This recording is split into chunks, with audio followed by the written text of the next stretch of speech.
Members, call the House back into order.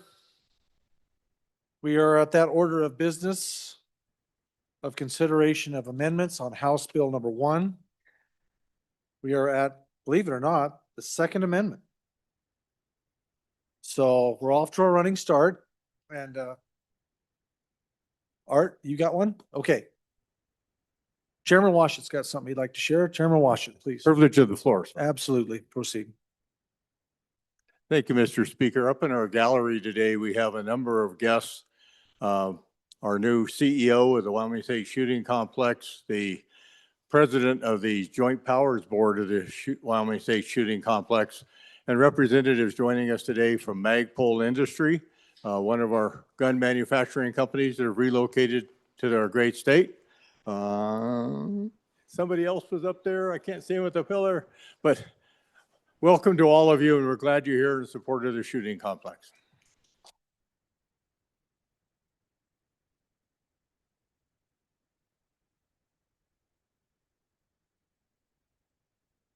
Welcome to the House. Glad to have you with us. Okay, any other brief announcements or anything before we fly into this? Okay, next amendment for our consideration, number 2 to House Bill number 1, second reading amendment, Representative Williams. Thank you, Mr. Speaker. I move second reading amendment to House Bill number 1. Members, this is a request for costs associated with maintenance of the Customer Relationship Management System, software system in the Chief Executive's office, vital to the daily function of the Chief Executive's office. And I'll elaborate just a little bit on that. These are maintenance costs.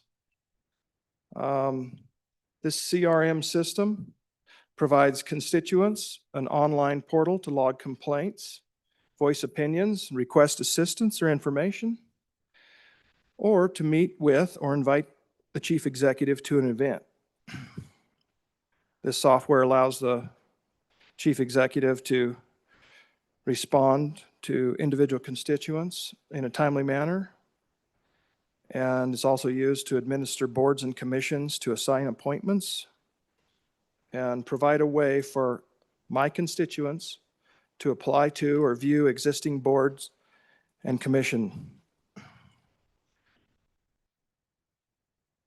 The way I understand it, if we don't fund this software maintenance, it will require more manpower and therefore more cost to the executive branch to respond to our constituents.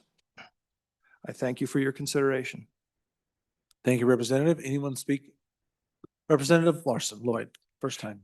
Thank you, Mr. Chairman. And I think what we heard in the budget presentation is that this was a new software program, and it is not. This is like on your phone when you get a software update or a maintenance update. And so as I checked with the agency that this is in, they've had this in place for a long time. They just had to update the maintenance, and the maintenance update is about $100,000. And they use it for all of their constituent scheduling and everything.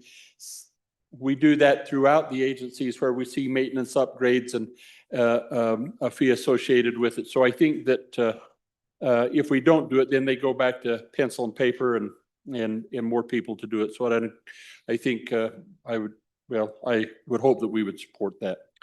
Thank you, Representative. Representative Bear, first time. Thank you, Mr. Speaker. I want to remind the body about how the budgets work. We have the agency puts together their standard budget, which is what they got in 2024. And then, I'm sorry, their base budget.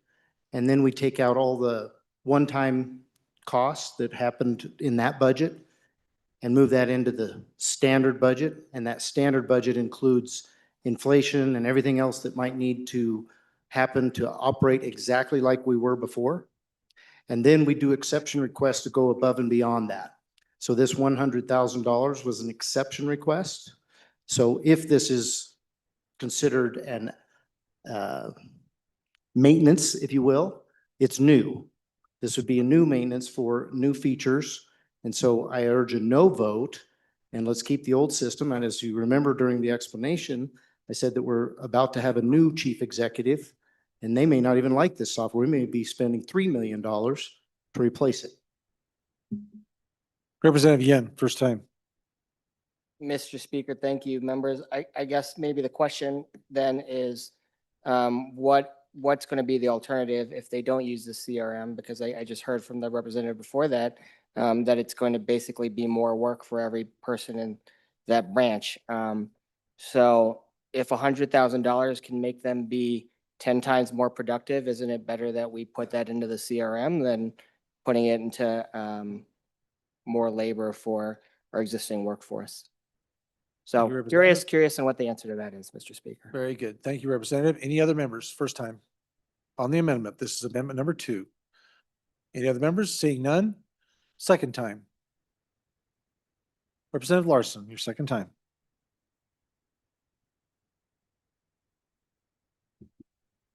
Thank Please you, Mr. proceed. Chairman. I apologize for not hearing you. Nope. So fine.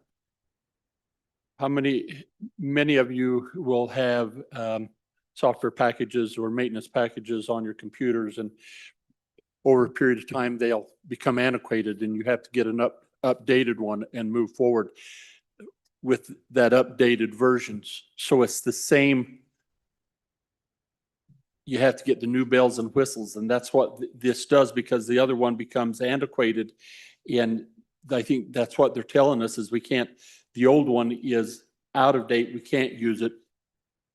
We don't upgrade the maintenance then and get the upgrades, then we revert back to even more antiquated system of more people and pencil and paper. Thank you, Representative. Any other members? Representative Yen and Bear, second time. Seeing no one, Representative Williams, if you'd like to. Thank you, Mr. Speaker. Thank you all for the persuasive arguments. And I just would like to remind you what we just heard about. If we don't upgrade, if we don't maintain, it's going to cost us more manpower. And I think we know what would be a better deal. So thank you again for your consideration. Thank you, Representative Williams. Body, you're voting on second reading amendment number 2 to House Bill 1. Chief Clerk, please call the roll. Allemand, Andrew, Angelos, Banks, Excused. Bear, Brady, Bratton, Brown Gary, Brown Landon, Byron, Campbell Elisa, Campbell Kevin, Chestick, Plouston, Connolly, Davis, Erickson, Filer, Bornstrom, Geringer, Guggenmoss, Haroldson, Harshman, Heiner, Heft, Jarvis, Johnson, Kelly, excused, Knapp, Larson Lloyd, Larson JT, Lawley, Lean, Locke, Lucas, McCann, Nicholas, Ottman, Pendergraft, Posey, Provenza, Riggins, Rodriguez Williams, Schmid, Sherwood, Singh, Smith, Storer, Strock,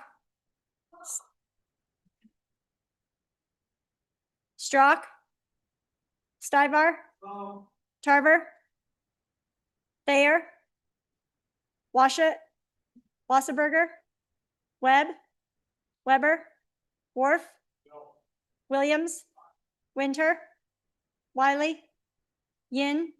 Mr. Speaker, are there any changes? Nicholas, no. To I, further changes. Lean, excuse to, no. Further changes. Further changes. Closing vote. Vote closed.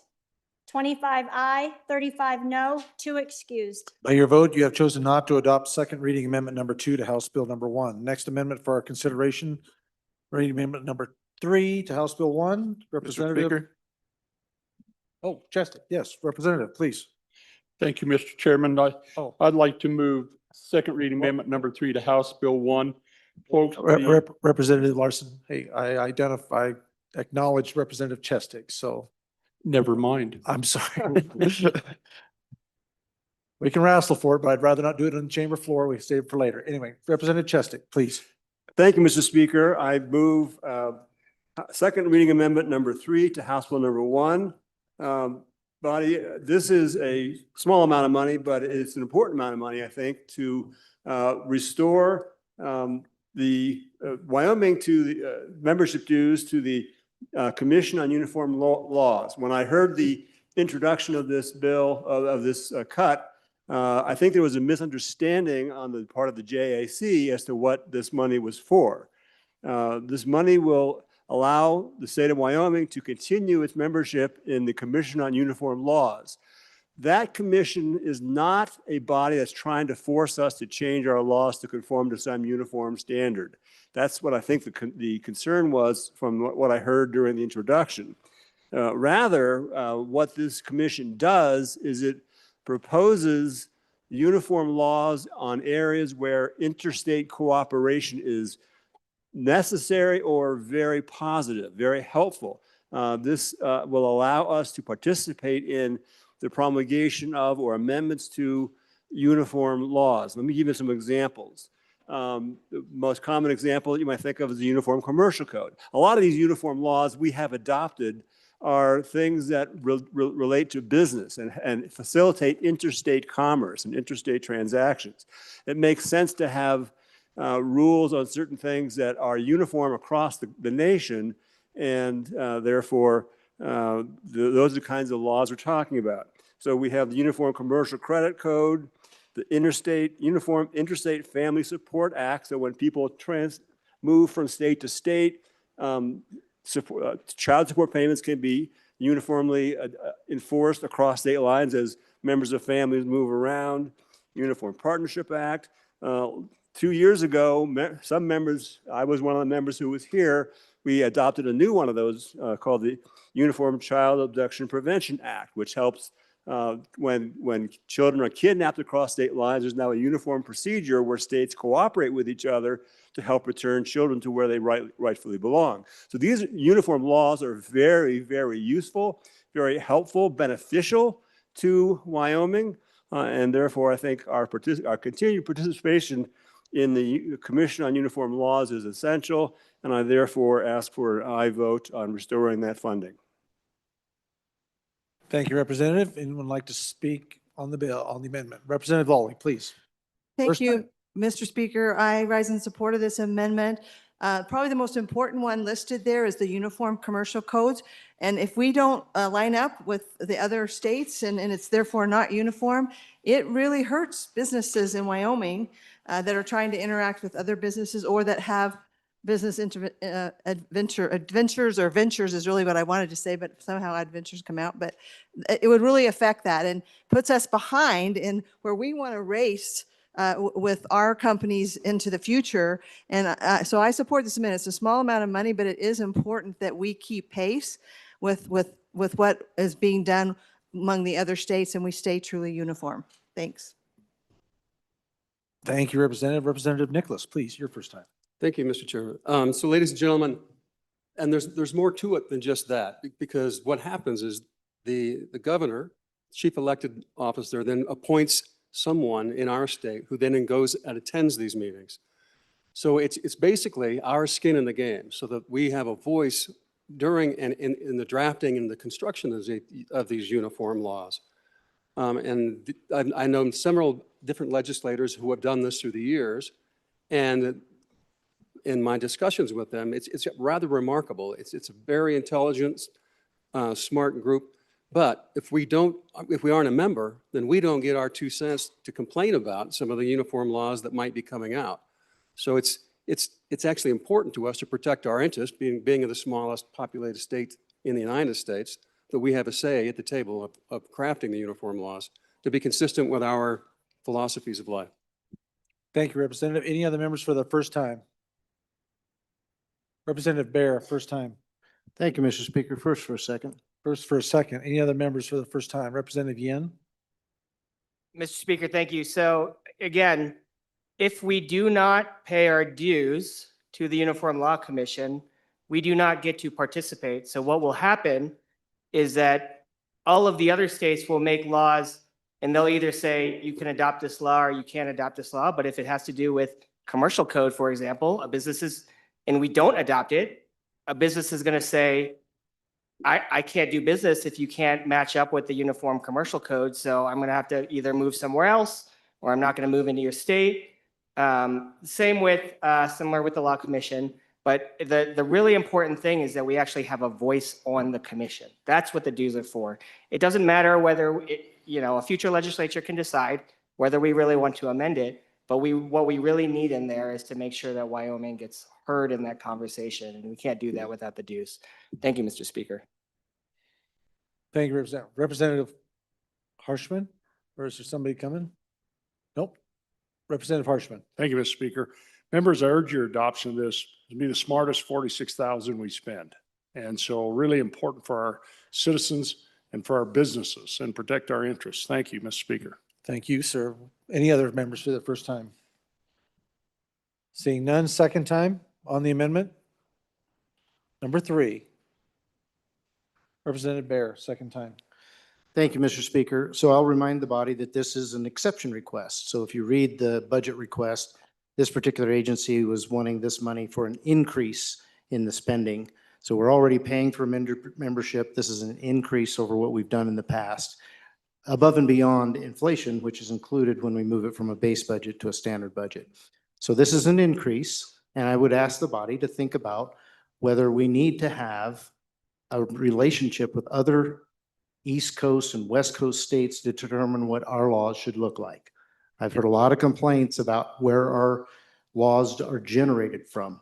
And many of the laws that have come, and I don't know if you noticed the first several speakers, the profession that they're in, you can expect that that's kind of the thinking that is going on in that profession. So I would say that we need to be a little different, and this is our opportunity. On and against.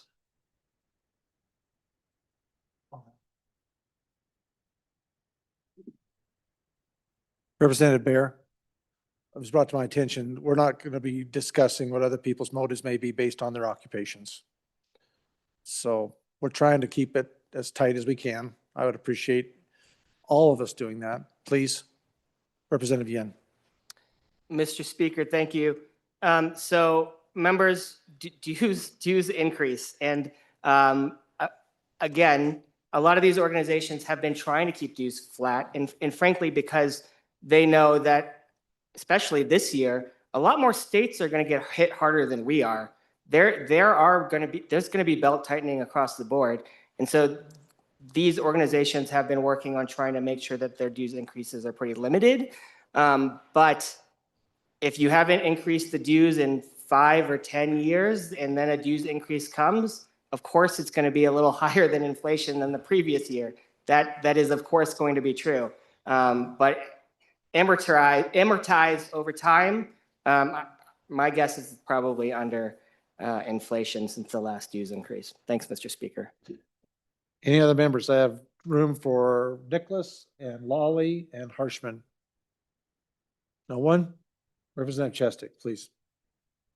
Thank you, Mr. Speaker, and also thank you, Mr. Speaker, for correcting the prior statement about disparaging some people's motives on this bill. I would like to point out, and I think that the minority floor leader made the point just a moment ago, that this is a dues increase that we have no control over. That's why this was an exception request. It doesn't relate to our prior budget. This commission raised its fees, raised its dues. We had no control over that. That's an external thing, and therefore the governor had no control over that, and therefore I would encourage us to vote aye. Uniformity on these laws helps us, frankly. These are the kinds of laws that we need to be coordinating with other states because we live in an interstate world. Commerce crosses state lines, family law stuff crosses state lines, And the more we can cooperate with our neighbors, the better off we're all going to be. This helps Wyoming. I urge an aye vote. Body, you're voting on second reading amendment number 3 to House Bill number 1. Chief Clerk, please call the roll. Allemand, Andrew, Angelos, Banks, Excused. Bear, Brady, Bratton, Brown Gary, Brown Landon, Byron, Campbell Elisa, Campbell Kevin, Chestick, Klauston, Connolly, Davis, Erickson, Feiler, Hornstrom, Geringer, Guggenmoss, Haroldson, Harshman, Heiner, Heft, Jarvis, Johnson, Kelly, excused, Knapp, Larson Lloyd, Larson JT, Lawley, Lean, Locke, Lucas, McCann, Nicholas, Ottman, Pendergraft, Posey, Provenza, Riggins, Rodriguez Williams, Schmid, Sherwood, Singh, Smith, Storer, Strock, Stivar, Tarver, Thayer, Washut, Wasserberger, Webb, Weber, Worf, Williams, Winter, Wiley, Yin. Mr. Speaker, are there any changes? Are there any changes? Stivar? No. To aye. Further changes? Further changes? Closing vote? Vote closed. 29 aye, 31 no, 2 excused. By your vote, you have chosen not to adopt second reading amendment number 3 to House Bill number 1. Next amendment for our consideration. Yes, please. Representative Klauston. Thank you, Mr. Speaker, for the privilege. Fellow members, to the South Gallery, these are our students from across the state. You know, one of Wyoming's greatest wins and most significant achievements was the establishment and ongoing support for our medical school, made possible by our state's partnership with the University of Washington School of Medicine. This was created in 1997 and it started with a class of 10. Since 2011, we've increased that to 20. The impact of this program is undeniable. As of this year's incoming class, 463 Wyoming students have entered the Wyoming program. 284 have completed fully their medical training, and of those, 172 have returned to practice in Wyoming. And as my hair gets grayer, I think some of these students will be taking care of me soon. So we are honored today to have with us the students from this year's class, escorted by the president of the University of Washington, Dr. Robert J. Jones, and University President, Dr. Ed Seidel. These are first-year medical students who will spend their first 18 months of medical training just over the hill in Laramie before continuing on to their clinical phase of training to round out their 4-year medical school education. They come from all corners of Wyoming, and with your permission, I'd like to introduce them. Students, as I say your name, if you'd please stand. First on the list is Easton Couch, who's from Rollins. Erica Ferris, Cheyenne. Carlos Garcia from Wheatland. Elizabeth Gerling, Jackson. Annabelle Hagan, Jackson. Rachel Hauer, Jackson. Logan Jensen from Sheridan. Samantha Johnson, Cheyenne. Alexis King, Kemmer. Maggie Kuehl is from Sheridan. Lindsay Lancaster, Evanston. Allie Lang, Rock Springs. Winston Littlejohn, Cheyenne. Cheryl Minton is from Moorcroft. Jordan Moore, Powell. One of my son's classmates, Dalton Nicholas from Gillette. Brooklyn Prince is from Cheyenne. Gabrielle Ryman is from Casper. Zoe Robinson is from Sheridan. And finally, Daniel Shumway, Cheyenne. Thank you all for being here today.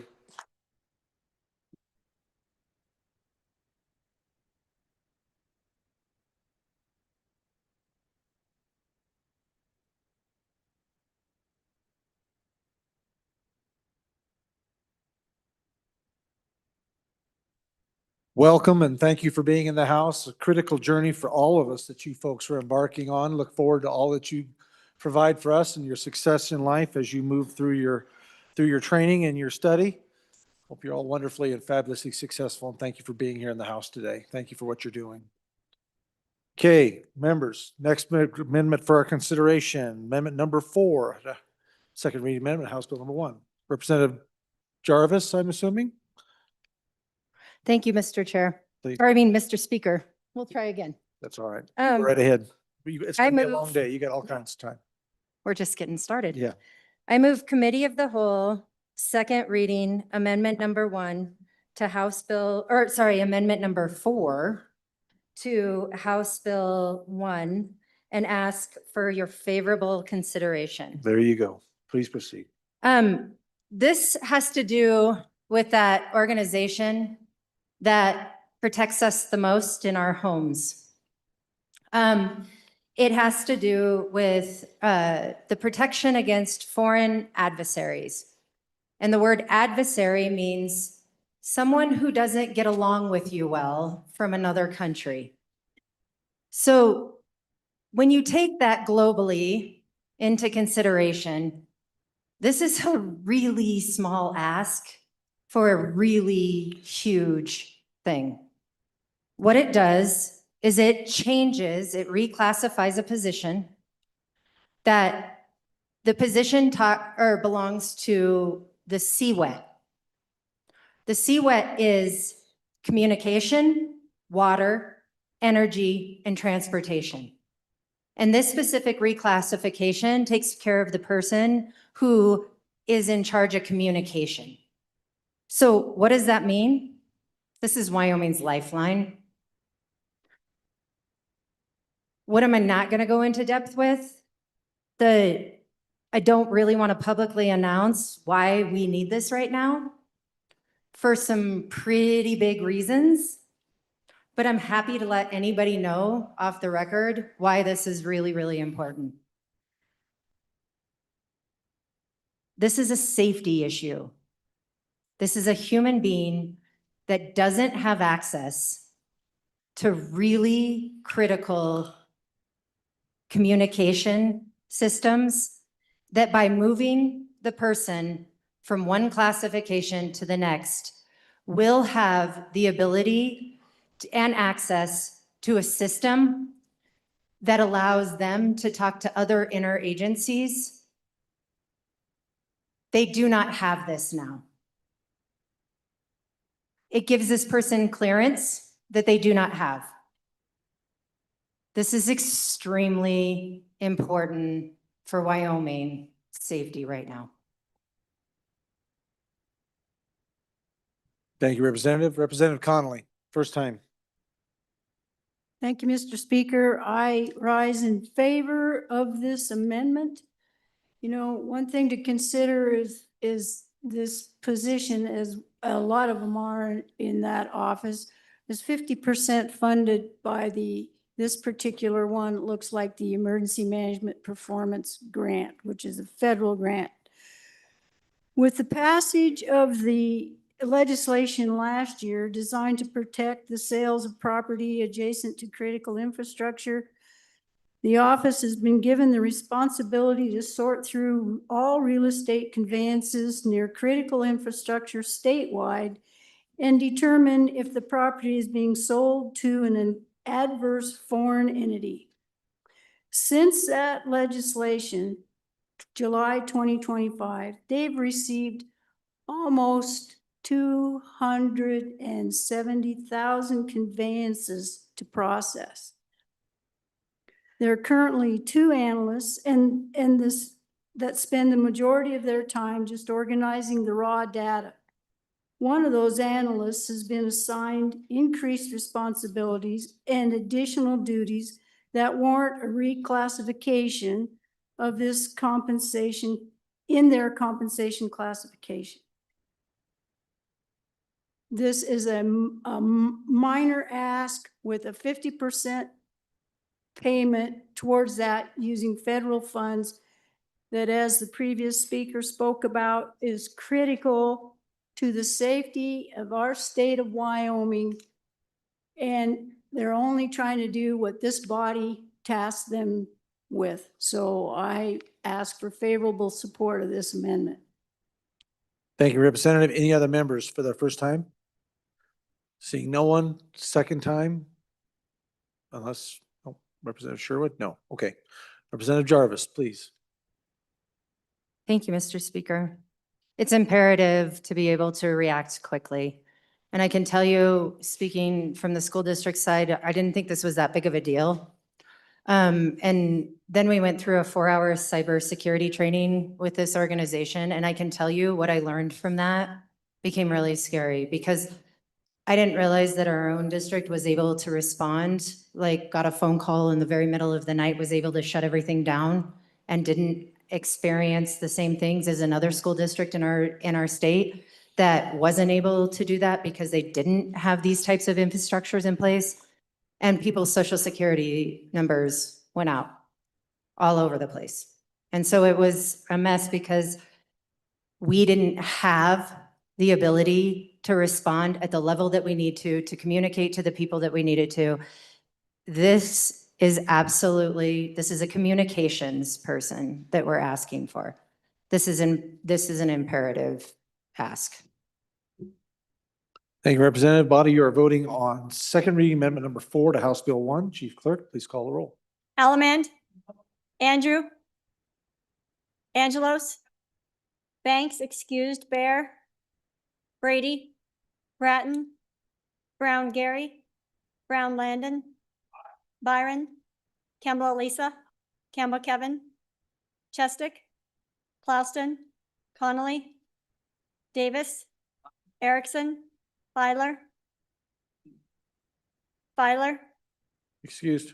Oh, Bornstrom, Geringer, Guggenmoss, Haroldson, Harshman, Heiner, Heft, Jarvis, Johnson, Kelly, excused, Knapp, Larson Lloyd, Larson JT, Lawley, Lean, Locke, Lucas, McCann, Nicholas, Ottman, Pendergraft, Posey, Provenza, Riggins, Rodriguez-Williams, Schmid, Sherwood, Singh, Smith, Storer, excused. Strock, Stivar, Tarver, Thayer, Washut, Wasserberger, Webb, Weber, Worf, Williams, Winter, Wiley, Excused. Yin. Mr. Speaker, No. are there any changes? Store, excuse to aye. Further changes? Further changes? Closing vote. Vote closed. 28 aye, 31 no, 3 excused. By your vote, you have chosen not to adopt second reading amendment number 4 to House Bill number 1. Next amendment for our consideration. Amendment number 5 to House Bill number 1, second reading. Representative, oh. Okay, Representative, Privilege of the floor, please. Speaker. Thank you. Representative there. Okay. We all the way from as far away as Cheyenne as you can get. Today, we have some honored guests of mine coming from Lincoln County and a very great group of young people. Swift Creek High School, which is our alternative school there, provides all kinds of alternative opportunities and great opportunities to be successful in life. And they have a great group and a great set of leaders here. We have Principal David Kazare with his wife and the social studies teacher, Mr. Tree. And I would like you to give a warm Cheyenne welcome to Swift Creek High School from Star Valley, Wyoming.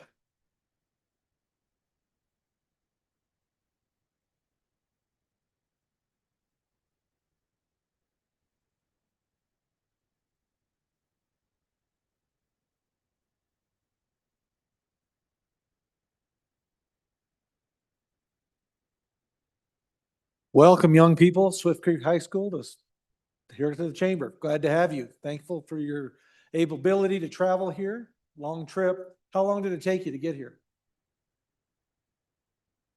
7 hours.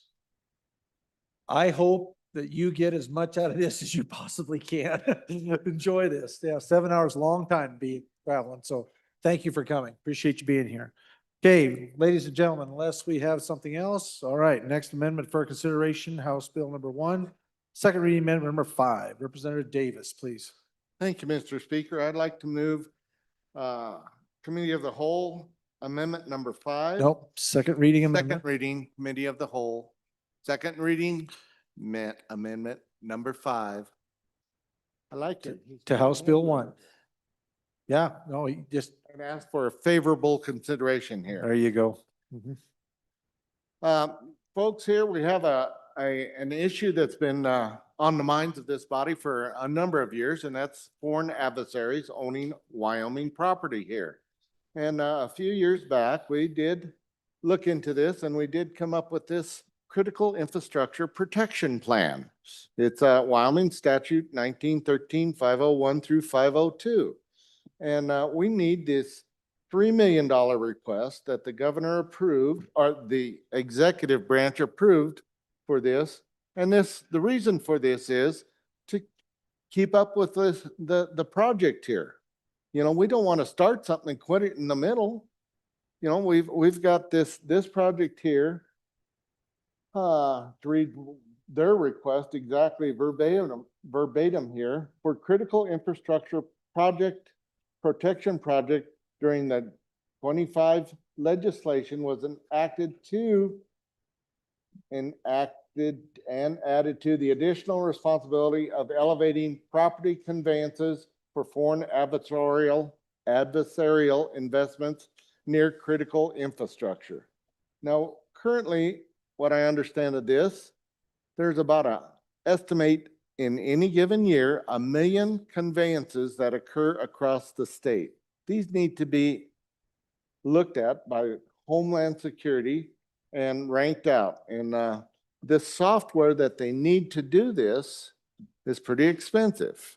You know, if we don't do this, then they would be solving about 268,000 math problems by hand. That's worse than having a slide rule, you know, and I'm from the slide rule generation. Anyway, I believe that due to this body's outreach on this, that we need to continue down this. Currently, we've only got 4 of the 16 sectors processed. So I would think that this would be very critical, since our concern with foreign adversaries owning our Wyoming ground has been up there on the top of our list. And so I would really appreciate an aye vote on this. Thank you, Representative. Representative Larson Lloyd, for your first time. Thank you, Mr. Speaker. Would just again reiterate what the previous speaker said. This is our doing. We passed, over 2 years, we passed this Senate File 77 where we said we didn't want anybody, any adverse foreign group buying property near critical infrastructure. Could be an Air Force base, could be a compressor station, could be a variety of those things. As the bill was drafted, we put the responsibility of sorting all of the information that the counties provide, which is not in a uniform format, to sort through all of that and then determine if that conveyance is worthy of consideration or if it's adversarial or not. They're getting about 7,000 of these conveyances into the agency a week. They're behind. They've got about 9,000 done, or 9% done of the total. Technology. If we use technology, think what that would do versus doing it by hand, which is really what they're doing now. And so they'd like this $3 million to develop the software to sort all of this information. And if we really are concerned about the conveyance of property next to critical infrastructure, it seems to me that time would be of the essence so that we could review it and take action. And again, this is our doing. This is a burden that we put on the state. Now that they have an understanding of what it takes, this is the corrective action that they would like us to fund them for. Please support it. Thank you, Representative. Representative Lean, for your first time. Thank you, Mr. Speaker. I guess just more a question about this amendment.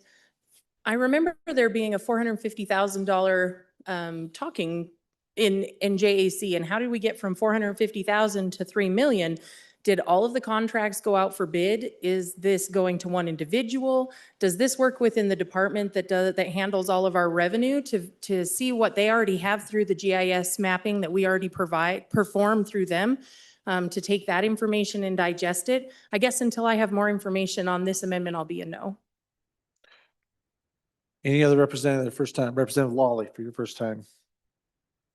Thank you, Mr. Speaker.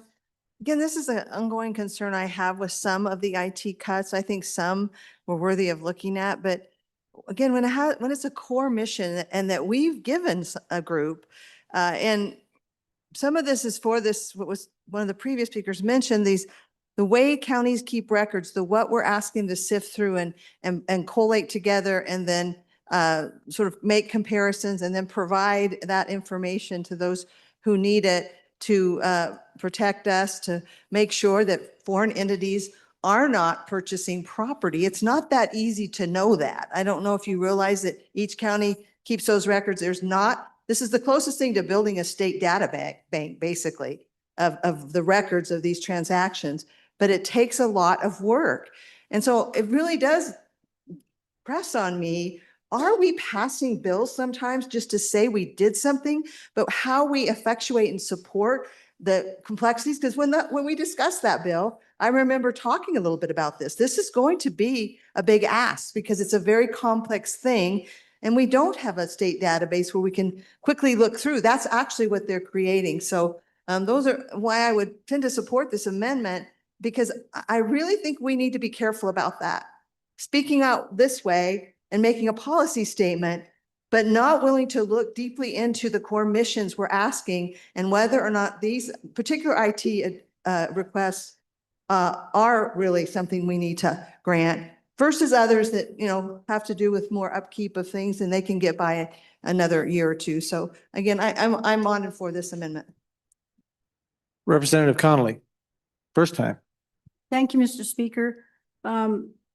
Here's part of the issue is there's a bottleneck with this. The counties are working in good faith to provide data, but the data is often fragmented, incomplete, or inaccurate. And then the few folks that they have on staff are currently forced to act as clerical investigators, spending their time hunting down missing details and reconciling errors just to make the records readable. So there is some issues with what one of the last speakers brought up about a GIS database or however. That's not going to do the job. And so here is something to think about. If they're going to do this, so there's things called lifeline sectors. They're energy, their water, telecommunications, and transportation. And foreign adversaries have already been confirmed to have attempted to infiltrate those life sectors. This is a big deal. It's a big deal for Wyoming. We've got to be able to have timely alerts, no duplication, and we've got to enable the staff to move away from spreadsheets and data saying towards investigating the threats that jeopardize our state. So the software can ingest additional data sources and scale to include agriculture, education, healthcare. So it can do some other lifeline sectors as well as the critical infrastructure piece. And it could keep us from having to look at another 5 to 10 FTEs to help do this. So I really recommend a aye vote on this amendment. Representative Wiley, please, your first time. Thank you, Mr. Speaker. It's almost 3 o'clock, folks. Take a breath. I already see it. Everybody's sleeping or getting ready to go to sleep. Hey, I just wanted to touch base. You know, when we were working this a couple of years ago, many in this body championed this. I mean, we had several hours of debate to get this instituted. Now it's time to put our money where our mouth is. And we've said this over and over again. But hey, maybe it's just a policy decision. I don't know. Any other representative for the first time? Second time? Representative Larson Lloyd, second time. Thank you, Mr. Chairman. And one of the questions, a good question on the existing automation such as GIS and other technology that we have available. This would be a proprietary system that would automate all of the GIS system between the counties and what we currently have in the state. It pools and standardizes the county data. It automates the analysis and instantly pulls multiple data sources so that you can flag transactions that would require further investigation. And it reduces risk immensely. And needless to say, the efficiency is improved greatly over just doing it by hand. Thank you, Representative. Any other members for their second time? I have Lean, Lawley, Connolly, and Wiley. Seeing no one? Representative Davis, please. Thank you, Mr. Speaker. In reference to the question from the good representative from the center of the state, I don't know the answer to that. Perhaps somebody from the joint, can I say that? From appropriations, maybe that was a conversation that they had with the agency there. But all I understand about this is that we've got 23 counties out there with 23 different systems. We have tasked the Office of Homeland Security with this, and this is the amount of dollars that they feel they need to develop this program to do the job that we have given them to perform. And that's the question of who's buying up Wyoming land. So I think this is a pretty good request here. I think we should give this one an aye vote. Members, you're voting on second reading amendment number 5 to House Bill number 1. Chief Clerk, please call the roll. Allemand? Andrew? Angelos? Banks excused. Bear? Brady? Bratton? Brown Gary? Brown Landon? Byron? Campbell Elisa? Campbell Kevin? Chestick? Plouston? Connolly? Davis? Erickson? Filer? Bornstrom? Geringer? Guggenmoss? Haroldson? Harshman? Heiner? Heft? Jarvis? Johnson? Kelly excused. Knapp? Larson Lloyd? Larson JT? Lawley? Lean? Locke? Lucas? McCann? Nicholas? Ottman? Pendergraft? Posey? Excused. Provenza? Riggins? Rodriguez Williams? Schmid? Sherwood? Singh? Smith? Storer? Strock? Stivar? Tarver? Thayer? Washut? Wasserberger? Webb? Weber? Worf? Williams? Winter? Wiley? Yin? Mr. Speaker? No. Are there any changes? Are there any changes? Closing vote? Vote closed. 27 aye, 32 no, 3 excused. By your vote, you have chosen not to adopt second reading amendment number 5 to House Bill number 1. Next amendment for our consideration, House Bill number 1, second reading amendment number 6. Representative Davis. Thank you, Mr. Speaker. I would like to move second reading amendment number second reading amendment number 6 to the committee of No. here and see if we can't get a favorable aye. But you know, Mr.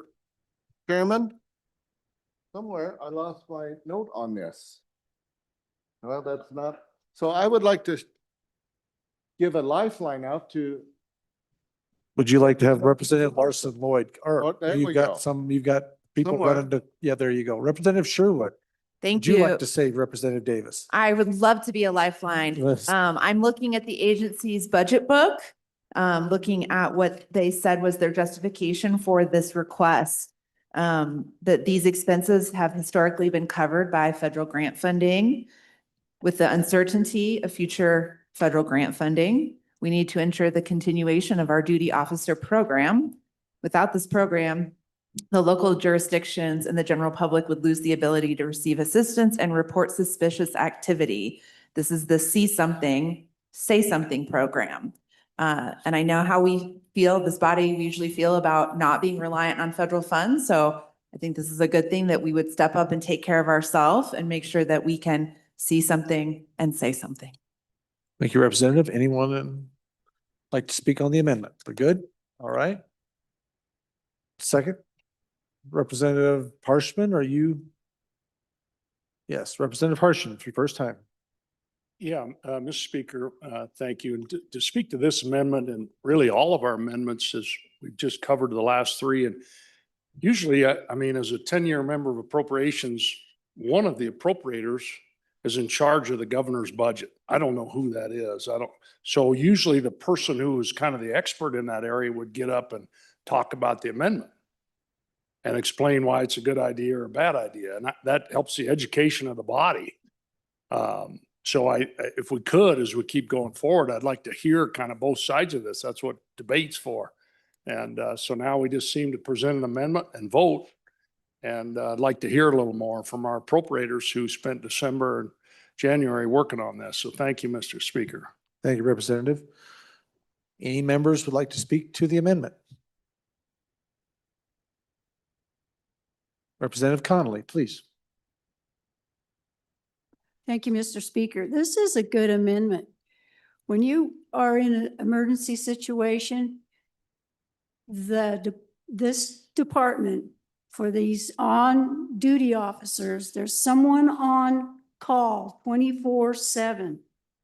And it wouldn't feel very good. And I've experienced this myself. When you're in the middle of a flash flood, you need to be able to call the duty officer and say, hey, we are going to need some help here. We're going to need some resources. Can you get them here as fast as you can? Whether it's a search and rescue, and we've had that. When you have a search and rescue and you need to use our Air Guard Black Hawk helicopters to search for someone, you've got to be able to get a hold of that duty officer, whether it's 2 o'clock in the morning or Sunday afternoon. So this is an important duty from this office to be able to help your local responders to provide more timely response to these emergency situations. I would ask you to support the amendment. Thank you, Representative. Any other members for their first time? Representative Bear for your first time. Thank you, Mr. Speaker. First for a second. First for a second. Any other members for their first time? Seeing none, moving to second time. Any members for their second time? Representative Bear, second time. I think the good representative from JAC did a good job of explaining what this was. And I think everybody here knows why we denied this particular request. So vote your conscience. I would recommend a no vote. Representative, any other representative for the second time? I have Connolly and Harshman. Seeing none, Representative Davis, please. Thank you, Mr. Speaker. I did find my notes. Excellent. Hey, you know, we just didn't fund half of the request here, right? So the other half, the EMPG are federal dollars, if I'm following this correctly. And I guess my question is, are they a one-to-one matching here? And is this really how we treat our employees by giving them uncompensated pay for the time that they're on the clock? That that may be a ranching thing, but I don't think that should be a government thing here. But anyway, those are a couple of questions we have to ask. Are these one-to-one matching grants with this 6304 from the EMPG? And with that, I would like an aye vote on this to restore that 6305 into this funding. Thank you. Thank you, Representative Davis. Body, you're voting on second reading amendment number 6 to House Bill number 1. Chief Clerk, please call the roll. Allemand, Andrew, Angelos, Banks, excused, Bear, Brady, Bratton, Brown, Gary, Brown, Landon, Byron, Campbell, Lisa, Campbell, Kevin, Chestick, Clouston, Connolly, Davis, Erickson, Filer, Bornstrom, Geringer, Guggenmass, Haroldson, Harshman, Heiner, Heft, Jarvis, Excused. Johnson,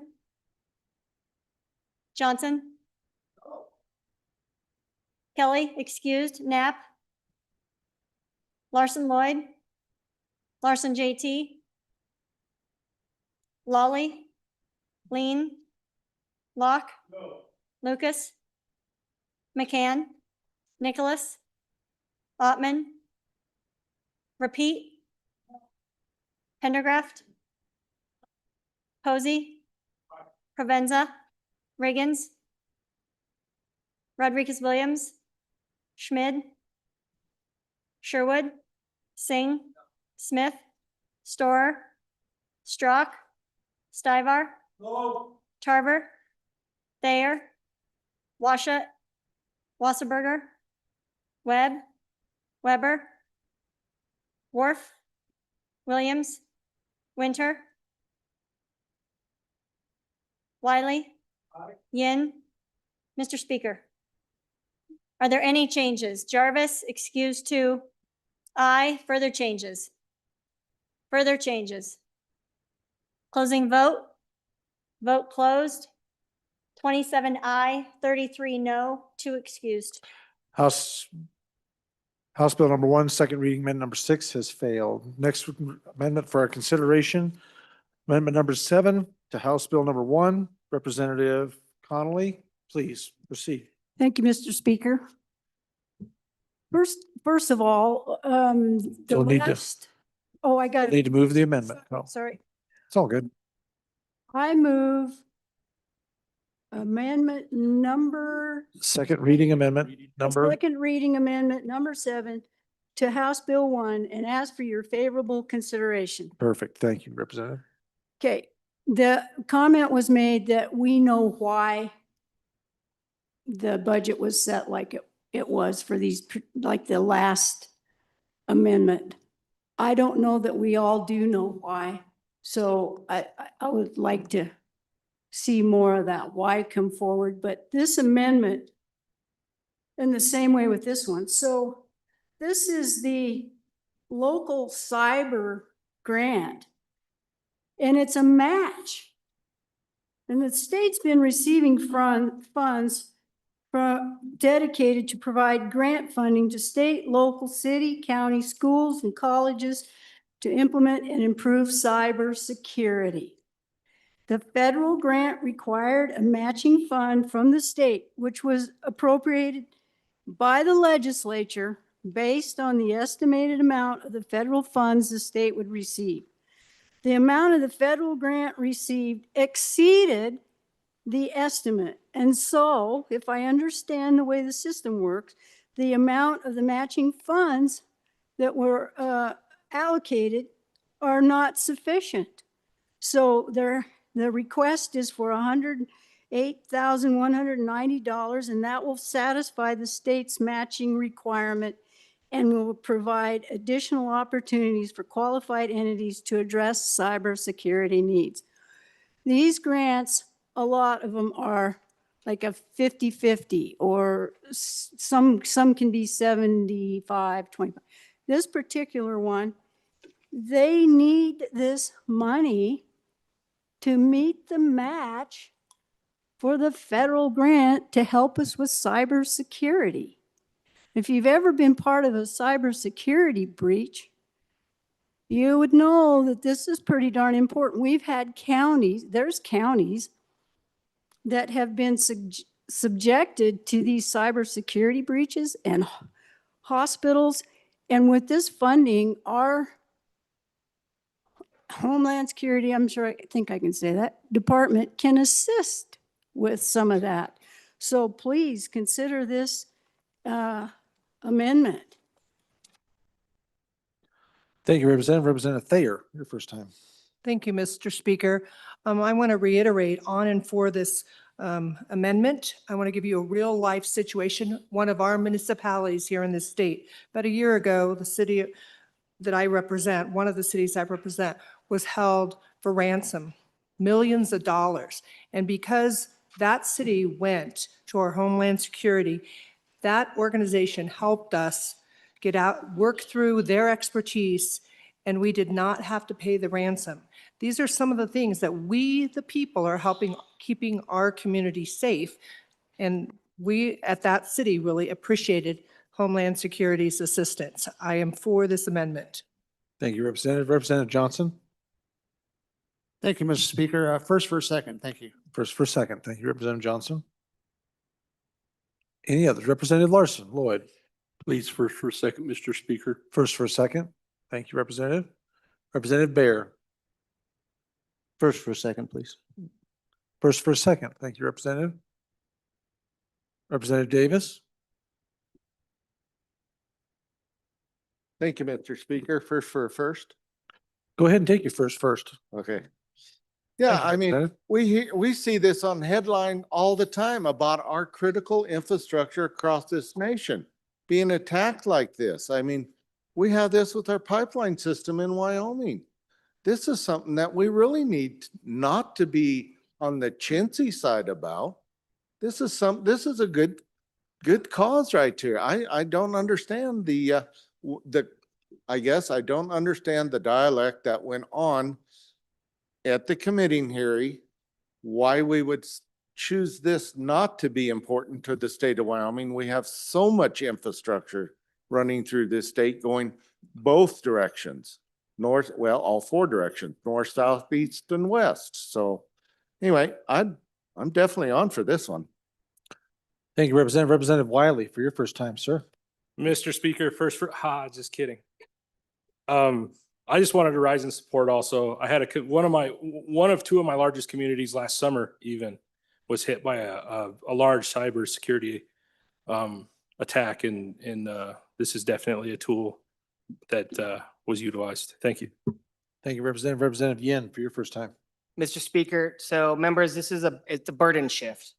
So these are federal grants that are going for cybersecurity services for local governments. If we do not put this money in, it means for those local governments to access the grants, because I'm sure they will still want to access the grants, we're shifting that burden to them.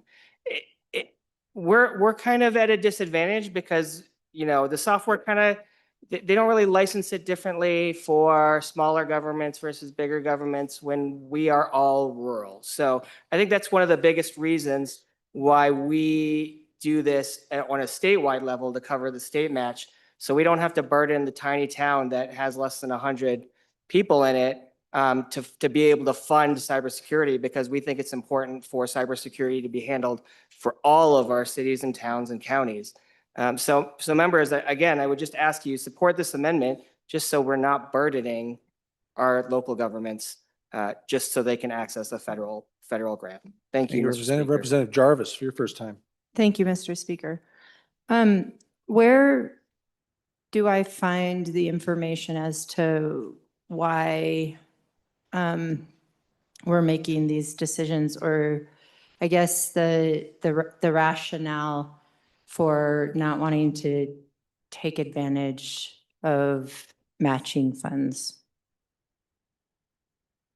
Any other representative for the first time? Seeing no representatives, Representative Brown, the first time. Mr. Speaker, thank you.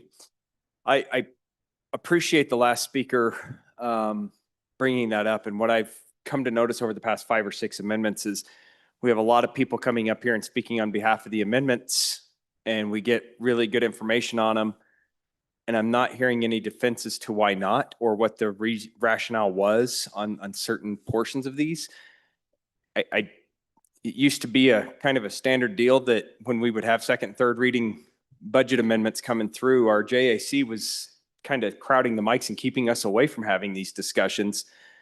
And I don't see any discussion happening. I just see the people asking for these coming forward, and then we're voting on them.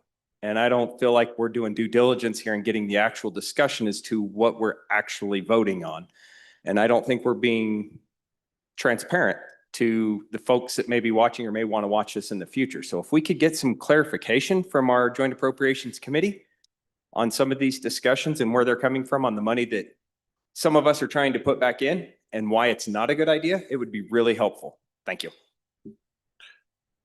Thank you, Representative. Any other members for your first time? Representative Provenza, first time. First for a second, please. Thank you. First for a second. Any other members for the first time? Seeing none, going to the second time. Any members? I have Thayer, Johnson, Larson, Lloyd, Bear, Davis, Wiley, Yin, Jarvis, Brown, and Landon, and Provenza.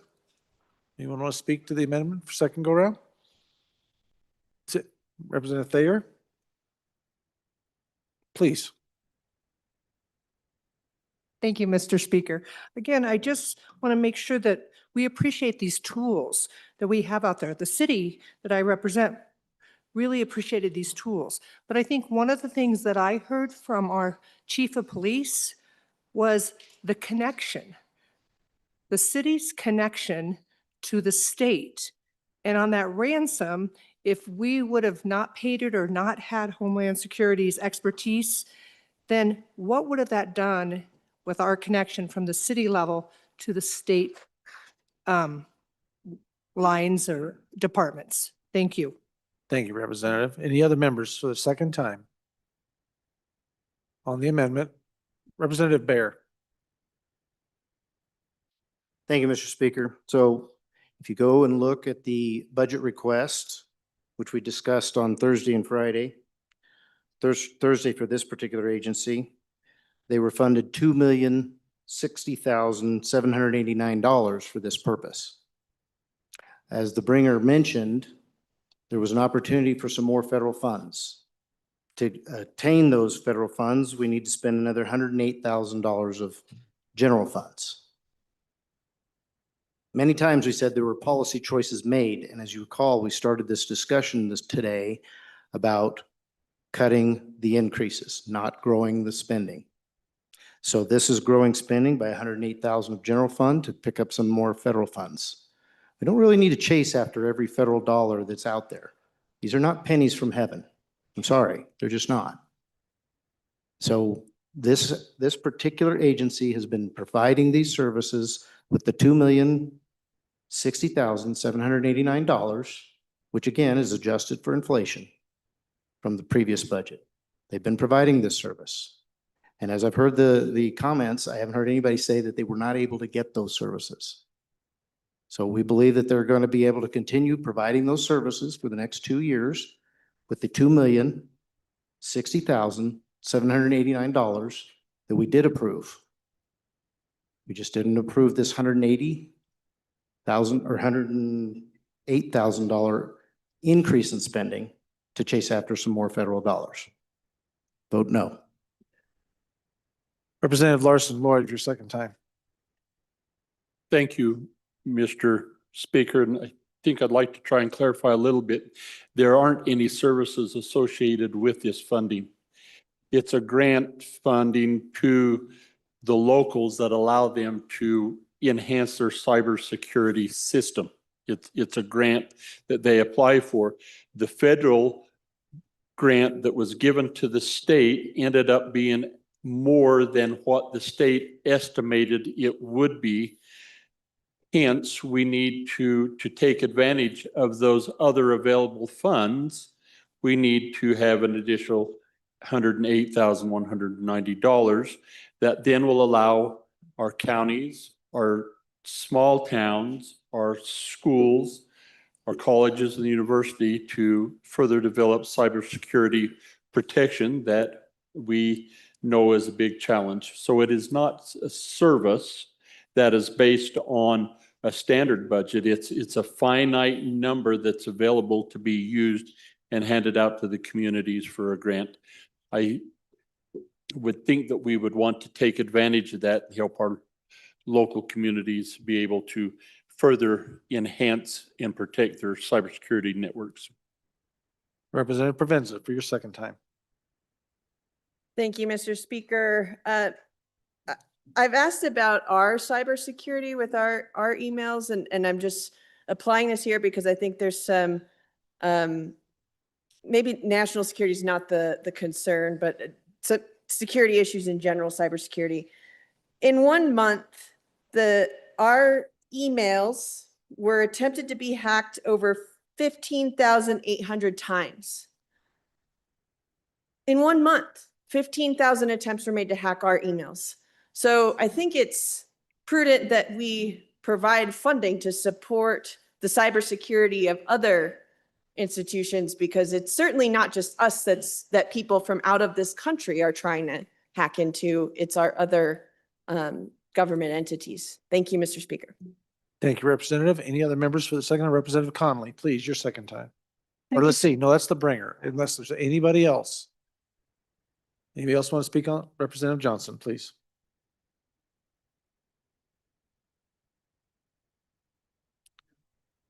You're on the second. Please proceed, sir. Thank you, Mr. Speaker. I think the hardest thing that for me to understand is why you weren't in that JAC meeting to understand where these budget cuts came from. Now we get to the floor and you're asking for nitpicking little ideas of what happened to this. You can go back and look at all the Representative Johnson, we're not talking nitpicking. We're not doing that. We're just, please. There is no nitpicking on this floor. Everything's important. Remember? Thank you. Representatives, any other representatives? We good? All right. Representative Conley, please. Okay, thank you. Okay. All right, sorry. These grants are on different types of cycles. So you have they work on a federal fiscal year, whereas we work on our local July to September, whatever, or July to June. They work on October. That's the beginning of their fiscal year. Some of them are for 2 years.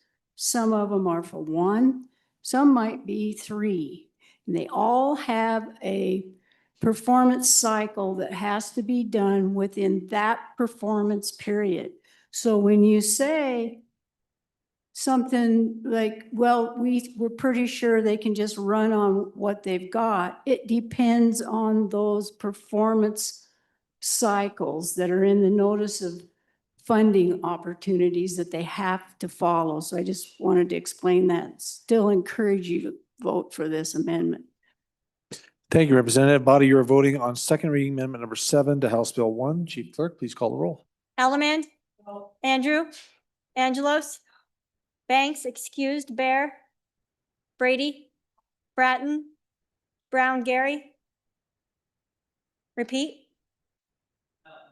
Brown, Landon, Byron, Campbell, Elisa, Campbell, Kevin, Chestick, Clouston, Connolly, Davis, Erickson, Filer, Hornstrom, Geringer, Guggenmoss, Haroldson, Harshman, Heiner, Heft, Jarvis, Johnson, Kelly, excused, Knapp, Larson Lloyd, Larson JT, Lawley, Lean, Locke, Lucas, McCann, Nicholas, Ottman, Pendergraft, Posey, Provenza, Riggins, Rodriguez Williams, Schmid, Sherwood, Singh, Smith, Storr, Strock, Stivar, Tarver, Thayer, Washut, Wasserberger, Webb, Weber, Worf, Williams, Winter, Wiley, Yin. Mr. Speaker, are there any changes? Are there any changes? Brady? Are there any changes? Closing vote. Vote closed. 26 aye, 34 no, 2 excused. By your vote, you have chosen not to adopt second reading amendment number 7 to House Bill number 1. Next amendment for your consideration, second reading amendment number 8 to House Bill number 1. Representative Riggins, please proceed. Thank you, Mr. Speaker. I move the adoption on second reading amendment number 8 for House Bill 1. I direct your attention to page 5 of House Bill 1, line 8. This amendment for $1 million to the general fund restores the $1 million general fund for the Natural Resource Policy Program. And the reason I bring this forward is because litigation never ends. Every day, regulatory agencies, land management agencies, transportation agencies are introducing new policy which Wyoming needs to respond to on a regular basis. I think one of the greatest failures that ever happened was failing to act and get standing when it came to transporting coal across to our West Coast. Just one of the biggest calamities I think ever happened. There should be someone in that office that chief executive. Unfortunately, it'd be a horrible job, but monitoring this almost daily to stay on top of this year round, because it has impact and it never stops. And I ask for your favorable consideration. Thank you, Mr. Speaker. Thank you, Representative. Any members for their first time? Amendment number 8. Any members? Representative Bear, first time. Thank you, Mr. Speaker. First for a second. First for a second. Thank you, Representative Bear. Any other representatives? Representative Larson, Lloyd, first time. Thank you, Mr. Chairman. This money here is really dedicated to help the counties who have standing when we have federal actions like resource management plans being implemented, and our counties don't have the resources in to help combat that. We also help fund in this budget 2 positions to an attorney in the Attorney General's office to help do that. What we've done in this budget is we allowed $850,000 in the FNRPA account. Now, if you look at as was noted in the presentation, there's about $2 million that they have access to, but we haven't appropriated that. They can only use $850,000. And that's what it takes to cover the costs of the employees that we have in the AG's office. So the $1 million that they requested, which typically we've been keeping between 3 and 4 million, is really to provide the resources for those full-time employees to engage and protect the counties in this work. Now, when we get back a little bit further into the AG's office, there's another request. And we have to remember that the Attorney General represents the state, not the counties. And that's why we have this $1 million in the governor's office and helping the counties which is different, even though they may be working together on this, on same action. The Attorney General doesn't represent the counties, he represents the state, and that's why you see the difference there. This is really an important, our counties have used this extensively over the past decade as these federal actions continue to escalate. We've heard some conversation that perhaps with this administration, we just won't have as many. Well, we would like to think that, but as the good Breener of the amendment points out, now there are challenges coming on the other side as this administration tries to roll back some of those policies that have gone into place. So it's important for the counties who have standing to be able to participate in these actions. Thank you, Representative. Representative Weber, please. Excuse me, Representative Webb, please. Thank you, Mr. Speaker. First for a second. First for a second. Thank you, Representative Wiley. Thank you, Mr. Speaker. You know, it wasn't that long ago, I was bringing an amendment to add money to this because, you know, where I come from, Rock Springs, Green River, Rock Springs especially, you know, we're having problems with RMP right now. And the whole deal was, you know, when we change chief executives for the nation, you know, it's gonna work its way out and everything will be grand. Well, it did. We moved on. We're still right in the middle of the mess. If we lose these funds for our counties, you heard it to the bringer of the amendment. There's always going to be litigation coming for our way of life here in Wyoming. I ask you to support this amendment. Thank you, Representative. Representative Williams, first time. Thank you, Mr. Speaker. You'd be aware I represent three different counties.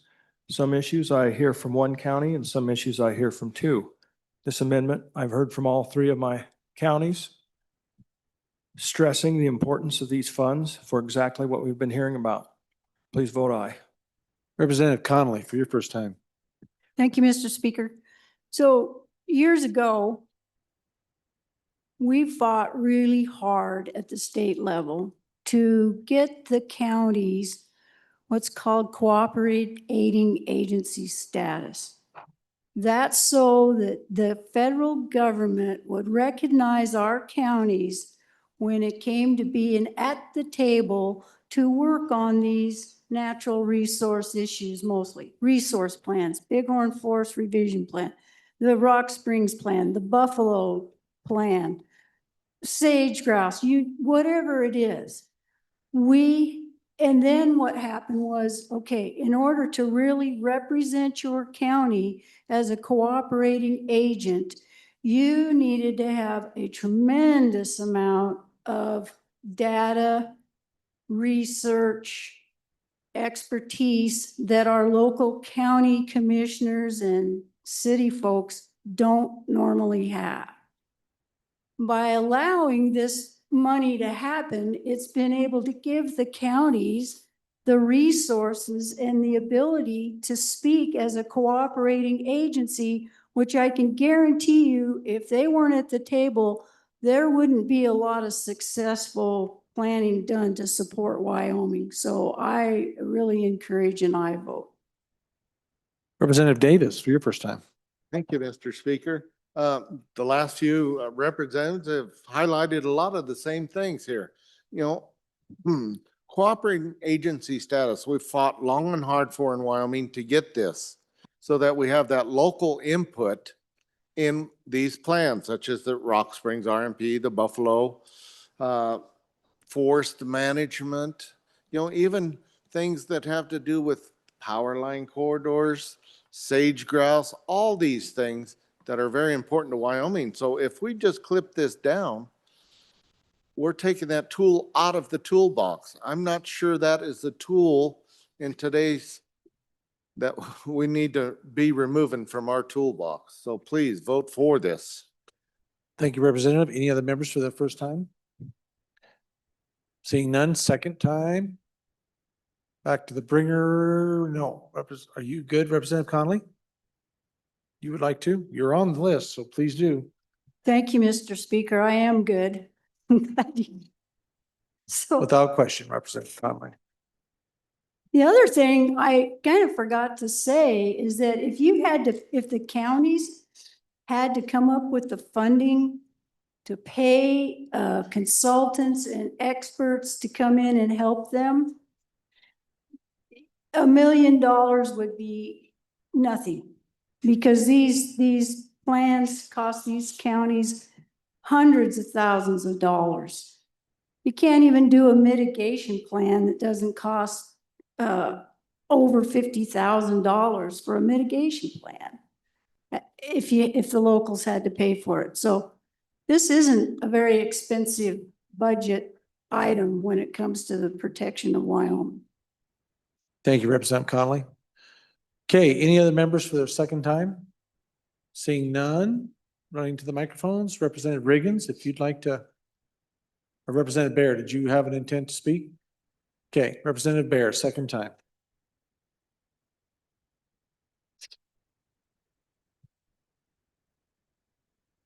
Thank you, Mr. Speaker.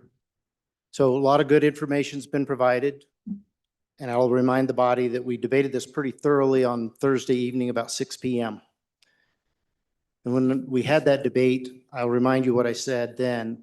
It was the decision of the JAC that now that the federal government is on our side on these battles, we expect them in many of these battles to lead the way. In the previous biennium, that wasn't the case. So we had to bring these suits ourselves. Big difference in cost when you're bringing this yourself. So in the previous budget, we authorized $1 million. The base budget came in at $1 million and was reduced to $850,000 in the standard budget. That's what we authorized. The request was for $1 million more. And we may need $1 million more. We may need less, like we are anticipating. But I can tell you this, that we did add to this area in the agency that has the attorneys for the state. Because we do believe that there's an important effort that we need to make to defend our federal natural resources. But I'll also say this, when it comes to cooperating agency status, the federal government actually invites governments to be involved and participate. They notify us, those agencies that are cooperating agencies have an opportunity to opine, and that's taken very seriously. So it's not that we're losing any of that with this decision. What we're doing is we're being fiscally responsible with the dollars that we would spend on lawsuits. Now, again, the good prior appropriator stated that there's $2.8 million in the account right now. So this $850,000 that's been approved will be on top of that. If you were to say aye to this request, there'd be another $1 million on top of that. Now, it's true that if we spent the $850,000 and had to start dipping into that 2.8 million, we would have to start, the chief executive would have to start doing what's called a B11. And we've had quite a bit of discussion about that, where he goes ahead and spends the money and notifies this body. So with that, I would request a no vote. Representative Wiley, your second time, sir. Mr. Speaker, thank you. You know, there's a dead horse under this podium. I'm just going to keep kicking it. A friendly administration, absolutely. Opportunity for Wyoming, I love it. Our extractive industries, I love it. But I can assure you, it doesn't stop. We need the help. We need to make sure these funds are there. We do not need to leave our counties hanging out to dry, because it's never going to stop. And we're going to have to continue to defend our position. Representative Davis, your second time. Thank you, Mr. Speaker. Evidence of that is just what's occurring over there in Pinedale, where 3,500 wells are. A judge threw up a red flag. We can't drill these 3,500 wells. That's not part of the energy plan. That's part of this judge's plan. It's going to take dollars to fight that. These local agencies need those dollars. And I guess my question, if that dollar is in that budget already, would we have to go to a B11? It's already sitting there ready to go to work. So I'm not sure the B11 is quite the argument here. Thank you, Representative. Any other members for the second time? I have Williams, Wiley, or let's see, we did Wiley, second go around, Webb, and Larson. Lloyd. None? Okay, Representative Riggins, please bring us home. Thank you, Mr. Chairman. I've been involved in federal land management planning and responding to these plans for since 2002. I've been a successful plaintiff in a suit against a forest near my friend right behind me in the legislature here. I've successfully filed an appeal with the land management agency, starting with a B. And I know the type of work, and that's for a novice. I'm not having to do anything really exotic. But I know that it's effective if you stay on top of it. You get on any type of planning effort, if you're there from the very beginning, your chances of success are doubled, tripled. So we might not spend all the money, but a lot might be determined when we're all doing this over here in November, may decide if we have to be prepared for that next second half, because they never stop coming at you. Thank you, Mr. Chairman, or Speaker. You bet. Thank you, Representative. Body, you're voting on second reading amendment number 8 to House Bill number 1. Chief Clerk, please call the roll. Allemand? Allemand? Excuse. Andrew? Angelos? Banks, excused. Bear? Brady? Bratton? Brown Gary? Brown Landon? Byron? Campbell Elisa? Campbell Kevin? Chestick? Clouston? Connolly? Davis? Erickson? Feiler? Hornstrom? Geringer? Guggenmoss? Haroldson? Harshman? Heiner? Heft? Jarvis? Johnson? Kelly, excused. Knapp? Larson Lloyd? Larson JT? Lawley? Lean? Locke? Lucas? McCann? Nicholas? Ottman? Pendergraft? Posey? Provenza? Riggins? Rodriguez Williams? Schmid? Sherwood? Singh? Smith? Storer? Strock? Stivar? Tarver? Thayer? Washut? Washut? Wasserberger? Webb? Weber? Worf? Williams? Winter? Wiley? Yin? Mr. Speaker, No. are there any changes? Allemand excused to? No. Further changes? Wasserberger? Johnson? Further changes? Closing vote? Vote closed. 26 aye, 33 no, 3 excused. By your vote, you have chosen not to adopt second reading amendment number 8 to House Bill number 1. Next amendment for consideration to House Bill number 1, second reading amendment number 9. Representative Harshman, please, sir. Thank you, Mr. Speaker. I'd move at this time second reading amendment number 9 to House Bill 1. Not sure who the committee number 2 appropriations member who's in kind of the expert on the treasury, our section 4 of the budget, the state treasurer. This was a request by that official to update and an addition to our contract with our investment consultant. We've had really a really great relationship with this consultant for many, many years, decades. And what's happened is that investments are changing, they're becoming more complex, and some of these are really complex, more than any of us are, and certainly that any of us have a capacity to, and so this consultant does those analysis, the due diligence to make sure they're legal, they're proper, and they're going to work out. And the issue is we're running into more of these complex investments. And so we need to add a little bit of money, and this is special revenue. This will be money that's generated by the Treasury Department to pay this $320,000 so we can actually do more due diligence on these investment contracts and these proposed investments.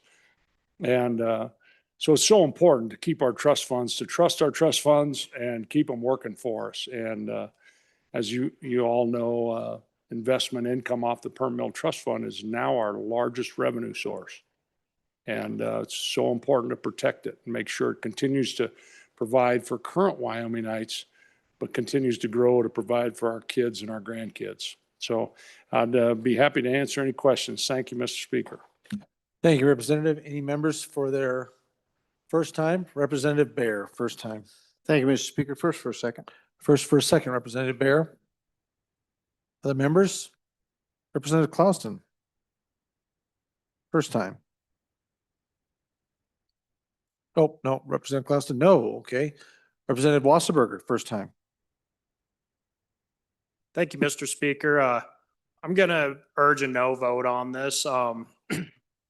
Sometimes adding more funds doesn't necessarily improve investment returns. As far as things getting complex and more complicated, you can always just take a look at what the discounted cash flow is on particular companies to be able to get your measurements. And that's something that hasn't changed or gotten more complex over the last 50 years. So with that reason, I'm going to be a no vote on this. Representative Larson Lloyd, first time. If you've never had the opportunity to sit down with the treasurer's office and visit with some of the investment committee, when the treasurer has these things, his annual conference, I would encourage you to do so. I think that you would perhaps find out that some of these things are a little more complex than was recently suggested. The funding for this comes out of the revenue. There's no general fund dollars. We're trying to protect the ability to continue to generate nice returns on our investment. And we do have on track with a company that reviews these, but some of it's more complex as investments become more complex.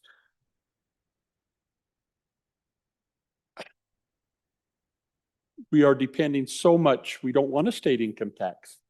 We don't want some of the concerns but yet we still need to fund the operations of state government.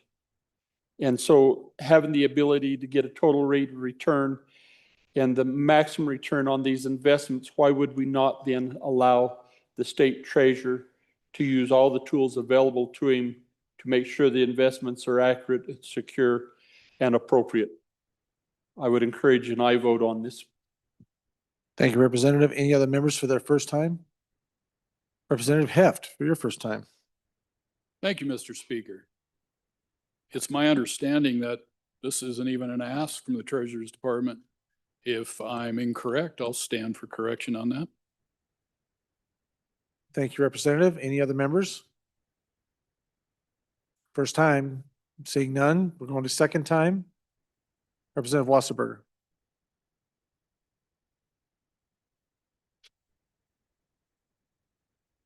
There's quite a few studies on this where you add more when you're already doing good, and that doesn't necessarily increase the performance. We're already doing really, really well with the team that we have. And with that being said, if you add another person to increase that diversification, in a lot of cases, you're going to get to a point where you just start mimicking what the performance of your overall stock market is. So in some cases, less is more. And when we're already in a really good spot where we are doing really good, it just doesn't make sense to me to be adding more diversity to this part of the budget. So I would suggest a no vote, and thank you for your time. Thank you, Representative. Representative Bear, for your second time. Thank you, Mr. Speaker. So I have the fortunate opportunity to share with you all my experience on the IFC. I am the ex officio member of that for representing this body.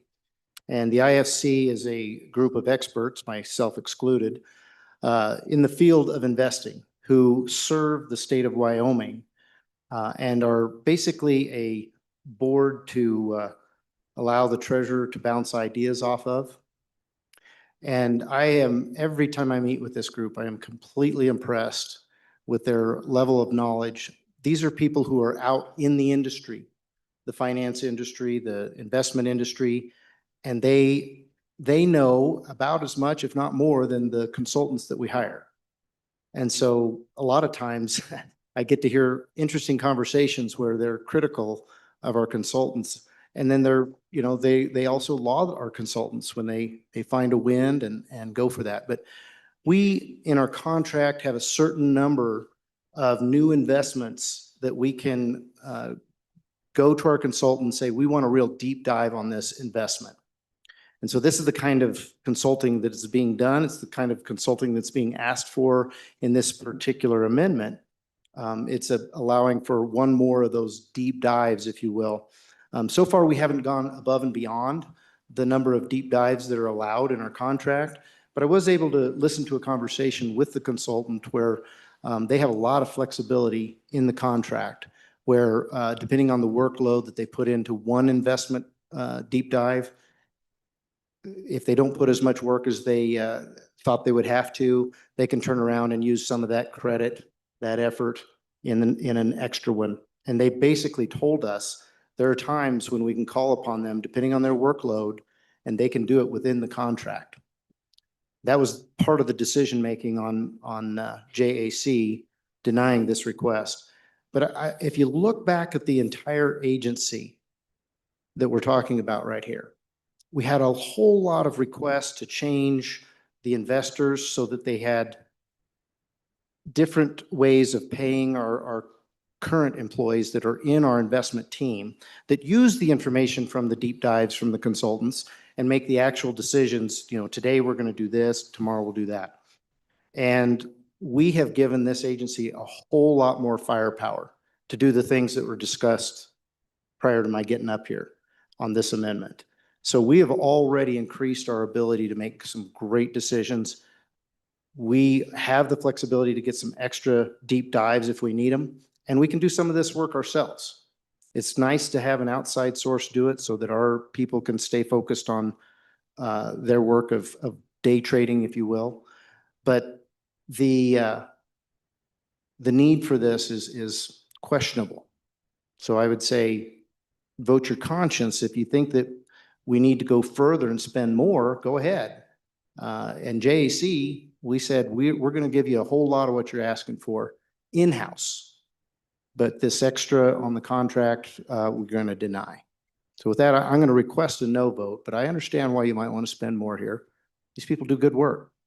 But remember, we also have other experts to ask these kind of questions. And by the way, these are mutual funds typically that we're doing the deep dive on. These are some of them are kind of new to the market, and they've got particular investments that are attractive, and we want to get in there and find out, well, how are the investors in this mutual fund really working? Do we trust them to make decisions with our hard-earned savings for the state of Wyoming? And so that's kind of what these deep dives are all about. They're figuring out who are the investment managers that we're going to put in control of this money. Do we trust them? How long are we going to go into this agreement with this mutual fund? Can we get back out if we need to? So in other words, you don't do this very often. So the contract, I believe, if I recall correctly, allows for 3 to 4 of these a year. And this is asking for the ability to go one more. Thank you. Hopefully that was helpful information. Vote no. Any other members? Second time? None? To the bringer. Representative Harshman.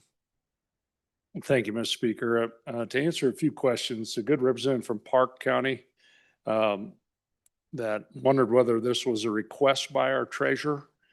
Certainly was a request, and then was approved by the governor and put in the budget.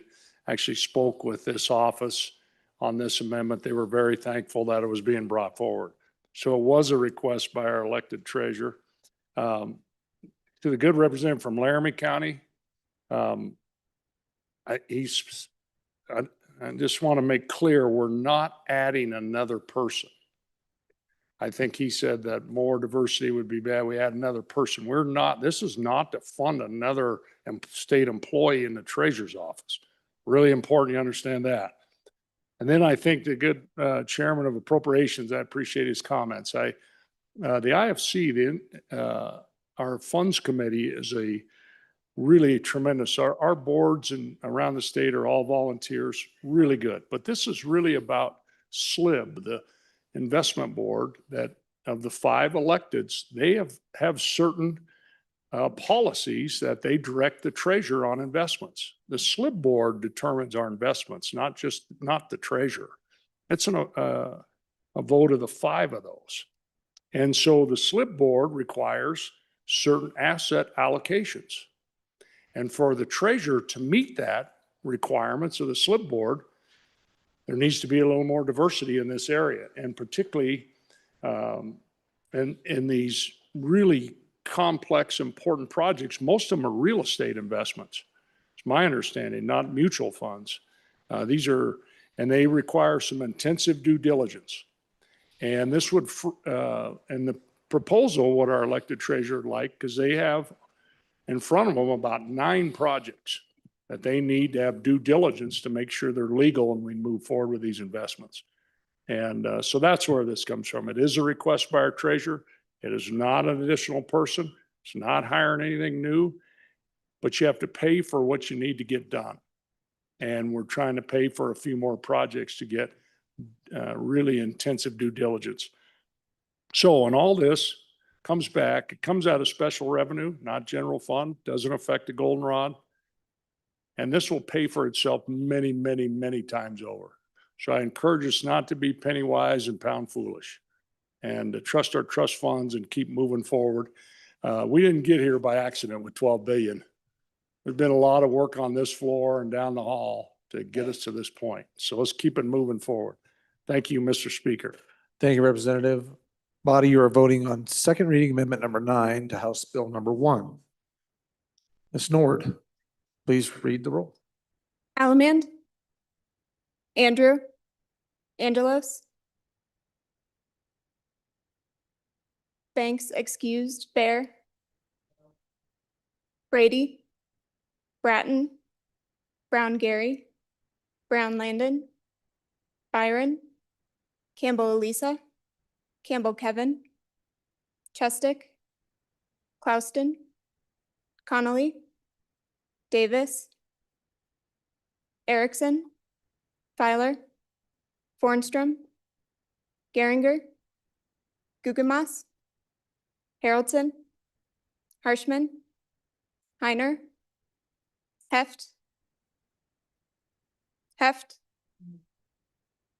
Jarvis, Johnson, Kelly excused, Knapp, Larson Lloyd, Larson JT, Lally, Lean, Locke, Lucas, McCann, Nicholas, Ottman, Pendergraft, Posey, Provenza, Riggins, Rodriguez Williams, Schmid, Sherwood, Singh, Smith, Storr, Strock, Stivar, Tarver, Bayer, Washit, Wasserberger, Webb, Weber, Worf, Williams, Winter, Wiley, Yin. Mr. Speaker, are there any changes? Wiley, no to aye. Further changes? Riggins, aye to no. Further changes. Closing vote. Closing vote. Vote closed. 25 aye, 35 no. By your vote, you have chosen not to adopt second reading amendment number 9 to House Bill number 1. Next amendment for our consideration to House Bill number 1, second reading amendment number 10. Representative Locke, please. Thank you, Mr. Speaker, and thank you, body. I wanted to offer this amendment. I want to move second reading amendment number 10 to House Bill 1. There you go. And let me kind of summarize what this amendment does. In short, this amendment removes about 52 full-time positions, saves us about 3.67 million from the general fund for spending. And I'll talk a little bit about that. I'll give a little bit of detail. But in short, what's my motivation? In all of these positions have been basically vacant for anywhere from the last 24 to the last 61 months. And my thinking here is if these positions have been vacant that long, let's remove these positions. And if these departments need them, come back, defend them, and push for these positions, then we can reconsider them. But that's the motivation of this amendment. And let me go over it sort of quickly. The organizations that are affected here, of course, are Section 6, Administration and Information, Section 48, Department of Health, Section 49, Department of Family Services, and Section 77, Enterprise Technology Services. And let me summarize those just a little bit. For the administration and information, 5 positions. For the Department of Health, there were 41. Department of Family Services, 2. Enterprise Technology Services, there were 3, and 1 for the Department of Education, and that's your 52 positions. And my approach here, as I mentioned, all these positions have been vacant for anywhere from 24 to 61 months. I'm kind of taking a bit of a taxpayer first approach to this. You know, let's leave these, take these positions out, and the taxpayers are paying a lot. Let's take these positions out, and if these departments need these positions, let them come back and defend them. We should be looking all the time. Are these bloat positions or are they not? And certainly there will be a debate on the floor today, but that was kind of my approach to this. And, most of us in here claim to take a limited government approach. In my opinion, this is that approach. So I ask for an aye on this amendment. It'll give us 3.67 million back for positions that haven't been filled a very long time. And again, I ask for your aye vote. Representative Stivar, first time. Thank you, Mr. Speaker. On and against this amendment,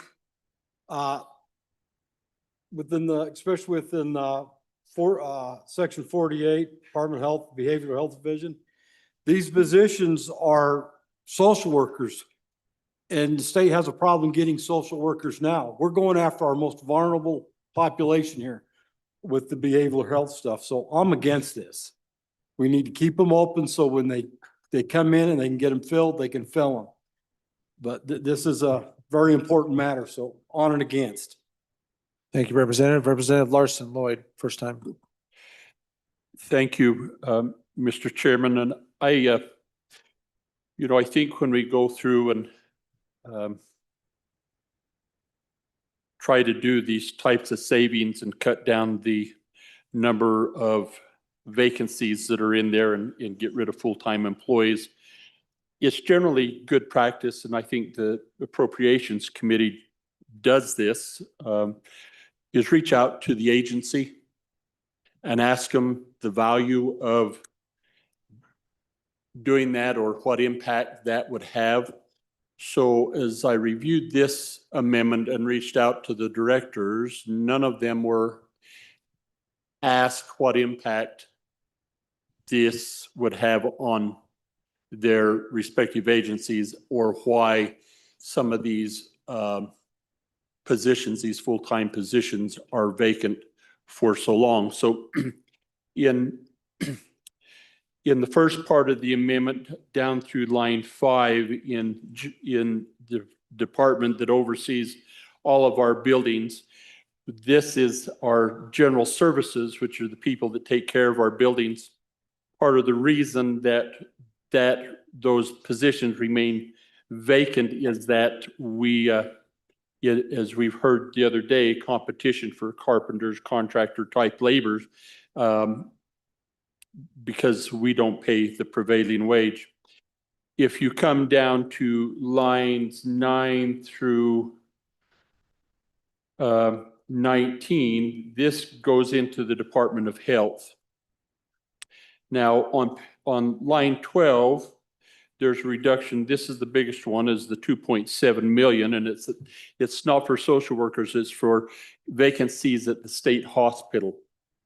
Now, this year we had a subcommittee that reached out and worked with the Department of Health to understand how they operate. And I think what the Department of Health helped them to understand is staffing problems, particularly at the state hospital, where a lot of the nurses are travelers, contract nurses, that come in at a much higher rate. We, as a legislature, over the last several bienniums, have allowed the Department of Health this superflex authority that allows them to use the funds for vacant positions to cover the cost of contract positions. So when we can't, so in these facilities like the State Hospital, Life Resource Center, the Retirement Center, our prisons, where we have to keep that open 24/7, 365 days a year, we have to have people. And if we can't hire the people, we have to be able to contract them. And if we don't have the money there, we need to get it somehow. So we allow them the ability to take from that 100 series, that the compensation, down to the 900 series for contract labor. The 40 positions at the state hospital aren't filled, but that is how they're funding the contract labor. You pass this amendment, get rid of those vacant positions, we have to shut down beds. Now, one of the areas that our good standing committee number 1 has been wrestling with is this backup of Title 7 and Title 25 in the county jails. Well, where do you suppose these people are going to end up if we can't put them in the state hospital or in our emergency rooms? So we take 40 out of the state hospital, those vacant positions which have been vacant for a long time. Do they need them? Yes. And one in aging. If you go to DFS, they cut in assistance and service, the TANF group that goes out to and serves all of the state, throughout the state. The other one that I thought was really interesting is on the second page on lines 4 through 8, which is in Agency 77 that oversees all our technology. I think those 3 positions are 41,370, 55,330, 56,150. And I think you may recall that we allowed those positions previously to be funded about $350,000 to get ready for the business relationship management portion of that entity. The director hadn't filled those 3 positions strategically. They're funded. He needs them. He hadn't filled them in the last 6 months, but it was strategic. And if we cut it, then it sets us back what we've already approved. So as much as it sounds wonderful to cut these positions and get this savings, it just appears to me that we've stepped right in the middle of it in this effort. And I think a lot of this would have been avoided if we would have just reached out and had a conversation with the agencies to inquire what impact this would have on them. I would encourage a no vote. Thank you, Representative. Representative Brown, for your first time. Thank you, Mr. Speaker. I'll echo the sentiments of just reaching out to the agencies, because I actually did that on this exact two of these exact same agencies. So with the Department of Health and the Department of Family Services, I was looking for a way to try to fund some positions with a agency that does business workings here in the state, and was trying to find a unique way of finding some of these conversations of, hey, we've got these positions out here, and if anybody's interested, this is a spreadsheet. And a spreadsheet tells you just fraction of the story. Tells you what the position number is, how much it was allocated for, whether they're general funds, federal funds, what they're all doing. I mean, it's a pretty good list of information. If you want to take a look at it, I'll be more than happy to send it over to you. Our staff will be happy to send it over to you. It's available to everybody. The problem is what it doesn't tell you is what our good committee number 2 has done, which is asked every single one of these department directors, why are these positions not open? Or why are these positions open and not filled? And every single director will sit there and tell you, I have a reason. And there's actually a line in there of why these are not funded. So I contacted the director of the Department of Health and I said, hey, I'd like to take these 15 positions. These ones have been open for 72 months or more. Yeah, but here's the deal. If you take those positions, that money right now, I'm literally using almost every penny of that to take care of the state hospital or the Life Resource Center. So I want us to be very, very cautious when we're coming up here and pounding the ground for smaller government and reduced employees and all these different things, because when you look at a vacancy list out there and you're just starting to cut, you're not telling the whole story. We cut these positions and we go, especially with the Department of Health. I'll also say the Department of Family Services. I was going after some AWEC positions. Reached out to the director there and I said, hey, I'd like to take 2 of your 4 AWEC positions and reduce those. Actually, I actually have a plan right now for those 2 AWEC positions. I'd prefer if we can get this through and we have the budget, I have a plan for those 2 AWEC positions that have been open. I plan on using them for X and Y. Having a conversation with these directors, ladies and gentlemen, they're at your beck and call. They are willing to discuss this with you. I understand the want and look of, hey, I feel like we can cut $3 million from the budget, but legitimately, ladies and gentlemen, you're going to cost the state more than you're going to save money. So on and against this amendment. Thank you, Representative. Representative Sherwood, your first time. Thank you, Bobby. This is a great opportunity to remind you that that vacancy report is in our SharePoint drive, so you can pull it up on your computer and look through it. But I agree that it doesn't tell the full story, and that is why your good JAC had that report printed out in front of us. And as the agencies were in front of us in December and January, these are the hard questions we asked about, hey, it looks like you have this many vacancies and this many of them have been open for, a year or more. Why? And so I just wanted to assure the body this is something that we took very seriously, and asking these questions to really understand where agencies had those openings so they could move from 900 to 100 series back and forth, or whether they had an opening and they were creating efficiencies to streamline operations, but then they needed an approval through A&I to do a reclassification. And that can take months and months and months. And so it's not always that they're just sitting there open for no reason. There is actually really good justification in terms of that contract employee and the reclassification process. Thank you. Thank you, Representative. Representative Harrelson, first time. Thank you, Mr. Speaker. So just a couple clarifiers. One, some of these positions that you see in this amendment are unfunded positions and some are funded positions.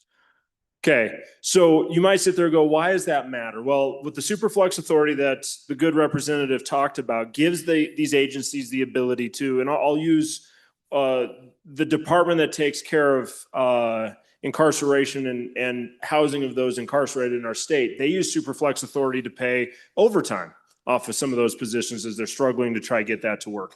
So in some of these unfunded positions, one of the things we ask, because we did the same exact thing, and Representative, utmost respect, but we did one of the same things. We're like, man, we got all these positions that have been open forever. We're gonna take and we're gonna clean this thing up.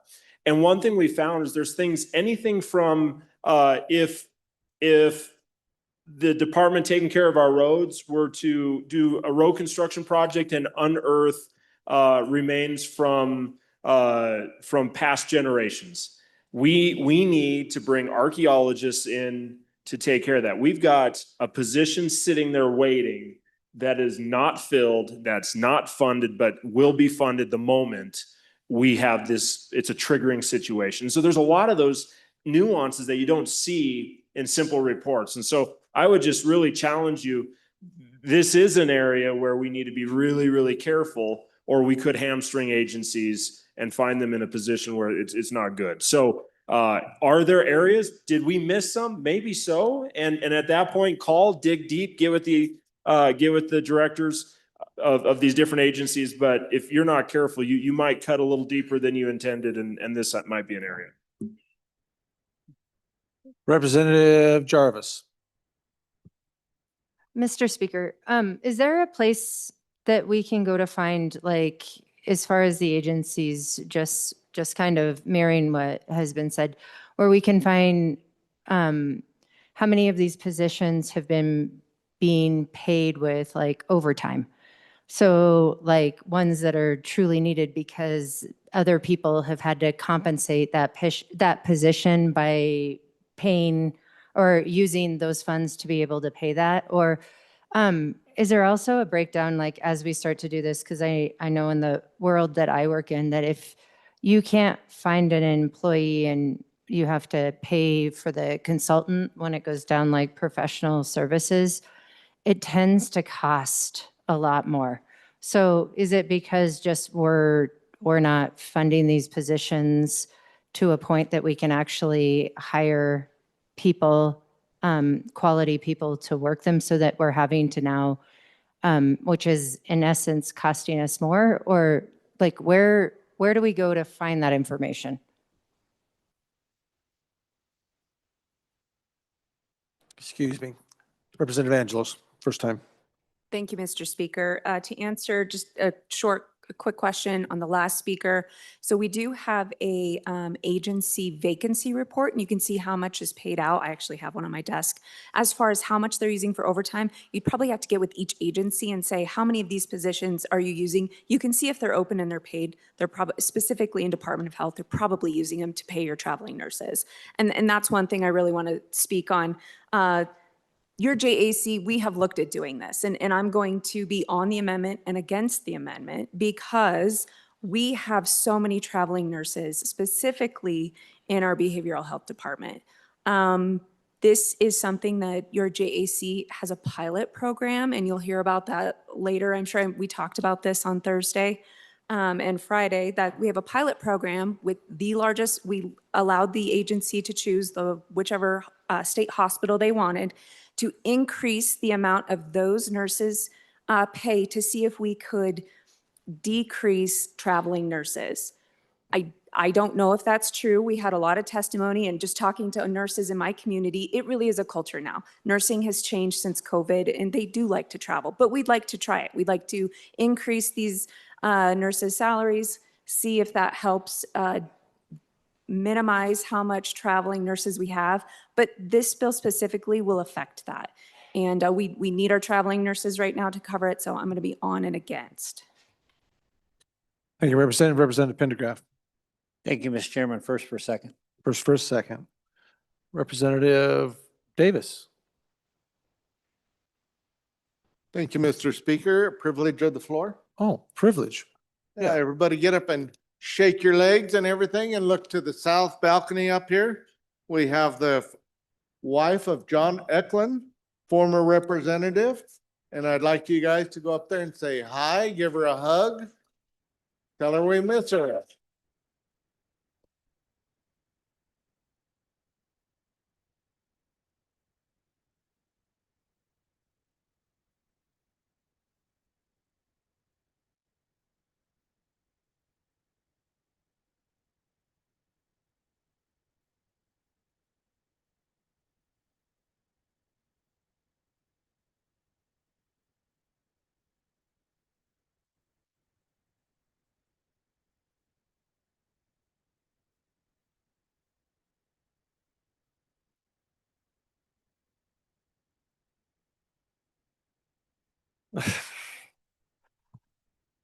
Susie, we are honored to have you here in the House today, and we are so thankful that you took the time to come and be with us. We miss your husband. and I'm sure not even remotely as much as you do, but he left a great hole in here, and we are so thankful for your being able to come here so we can continue to recognize his service to this body and to the state of Wyoming. Thank you for being here today. Yep, and another thing here, at the request of Representative Wiley, we've got a chair up here, and that we continue to apply flowers to that chair in remembrance of John, to remind us of that legislator that was not able to be with us for this session. So thank you for being here, Susie. Appreciate all of your work. Okay, representatives. Representative Bear. First for a second, Mr. Speaker. First for a second, sir. Representative Harshman. Thank you, Mr. Speaker. Just real quick, on page 115 of our budget bill, you can see that section 307, page 115. And this is a long time 300 series where we don't allow the chief executive to B11 this 100 series, which is salary money, to anything else but salaries. And you've heard all the testimony on these temporaries and part-times and those kind of things. And then just for, I think the question, well, what would happen if these 40 positions if we don't use them for these temporary nurses at these state facilities, the money reverts back to the general fund. And we usually revert around 50 million every budget cycle back to the general fund that doesn't get spent. So thank you, Mr. Speaker. Thank you, Representative. Any other members for their first time? Okay, seeing none. Members for their second time? Got a fairly decent list here. Stivar, Larson, Lloyd, Larson, Brown, Landon, Sherwood, Haroldson, Jarvis, Angelos, Pendergraft, Bear, and Harshman. Any of those? Representative Haroldson, please. Thank you, Mr. Speaker. I do need to bring a clarification to the good bringer of the amendment as well to the rest of the body. After doing more research, all these are funded positions. They're just funded really low. So when you're averaging out in the 30 to 35,000 per position, these are all funded positions. So I did get some clarification on that, but there are still unfunded positions, but these are not the ones that were attached into this amendment. Thank you, Representative. Appreciate the clarification. Any other members for their second time? Representative Larson, Lloyd, second time. Thank you, Mr. Chairman. I recall making an attempt like this one time under this agency that oversees the maintenance of all our buildings. And I found that she had a vacant position as electrician's position, and I moved it to that agency. I moved it to that agency that takes care of our environmental issues. And I didn't talk to her.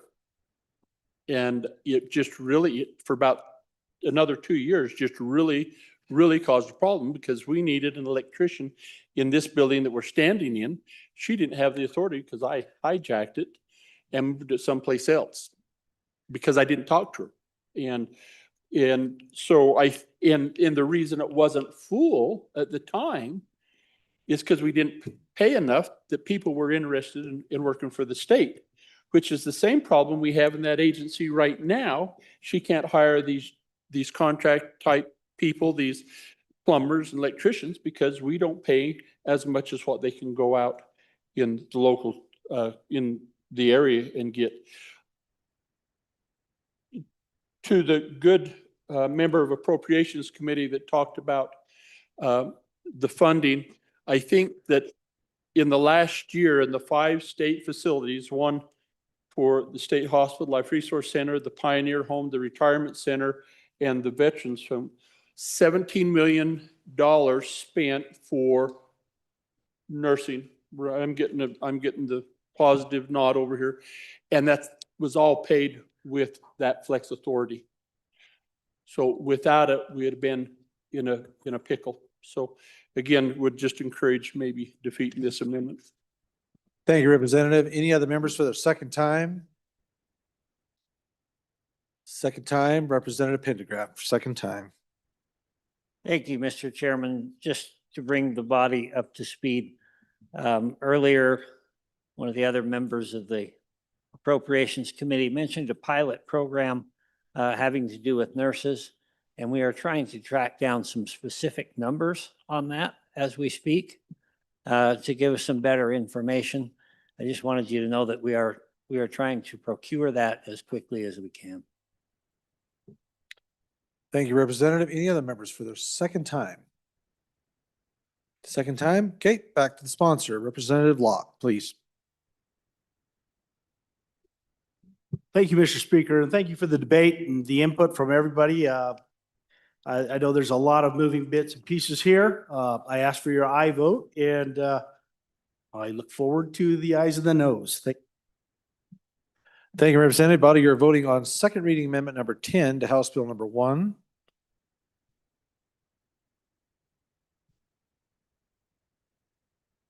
Allemand, Andrew, Angelos, Banks excused, Bear, Brady,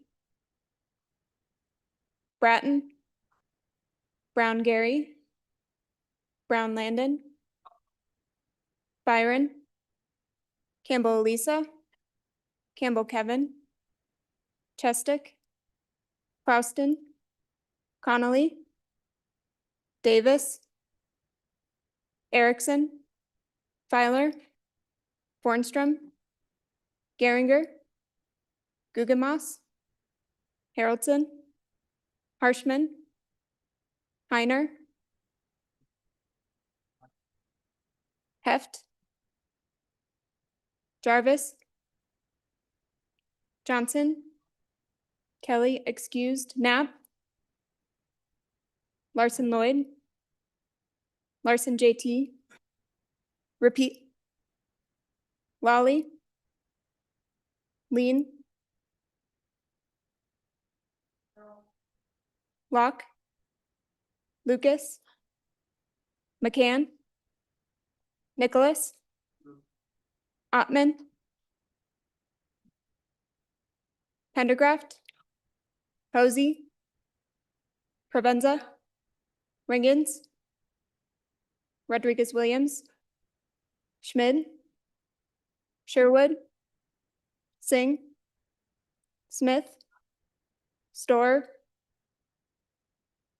Strock, Stivar, Tarver, Thayer, Washit, repeat, Wasserberger, Webb, Wharf, Williams, Winter, Wiley, Yin. Mr. Speaker, No. are there any changes? Allemand, aye to no. Further changes? Closing vote. Vote closed. 17 aye, 43 no. Well, your vote, you have chosen not to adopt second reading amendment number 10 to House Bill number 1. Next amendment for consideration to House Bill number 1, second reading amendment number 11. Representative Clouston, please. Thank you, Mr. Speaker. I move second reading amendment number 11 to House Bill 1 and ask for your favorable consideration. Ladies and gentlemen, this deals with our locksmithing services for the state. So this deals with hardware, doors, keys, and then as we move into this, the software can be used to update the 106 key fobs that we all use to get in and out of the facilities. The current key management software that our state uses is actually older than our good representative from House District 17. So it's become technologically obsolete. It relies on paper forms and manual data entry. So by approving this, we can update all the keys that we use, update the software. This is really just an efficiency and a safety issue. I ask for your favorable consideration. Thank you, Representative. Any members want to speak to this? Representative Bear. Thank you, Mr. Speaker. I urge a no vote. We heard testimony that it is an antiquated system, but it's for our antiquated keys. This doesn't have to do with the item that is hanging around my neck right now. We in JAC believe that there's going to be more and more movement towards these electronic key cards. And we think that the money should be spent in that area versus the old key system. This is a management software, sort of like a spreadsheet, if you will, just to keep track of who has what key and where it is. And so I don't know if many of you have keys. I know I have a key to the room that we meet in up there, and I know that the leadership each have keys to their offices, but most of us don't have keys. We use these new key card systems, and that's what the state's really trying to go toward. Representative Haroldson, First for a second. first for a second. Any others? Representative Jarvis, first time. Thank you, Mr. Speaker. I can tell you, working in the field that I work in, it's really nice when power goes down. As administrators in safety and security to be able to get into places. Thank you, Representative. Any other members? Representative Webb.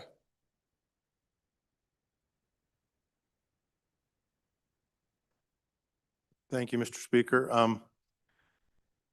Most of these electronic entrance systems have backup batteries in them, so unless there is a very extended power outage, they're not affected. The other thing that I would say is that with physical keys, if you lose one of those master keys, it can be several $1,000s to have to rekey everything. Fobs is certainly a better way to go. Thank you. Thank you, Representative. Any others? First time. Seeing none, second time.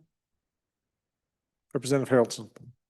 Thank you, Mr. Speaker. So just to clarify, if you look at this, it's 204,113 of general funds, of which 141,310 is one time for key management software. This is not key cards, you guys. It is, I can't use a prop. It isn't the key cards we carry, we get into the building with. This is just the software saying who has keys. Now, down the road, they want to upgrade our key cards. Down the road, they want to make that reality. But as we've been talking to this agency, we're talking hundreds of millions of dollars potentially to upgrade all buildings in the state. So this 200,000 is just to upgrade software. And I'll be honest with you, the concept of changing over to a completely different system is something that down the road will probably have to be a bridge that we cross as this body. And so I really struggle with the fact that we're going to spend $204,000 on software to keep track of who has keys. That's, I mean, if you go read page 103 on the budget request, you see that this is it is known as engaged request, and it is to log who has keys, who doesn't have keys, and when they were given out, how many, what areas, what buildings. It's an advanced spreadsheet design program. So I would definitely request a no vote. I don't believe that this is a wise use of money. And if we decide to completely revamp how we're doing keys in the state, I believe we're also going to find ourselves possibly going backwards. Representative Davis, for your first time. Thank you, Mr. Speaker. Does this include the motor pool and all those keys also in that updated?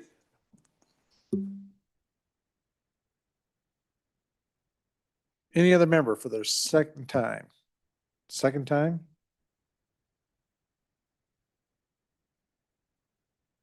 I guess we kind of jumped a little bit there. Seeing none, Representative Clausen, bring us home. Thank you, Mr. Speaker. Now, I do believe the department here did request an upgrade that was denied for the whole system.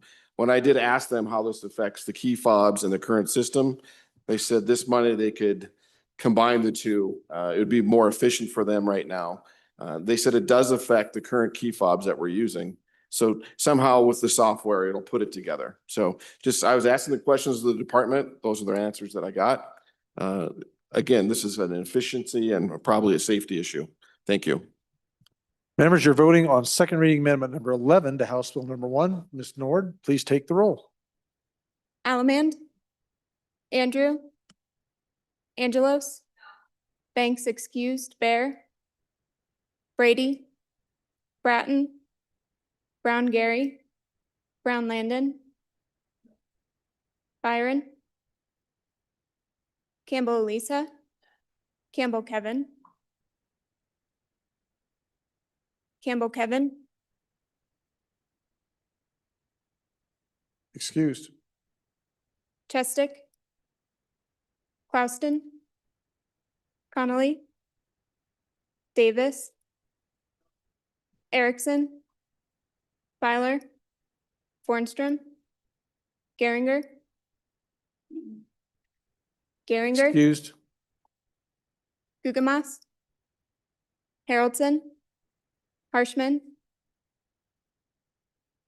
Heiner, Heft, repeat, Jarvis, Johnson, Kelly, excused, Knapp, Larson Lloyd, Larson JT, Lawley, Lean, Locke, Excused. Lucas, Representative, I would stop, we make sure you're in on the, past the bar. Thank you. Thank you, sir.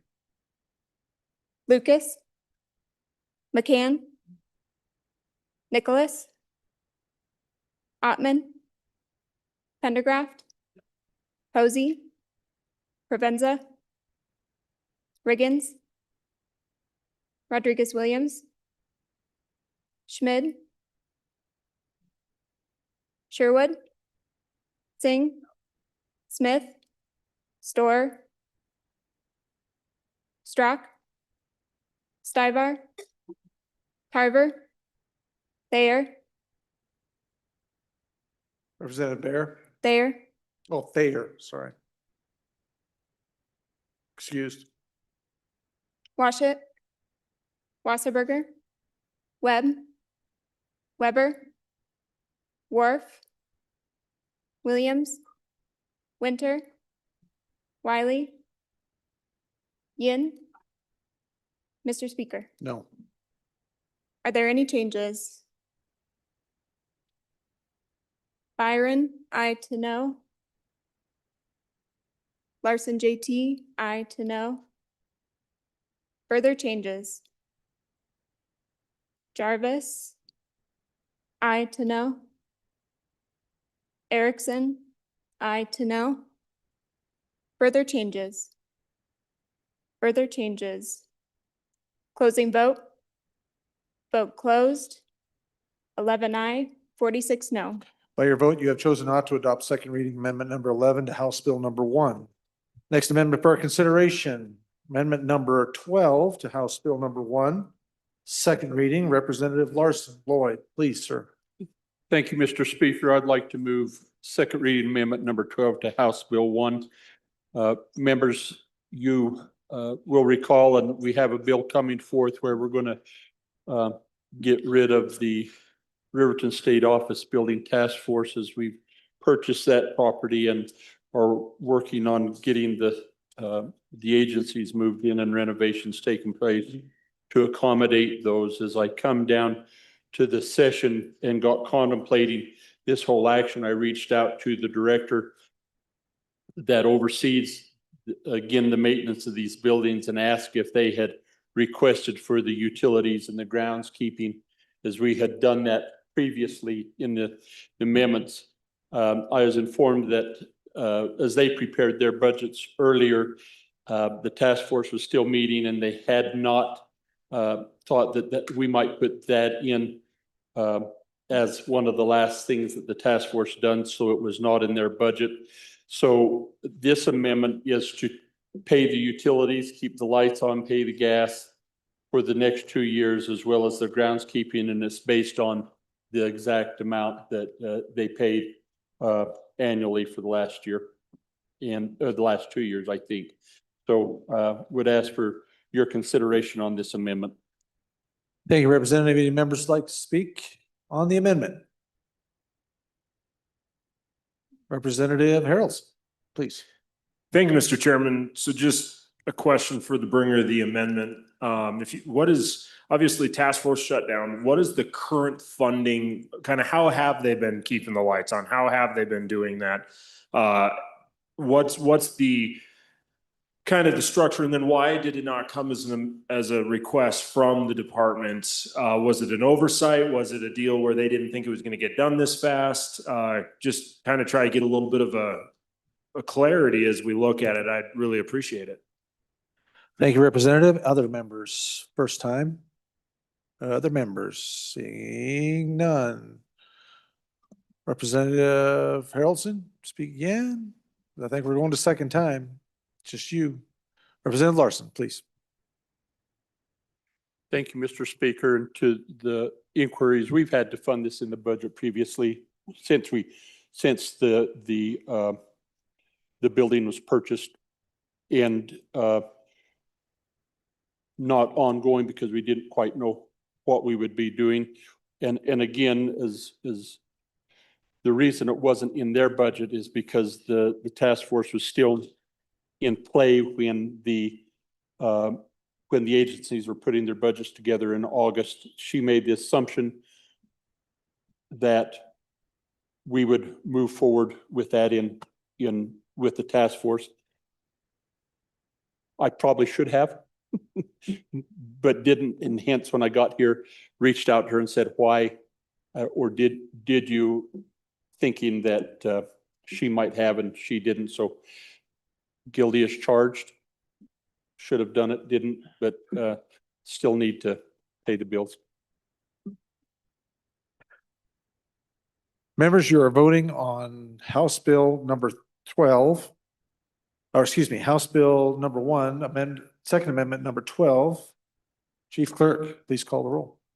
Allemand, Andrew, Angelos, Banks, excused, Bear, Brady, Bratton, Brown, Gary, Brown, Landon, Byron, Campbell, Elisa, Campbell, Kevin, Chestick, Clouston, Connolly, Davis, Erickson, Feiler, Hornstrom, Geringer, Guggenmoss, Harrelson, No. Harshman, Heiner, Heft, repeat, Jarvis, Johnson. No. I'm sorry, Jarvis, repeat. Johnson, Kelly, excused, Knapp, Larson Lloyd, Larson JT, Excused. Lawley, Lean, Locke, Lucas, McCann, Nicholas, Ottman, Pendergraft, Posey, Provenza, Riggins, Rodriguez Williams, Schmid, Sherwood, Singh, repeat, Smith, Storer, Strock, Stivar, Tarver, Thayer, Washut, Wasserberger, Webb, Weber, Wharf, Williams, Winter, Wiley, Yin. Mr. Speaker. No. Are there any changes? Larson JT, excused to I. Further changes? Further changes? Closing vote? Vote closed. 28 aye, 32 no, 2 excused. By your vote, you have chosen not to adopt second reading amendment number 13 to House Bill number 1. Next amendment for our it's number 12, I'm sorry. Next amendment for our consideration number 13 to House Bill number 1. Representative Larson, Lloyd.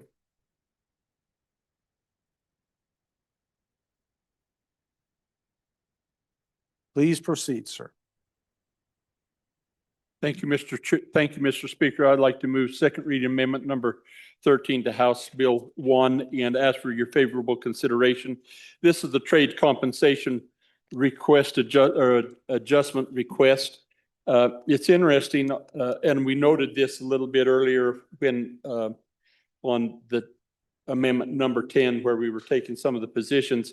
The problem that this agency is having in getting the trade compensation is is the pay scale. Now, we are required, the state is required, when we contract out to any of these trades, we require the contractors we hire to pay the prevailing wage for that trade. Okay. I want to get this out again. We require the contractors we hire to pay prevailing wage for these trades, but we don't pay them to our trades employees.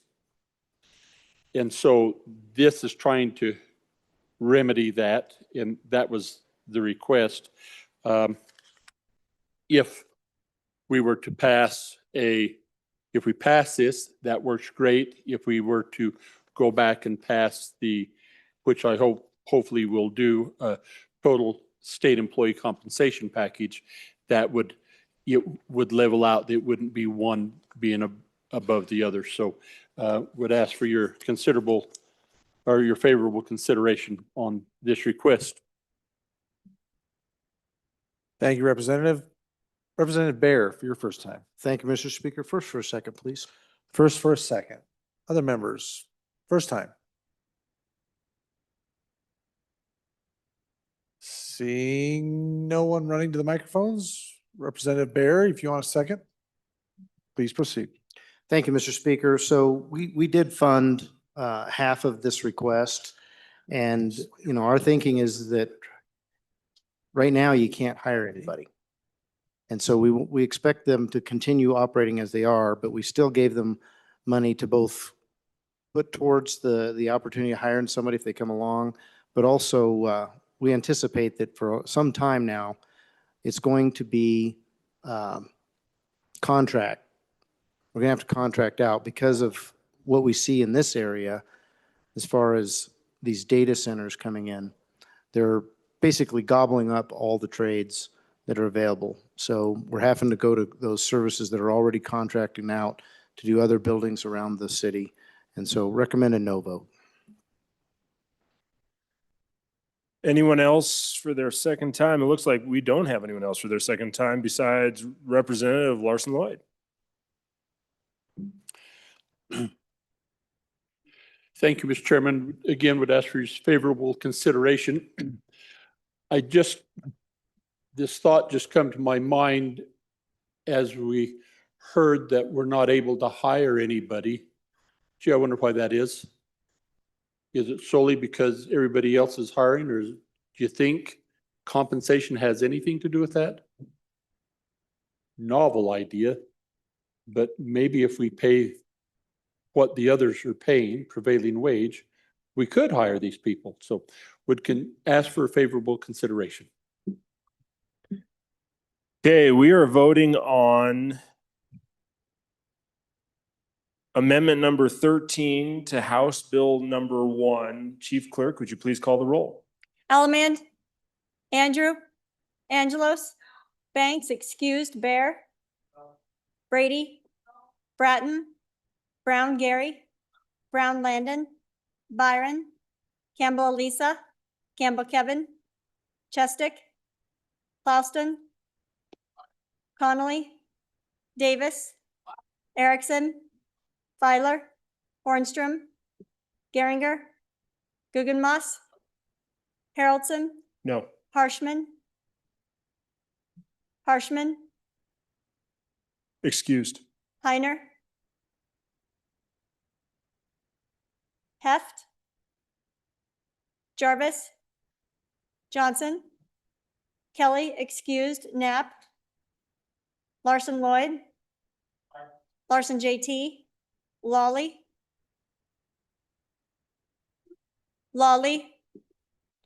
Excused.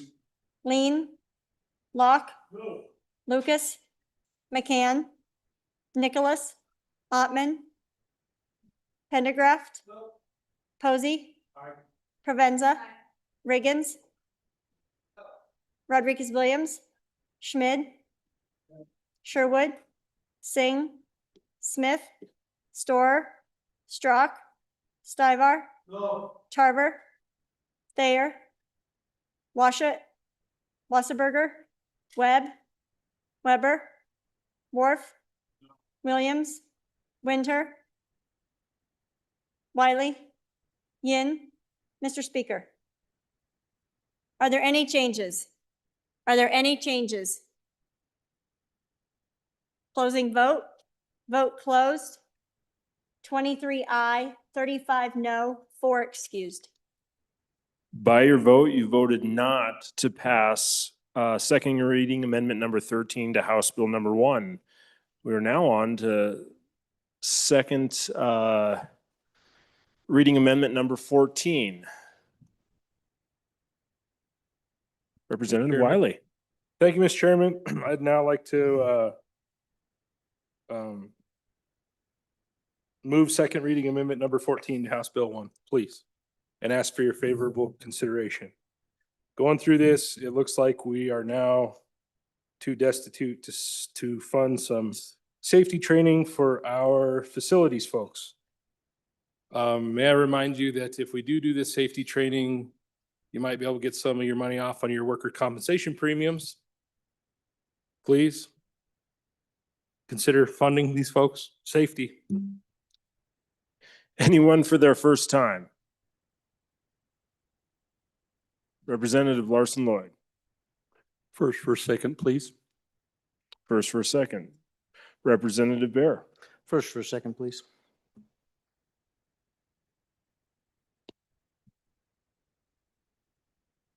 Representative Davis. Thank you, Mr. Chairman. First for a first. But on this is extremely important. As being an employer for 40 years, if you don't keep up on this stuff, it really does affect your workman's comp ratings. So you got to stay up on this. This is money in the state's pocket. Anyone else for their first time? Anyone else for their first time? For their second time? For their second time, Chairman Bear. Thank you, buddy. I'll remind you that this is an exception request and that we have some flexibility in the 200 series. So there's other funds within this series that can be used for this purpose. That's what we've been doing in the past. We anticipate the agency doing the same. Please vote no. Anyone else for their second time? Larson Lloyd.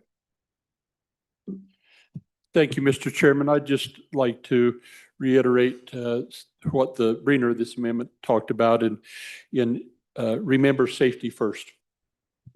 And those of you that maybe have ever worked in power generation or gas processing, railroads, any of those, the OSHA 1010 is the fundamental, the baseline of teaching new employees how to be safe on the job. And it's concerning to me that we would sidestep that as a state when we should be setting the example. We, in industry, we reach out to industry and tell them that funding safety always pays back in dividends. And my experience is that that is true. I think this request to do the OSHA 1010, I'm a little bit astounded that we haven't been, frankly, but we should fund this and it should be funded ongoing forever because we need to make sure that the state employees in this agency understand how to work safely and protect the safety of their coworkers and the public. Please support this. Thank you, Representative. Any other members? First time? Second time? Representative Wiley. Thank you, Mr. Speaker. Again, this is a minimal amount. We're talking about OSHA 1010. It also could affect our insurance premiums, not just workers' compensation. I mean, we're getting so tight, we're squeaking, body.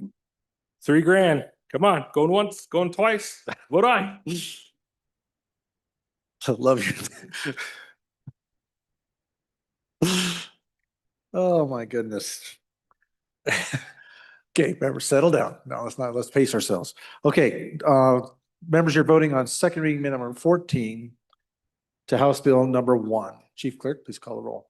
Allemand, Andrew, Angelos, Banks excused, Bear, Brady, Bratton, Brown Gary, Brown Landon, Byron, Campbell Lisa, Campbell Kevin, Chestick, Plouston, Connolly, Davis, Erickson, Feiler, Bornstrom, Geringer, Guggenmass, Haroldson,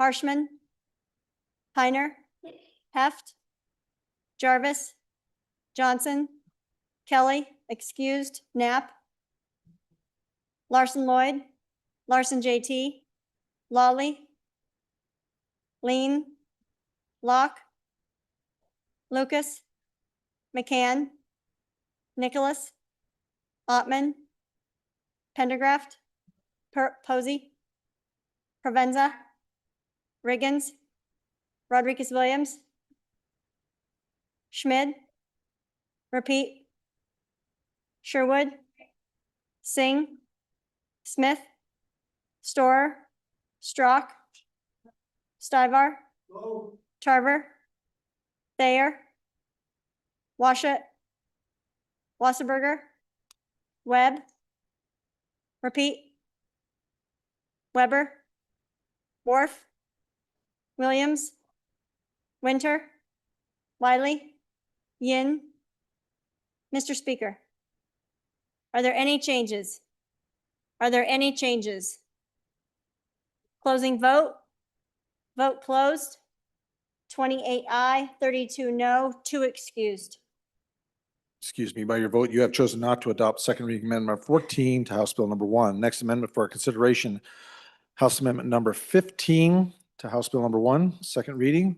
Representative Clouston, please. Thank you, Mr. Speaker. I move second reading amendment number 15 to House Bill number 1. Ladies and gentlemen, just so everybody knows, we purchased a building that's 60,000 square feet. In January of 25, this building started to be used. We also, in 24, bought 2 houses. Those houses will also start to be occupied by state agencies in the next biennium. So this request is for 3 FTEs, equipment and supplies to take care of these buildings. So cleaning, outdoor care, snow removal, ice removal. I did ask the agency, is this staffing and cost consistent with the other properties that the state manages? And it is. So again, this is just maintaining the buildings, ice removal, snow removal, taking care and maintaining our investment. I ask for your aye vote. Thank you, Representative. Members speaking on the amendment. Representative Haroldson. First for a second. First, second. Any other members? Representative Bear. Thank you, Mr. Speaker. First for a second, please. First for a second. Representative Wharf. Thank you, Mr. Speaker. I guess I rise more with a question. I'm wondering why we're going around purchasing homes, and if we got people that are using them for office space, are they providing any type of an income? Or basically, is the department, whoever it is that's using that house, are they generating any type of a payment? I mean, I understand the need to protect and maintain property. I know what happens when it's not done. It gets very expensive, but I just don't know why the state's buying houses and what kind of purpose those serve. Thank you, Representative. Any others? Any others? First time. Seeing none, second time. On the amendment, Representative Haroldson, please. Thank you, Mr. Speaker. So to answer the question, this department pursues, I'm going to pause real quick because I'm answering the question. I guess maybe he's getting the answer from someone else. I'll give it to everyone else. This department pursues property adjacent to the Capitol property here in downtown. with the intention of being able to protect our borders. That's kind of the best way to describe it. Where as we need more parking lots or the hotel or whatever may come in those adjacent properties, we do pursue those. So we've got the office building and then we've got the two houses. Now, what are they being used for? Currently, the houses, as far as we were aware, are not full, but they are looking at putting people in them, and I know they've been doing work on them. Currently, these positions are being absorbed by other individuals in the Capitol Square maintenance department and also contract. And so their concept is to put the FTEs in and to take care of this. The concept as we continue to talk, one of the concerns that this department did have, and I know I mentioned this it would have been last week, is that they're struggling to find people to put into these positions. And a big part of that is because of these centers coming into town. And going back to a little bit of a prior, if we just increase the pay, is that going to change? The pay they're receiving to build, work at, and to operate in these facilities is way beyond normal pay, way beyond even industry pay. My local electricians are leaving my community and coming up to work at these because they're outpaying our union jobs in that area. So these are kind of some of the things we're dealing with. And we figure as we wind up some of these projects, we believe there'll be an influx and we will look at adding FTEs and bringing those into a full-time employee status at that point instead of contract labor. But we felt at this point, continuing in that contract realm and using what we had was what we were thinking would be best. And so that was our logic behind that. Thank you, Representative. Representative Wiley. Or excuse me, Representative Bear or Wharf? Second time. Representative Bear. Yeah, we're on second. Sorry, Representative. Representative Bear. Thank you, Mr. Speaker. The question was brought, why are we purchasing these homes? And I want to add a little color to that. This was a decision made, I think, before my time, that we would set money aside and try to purchase those properties if they ever became available.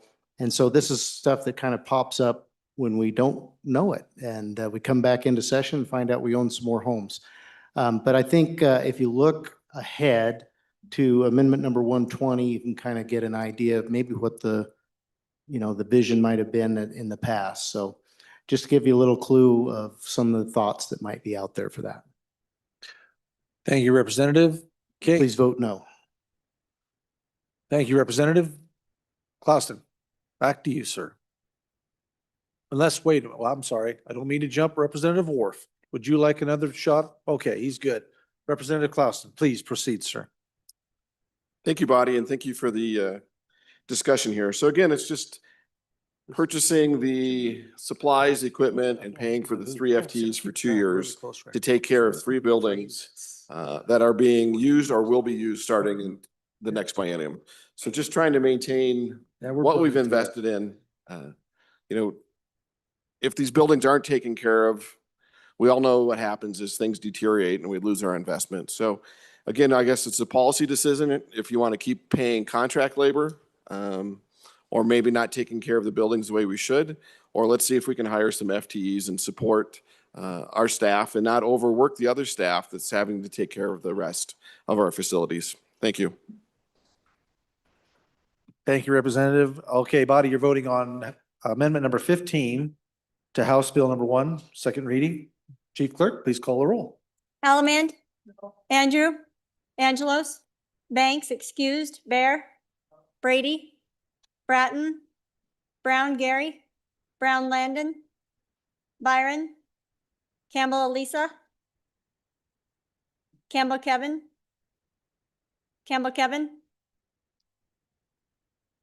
Chestick, Clauston, Connolly, Davis, Erickson, Feiler, Bornstrom, Geringer,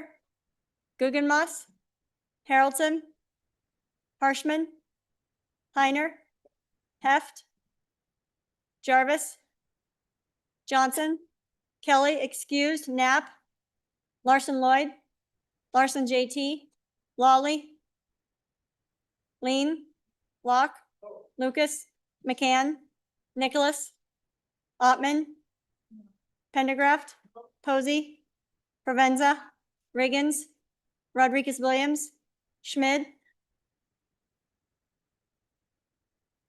Sherwood, Singh, Smith, Storer, Strock, Stivar, Tarver, Thayer, Washut, Wasserberger, Webb, Weber, Wharf, Williams, Winter, Wiley, Yin.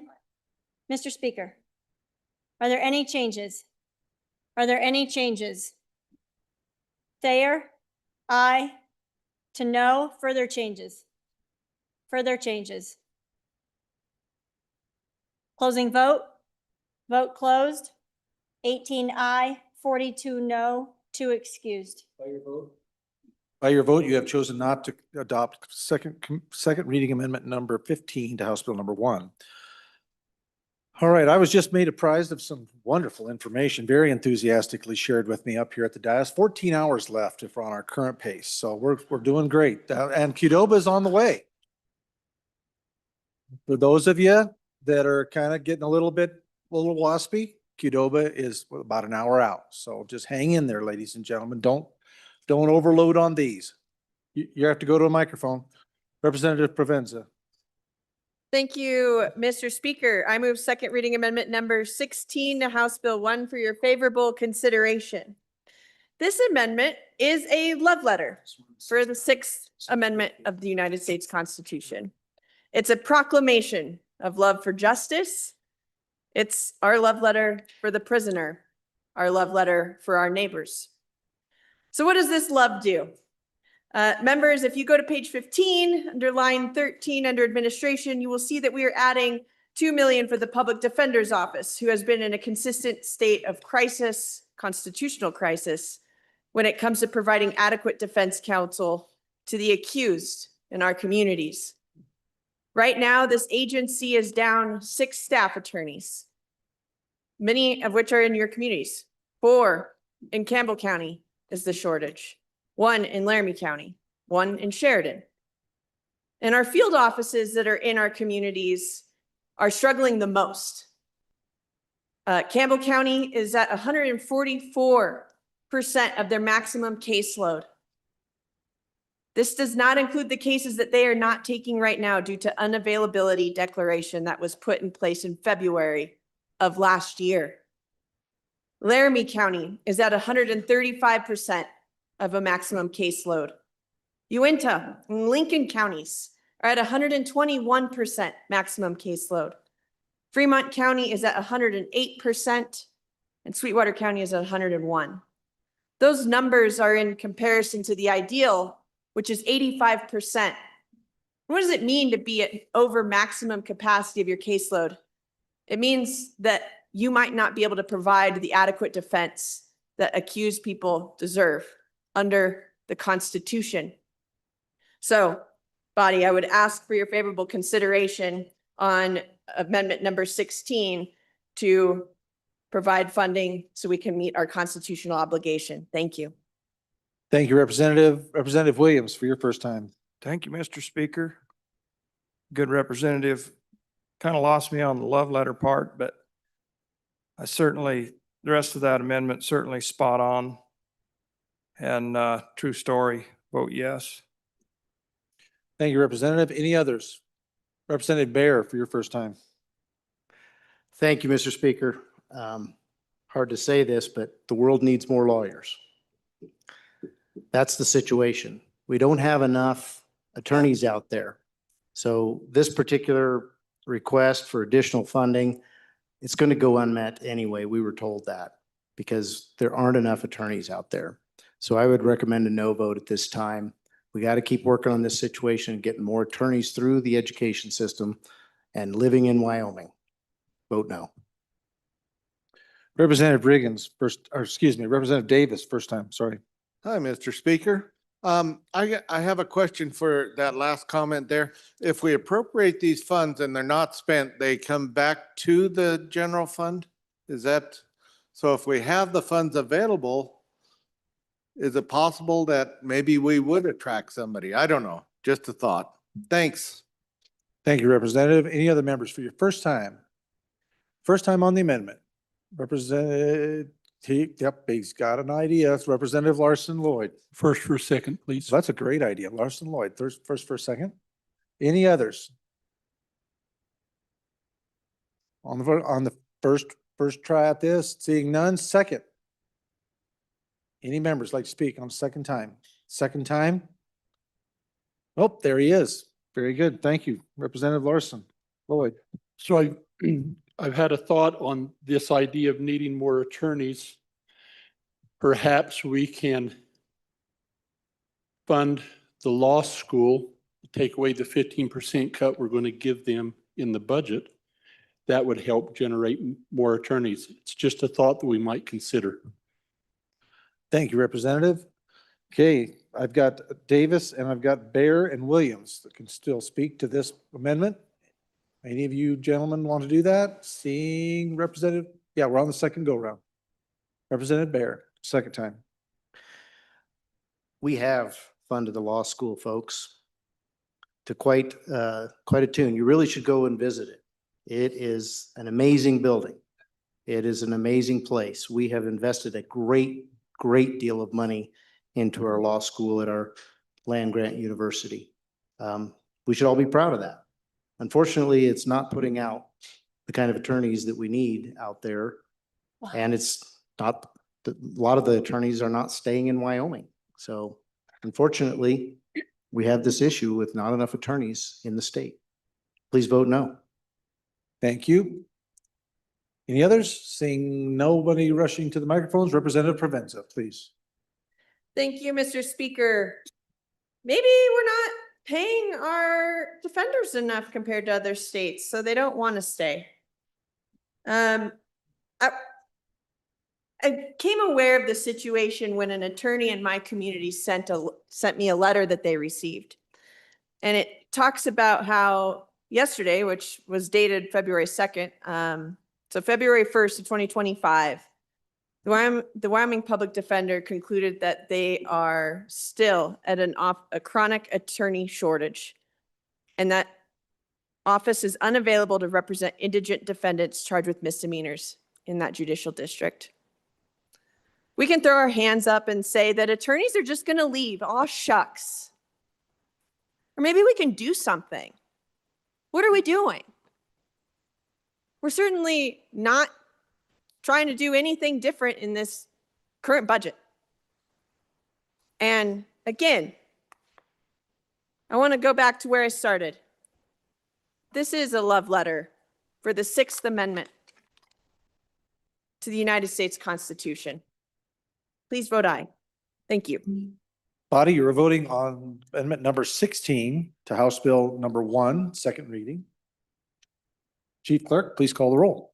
Allemand, Andrew, Angelos, Banks, Bear, Brady, Bratton, Brown Gary, Brown Landon, Byron, Campbell Lisa, Campbell Kevin, Chestick, Clauston, Connolly, Davis, Erickson, Byler, Bornstrom, Geringer, Guggenmoss, Haraldson, Harshman, Heiner, Heft, Jarvis, Johnson, Kelly, excused, Knapp, Larson Lloyd, Larson JT, Lawley, Excused. Lean, Locke, Lucas, McCann, Nicholas, Ottman, Pendergraft, Posey, Provenza, Riggins, Rodriguez Williams, Schmid, Sherwood, Singh, Smith, Storer, Strock, Stivar. No. Tarver. Thayer. Washut. Wasserberger. Webb. Weber. Wharf. Williams. Winter. Wiley. Yin. Mr. Speaker, No. are there any changes? Lawley, excused to aye. Further changes? Locke? Further changes? Closing vote? Vote closed. 28 aye, 33 no, 1 excused. By your vote, you have chosen not to adopt amendment number 16 to House Bill number 1, second reading.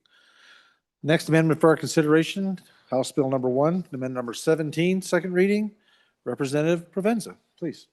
Thank you, Mr. Speaker. I move second reading amendment number 17 to House Bill 1 for your favorable consideration. Members, the last amendment was a love letter with a bouquet of flowers. And this one is maybe just a cute note. So this amendment is $500,000 added for recruitment purposes for the Office of the Public Defender. Now, members, this is a mere amendment to another agency that oversees justice issues and corrections. They have similar issues that this office holds. And so this is trying to bring into alignment some opportunities for them to recruit hardworking Wyomingites to ensure that, again, we can love the Sixth Amendment of the United States Constitution, right to counsel, if you weren't sure. So thank you. Please vote aye. Thank you, Representative. Any members, first time? Representative Baer. First for a second. First for a second. Representative Lawley. She took a hard right. She's on her downwind. Now she's on a base turn. Okay, she's on final right there. Representative Lawley. Thank you, Mr. Speaker. On and for the amendment, this is a real issue. I mean, it is a becoming crisis, especially in our more rural counties. And I think what was alluded to on the other side of the docket or the bar on this one is also a crisis. And so we have to start somewhere. And incentivizing recruitment is a good way to try to start.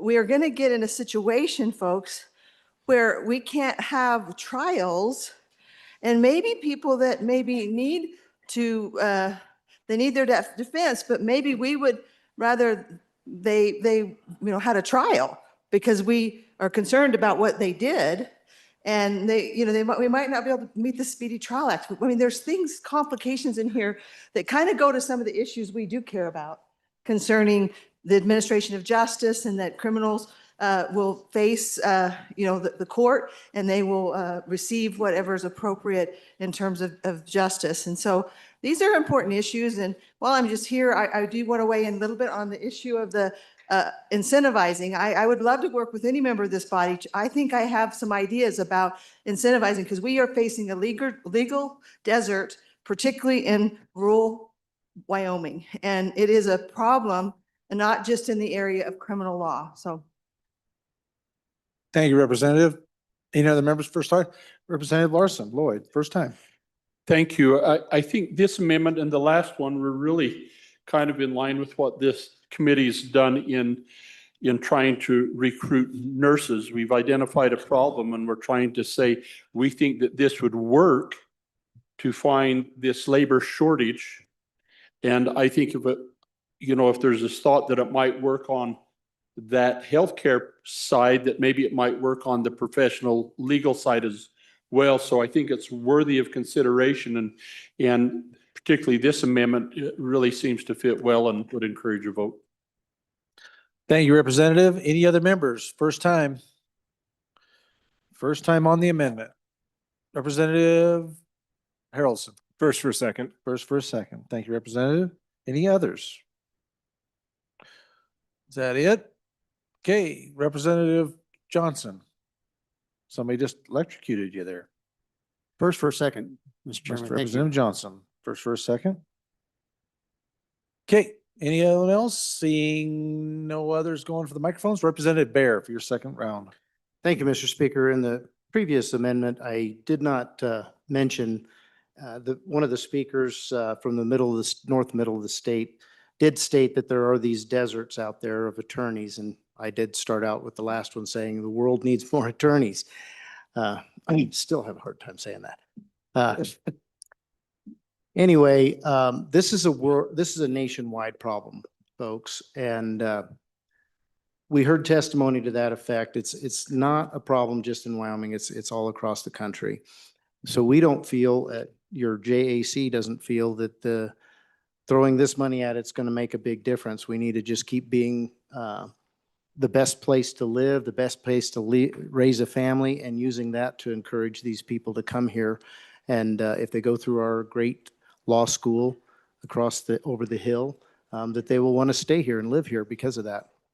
But why is it? Why does it even happen? Why are we having a shortage? And I'll just tell you my theory. We go back to that man who owns his own rocket company here in this country made a statement about this AI. And this is one of the jobs that he stated is going by the wayside, that technology is going to eliminate that job. And I think when people look at the cost of a degree in this area, that's what's making people make decisions to leave this field. I don't believe that throwing this $500,000 at it is going to make a difference in that area. So with that, I recommend a no vote. Any other members for their second time? We have Lawley, Larson-Lloyd, Harrelson, and Johnson. Seeing none. Representative Provenza, please.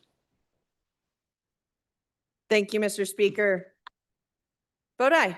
Thanks. Members, you're voting on second reading amendment number 17 to House Bill number 1. Ms. Nord, please call the roll. Allemand, Andrew, Angelos, Banks, Bear, Brady, Bratton, Brown Gary, Brown Landon, Byron, Campbell Elisa, Campbell Kevin, Campbell Excuse. Kevin, Chestick, Clouston, Connolly, Davis, Erickson, Feiler, Bornstrom, Geringer, Guggenmoss, Haroldson, Harshman, Heiner, Heft, Jarvis, Johnson, Kelly excused, Knapp, Larson-Lloyd, Larson JT, Lawley, Lean, Locke, Lucas, McCann, Nicholas, Ottman, Pendergraft, Posey, Provenza, Riggins, Rodriguez Williams, Schmid, Sherwood, Singh, Smith, Storr, Strock, Stivar, Tarver, Thayer, Washit, Wasserberger, Webb, Weber, Wharf, Williams, Winter, Wiley,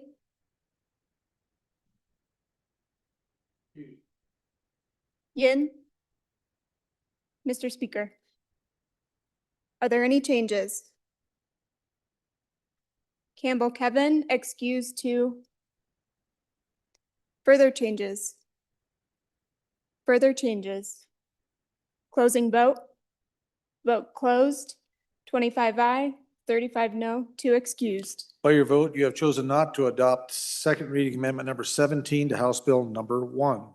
Next amendment for our consideration, members, is House Bill number 1.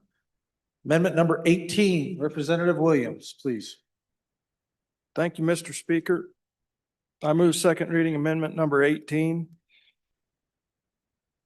Ladies and gentlemen, this is the amendment that deals with 2 additional employees for the Wyoming State Fair. Presently have 4. 137 acres, 60 structures that they are taking care of. 2 of those employees have had less than 10 days off combined in the last calendar year. They feel like they're stretched a little thin.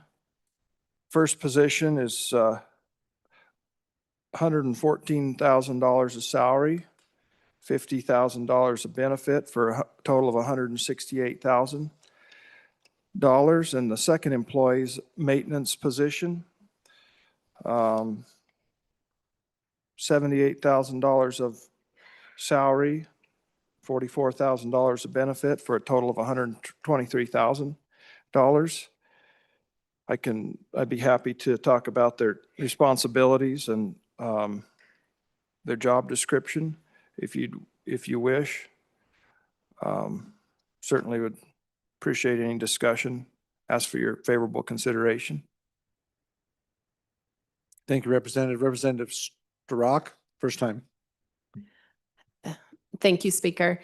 So just a little bit of understanding what happens there at the state fair. Anytime, I know a lot of people think, well, the county and the people that are there should help pay for some of this. I don't know how this is all structured, but we don't have a lot of say when it comes. We have to pay to use it the same as anybody else. And they want the state fair to be self-sufficient, to pay for itself. But anytime you call to use it, we're told, sorry, but many, many times we don't have enough people to get you set up. We're going to need a lot more notice, and I don't think we can get you in. So there is a big problem. They do need more people. So I'd appreciate a yes on this. Thank you, Representative. Representative Gugemas, first time. Thank you, Mr. Speaker. This location is used primarily for local events 60% of the time. So I think it's only fair to the state that the locals pick up the slack, and if these 2 full-time positions are needed, I think the locals can band together and fund it. Thank you. Thank you, Representative. Any other members, first time? Representative Alaman, first time. First for a second. First for a second. Any other members? Representative Bayer, first time. Thank you, Mr. Speaker.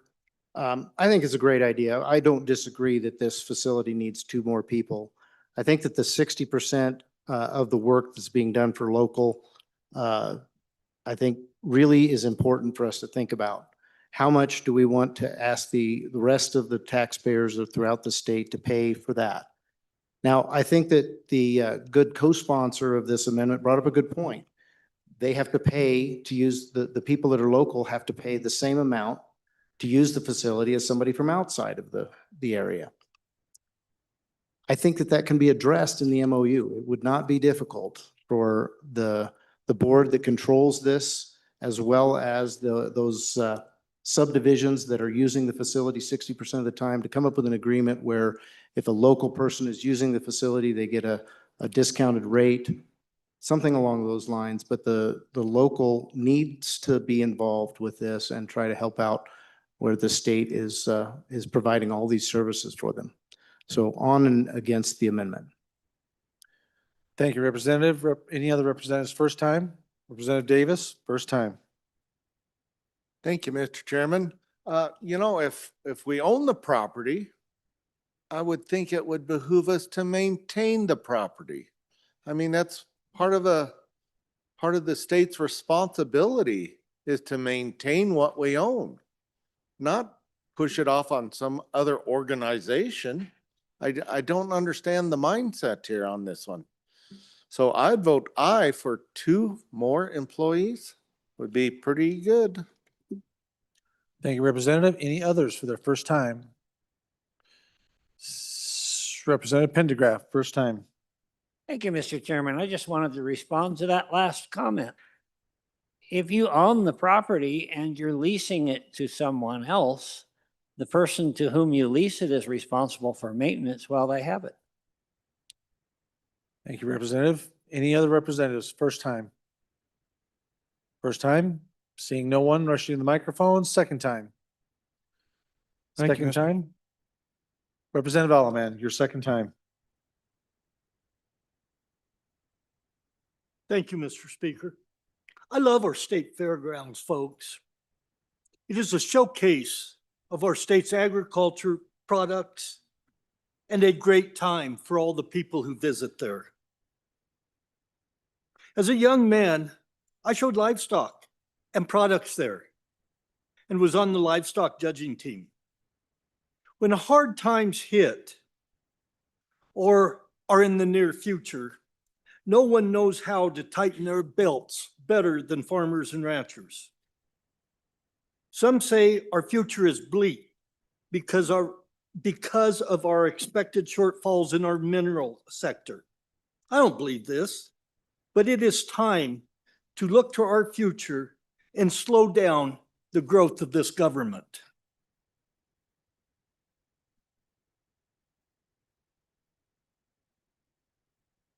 Has the use of our fairgrounds grown in such a way that we need to increase it by 2 full-time FTEs? State Fair has 4 FTEs for maintenance at this time. This amendment requests 2 more or a 33% increase. Has there a need for 2 or 33% more use at the state fair than what we've had in the past? So I'm going to ask no on this amendment. And it's hard for me because I do love our state fair and what it's done for agriculture. Thank you. Thank you, Representative. Any other members for the second time? I have Bear, Davis, and Pendergraph, Guggenmoss, and Strock. They can speak to this amendment. Second time. Seeing none? Okay, Representative Williams, please. Thank you, Mr. Speaker. Appreciate the points that we've heard, and I especially appreciate the point we heard about leasing. And I think that's exactly what we're dealing with here. And if any of you have leased a home or leased a ranch or leased a farm, you know how the maintenance situation is dealt with. And I believe we have an obligation to maintain this set of beautiful assets that we call Wyoming State Fair. And I think we'd be naive to assume that someone else would maintain it as well as the owners. Please vote aye. Body, you are voting on amendment number 18 to House Bill number 1, second reading. Chief Clerk. Allemand, Andrew, Angelos, Banks, Bear, Brady, Bratton, Brown Gary, Brown Landon, Byron, Elisa Campbell, Campbell Kevin, Chestick, Clouston, Connolly, Davis, Erickson, Filer, Bornstrom, Geringer, Guggenmoss, Haroldson, Harshman, Heiner, Heft, Jarvis, Johnson, Kelly excused, Knapp, Larson Lloyd, Larson JT, Lawley, Lean, Locke, Lucas, McCann, Nicholas, Ottman, Pendergraft, Posey, Provenza, Riggins, Rodriguez Williams, Schmid, Sherwood, Singh, Smith, Storer, Strock, Stivar, Tarver, Thayer, Washut, Wasserberger, Webb, Weber, Worf, Williams, Winter, Wiley, Yin? Mr. Speaker, are there any changes? Brown, Landon? No to aye. Further changes? Further changes. Larson, JT? No to aye. Further changes? Further changes? Closing vote? Vote closed. 31 aye, 29 no, 1 conflict, 1 excused. By your vote, you have chosen to adopt second reading amendment number 18 to House Bill number 1. Next amendment for our consideration to House Bill number 1, amendment number 19. Representative Geringer, please. Thank you, Mr. Speaker. Here we go. Here's another one for you. Woo! All right, I move second reading amendment number 19 to House Bill 1 and ask for your favorable consideration. So this amendment is to restore the Attorney General's request for additional staff largely tied to fighting the feds over natural resources. Anybody ever heard of the Buffalo RMP? The AG's office currently has only 2 attorneys handling federal natural resource policy litigation, and they're managing approximately 55 active cases. The caseload has grown really dramatically over the past decade as the federal administration increasingly regulates. And while the current administration may be friendly to Wyoming, they have active cases now that they're fighting. So this isn't a case of the feds being good at this point in time. We still have to fight these cases. These cases involve issues central to our legacy industries: coal, oil, natural gas, mining, and multiple use land management. They include challenges to federal coal moratoriums, waters of the United States rules, BLM conservation rules, and RMP amendments, like I just mentioned, methane regulations, species delisting such as wolves and grizzlies, and other federal regulatory actions that directly impact our economy and our sovereignty. So what I understood from the discussion last week is that it's a policy decision to not fund this. So is suggested policy to yield these cases to the feds?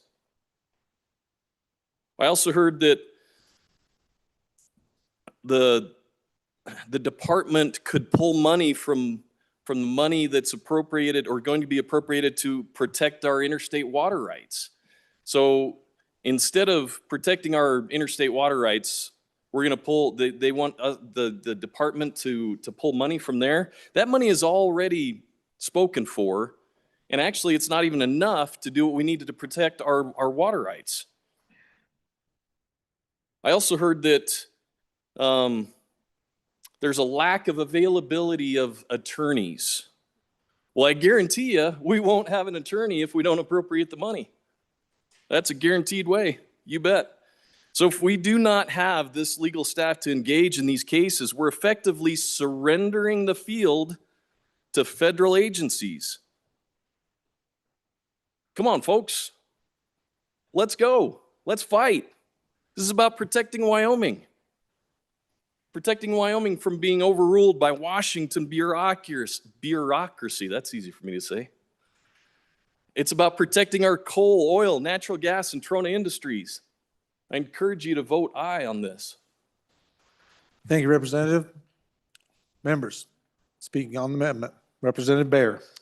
Thank you, Mr. Speaker. First for a second, please. First for a second. Any other members? First time. First time. Representative Locke, first time. Thank you, Mr. Speaker. So I know that these issues are very hot topics and they're certainly very critical issues. That being said, I know that one of the things, at least I heard in the first reading of this process was the fact that we've given one position. And I know that this cut for the second position, I think at the moment, at least, we're in at least in a favorable environment at the federal level. And so I'm in favor of us looking for opportunities to decrease our spending where we possibly can. And when we need to, we'll look for that opportunity to expand that. But I'm against this amendment. Thank you, Representative. Representative Wiley, your first time, sir. Thank you, Mr. Speaker.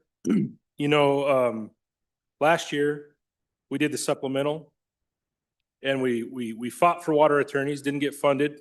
Well, here we are, saying, well, wish we coulda, woulda, shoulda after some of the decisions that happened over that. Now we're talking about legacy industries, so our minerals, our extractives, and water. Once we give it away, we'll never get it back. Let's not sell today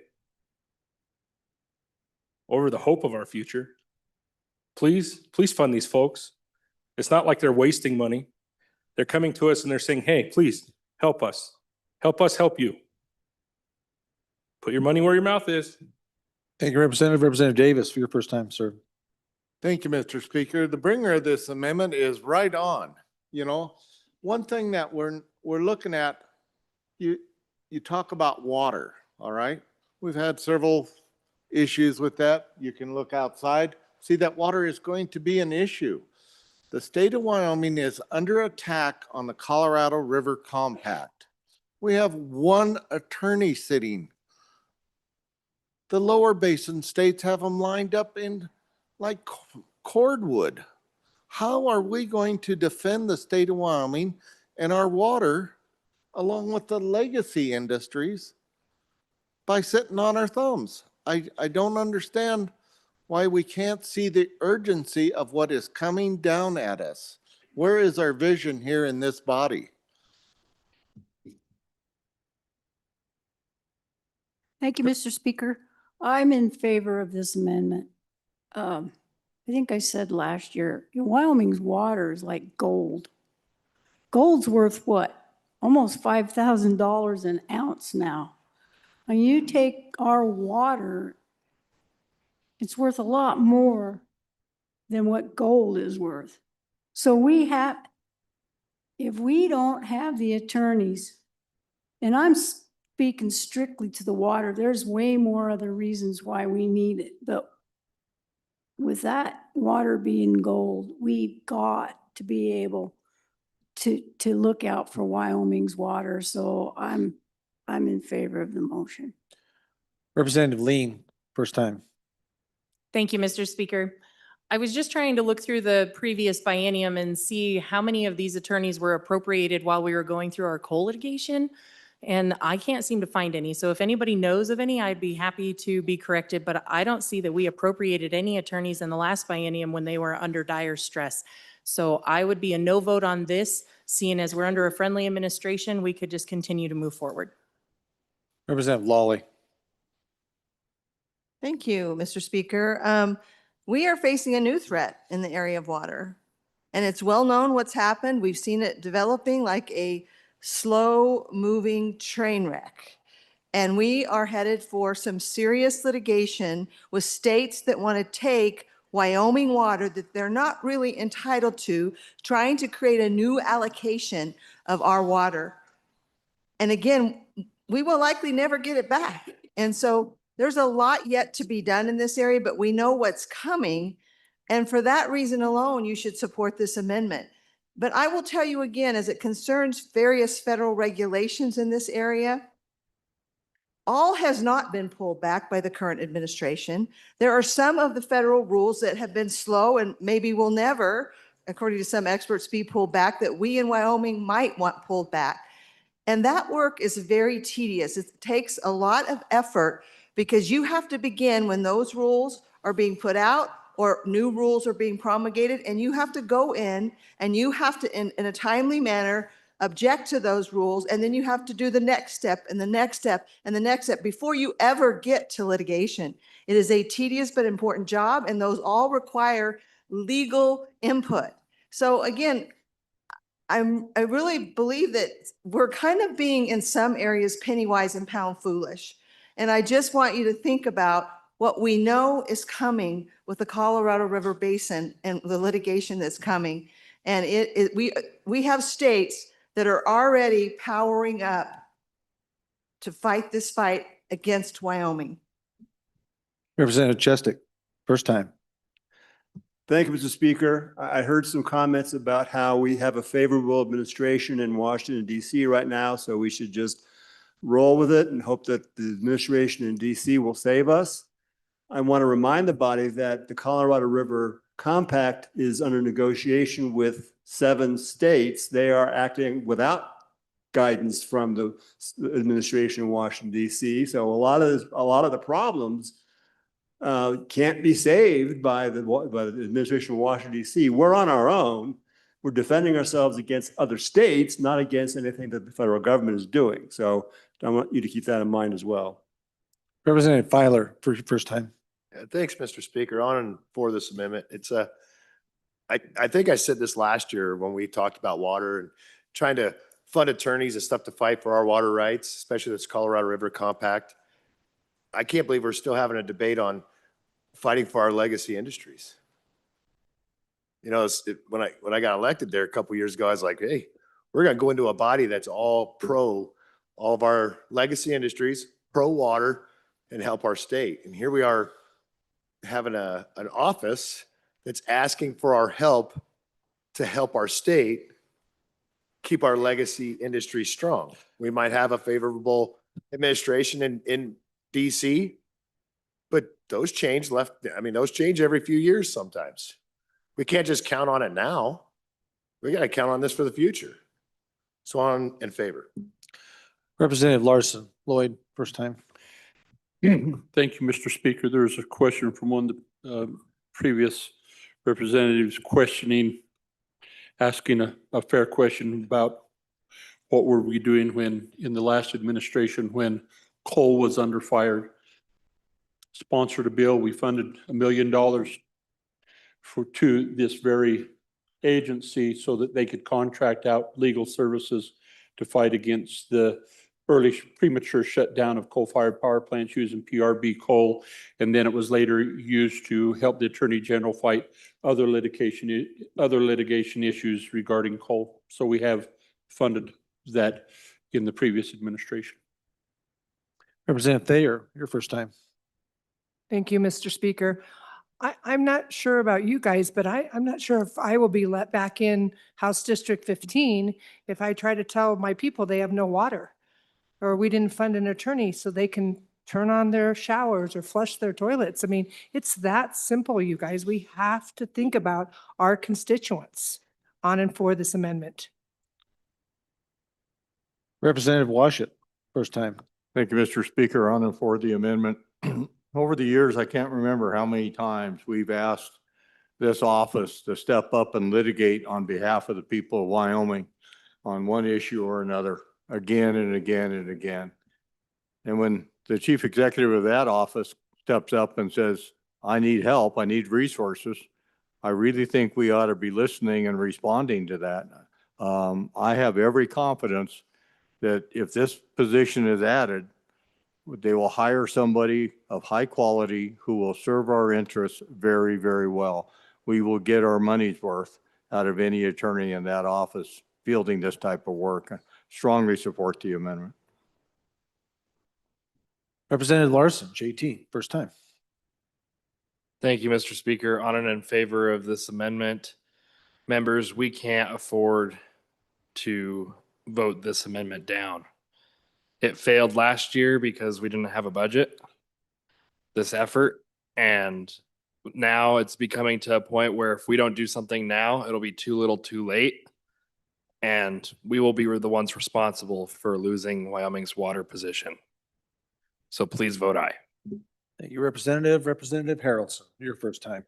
Thank you, Mr. Speaker. So I just want to slow down the conversation a little bit here. There's $5 million that's been placed for outside counsel. They asked for 2 FTEs. We gave them the 1. So it isn't, when you say basically we've already lost our water, we're going home, we have no water. We gave them another FTE. In testimony, they said it's incredibly hard to find these positions because of how unique it is. We gave the $5 million for outside counsel. So I think there is an understanding that needs to come that we didn't sit there and go, oh, we don't care about it. We definitely care about water. And we fully funded their request for outside counsel funds, and we gave them the FTE they had for water. Should there be 2? Should there be 1? That's a conversation that we can have on the floor, and we are having on the floor. But I'll be completely honest with you. What I've been hearing is not that conversation of should we do the 2 FTEs or 1 FTE? What I'm hearing is you don't care about water. JAC must not care about water. And the reality is that isn't truth. That isn't truth at all. The question is, do we do 2 or do we do 1? That's really the conversation here. Thank you, Representative. Representative Harshman, first time. Thank you, Mr. Speaker, and I appreciate the representative from county with 10 on his license plate. He's talking about the coal port litigation fund, cleanest coal in the world, and we're going to continue to fight for it. And then I think, so the question, then other than our children, I think water is probably our most precious resource. And so I think the answer is 2. So please vote aye. Thank you. Thank you, Representative. Any others for your first time? First time. Seeing nobody rushing the microphone, second time. I have. Now, this is the list. Harshman, Bear, Locke, Wiley, Davis, Connolly, Lean, Lawley, Chestick, Filer, Larson, Thayer, Washit, and Larson, JT. Representative Davis, second time, please. Thank you, Mr. Speaker. You know, the decision on water and how to operate the river, the rules and stuff was supposed to have been done on the 14th. It did not come together. So my vote is for 2. Thank you, Representative. Representative Lawley, second time. Thank you, Mr. Speaker.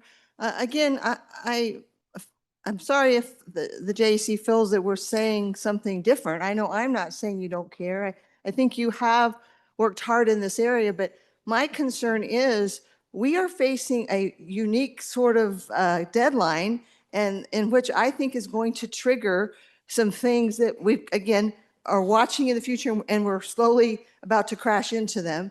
And that is the compact expires. And I think it's in March 2026. It's sometime this year, but I think it's March. And so that is a very important thing to me that I'm not sure that we've adequately addressed. And that is what I want to talk about, is what that will trigger.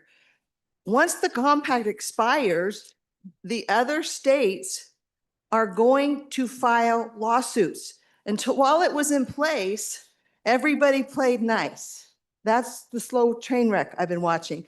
Now, we have had efforts already here in Wyoming to try to reach some agreements, and you're going to hear some bills about that haven't been over in this chamber, but basically that's not really going to hold anything in abeyance. So, and again, I might have my date wrong. Is it, end of the year. Okay. We were having a little discussion about it's the end of this year, but it's going to expire.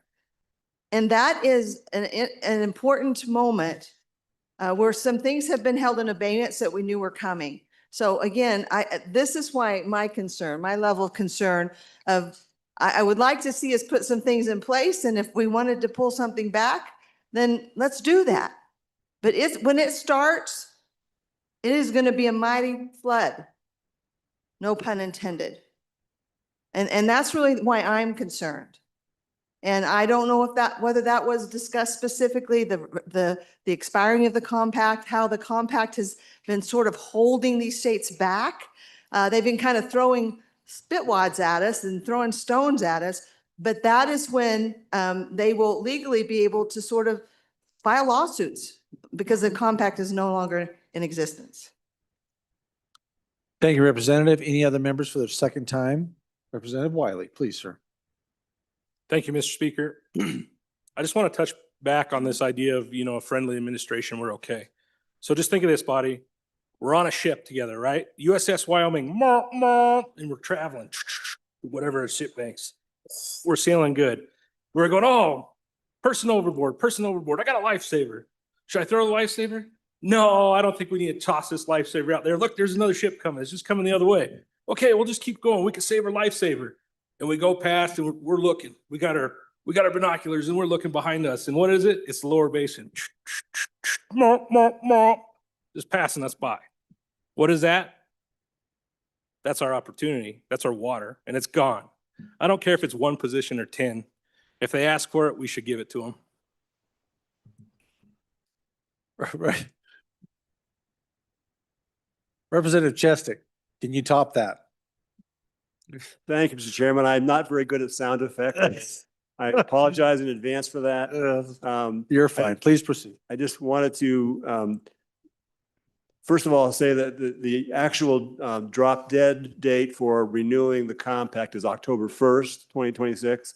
But the main point I want to make is that we are the target.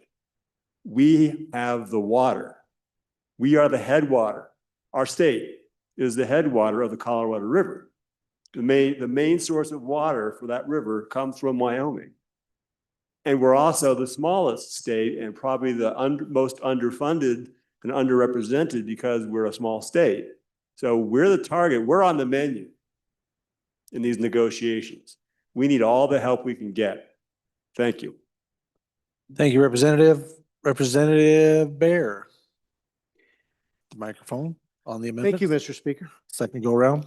Yeah, great conversation. I think we're getting a little bit off track, but I'll try to bring it all back. So I'm going to ask you all to pull out your status report right here and turn to page 10. This is what we're talking about, folks. And you want to kind of put an earmark on page 17 too, because we're going to pull that into the conversation since we're talking about Colorado River. And I want to help you understand all the testimony that we received and how we came to our conclusion. And I think you'll see that it's a good conclusion. So the first thing I want to point out is down on the notes on page 10, line 1. JAC adopted the governor's recommendation for $5 million one time for protection and adjudication of interstate water rights. Why did the chief executive ask for that? And why was it one time? For this very choo-choo train we just heard about, right? What kind of attorneys do we hire with this $5 million? One of the prior appropriators and the good prior speaker talked about $1.2 million for coal litigation. I was here, it was my freshman year. I remember one of my committee members brought that bill, $1.2 million for coal litigation. Just this year, that account ran out. Just this year, 1.2 million. So 6 years fighting against the war on coal, we used 1.2 million. We agree, we're investing 5 million into this issue right now. This is for $1,000 an hour kind of attorneys. And when you're fighting this kind of fight, that's what you need to have. Line number 2, you'll see that we hired one of these attorneys. We have 2. We're hiring one more. So we're going to have some in-house attorneys as well. That's a 50% increase. But here's the coup d'etat, guys. Go to page 17. What you're going to find on 17, and I can't remember the note number, but we hired 2 hydrologists. This is very key to this issue, folks. We have to complete a study, and so did the other states, by the way. They haven't finished theirs either.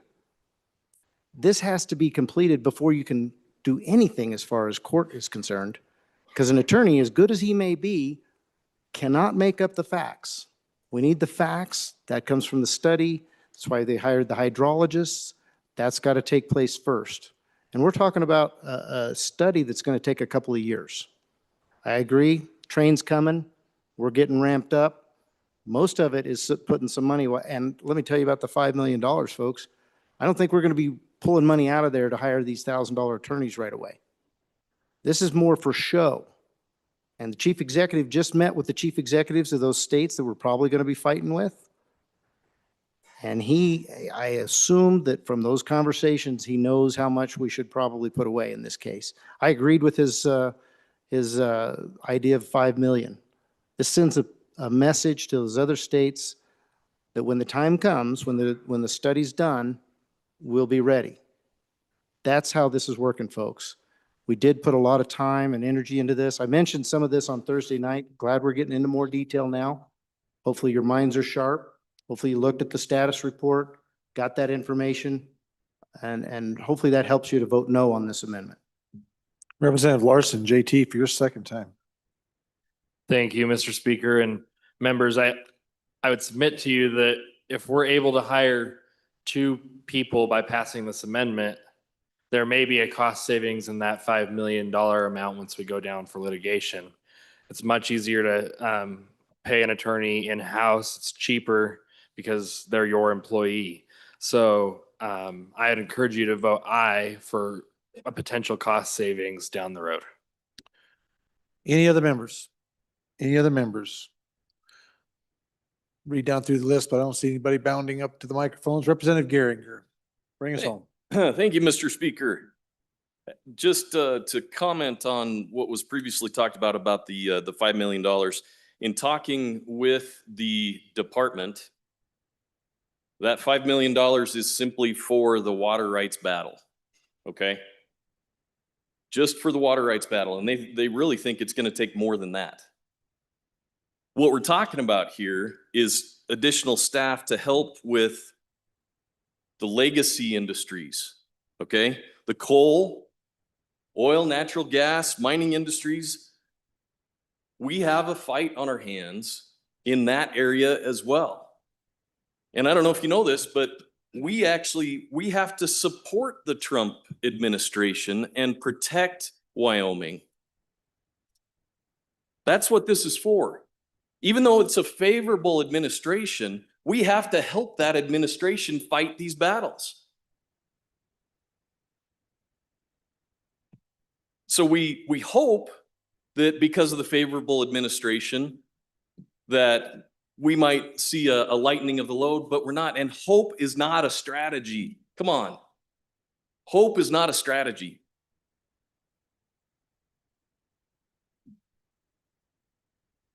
We have fantastic leadership in that department. We have great attorneys, very talented attorneys. I'm impressed with some of the things that have come out of there across the board. And they're the ones that are asking for 2, not 1. They're asking for 2. They know what this battle is about. So come on, folks, let's go. Let's fight. Wah, wah. Let's jump on. That wasn't as good as Cody's, but still, let's jump on board. Let's go. Let's fight. I ask for your favorable consideration. Thank you, Representative. Members, you're voting on amendment number 19 to House Bill number 1, second reading. Chief Clerk, call the roll. Ellement, Andrew, Angelos, Banks, Bear, Brady, Bratton, Brown Gary, Brown Landon, Byron, Campbell Elisa, Campbell Kevin, Chestick, Clauston, Connolly, Davis, Erickson, Filer, Fornstrom, Geringer, Guggenmoss, Haroldson. Repeat. Harshman, Heiner, Heft, Jarvis, Johnson, Kelly, excused, Knapp, Larson Lloyd, Larson JT, Lawley, Lean, Locke, Lucas, McCann, Nicholas, Ottman, Pendergraft, Posey, Provenza, Riggins, Rodriguez Williams, Schmid, Sherwood, Singh, Smith, Storer, Strock, Stivar, Tarver, Thayer, Washut, Wasserberger, Webb, Weber, Wharf, Williams, Winter, Wiley, Yin. Mr. Speaker, are there any changes? Jarvis? No.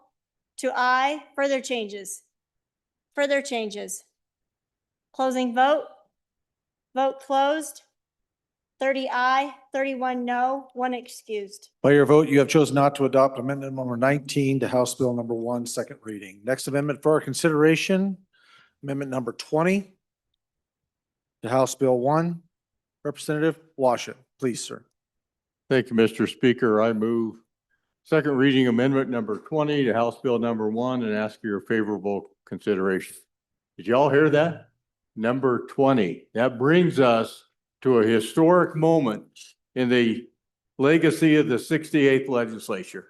There's only 100 amendments left. I think it calls for a rousing chorus from the House choir of 100 bottles of beer on the wall. But that may not meet the expectations of decorum, so we'll move on. Members, this topic, when it was presented to us by committee number 2, made me scratch my head. What it's about is a disaster recovery plan for our division that handles criminal stuff. And I can't imagine why we wouldn't want to have a solid disaster recovery plan in place for such a critical element of our state government. When a disaster hits, it's important to be able to continue operations. And any Fortune 500 company or corporation that runs as many employees as we do and operates with a budget the size of ours would certainly have a top-tier disaster recovery plan. Some way that you're going to be able to continue to operate in the event of a disaster. There's only 3 of us, I think, in this room who've ever had the experience of turning on red and blue lights and pulling somebody over on a dark road all by yourself. And one of the vital pieces of information that all law enforcement officers want when they're about to make that stop is, what do we know about this car? Is it stolen? Are there wanted people inside? That information can keep our officers alive. Where does that information come from? It comes from a link, a national link called the National Crime Information Center, NCIC, what law enforcement officers call it.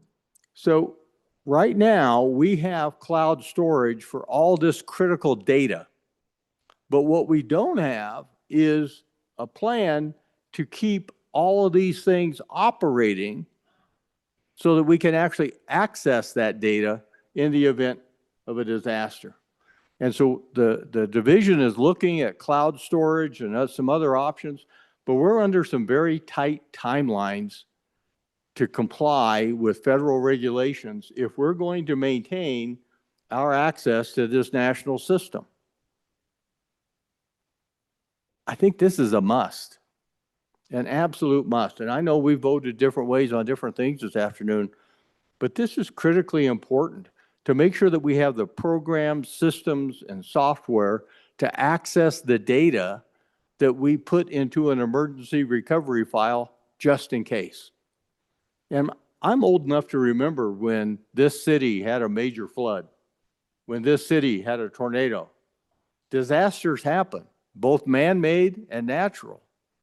And any major company worth its salt does things in advance to be prepared just in case. And we would be foolhardy, and frankly, I think we'd be gambling with the safety and lives of our professionals who rely on this information if we don't step up to the plate and make sure that this division can comply with the regulations they have to comply with in order to maintain access to this critical data. And that's what this amendment does, is it puts back into our budget the $500,000 that was taken out for this vital purpose. Please vote aye. Thank you, Representative. Any members voting? Speaking on the amendment? Seeing none? Oh, here we got one. Representative Bear. First for a second, please. First for a second. Any other members? Representative Smith. Thank you, Mr. Chairman, or Mr. Speaker, thank you. I would just remind the body that the systems are up and running. The systems are only as good as the people using them. A lot of debate with a lot of the different technologies that we have have been issues with the data we put in, the options of, specifically, there were times where we asked questions with this agency and just wondered why certain security things happened the way they did. And so I think a lot of it has to do with communication. And when we have all these different things going at once, a lot of different softwares not working and communicating together. And so my recommendation is get a better plan and move forward, but slow down the cost of the software that we need. Okay. You good? Okay, thank you, Representative. Any others? Representative Larson, Lloyd. Thank you, Mr. Chairman. And as I read the agency's budget, I think that that's what the money's for, is to help develop the plan to where we can have that off-site emergency critical storage that will provide and allow us to have access to those, all of the DCI's essential programs in the event that there is an event that impacts where they are located regionally. So if I'm misunderstanding that, maybe the brainer of the amendment can help me or clarify that. But I think that's what we're trying to do, is help them get this in place as required, because we statutorily require this agency to be in compliance with this. Thank you, Representative. Any other members? First time? Seeing none, we'll go to our second time. Representative Bear, you have an option if you'd like. Okay, Representative Bear. Thank you, Mr. Speaker. Got to turn the light off to not blind the people behind me here. I need the light, believe me. Folks, this is money that we grant to our local governments, but it's something that is a federal mandate. So this is what you would call an unfunded mandate. We discussed this in committee, and we talked to the Wyoming Grants Management Office and asked them if they were working on this issue, and they are. And we believe that the federal government, which is demanding this, is also going to provide grants. So we're working on it, funding it that way, rather than sitting this money out there. And so we chose to say no to this request. The original request was for over $3 million. The chief executive had, I believe, the same mindset, because he reduced that to $500,000, understanding that this is a federal mandate. There's probably going to be money coming. We determined we're not going to set any money aside right now. We're going to work on that federal grant to get this paid for. And so that was our thinking when we made this decision. So I would recommend a no vote. Representative Washington. Thank you, Mr. Speaker. Mandate, right? Mandates aren't options. Mandates are mandates. And this is a mandate that ties into the well-being and safety of our peace officers out there. The division wouldn't have asked for these monies, and the chief executive wouldn't have approved these monies in the budget were it not needed. We're up against the clock. The system that we have now was, in order to save money, was specifically built for us like 15 years ago. And because it was custom, kind of like putting custom cabinets in your house, customized, that means off-the-shelf stuff doesn't fill the gap. And so we're in a pickle here. And people's lives might be at stake. And we can be working on things, but that doesn't mean we're there. The funding needs to be appropriated so we can meet the timeline to address this critical need. Members, I know a lot of you voted no on a lot of these. This is really important. This is a biggie. Please vote aye. Members, you're voting on amendment number 20 to House Bill number 1, second reading. Ms. Nord, take the roll.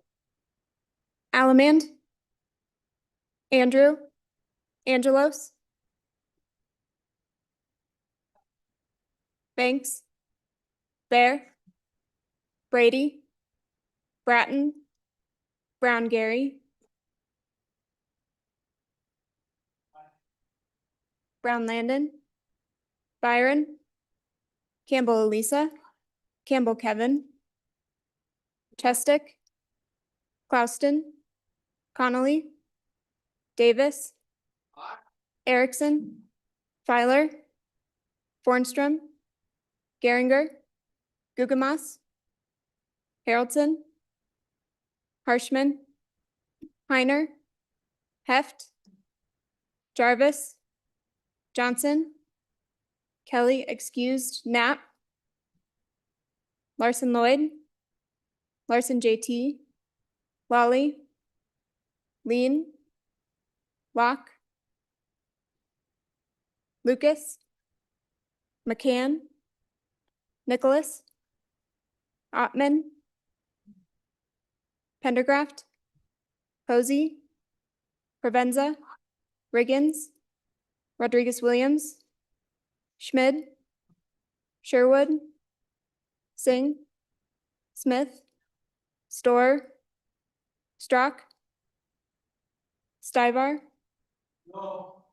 Tarver, Thayer, Washit, Wasserberger, Webb, Weber, Worf, Williams, Winter, Wiley, Yin. Mr. Speaker, are there any changes? Brown Gary, aye to no. Further changes? Closing vote. Vote closed. 27 aye, 34 no, 1 excused. By your vote, you have decided not to adopt amendment number 20 to House Bill number 1. Next amendment for our consideration to House Bill number 1, amendment number 21, Representative Lean. Thank you, Mr. Speaker. I move second reading amendment number 21 to House Bill 1 and ask for your favorable consideration. What this amendment does is just provide prevailing language in the event that Senate File 85 does pass both chambers and becomes law. This has to do with the ICAC funding, the Internet Crimes Against Children. And we're just making sure, yes, they're in the budget and we have a second horse in the race. And we're just trying to make sure we have prevailing language so we know which amount is appropriate at the end of the day. I ask for your aye vote. Thank you, Representative. Anyone want to speak on the amendment? Seeing no one, Representative Lean, you want, well,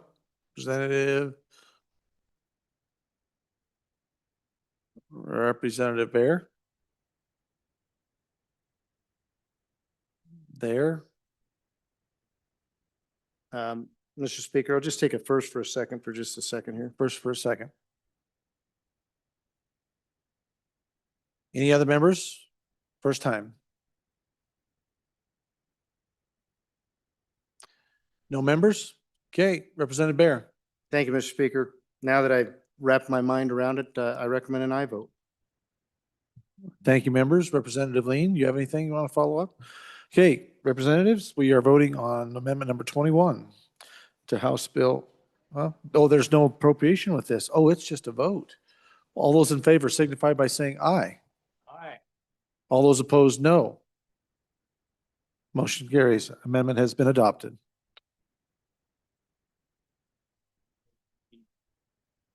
We got about 10 or 15 minutes before dinner arrives. I've just been made aware of. Next amendment for our consideration. Amendment number 22. Representative Geringer, please. Thank you, Mr. Speaker. I am excited for dinner, so I'm going to try to keep that excitement here. I move second reading Amendment number 22 out of House Bill number 1 and ask for your favorable consideration. So this amendment is about restoring a funding request from the DEQ Air Quality Division. Wyoming currently has primacy, very important word, over the feds. That's huge. That means we as a state conduct the air modeling, assess project emissions, make permitting decisions here at home in Wyoming, not in DC, not in Denver, and not by someone that's unfamiliar with Wyoming's industries, geography, and economy. So if we value state sovereignty, this is what it looks like. The request funds the technical modeling that is required for these permits. These modeling costs are not theoretical. They're required under law, and the state must perform them to retain primacy and to process permits in a timely manner. So again, we're talking about protecting our legacy industries, our coal, oil, natural gas, trona, manufacturing sectors, because they depend on timely permitting. Delays do not stop the projects. They simply shift control to the federal government or create backlogs that slow private investment. So if we want development decisions made by people who understand Wyoming, we got to ensure that DEQ has the capacity to do the job. This is not a general fund expansion. This request is funded 100% through fees paid by industry. Let me repeat that. Funded by fees paid by industry. The very companies that are subject to the permitting requirements are funding the modeling necessary to process these applications. In fact, they strongly prefer that the state do this because it's more responsive, more practical, and more familiar with the realities on the ground. There are 8 requests coming, and that is going to cost $500,000, thus the appropriation.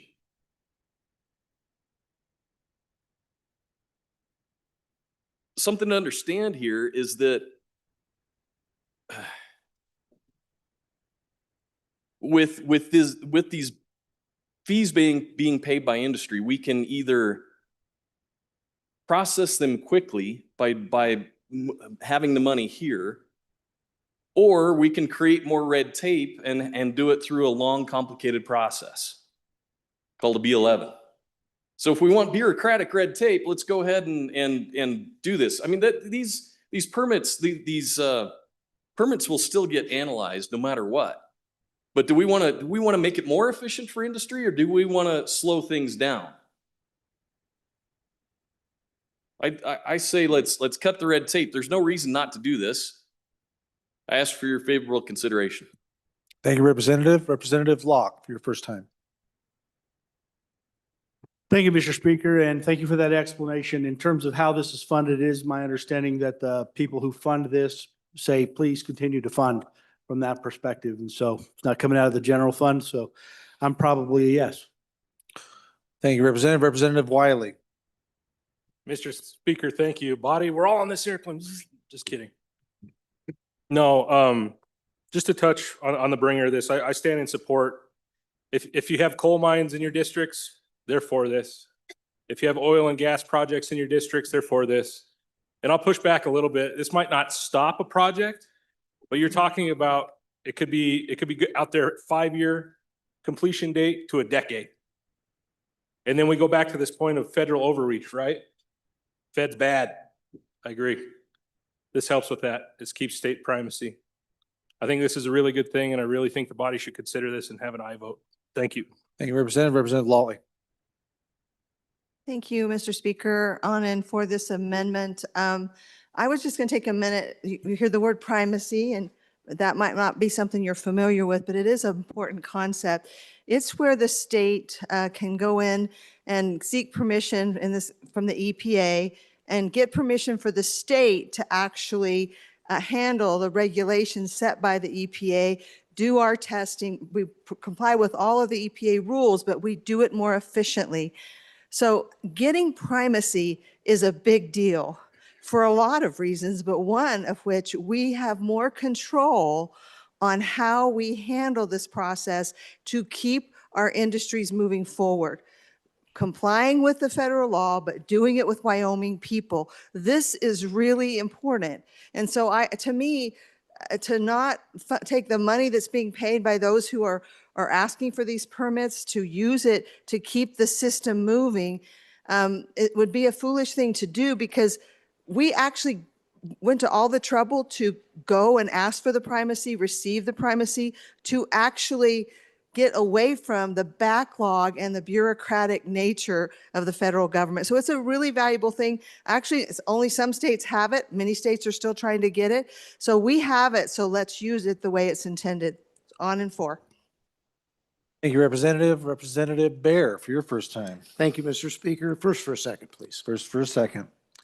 Other members, first time. Representative Tarver, first time. Thank you, Mr. Speaker, and I apologize for getting up here all the time and droning on, so I'll keep it short.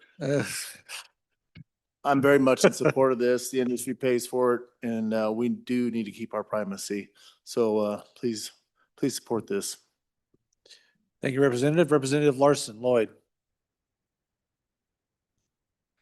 One of the things that's made the state attractive to the industry in the past is how we've navigated this primacy issue. We've also done it with our agreement state status on the Nuclear Regulatory Committee or Commission, where we, the uranium industry pays for all of that section of the DEQ's budget, to where we can make sure that the permitting that goes along with that is done in a timely manner.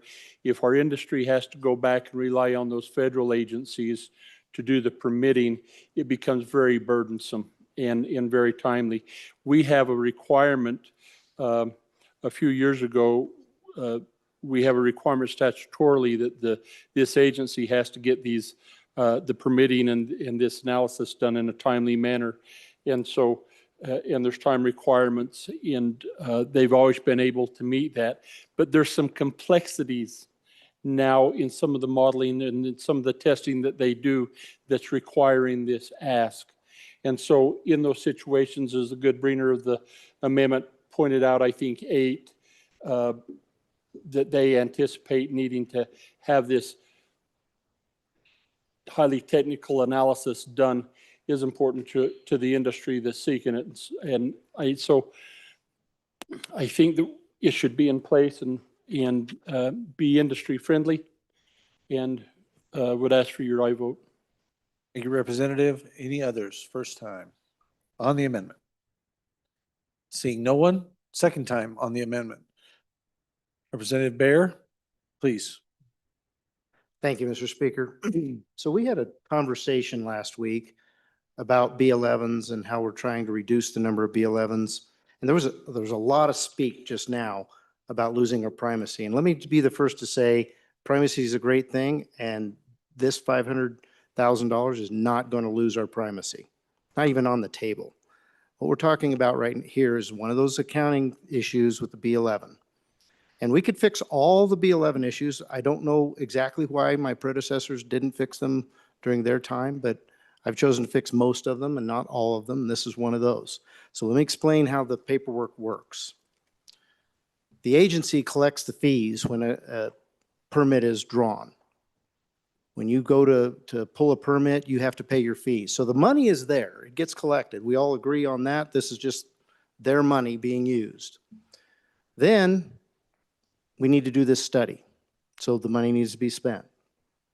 If this body authorizes it, it just happens. The good bringer of the amendment said this will make it much slicker.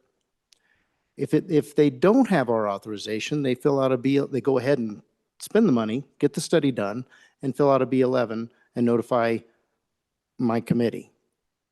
That's a one-sheet piece of paper. And believe me, my team and I are watching those B11s. We want to know. Sometimes those B11s talk about federal funds, not special funds. In this case, it's fees that we've collected. So we're making these choices based on trying to move closer. Some things we're fixing, some things we're fixing later. We didn't fix this one. You can vote for it if you want. I'm not going to change whether we have primacy or not. Not one iota. It's not going to keep anybody from getting their well done or their air study done or any kind of economic activity. It's just an accounting issue. This very same thing. I was excoriated by the minority floor leader earlier for an issue with the Indian tribes, with the funding for their health care. It's the same thing. That's a situation where it's 100% reimbursed by the federal government. So when they have a claim on their health care, they go to the federal government through our agency, they get paid. If we haven't authorized it, like my predecessors had not, they had not authorized it, I thought, well, maybe they had a good idea, so I didn't authorize it either. My team didn't authorize it because they were asking for a 60% increase in spending of federal funds. We wanted to know questions. And when we asked the questions, the amount that they asked for changed by $17 million. Things need to have more time to look at them. This isn't going to adjust or change any of how we operate. So I'll ask for your no vote on this. Representative Wiley, second time. Mr. Speaker, thank you. I don't think the loss of primacy was really an issue. The substantiation of primacy, I believe that's what the body was trying to communicate. And another thing, this is the people's house. These are the people's committees. No any one person or not any one of us is above that. We don't need to micromanage. We need to cut some of this red tape, step back out of the way. And again, I'll tell you, if any of you folks out here have constituents that rely on these jobs, this is going to help them. Anything that comes out of the ground, it could be a project that's been out there for decades and it could cut it in half. All these people are all this department is asking for is us to give them the ability to do that so the federal government doesn't do it for us. Pretty simple. I've heard it over and over and over again. We get up here and we say, you know, we're for this, we're for Wyoming, we're for Wyomingites, the hardworking Wyomingites that we have back home. Here it is. Let's go to work for them. Please vote aye. Thank you, Representative. Any other members? Second time. Representative Larson. Thank you, Mr. Chairman. And as one of those predecessors to this committee that put that reporting requirement to JAC in place, I do understand how that works. And what we've tried to do historically is get rid of the executive branch doing B11 process. We should set a biennial budget where the agencies know what funds they have available for them to use. That's proper budgeting. The reason we have B11s off time is because federal funds come to us when we're not in session. Or they may be new programs, federal programs that come into place when we're not in session. And so the governor B11s that. We made a requirement a couple of years ago that then he has to notify us, and then we can agree with or disagree with him on that. Which was the case, which was really the case that we talked about on the increase of funding to tribal healthcare providers. We funded that increase every few years. That increased funding had come through the federal government when we weren't in session. They were putting it into the budget to account for it, just like we do everything else. When there was an effort made to remove it to save taxes. So, Mr. Chairman, Mr. Speaker, I think it's really important for us to continue not to do B11s. We should fund the agencies for a biennium. Let them take care of the things that they need to do. And when those funds come in on an irregular basis, that's the appropriate time to do a B11 and then give our approval. I'd recommend that we. Thank you, Representative. Representative Lawley, second time. Thank you, Mr. Speaker. I certainly never suggested that we were going to lose our primacy. I'm suggesting we are in danger of not using our primacy properly and for the purpose that we sought it, which was less red tape. The agencies could work, they could execute much better than the federal government. And that is my concern and on for the amendment. Thank you, Representative. Representative, any other representatives? All good, all in, all done, all through. Representative Garinger, please. Thank you, Mr. Speaker. I guess I gotta point something out here. So last biennium, this was appropriated. So they didn't have to do the B11s. It was appropriated as a one-time thing. They had to come back. They know that they have 8 permits that are coming. And so I'm really kind of confused as to why we want to increase the red tape here. You know, it worked fine last biennium. So it just kind of makes me wonder, this is about speed, right? We want to keep this moving in an efficient manner. Why do we add the extra steps? That's not the role of this legislature. Come on. We're supposed to be cutting red tape, not adding to it. But I also kind of understand what the larger picture is here. You know, I understand that this body is maybe jockeying a little bit for position with the other body. You know, there's the strategy about, oh, got to hold the line. Let's keep this as low as we can so that we have negotiating power. But I got to ask you, is this worth the risk? This is something that works great right now. Why play with issues like this? We shouldn't be using this kind of thing as a negotiating tactic with the other body. Come on, folks, let's go. Let's cut the red tape. We don't need it the way this is proposed in the budget. Let's just move with this amendment and go. I ask for your support. Thank you, Representative. Body, you are voting on first House Bill number 1, second reading amendment number 22. Chief Clerk, please call the roll. Allemande, Andrew, Angelos, Banks,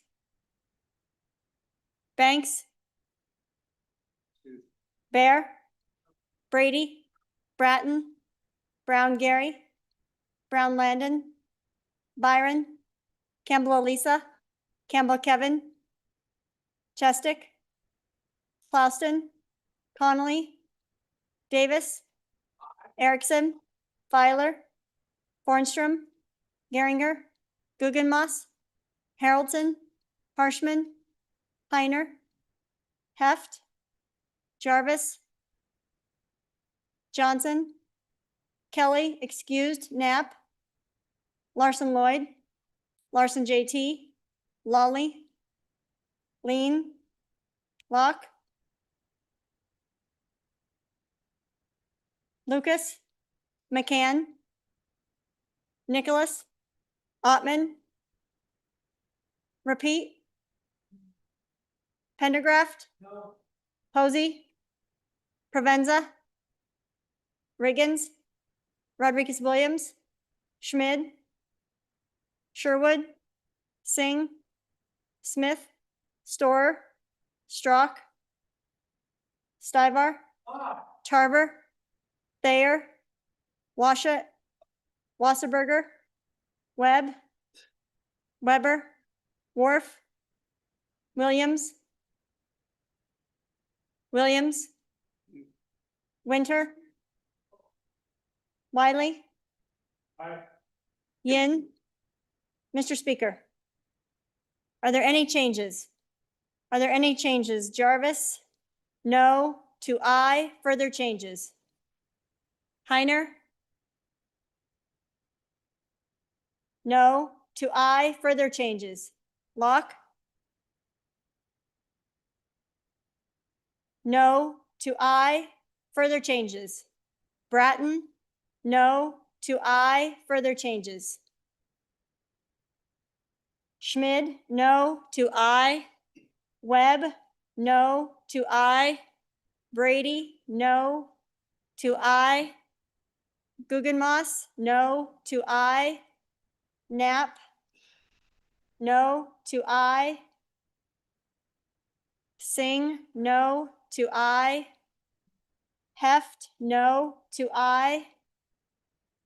Further changes. Johnson, no to I. Banks, excuse to I. Nicholas, I to no. Lucas, no to I. Weber, no to I. Rodriguez Williams, no to I.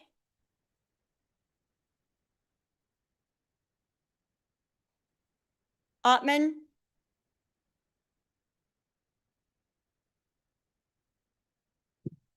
no to I. Further changes. Further changes. Closing vote. Vote closed.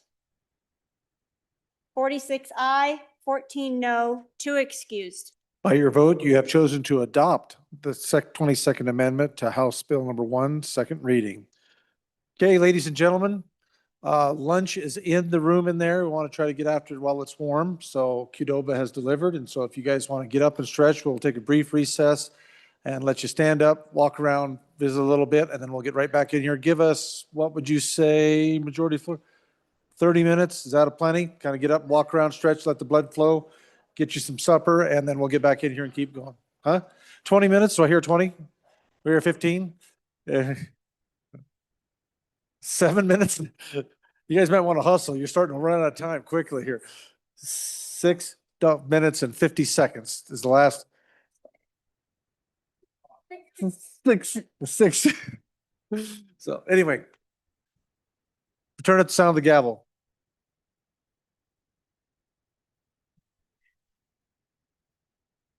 Okay, so.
Okay, members, if we could start making our way back to the chamber, we will get underway.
Okay, members, let us begin again. We just finished up with amendment number 22.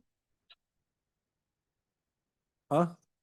Representative Singh, yes, please. Mr. Speaker, privilege of the floor. Thank you. Yes, please. Folks, we're getting, it's like 7 PM or something like that. So, just a reminder for everyone to stay hydrated. And if you're feeling unwell, there are some vitamin C supplement packets in the back in the entryway to the break room there. So, it's better to get ahead of that before it becomes a problem. Thank you. Thank you, Representative Singh. That is good advice.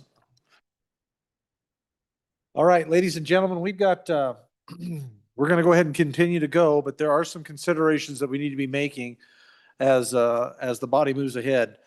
If we get to the hour of midnight and we actually pass that threshold, we have to realize that this is going to push everything back till Friday.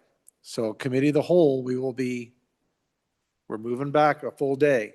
So if we hear anything after that time, then that's going to push everything back one day. What that ultimately could mean is that potentially little, if any, committee of the whole, depending on how late we want to run. So all the bills that are sitting on there. So the admonition to me was, if you believe that your amendment could potentially be okay at the third reading amendment, then that would be probably something you need to be considering. But we are going to try to push through as hard and as fast as we can, I hope. And we'll see as much as we can get done, but it's going to be tough. It's going to be very tough. So we'll just have to see what we do. And just knowing that, after having that conversation with Josh here and kind of filling us in on that. So anyway, Representative Brown, please. Thank you, Mr. Speaker. Point of order and maybe just a little bit of a privilege, if I could. Yes, please proceed. While I appreciate the admonishment of midnight fast approaching, this was a body that made the decision very clearly this morning when we knew we had 122 amendments on this bill. And we spent an hour and 15 minutes debating the very first amendment. So while I recognize and I appreciate the speaker's candid advice, I don't believe we want to move through these rapidly, if at all possible. I think we need to take the time and debate these issues one by one as stated, Mr. Speaker. Thank you. Absolutely. I'm fully in support of that, but just so we know the potentiality of what it could mean for implications moving forward on through the rest of the week for committee of the whole. So just forewarned is forearmed, and that's all it is to it. So with that, we will continue on. The next amendment for our consideration is amendment number 23 to House Bill number 1, second reading. Representative Larson, Lloyd, please, sir, proceed. Thank you, Mr. Speaker. I'd like to move second reading amendment number 23 to House Bill 1. Folks, this comes from the Agency 20 that handles all of our waste and particularly our solid waste. They receive a number of federal grants, and those grants allow them, as we know, what you can spend the grant funds on. It can be travel, it can be supplies, contract services, some on compensation to employees, the Series 100. And oftentimes that gets a little bit confusing. Back in 2022, the agency was allowed unintentionally, well, it was just a mistake, allowing for more of the grant funds to cover the cost of the Series 100 than was allowed. And so when that mistake was identified, they started covering the general fund costs for the Series 100 out of vacancy savings. We talked about vacancy savings in the Department of Health a little bit ago. So they had some funded vacancy savings that they covered those costs. But since 2022, as we have worked as a legislature to adjust the compensation of our state employees, they've been able to fill more of those positions. And so now there are much fewer vacancies and less vacancy funds to cover the cost. And additionally, the federal funds that are allowed to be used for the Series 100 have not adjusted to reflect similarly the adjustments that the state has made to employee compensation. So when I reached out and inquired on this and asked if we do nothing, if we don't rectify this problem, does it just exacerbate the problem? The answer is yes. We need to do a correction. And so on special revenue and would, or under general funds, I'm sorry, and would ask for your favorable consideration on this. Thank you, Representative. Any members? First time? Representative Bear, first time. Thank you, Mr. Speaker. First for a second, please. All right, thank you. First for a second. Any other members? Representative Webb, first time. Thank you, Mr. Speaker. It's been my understanding with this, that this has been handled like this for several years. I guess my question is why the urgency now? Why do we need to reinvent the wheel? Could we get some more data concerning that? Thank you. Thank you, Representative. Any others? First time on the amendment?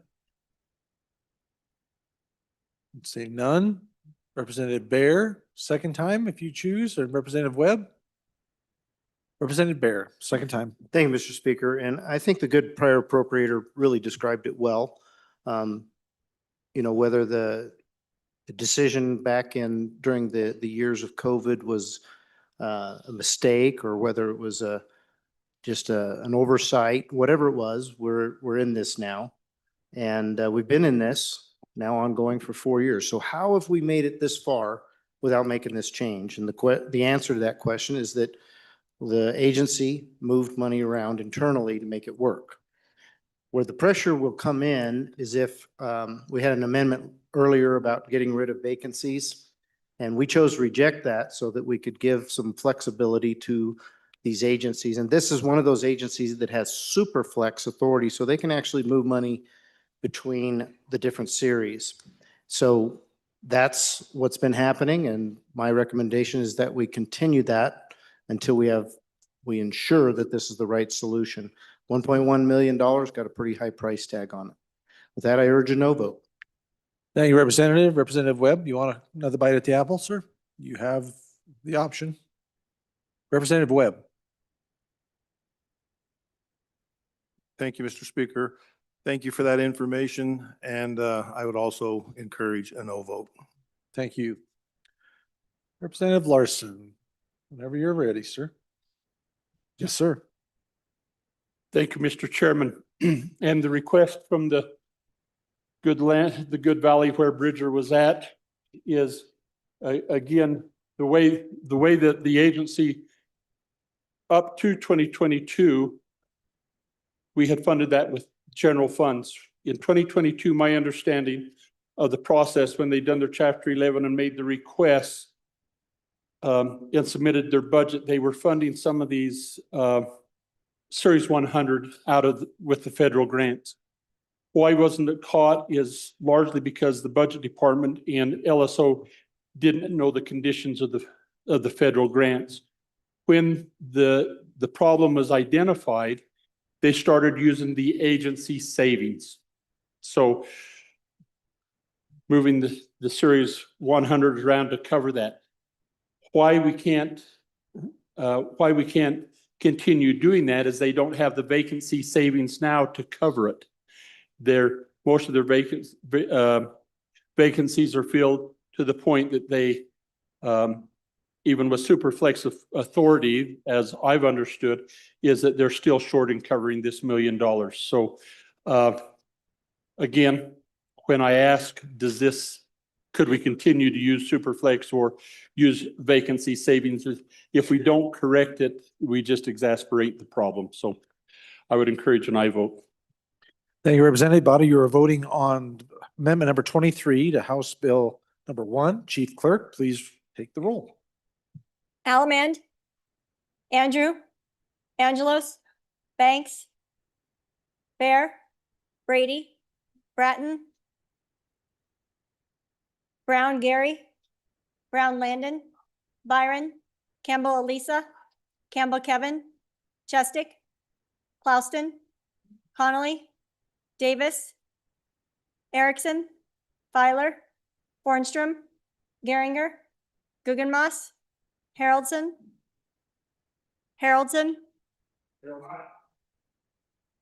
Harshman, Heiner, Heft, Jarvis, Johnson, Kelly, excused, Knapp, Larson Lloyd, Larson JT, Lawley,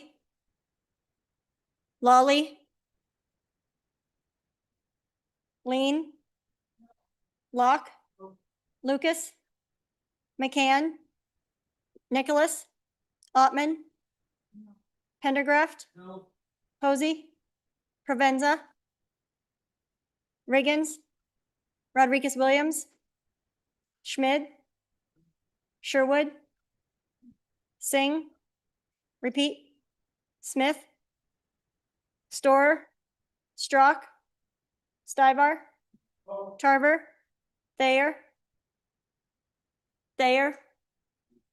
Washut, Wasserberger, Webb, Weber, Wharf, Williams,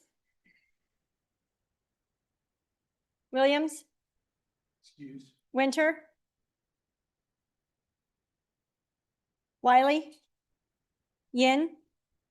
Mr. Speaker, are there any changes? Haroldson, aye to no. Further changes. Lawley, excused to no. Further changes. Further changes. Closing vote. Vote closed. 23 aye, 36 no, 3 excused. By your vote, you have chosen not to adopt second reading amendment number 23 to House Bill 1. Next amendment for our consideration, House Bill 1, second reading amendment number 24. Representative Byron, please. Good evening, Mr. Speaker. Thank you. Good evening, Representative Byron. Body, I move second reading amendment number 24 to House Bill 1 and ask for your favorable consideration. Folks, this amendment adds 3 positions back into the Division of Banking. The Division of Banking needs approval for 3 additional positions to deal with the current workload. It's an immediate need. It was described earlier in our first reading that it was a future need. It was an immediate need. I went back and looked at my email from 2 years ago, and it was a need then. Salaries for these 3 individuals will be paid for by the Division of Banking using funds collected from Wyoming State Chartered Financial Institution. No funds from the general fund will be required. Without these positions, the State Banking Board and the Division of Banking will not be able to approve any more state charter institution. That includes banks and chartered trust companies. The types of institutions, especially state chartered trusts, have driven significant economic development in Wyoming this year and years past. After talking to the Division of Banking and reaching out to them, they said their staffing levels are currently maxed out. They're currently maxed out. If these are not approved by this body, they will be forced to stop taking new charter applications and not be able to allow new banking entities to come into Wyoming and establish business. With that, I ask for your favorable consideration on this 24th amendment. Thank you, Representative. Representative Yin, first time. Mr. Speaker, thank you. So members, this is not taxpayer money. This is actually $0 of taxpayer money. You see the SR. SR is special revenue. So this is revenue that comes straight from the fees paid from banking. And so those fees paid from banking pays for these positions. And these positions are frankly consumer protection positions to make sure that the banks are doing what they're supposed to be doing. But it also is making sure that the banks can actually economically participate in the state of Wyoming, right? So if we don't have these positions, it means that there's business we're shutting out because we don't have the positions for them to handle it. Again, no taxpayer money. These are fees paid by those banks and trust companies so that they can be regulated properly in the state of Wyoming. And with that, ask for your favorable consideration. Thank you, Mr. Speaker. Thank you, Representative. Representative Lean, your first time. Thank you, Mr. Speaker. I heard you say that this was an issue in the last biennium, and I'm just curious why, if it was so pressing, we didn't get it done then. I wasn't here, and I'm just looking for clarification. Thank you. Thank you, Representative. Representative Smith, your first time. Thank you, Mr. Speaker. I speak against this amendment. I will stand by the regulatory load anticipation of the trust accounts. New banks are audited every 3 years, along with the trust funds are audited every 2 years. Currently, they have 28 examiners for the banking division, and only Wyoming chartered banks, not your national chains, are regulated by the state, or basically depends on where the bank's chartered through. So if you look on page 33 of the narrative budget book, it does not list any consequences of not funding this position. Please vote no. Thank you, Representative. Representative Wiley, your first time. Yeah, just to help a couple of speakers ago, maybe because everybody voted no.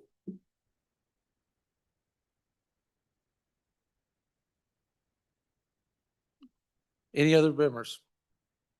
Representative Bear, Thank you, Mr. Speaker. First for a second, please. first for a second. Representative Bear, thanks. No, you're not. Any other representatives? Seeing none, second time. Anyone want to speak second time? Representative Bear, you want? Okay. Thank you, Mr. Speaker. I was running so fast, my shoe got untied. I just urge a no vote here, folks. This has been a problem in the past, wasn't solved by the previous appropriators, and we just think that there's time to resolve this. I think the good member of appropriations spoke pretty well about how this is not the dire emergency that it's being described as. So please vote no. Thank you, Representative. Representative, any other representatives? Second time, seeing none, back to the bringer, Representative Byron. Thank you, Mr. Speaker. To answer the good representative from the central part of the state, I simply looked at my email also as a freshman in my first budget session and saw that this request was made that to bring a third reading amendment. I did not run it. So just for historical perspective. To the last speaker and the good member of appropriations, you know, I will say, body, there seems to be a communication breakdown here. One entity is saying, we need this now. We needed it yesterday to keep Wyoming open for business. And then our good friends on appropriations are saying it's not an immediate need. They read part of the book. So I'm just listening to the division that needs this and is asking for it now and asked for it historically. And I vote is a vote to keep Wyoming open for business, to keep Wyoming chartered banks functioning, and to allow for business growth and development in Wyoming. Remember that. Why this is being construed as a non-immediate need baffles me. So please vote aye. Thank you, Representative. Members, you're voting on the 24th Amendment to House Bill number 1, second reading. Ms. Nord, please take the roll. Allemand. Andrew. Angelos. Banks. Bear. Brady. Bratton. Brown Gary. Brown Landon. Byron.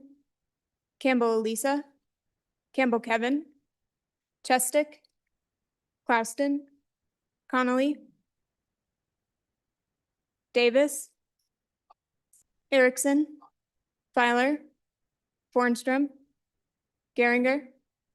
Gugemas, Haroldson, Harshman, Heiner, Heft, Jarvis, Johnson, Kelly excused, Knapp, Larson Lloyd, Larson JT, Lolly, Lean, Locke, Lucas, McCann, Nicholas, Ottman, Pendergraft, Posey, Provenza, Riggins, Rodriguez Williams, Schmid, Sherwood, Singh, Smith, Storr, Strock, Stivar, Tarver, Thayer, Washit, Wasserberger, Webb,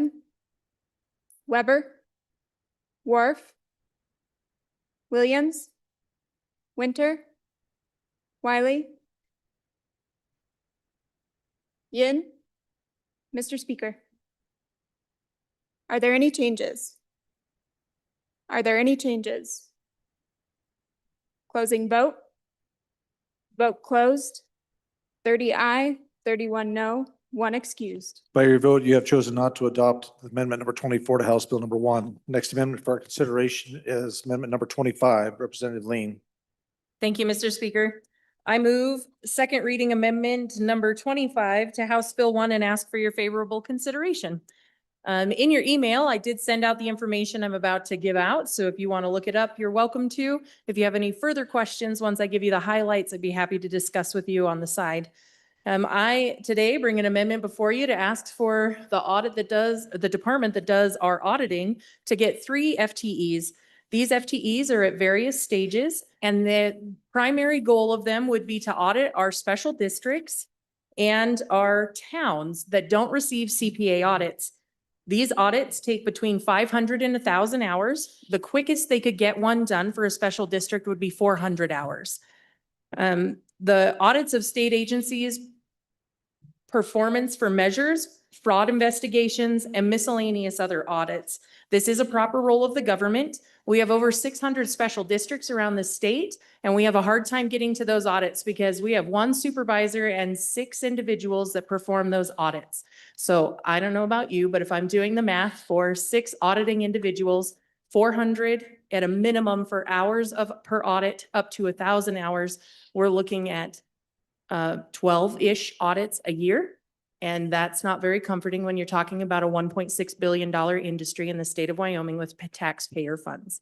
I ask for your aye vote. Thank you, Representative. Representative Haroldson, first time.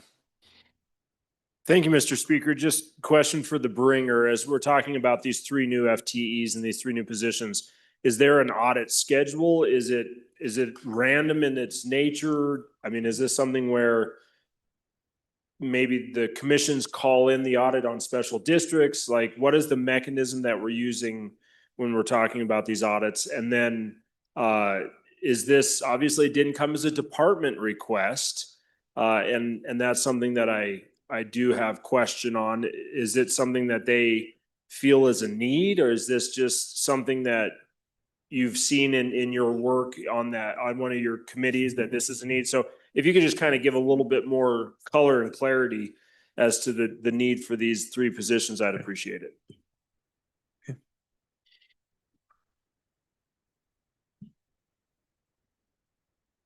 Thank you, Representative. Representative Smith, first time. Thank you, Mr. Speaker. I also speak against the amendment. I would just resist the urge to grow the government. Echoing my colleagues, the department didn't request this, and the Management Audit Committee already had a difficult time accomplishing all the tasks before them. So thank you. Thank you, Representative. Representative Brown, for your first time, sir. Thank you, Mr. Speaker. More of a question than a stance on the actual amendment. I like the idea of trying to get to these. On my time on management audit, it was clearly stated multiple times that it was very, very tough to get to these public or these special districts. But I also remember the director coming to us multiple times telling us how incredibly difficult it was to find qualified auditors already. And so appropriating funds for 3 of these that are still going to be at the 2022 pay level, I'm questioning whether or not we're going to be able to actually entice those workers to come in and get them away from private industry, because it seems to me 3 or 4 years ago now, it was basically next to impossible to find auditors as it was. So was there discussion with the department on whether or not they feel like they can fill these positions? Thank you, Representative. Representative Lucas, please. Thank you, Mr. Chairman. Well, my colleague who just spoke kind of stole my thunder a little bit. I was kind of wondering about that myself. 3 seems like a pretty aggressive add to staff when it is very hard right now to find auditors and hire them. We're really short on lawyers, folks, but we're really short on CPAs. So I say resist this amendment. Thank you. Thank you, Representative. Representative Geringer. Thank you, Mr. Speaker. For those of you that are looking to hold the line on growing government and, having our negotiating position better against the other body, this is one of those places to do it. This wasn't requested by the department, so I'd say let's hold the line on this one. Thank you, Representative. Representative Weber, first time. Thank you, Mr. Speaker. On page 13 of the SR, it looks like the Joint Appropriations Committee denied these 3 full-time positions. And, I think our JAC has done a really great job, and I appreciate all the work that they've done. I would say please vote no on this. Thank you, Representative. Representative Harshman, first Thank you, time. Mr. Speaker. And I'll just kind of add to that statement, the good representative from Park County. Actually, the 3 that were denied were the bank examiners. And so if you look, and I'm looking at the agency requests, of course, they requested 3 positions. They were bank examiners with special revenue, not general fund revenue. So my question for the bringer of the amendment is, did you talk to this agency, kind of sit down, have a cup of coffee, and they said, man, we'd really like 3 more auditors to do this? And if that was the case, I was just wondering if that's why you brought this. So thank you, Mr. Speaker. Thank you, Representative. Representative Chestic, first time. Thank you, Mr. Speaker. A question for the bringer. Maybe I'm misunderstanding the amendment, but the amendment is just adding a footnote. It's not really it's not changing the numbers, not adding any new money. It's basically saying of the money that we had given you, you will take the $612,000 and you must spend it on certain people that we want you to spend it on. But then where do they take the money from, and who doesn't get funded, and why are we telling the agency how to run its business? Thank you, Representative. Any other representatives? First time. First time. Any others? No? Second time. Going to second time. I have Harrelson, Smith, Brown, Landon, Lucas, Geringer, Weber, Harshman, and Chestic. Second go round. Anyone? No? Okay, back to the bringer. Representative Lean. Thank you, Mr. Speaker. To answer a few of those questions, yes, on line 4, this does increase FTEs, and there is an appropriated dollar amount. Further down on line 4 is the positions, and line 8 gives you the appropriation.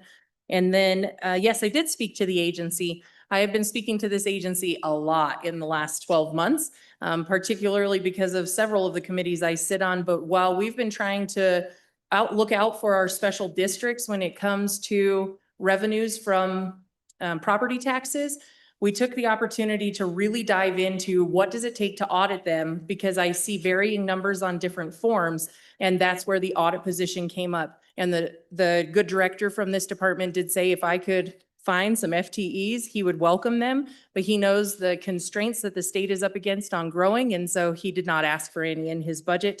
I am happy to come forward and ask for that because this is a proper role of government. It makes us a good steward of taxpayer funds. On the audit schedule, they do send out requests. If somebody calls and says, this rec district is having embezzlement, or I have proof of XYZ going on in a senior district, they do move those to the top of the list, but And there is a schedule for them to send in, but predominantly, if they don't fill out their F-32 or their F-66, they move rapidly to the top of that list.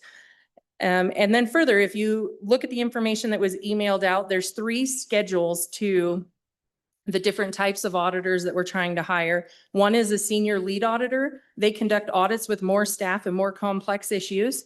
A junior lead auditor conducts audits for fewer staff with smaller entities and can lead audits of most towns and special districts. And a staff auditor assigned to audits under supervision of the 9 or 10 scale. With that, I ask for your favorable consideration on these 3 FTEs to take care of our special district auditing. Thank you, Representative. Body, you are voting on second reading amendment number 25 to House Bill 1. Chief Clerk, please call the roll. Allemande, Andrew, Angelos, Banks, Bear, Brady, Bratton, Brown Gary, Brown Landon,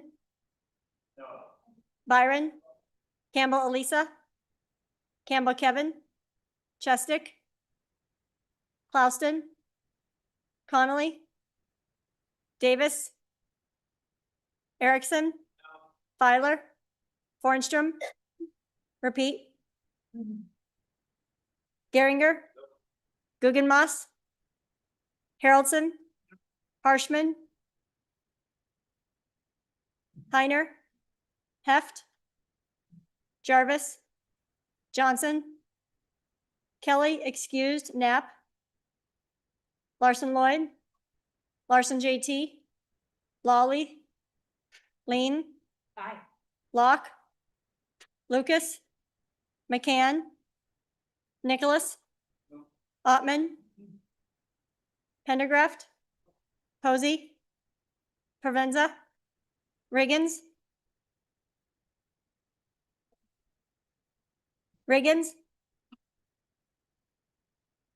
Rodriguez-Williams, Schmid, Sherwood, Singh, Smith, Storer, Strock, Stivar, Tarver, Thayer, Washut, Wasserberger, Webb, Weber, Worf, Williams, Winter, Wiley, Yin, Mr. Speaker, are there any changes? Harshman, no to aye. Further changes? Further changes? Closing vote? Vote closed. 15 aye, 45 no, 2 excused. By your vote, you have chosen not to adopt 25th Amendment to House Bill number 1. Okay, ladies and gentlemen, the next is Amendment number 26. We are looking at a corrected copy, so please make sure and double check. This is a corrected copy. House Bill number 1, second reading amendment number 26. Representative Fornstrom, please. Thank you, Mr. Speaker. I move second reading amendment 26 to House Bill 1 and ask for your favorable consideration. This amendment restores the $600,000 in funding to the Public Service Commission. Including in this is the $400,000 of one-time spending to purchase a new docketing system. Additionally, there's $200,000 over the biennium, $100,000 a year for use and maintenance agreements. The funding for this docketing system will not involve general funding, but rather special assessment dollars from the utilities. In other words, the utilities will pay for the system and frankly, they are happy to pay for it to have a better, more usable product. I'd just like to say that the PSC happens to be one of those probably little understood agencies in our state, but they really do a lot to keep rates affordable, provide safe and adequate utility service to our state. So it's a pretty big deal. I was just going to point out that utilities Well, they're happy to support this, and they use that system a lot. They use it for rate adjustments and changes to resource adequacy programs and other things. I just don't want anyone to forget in here that several years back, we had a utility that wanted to take a 20+% increase. And frankly, the public who had concerns over that had very little understanding of how to use the system.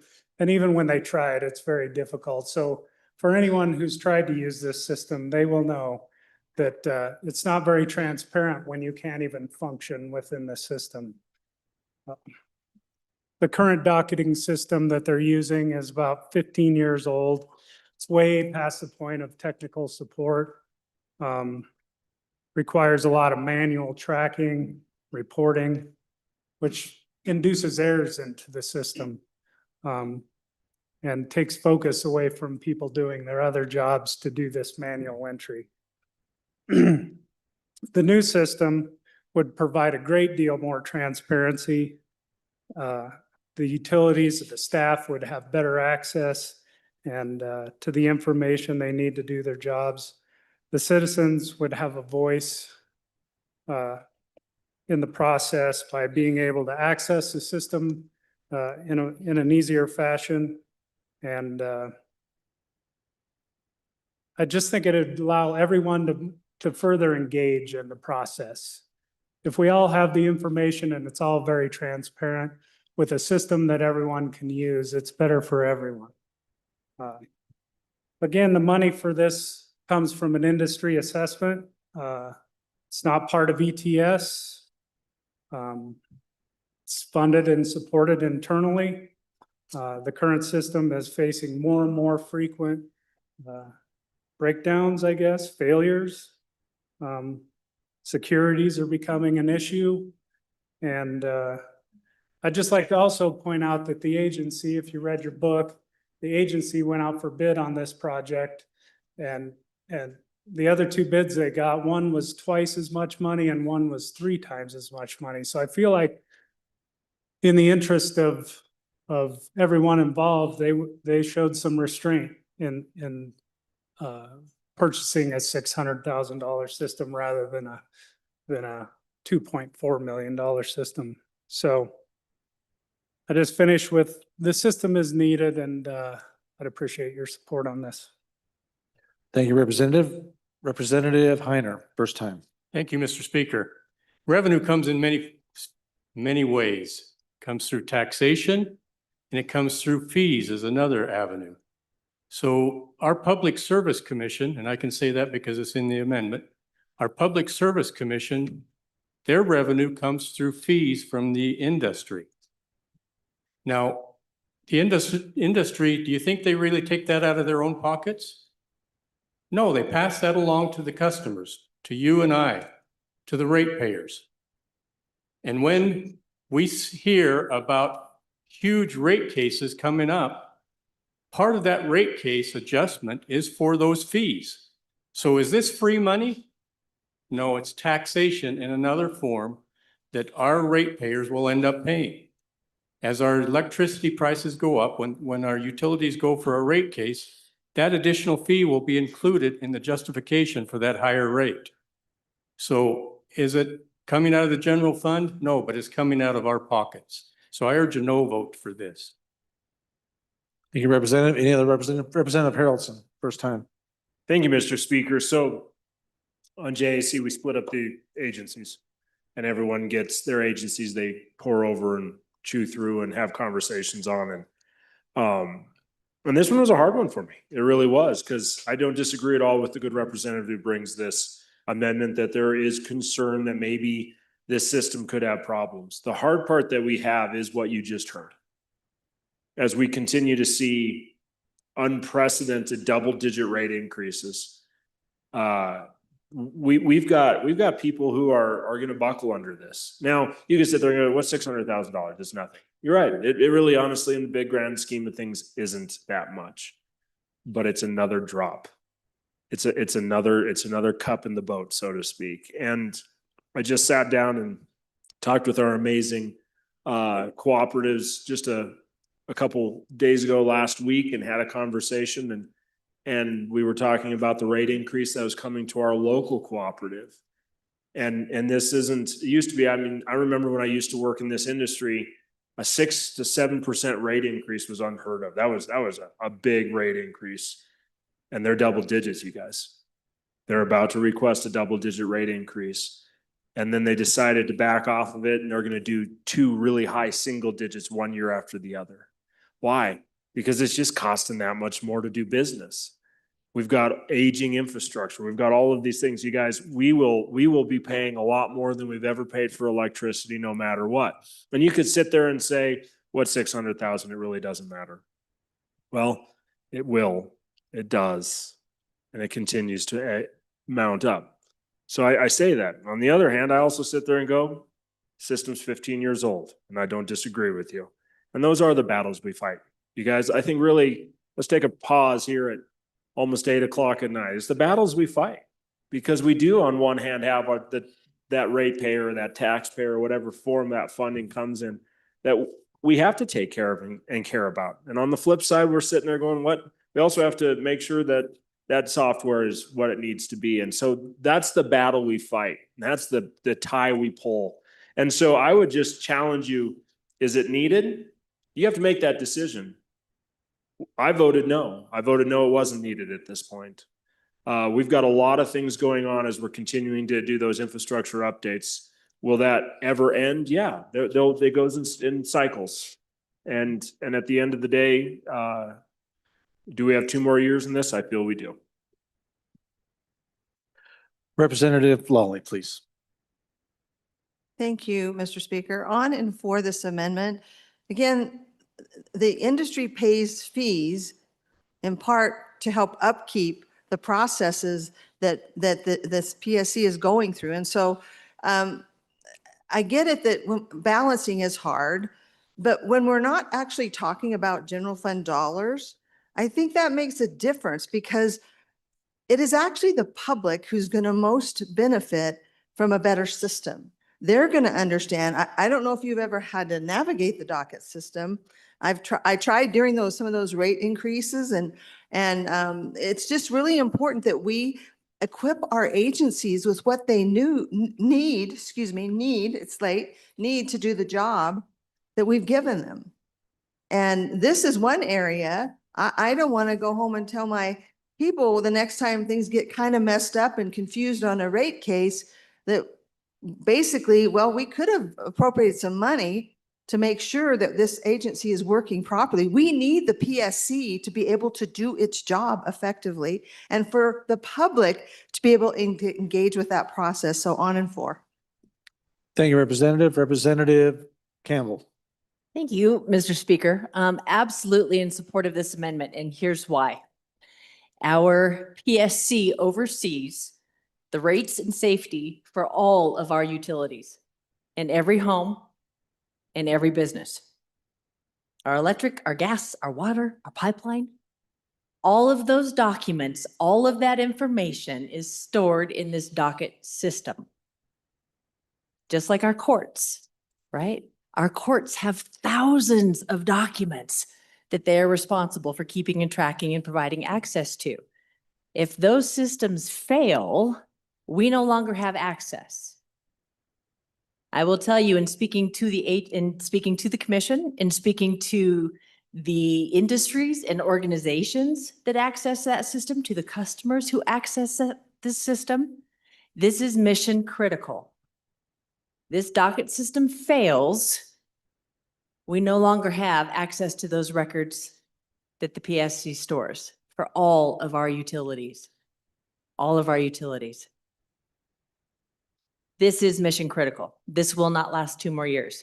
Right now it is outdated. I mean, it's 15 years old. No one can fix it. And it's already having problems. In speaking to some of those on the user end of things, their testimony was it already experiences random and without warning intermittent downtime. I can't access the records I need. These comes from the users, the constituents, the organizations. our utilities trying to access this information. This will fail. This is mission critical. And this is not only from consumers, it's from utilities, it's from our legacy industries, everyone from petroleum and oil and gas, and they all rely on this system. All of them. And they're very much in favor of this. So from both sides, the agency and the user, this is mission critical. Please vote yes. Thank you, Representative. Representative Nicholas, first time. Thank you, Mr. Speaker. So on and in favor of the amendment, ladies and gentlemen, I think there's a fundamental flaw in the kind of the logic of the thinking of this issue. Remember that the Public Service Commission sets the rates for those utilities. Just so happens many years ago, I was the attorney for the Public Service Commission. So I have a little bit of background in it. But trust me, $600,000 for a computer system is not going to transfer into rates. That's not the way they do it. In fact, they're quite stringent about and stringent about rate increases. And it's a constant battle for them. And they have an incredible tough job. And it's getting tougher and tougher over time. So this is a drop in the bucket. It's not going to affect any rates in any way, but it's just going to make them do their jobs better. Thank you, Representative. Representative Johnson, first time. Thank you, Mr. Speaker. I would just like to direct everybody's attention to our Constitution. It says monopolies are forbidden. We have allowed this monopoly to take over, and that's why we're having this discussion. If we had fair market, free market, we wouldn't be talking about this. Thank you. Representative Geringer, first time. Thank you, Mr. Speaker. First for a second. First for a second. Representative Filer, first time. Mr. Speaker, first for a second. First for a second. Okay, anyone else? First time on the amendment. Representative Locke. Mr. Speaker, first for a second. Gotcha, Representative. First for a second.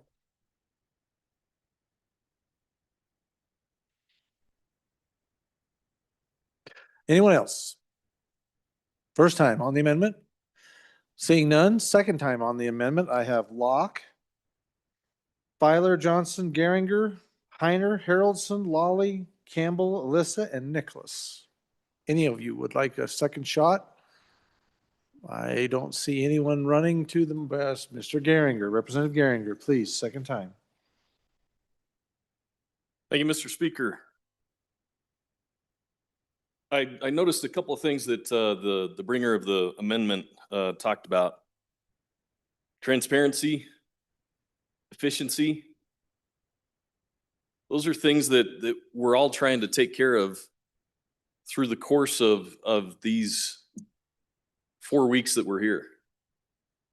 So I'm kind of scratching my head. Why are we discussing something that? Why would you consider voting against something that would improve that transparency and that efficiency? When it's not transparent and efficient as it is right now with the current system, we do our constituents a disservice when they're looking at what's affecting their rates, the cost of power going up. If they can't go to a system like this and say, this is what's happening, how are we doing them a service? If it's 15 years old, at what point do we finally say, well, gosh, it's finally time? Is it when it breaks? When we have no access? I think this is a great opportunity, especially since it is being paid through, paid by industry in this case, to be able to help our constituents navigate that system. Please vote aye. A representative, any others for the second time? Representative Filer, second time. Thank you, Mr. Speaker. I think we start talking about what this agency really does. You know what the number one thing with this agency is protecting ratepayers. It's all of us. That's our constituents. That's their first priority. If we don't have a way to be able to file a grievance, to have something heard in a timely manner, the system crashes, then we think rates might go up.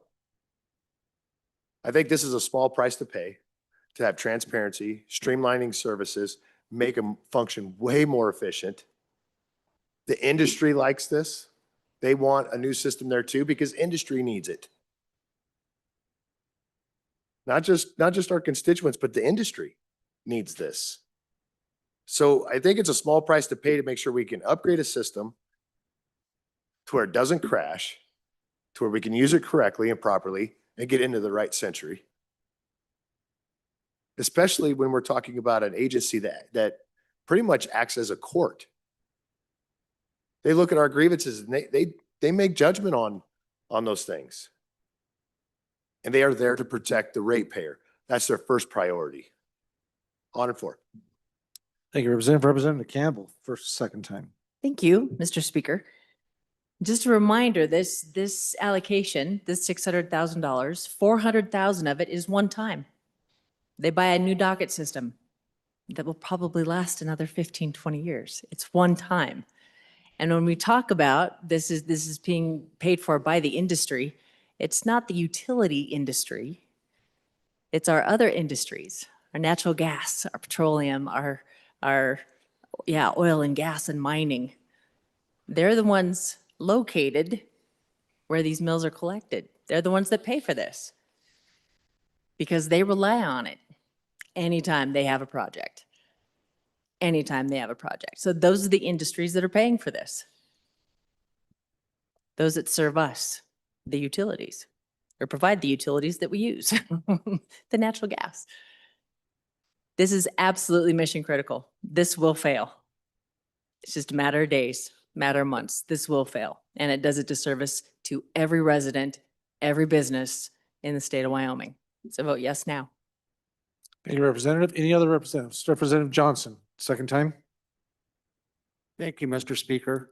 I've got to remind everybody that we're talking about other people's money. It's always easier to spend other people's money, but it's our job to regulate this monopoly and not let them just willy-nilly take our money away from us and charge for excesses. And I vote no on this bill. And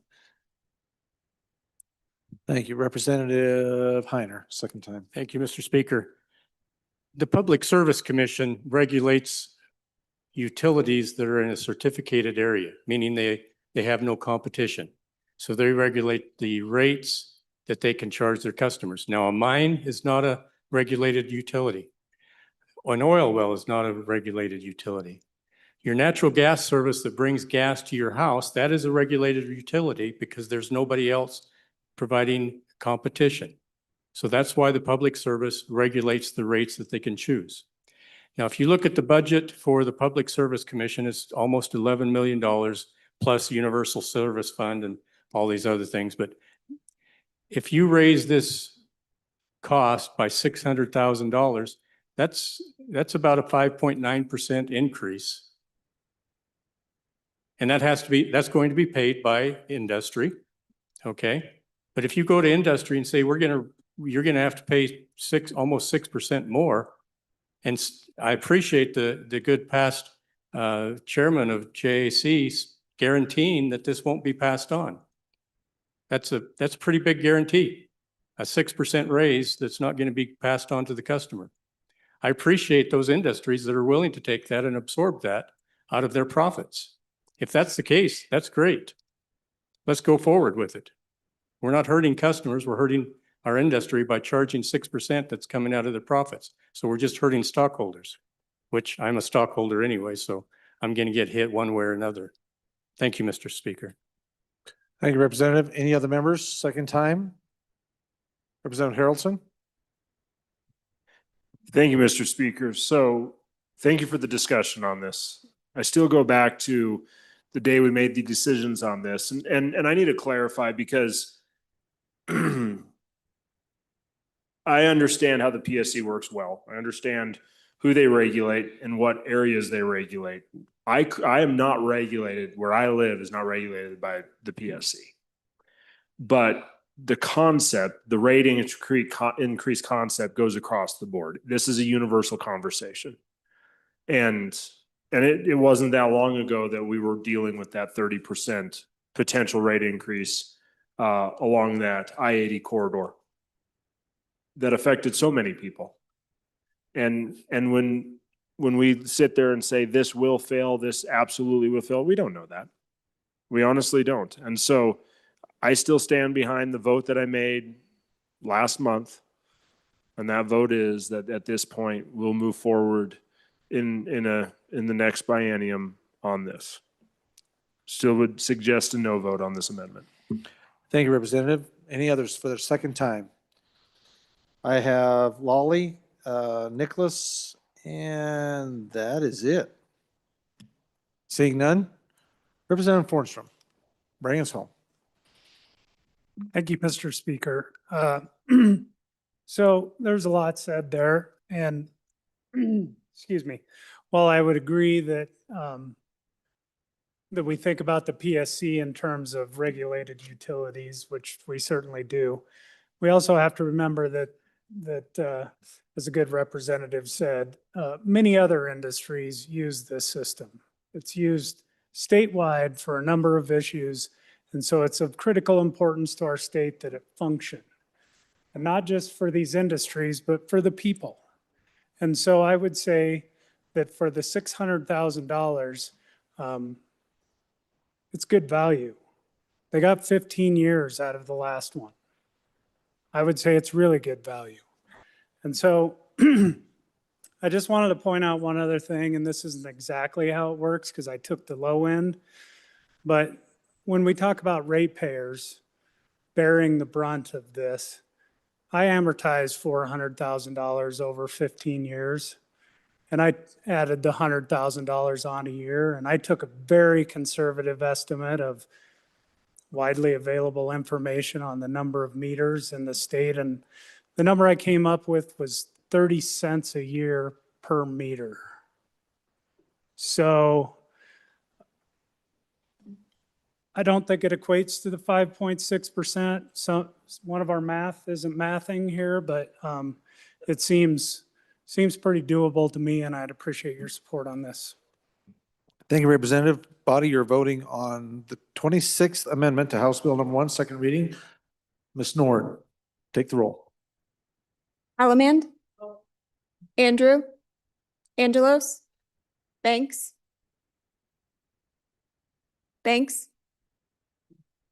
Bear, Brady, Bratton, Brown Gary, Brown Landon, Byron, Campbell Elisa, Campbell Kevin, Chestick, Clouston, Connolly, Davis, Erickson, Filer, Fornstrom, Geringer, Gugemas, Haroldson, Harshman, Heiner, Heft, Jarvis, Johnson, Kelly excused, Knapp, Larson Lloyd, Larson JT, Lawley, Lean, Locke, Lucas, McCann, Nicholas, Ottman,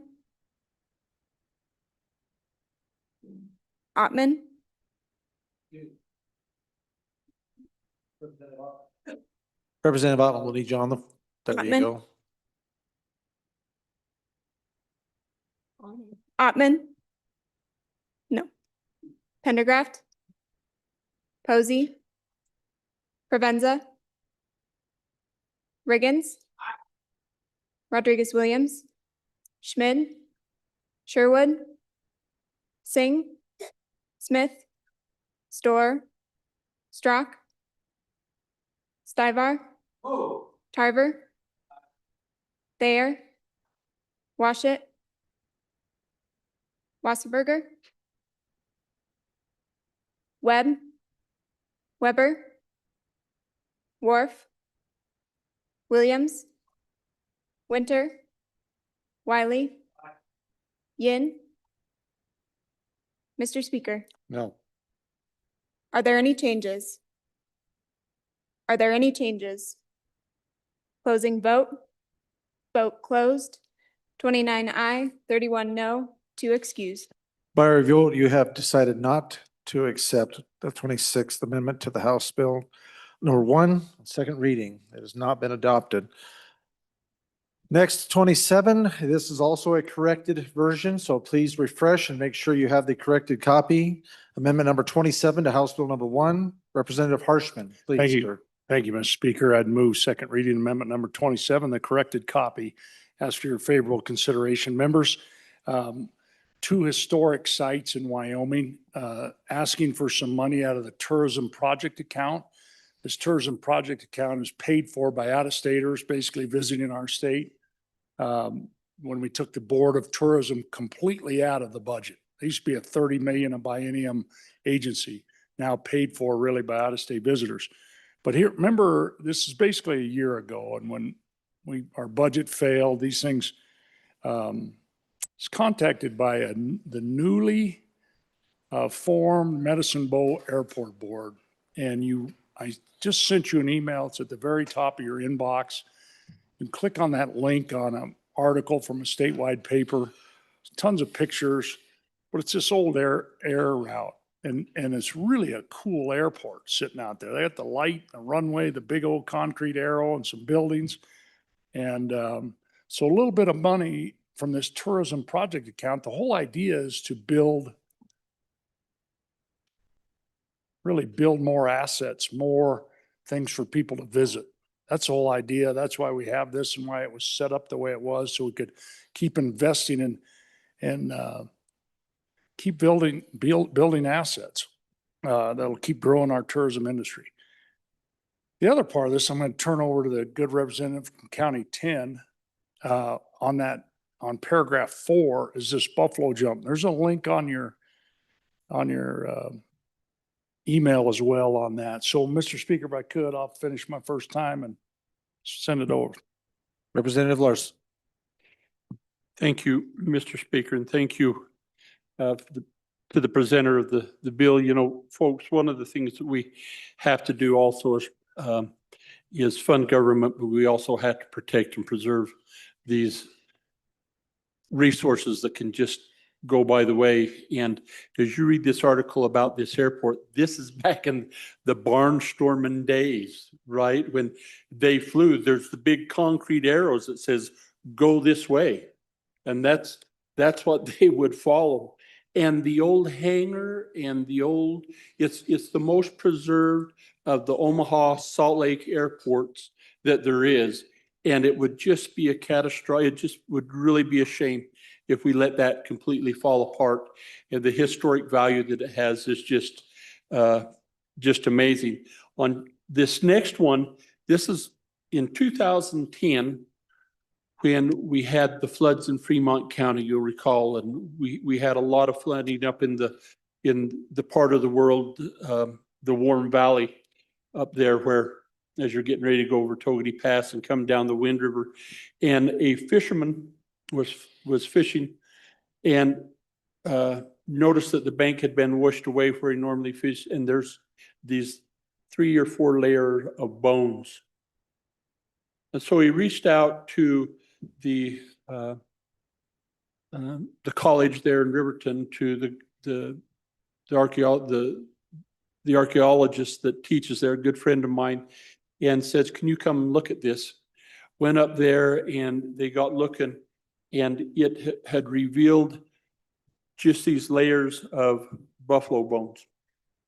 So then they stepped back and they went up and down the river, and in every place where the river had washed back into the bank, they seen these bones. And so then the college started going up in there and researching, and this is right out of Du Bois. If you go to Du Bois, go up past the landfill, up where the old airport was, there's some teepee rings, and then there's about 300 acres there. And what they discovered is that there's all of these, they got looking at these rocks, and there's some, and they got looking at them, and then they started walking them off. And if you go to these rocks, there'll be 13 or 14 steps in between each one.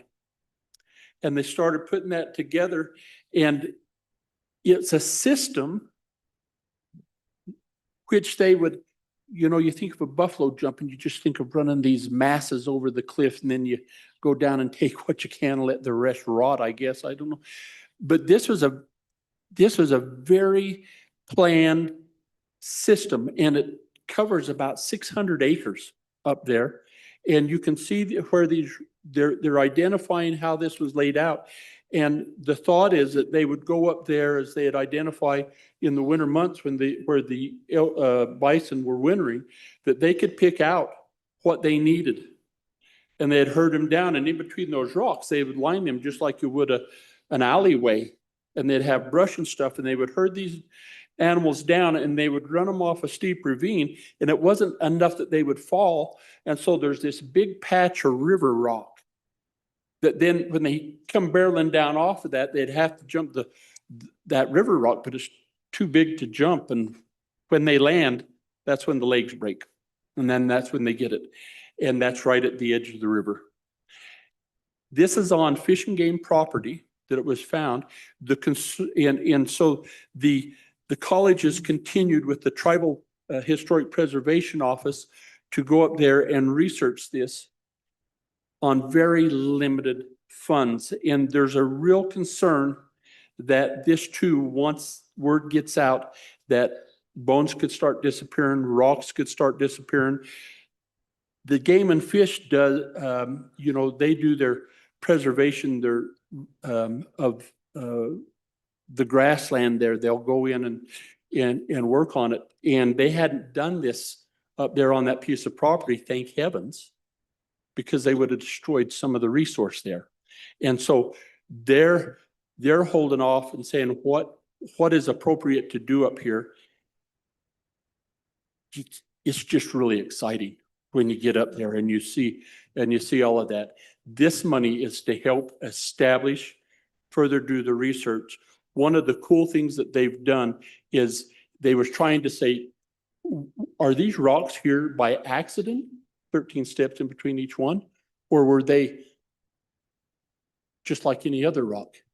And there's a graduate student at the university to the state, they're Aggies, to the other state, and this student there has developed a soil testing procedure that can take the bottom of the rock and a little bit of the soil that it's sitting on and determine if that is the same, if it matches up, and determine if that rock is. There's a lot of mapping to do, but the testing costs money, and getting all of this in place. This is a great way to spend tourism dollars that will protect this incredible resource of our ancestral, our prehistoric residents of Wyoming, and open up a whole new world for people to come and see this beautiful state. I hope you'll support it. Thank you, Representative. Members, first time, Representative Davis. Please proceed. Thank you, Mr. Speaker. Coincidentally, the town of Medicine Bow is in my district up there. And we was just up there at the town hall meeting before I came down here to spend a few days here at the beaches of Cheyenne. And this was a subject. And their museum district is trying to get this funding together because they realize the historical value of this. And unfortunately, they're having a problem getting some funding, getting people lined up. So this could be a solution for their issue.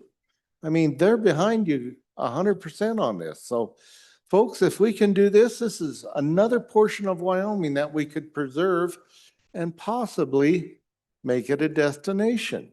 And on Old 30, it'd be a good trip down the Old 30 highway. Representative Thayer. Thank you, Mr. Speaker. Tourism is our number 2 revenue in this state. I also want to remind everybody that this is tourism dollars. It's not out of general fund. This is heads and beds money. These are that out-of-state people pay for, not coming out of our taxpayers. Thank you. Representative Bear, first time. Thank you, Mr. Speaker. I heard that they're having trouble raising money, private funds for this. I think we should all take pause and think about that. If the private sector isn't funding this, why should we? Keep that in mind. Representative Harrelson. Thank you, Mr. Speaker. So just so everyone's aware, this did not come from the agency in their budget. This is a new conversation. So which is totally fine. We can do that. That's the joy of how we do this on the floor. Couple things though. This money is coming from the operating account. The project account has already been depleted this biennium. So there's two accounts for tourism, the operating and the project. The project's been depleted. The operating has kind of been a rough estimate that we keep 2 years or a biennium worth of funding in there, which this plays a little on the edge of that. So just give everyone a little bit of an idea where it's coming from. Is this something that we need to do? Is this something we should do? Obviously, you guys need to make that decision. I believe there is a point though, where if it was something that the agency wanted to do or felt was important to do, we would have seen it in one of their requests. So I'm on and against the amendment, but definitely it is an interesting conversation. Representative Yan, first time. Mr. Speaker, thanks. So from the good chair of appropriations, he said, if the private industry won't do it, why should we? I think we should think about that question when it comes to things that are actually our cultural heritage, right, in Wyoming. We're talking about things that are historical and are original to the state of Wyoming. And if we don't protect them, they could be gone for literally all time, right? And so the question is, do we want to protect that cultural heritage? Just because they couldn't necessarily get private industry to fund a sustainable museum doesn't mean there shouldn't be a museum. This is Wyoming. This is our Wyoming history. This is our Wyoming cultural heritage. I think it's important to protect. I think it's a good concern about the operating budget versus the project's budget, but I do think that it's an important piece of history that needs preservation. So I'm in favor. Thank you, Mr. Speaker. Thank you, Representative. Any other representatives, first time? Seeing none. Second time. Representative Harshman got there first. Shocked. Thank you, Mr. Speaker. It's a shocking experience back here.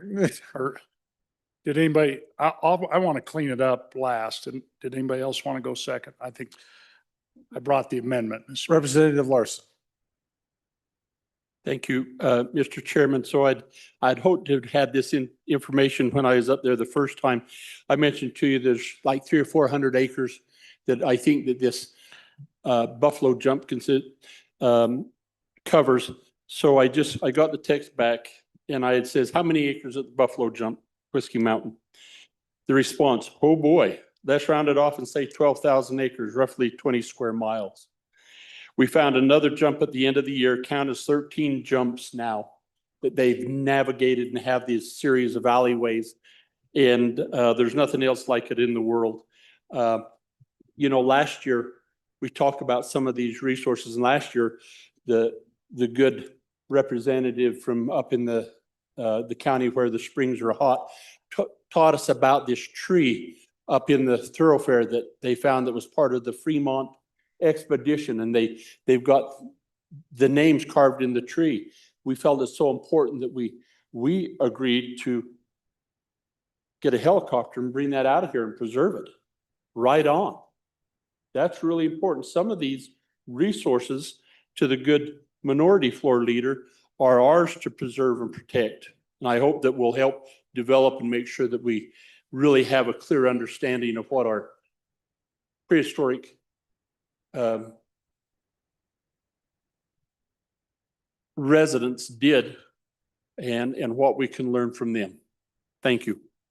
Thank you, Representative. Representative Davis, for your second time.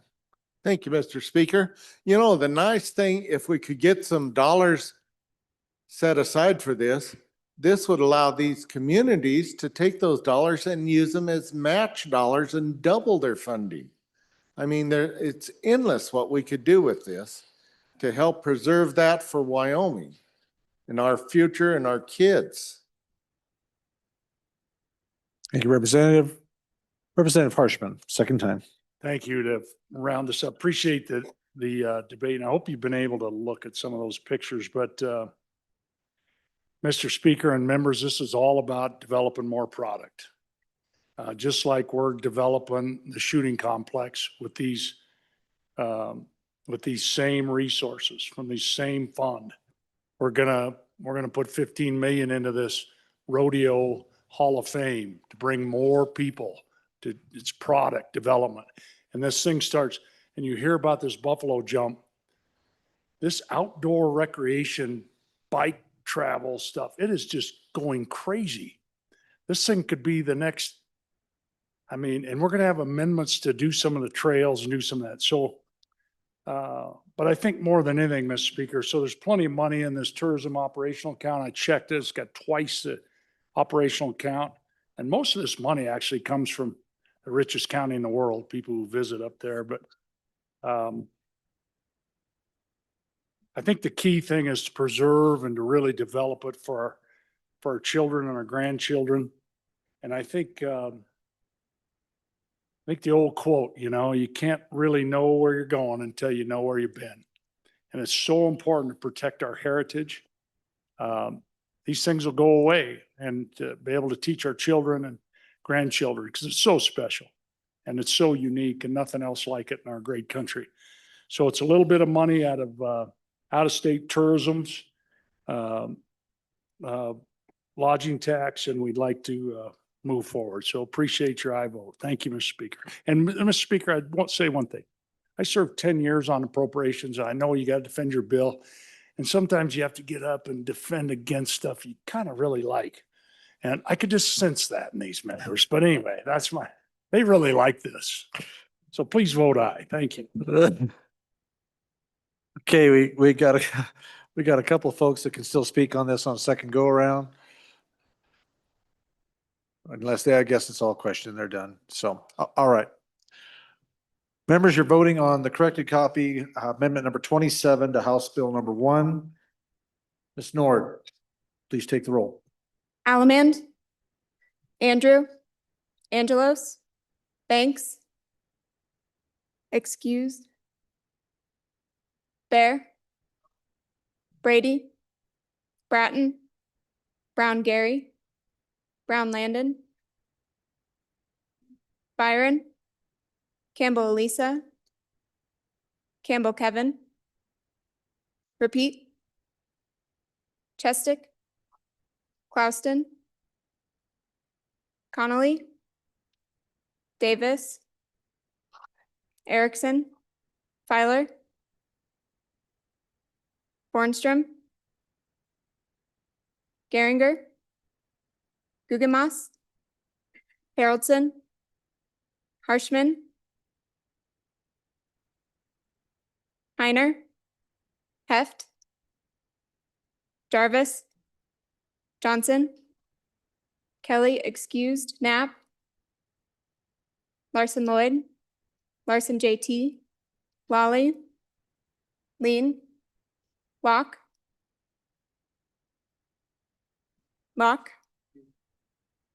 Lucas, McCann, Nicholas, Ottman, Pendergraft, Posey, Provenza, Riggins, Rodriguez Williams, Schmid, repeat, Sherwood, Singh, Smith, Storr, Strock, Stivar, Tarver, Thayer, Washit, Wassenberger, Webb, Weber, Wharf, Williams, Winter, Wiley, Yin. Mr. Speaker, are there any changes? Chestick, I to no.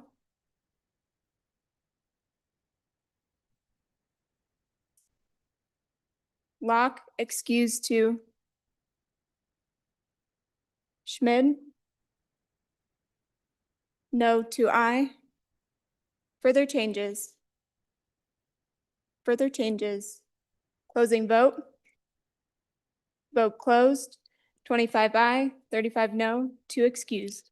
By your vote, you have decided not to pass amendment number 27 to House Bill number 1. Next amendment for our consideration, amendment number 28. Representative Sherwood, please proceed. Thank you, Mr. Chairman. I bring you second reading amendment number 28 and ask for your favorable consideration. Ladies and gentlemen, consider this the first opportunity to vote on a technical correction. This is a footnote that has been in previous budget bills. It's something that we forgot to grab and put into the budget as you see here.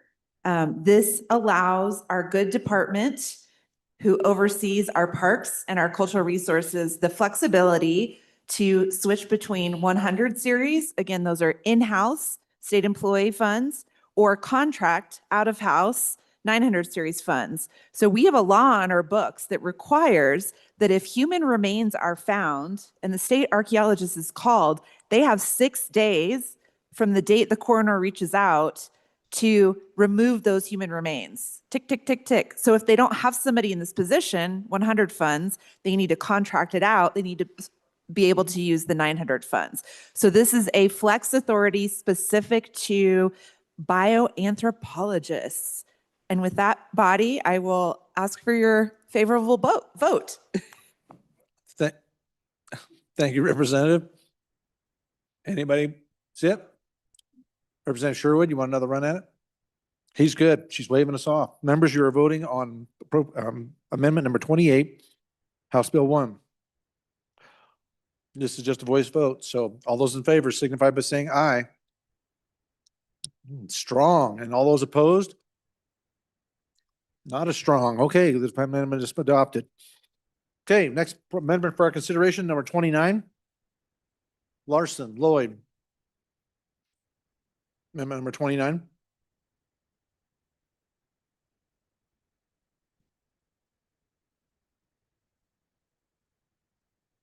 I apologize, Mr. Speaker. I was engaged in cultural resources, so I apologize. Can fully understand, sir. You go right ahead. Mr. Speaker, I'd like to move second reading amendment number 29 to House Bill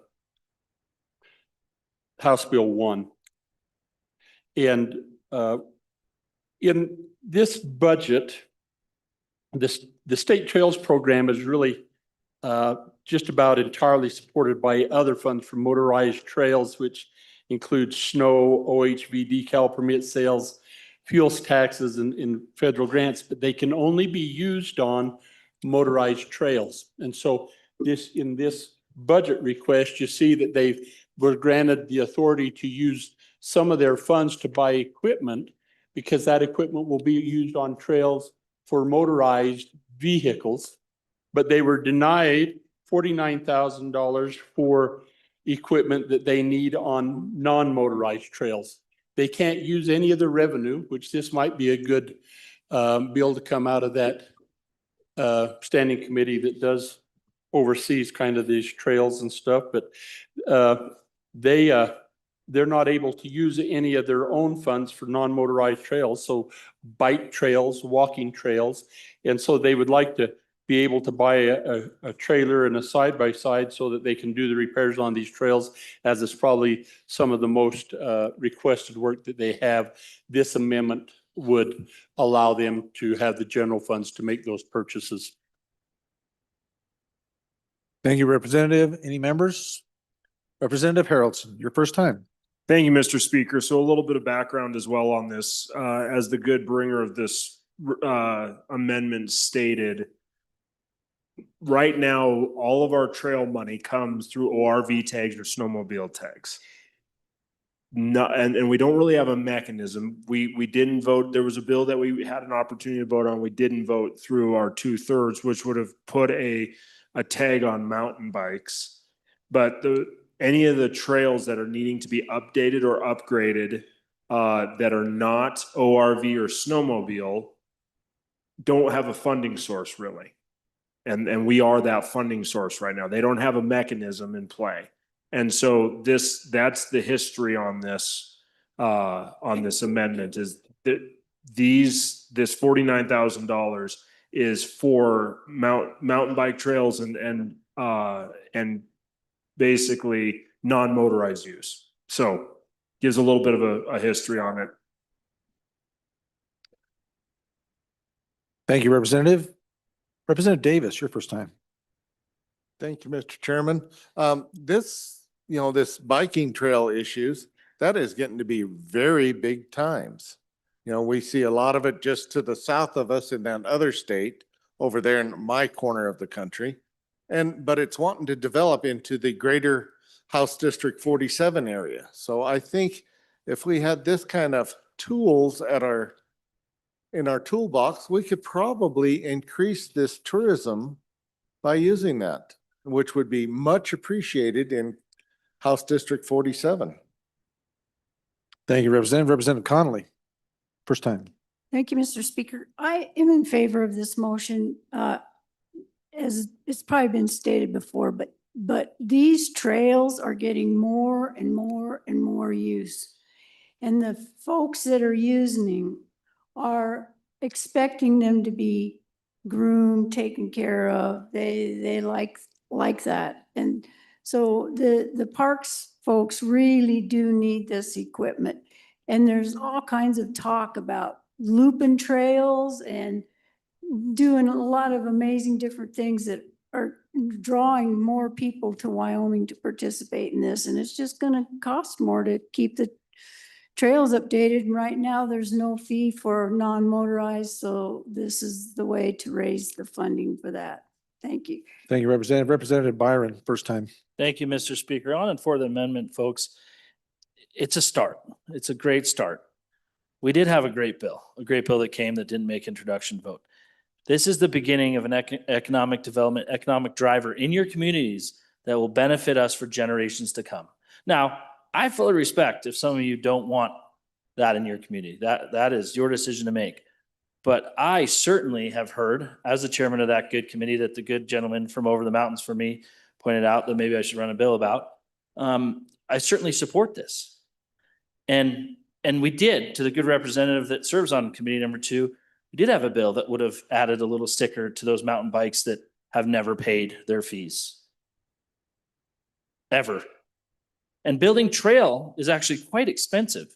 Building snow trail is quite inexpensive. Building dirt trail is very expensive. So an eye on this for the equipment that they need, that they want to start developing these programs in communities, to start bringing more money and more tax revenue from out-of-staters, from that state that was mentioned that we don't like to talk about to the south.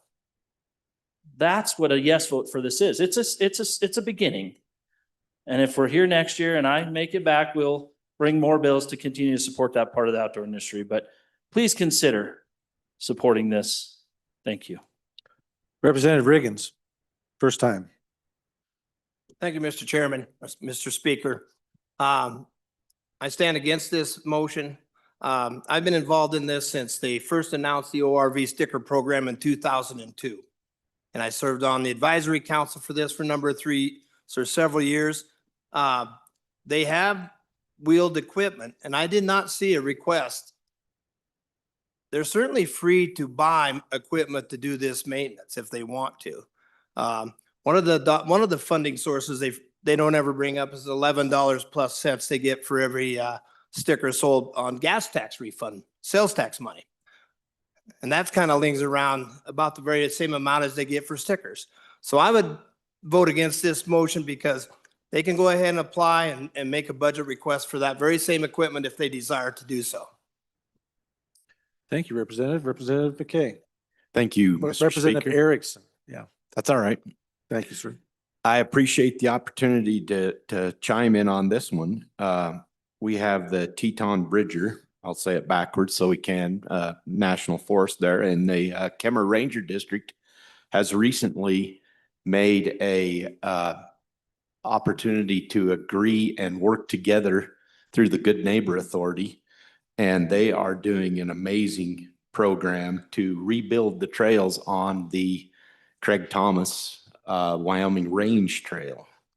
And, they are doing all kinds of things. They're tying in trails right and left. And I'm personally aware that the state Parks and Recreation, that department that oversees that, they have a need for additional opportunities to catch up. And if you've ever been involved in trying to get the large government, the federal government, to participate and chime in and get after helping to promote these kind of projects, it's very frustrating. Now that we have the Good Neighbor Authority and we're seeing some of these projects starting to drop and starting to work together, it's exciting. And it's been all my life, because I've been since I was just young trying to get these things moving forward, and where the state is now starting to take over and step in and do things that the large agency, federal agency, has not been able to do because they're always out of money or they're always out of people or whatever it may be. We're sometimes influenced by the winds of looking to shut resources down. And that's not the case right now. And on multiple fronts, we're feeling that there's a great opportunity there. And so I would hope that we would move forward in gaining everything that we can, and really see if we can keep the momentum going, is what I would think. Thank you. Thank you, Representative Erickson. Representative Schmidt, thank you. Please, first time. Thank you, Mr. Speaker. So I'm from a part of the state that we've had a really, a lot of folks have found our place in Wyoming, in House District 20. And I'd be more inclined to spend a little of this money to clean up after the ones we've already attracted before we start spending money on trying to bring more. So I'm going to speak against this bill. Thank you. Any other representative? Representative Provenza. Thank you, Mr. Speaker. Just a quick clarification. There was a request for this. So that was a misunderstanding. The agency did request this. This isn't coming out of thin air. Thank you. Any other representatives? Representative Stork, please. Thank you, Mr. Chairman. I have an amendment coming later this evening or in the morning to talk a little bit more about outdoor recreation, but I just want to put in a pitch for this amendment since it was requested, and it creates a tool to really build what is the basis for tourism in the places in Wyoming that are rural and small towns. We have a lot of those. We have a lot of open space. We have a lot of public lands. This is a great way to build a tourism that attracts people to come to those places, stay in those places, stay overnight, spend money in the restaurants, and build a real economy. We've seen this happen across the West in numerous communities. And I'd be happy to take any of you to those places. I've had a chance to visit. Just frankly, just down the road here, we have a great example in our state park, just to the west of the capital city, where I actually spent some time on Saturday. Fantastic place to ride. And it attracts actually a lot of people from the state to the south as well to come there. It's not very crowded and is a remarkable landscape that people really enjoy. So this is a great way for our small towns to develop what is a not particularly impactful industry, but will bring people from diverse places across the country to spend time and spend their dollars here. So on and for the amendment. Thank you. Thank you, Representative. Any other members for the first time? Seeing none, second time. Let's see who makes a rush for, okay, Representative Reagan, second time. Thank you, Mr. Speaker, and I thank you for the representatives for pointing out my error in the reading. Nevertheless, I still oppose this motion. The mountain bike community and the non-motorized trails have grown exponentially compared to the motorized community, which fights for every mile that it gets and is constantly fighting closures. I don't know how much the non-motorized community wants our help on the trails because they've done a very good job of expanding them on their own. So might want to check that out first before we start telling them that we want wheeled vehicles on their trails. Thank you. Representative Byron, second time. Thank you, Mr. Speaker. During the interim, we studied this. So if anyone wants to come listen to what those non-motorized folks want to hear about, you can come join us. There's a meeting in Casper, central part of the state. Meeting in DuBois. There's a meeting here in Cheyenne. And there's a little bill that came in. I already talked about that over there, so I won't talk about it over here. But on and for the amendment, it was loud.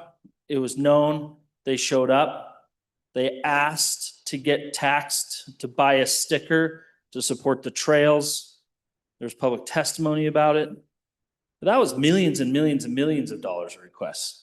This is not that. This is 49,000. Please vote aye. Representative Larson, second time. Let's see, back to the bringer, if you want to close out. Any other members, second time? Here, who I've got Storr, Provenza, Schmid, Erickson, and Davis, Connolly, Harrelson. Is that it? Nobody? Representative Larson, please, sir. Thank you, Mr. Speaker. I would just also like to remind the body of the conversation we had at the bill presentation, where it was noted that much of the equipment that this agency has been road hard and put up wet, and it's the investment in some new equipment is warranted. I think that the point that the good representative who lives over the hill from me in House District 20 really brings up an important point that supports the need for this, because there's some of these trails that are out there that just really need to be repaired and cleaned up, but they don't have the means to do that. And that's what they're trying to get done here. So I think it's a valid point to bring up. And it's one I think that this agency is trying to rectify, and again, would hope that you could support this request from the agency. Thank you, Representative. Body, you are voting on amendment number 29 to House Bill 1, second reading. Chief Clerk, please call the roll. Allemand, Andrew, Angelos, Banks, excused Bear, Brady, Bratton, Brown Gary, Brown Landon, Byron, Campbell Lisa, Campbell Kevin, Chestick, Clausen, Connolly, Davis, Erickson, Feiler, Fornstrom, Geringer, Guggenmass, Harrelson, Harshman, Heiner, Heft, Jarvis, Johnson, Kelly, excused, Knapp, Larson Lloyd, Larson JT, Lawley, Lean, Locke, Lucas, McCann, Nicholas, Ottman, Pendergraft, Posey, Provenza, Riggins, Rodriguez Williams, Schmid, Sherwood, Singh, Smith, Storr, Strock, Stivar, Tarver, Thayer, Washut, Wasserberger, Webb, Weber, Worf, Williams, Winter, Wiley, Yin. Mr. Speaker. No. Are there any changes? Lucas? Are there any changes? Are there any changes? Closing vote? Vote closed. 27 aye, 33 no, 2 excused. By your vote, you have chosen not to support amendment number 29 to House Bill number 1. Next amendment is House Bill number 1, amendment number 30. Representative Harshman, please. Thank you, Mr. Speaker. I'd move second reading amendment number 30. Ask for your favorable consideration. Members? 2-page amendment, 2 words, gravel pit. Help. This is money from right pocket to left pocket. We'll take general fund, purchase these lands from the common school and other, I think there's a little bit of ag lands as well, University of Wyoming ag land. And then that money will go into those trust funds and then state parks will own it. So it's right pocket to left pocket. And then state parks will study the criteria. Probably is not a state park, but it's probably an outdoor rec area. Maybe if we ever pass outdoor recreation fees, a bill we add TRW this year, topic we just talked about in the last amendment. Second biggest populated city in the state, and be really nice to kind of move on in our community on this deal. And then there's some of this money, as you read on page 2 of the amendment, can be used then to buy those leases. We want to be fair to the leaseholder and figure this thing out. And if you know Casper Mountain, behind it is Muddy Mountain. Go back millions of years ago, Muddy Mountain was bigger and over the top and it collapsed. And then the shale, it's all shale, about 30 feet of, stuff that's eroded over the years, sand and gravel. And then that's why all the water wells are less than 30 feet deep. It's really a unique and delicate kind of geology there. So we need your help. And I know it's number one, middle of the state. We usually get picked on. We tried to be the capital even into the 1940s. I'm over all that. We just need your help on this. Stand for any questions. Thank you. Anybody? Representative Bear, first time. Thank you, Mr. Speaker. Appreciate the bringer of the amendment. It's creative. Appreciate creativity. I do believe there's a court case pending right now on the lease. And so I'd like to know if the bringer who came up with this idea could share with us where we're at on that court case. And maybe we're jumping the gun on this a little bit. And really don't know that this is the right way to produce income for our schools. I'd urge a no at this point, but I'd like to hear. Thank you, Representative. Any others first time? None? Representative Johnson, first time. Thank you, Mr. Speaker. I just can't see the logic in this. We're going to buy something we already own. I would vote no on this. Representative, any others? First time. Representative Yen. Mr. Speaker, thank you. So the reason we'd have to buy something we already own is because we actually don't own them. The plot is a school trust land, so it's held in trust for all of our students. And so the only way we can use it for something other than the students is to buy it at fair market value. And so then that fair market value money goes into the school trust fund for the students. But then we can use the land afterwards for whatever we want. If we designate it to the parks, then they use it for the parks. But it's still land that we own, but we have to move money from one place to the other because that land there has to be used for a particular purpose unless it's disposed of with a sale. Thank you, Mr. Speaker. Thank you, sir. Representative Alaman, first time. Thank you, Mr. Speaker. Well, I like this idea, folks. It's a great idea, but I really believe it's illegal. Our Constitution says that we can trade or sell state land as long as we keep it within plus or minus 5% of right at 33,000 acres. I think that's right. And when we do sell it, it goes through a very long process. And then the only way it can be sold is at public auction to the highest bidder. The Kelly parcel was not done that way, and I don't know why or how. this may not be able to be done now, or this may be able to be done the way the Kelly parcel was. I'm not sure.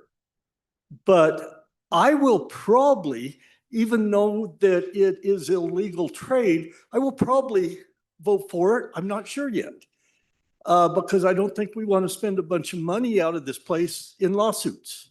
But I do love the idea of that acreage being turned in to a state park.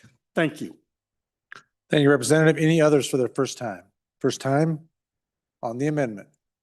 Second time on the amendment? Seeing none, Representative Harshman is rounding third and heading to home. Here he is. Look at that. Appeared out of nowhere. Representative Harshman, please. Thank you, Mr. Speaker. I heard some of those questions. I think the good minority leader answered the question about why do we have to buy it if we already own it? It's kind of a thing called the Constitution. So we got to just give credit to the trust. We did the same thing with Camp Guernsey a couple of years ago. Maybe it was last year or the year before. We transferred trust lands to Camp Guernsey, and so we had to pay an appraised value, and then it goes into the corpus of the school trust fund. So that's why that transfer has to happen. There's a question by the chairman of Propes about the lawsuit, and I think so far the lease is going through, but that's a different track, but I think this can be maybe a way to, I don't think we have to wait till that gets done. Kind of like school recal, there's a lawsuit and we're going in and changing funding and offering opportunities to maybe fix that. The last question, I think the representative from county number 1 said something about an unconstitutional trait. I don't think that's accurate. We did the same thing as I referenced with Camp Guernsey to give them, because we had a school section right in the middle of where they wanted to expand their fire range. So we had to come up with general fund money. We put that in a common school permanent account, transfer that to the military department. So it was kind of one government piece to another, but one's a constitutional trust. That's why you have to pay for it. Same like this. I'm just saying, folks, it's just been a thing that's been a real aggravation in our community that's gotten people, and I think I'd like to at least try to propose a solution so we can kind of move forward and really help the state land board and try to just heal this thing up and move forward. So that's why I bring it. So thank you for your consideration. Thanks for the questions and the debate. Thank you, Mr. Speaker. Thank you, Representative Harshman. Body, you are voting on second reading amendment number 30 to House Bill 1. Ms. Nord, call the roll.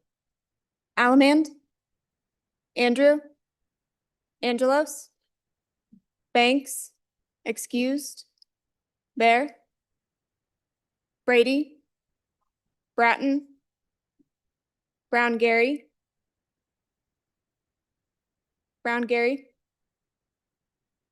Brown Landon, Byron, Campbell Elisa, Campbell Kevin, Chestick, Clouston, Connolly, Davis, Erickson, Feiler, Bornstrom, Geringer, Gugemas, Haroldson, Harshman, Heiner, Heft, Jarvis, Johnson, Kelly excused, Knapp,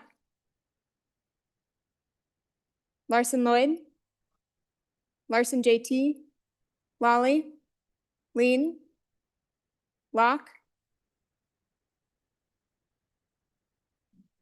repeat,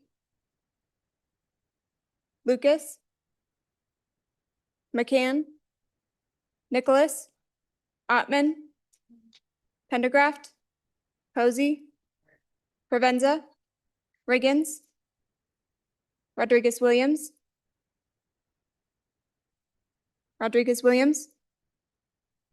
Schmid, Sherwood, Singh, Smith, Storer, Strock, Stivar, Tarver, Thayer, Washit, Wasserberger, Webb, Weber, Worf, Williams, Winter, Wiley, Yin. Mr. Speaker, are there any changes? Lucas, I to no. Alamand, no to I. Further changes? Riggins, no, I. Further changes? Closing vote? Vote closed. 30 aye, 30 no, 2 excused. By your vote, you have chosen not to adopt amendment number 30 to House Bill number 1. Next, excuse me, next amendment for our consideration, amendment number 31 to House Bill 1, second reading. Representative Davis, please, sir. Thank you, Mr. Speaker. I'd like to move, I'd like to move second reading amendment 31 to House Bill number 1. Finally got it. Hey. Yes. Stay strong, Representative Davis. Hang in there, buddy. Careful, it'll all go to my head here in a second. Yeah, don't, anyway, proceed. I would ask for a favorable consideration on this bill. The explanation from the department is the State Construction Department, the SCD, requests 1 full-time employee and position, and for the funding to establish a senior advisor for strategic facilities planning and policy. And the reason why this is so important, I believe, is underneath this here, the responsibilities at the agency have grown tremendously. I believe it was 181 million, and now we're over $560 million. So that seems to be a tremendous amount more responsibility for these guys to oversee these projects and things like that. So I to be a steward of the state's dollars here, or the taxpayer dollars, I think it would behoove us to go ahead and reauthorize this here. If they don't get this, the consequences are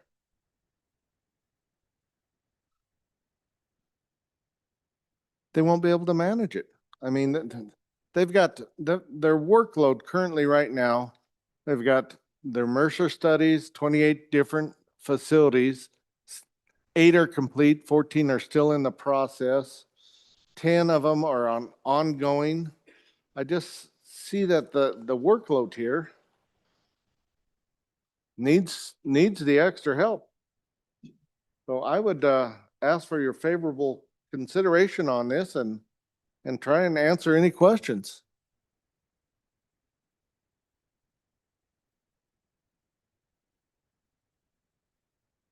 Thank you. Thank you, Representative Davis. Representative Pendergraft, your first time, sir. Please. Thank you, Mr. Speaker, and thank the bringer for bringing this. We did talk about it quite a bit when I presented the budget, and the bringer of this amendment mentioned that this was a request for 1. Actually, there were 2 FTEs requested, and we granted 1 along with all of his computer equipment.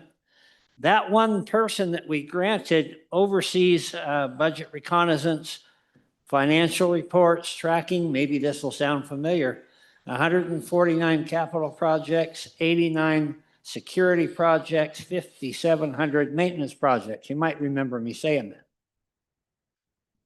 They wanted a second person, which we did deny. There has been an exponential jump in the value of the work that has been accomplished.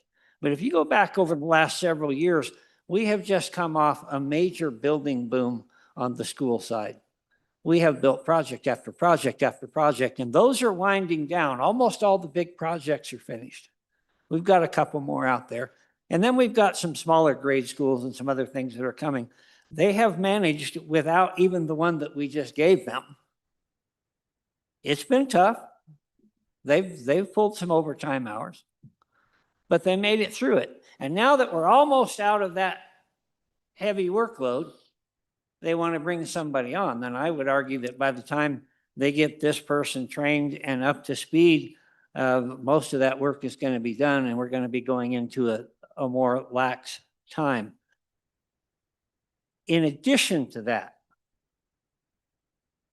I look at this long-term revenue forecast, and despite all of the glowing words that have been said one way or another about the effect of it, it still says negative $658,000 or $1,900,000.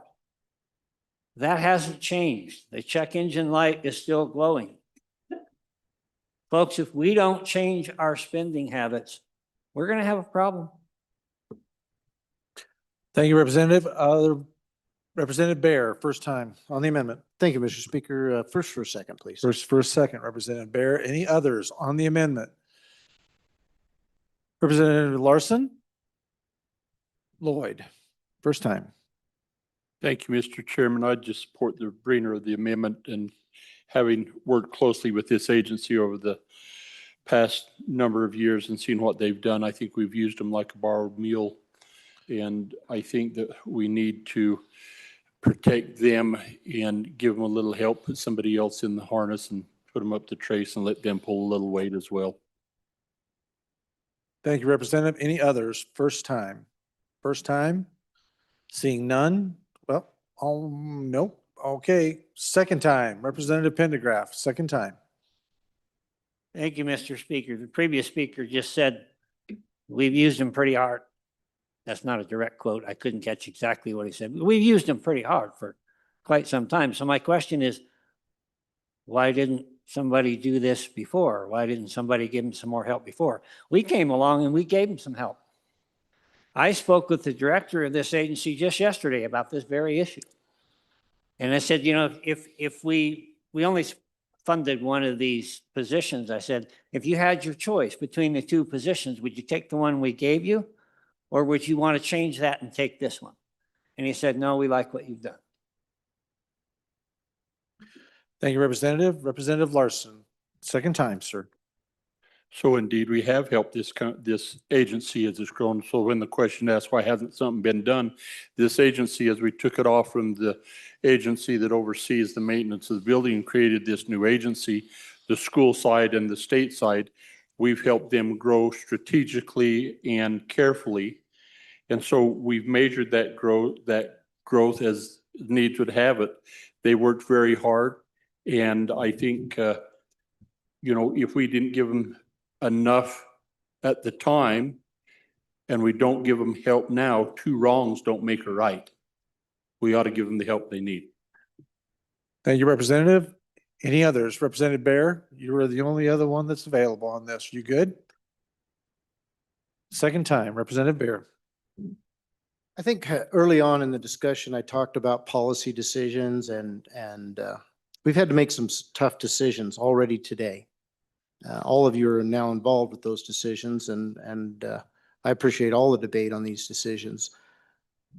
But you know, the statements about our employees need some relief, they need some help, all those things are true. And they're true across the entire enterprise. So some tough decisions have had to be made. And I just ask that we just keep going down this path. The decisions have been made. And if we change a few of those, that's great. But I'd ask that you just vote no on this one. Thank you, Representative Bear. Representative Davis. Thank you, Mr. Speaker. I'd have to reflect back here that, you know, once again, the department has assumed the responsibility for 22 Mercer studies, 28 different facilities since the rule change. 8 have been completed, 14 are in the process, and 10 more are going forward. These are all the looking at our schools to decide whether we're going to have to build new ones. So I don't think the construction phase in the state of Wyoming is going away. The school in my particular district, let's see, 2 of them are older than 60 years old currently. So I don't know where we're not going to stop building schools. And I don't see where this agency is going to run out of things to do. I think we're going to continue to demand these studies and on these agencies in order to plan for our future and our students. So I would ask for an aye vote on this. Thank you, Representative Davis. Body, you are voting on amendment number 31 to House Bill 1. Reading, or Chief Clerk, please call the roll. Allemande. Allemande. Excused. Andrew. Andrew.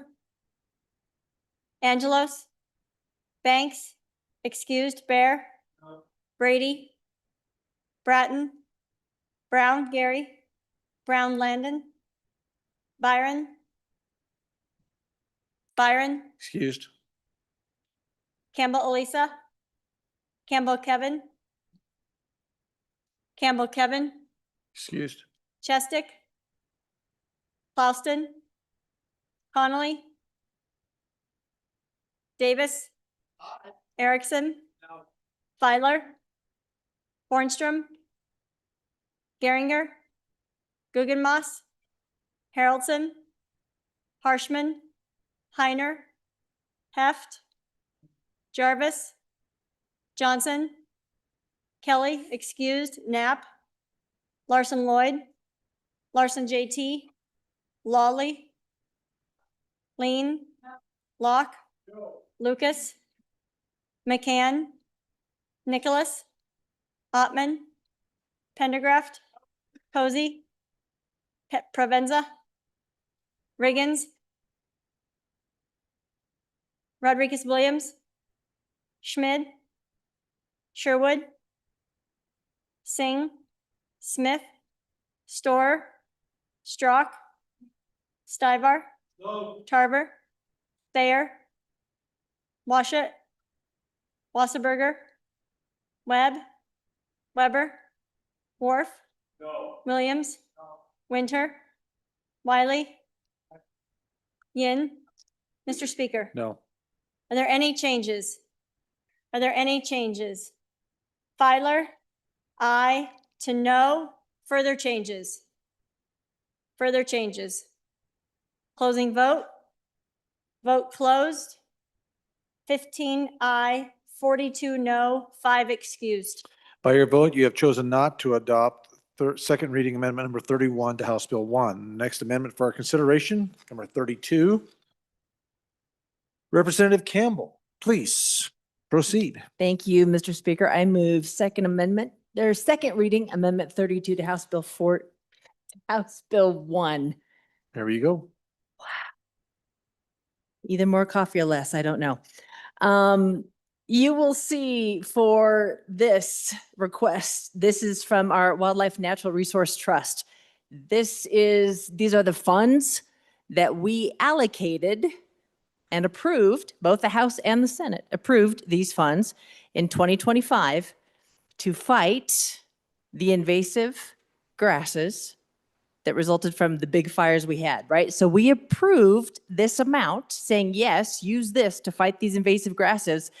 And then funny thing, we didn't have a supplemental budget. That's where these funds are. So they came back and said, hey, remember those funds that we have already allocated to projects?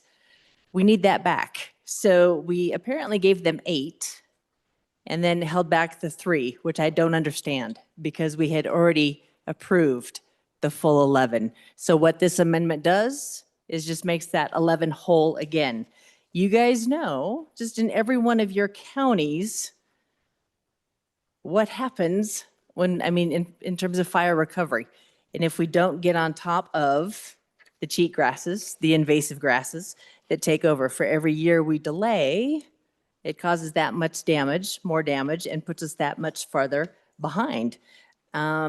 We know, yeah, these invasive annual grasses, the threat cannot be overstated to our ranches and our heritage lands. So we already approved these dollars. Didn't come through in the supplemental budget. And these dollars, as you guys know, when they set out to do the fire recovery in these areas, these dollars are matched with other local and federal dollars, 3-to-1. That's a pretty solid investment of our dollars, 3-to-1, sometimes higher. Really good investment, protects our heritage and our ranch lands from these invasive cheatgrass. We know how bad it is. And we already approved these funds. Let's follow through on our promise and vote yes. Thank you. Excuse me. Thank you, Representative. Representative Angelos. First time. Thank you, Mr. Speaker. So these funds are for invasive grasses, and I think maybe there's some miscommunication because the another amount that was approved was for fire recovery. So this is the $11 million. We did give them money last year, and 50 million went towards invasive grasses last year. Now, yes, it did fail in the supplemental, but remember when we put $100 million into a bill to make sure that they were taken care of. So we did do that last year. This agency continues to come to us and we continue to fund for invasive grasses. It's something that we have to fight in the state of Wyoming. So you'll see this amount is for invasive grasses. It is a 1-to-1 match. It will go toward your weed and pest and conservation districts and all of those people that ask for matches. It's a great program. So, but the fire recovery is in a separate amount. So I hope that answers questions. Thank you, Representative. Representative Williams, first time. Thank you, Mr. Speaker. So cheatgrass and fire go together, not on paper necessarily, but certainly in practice.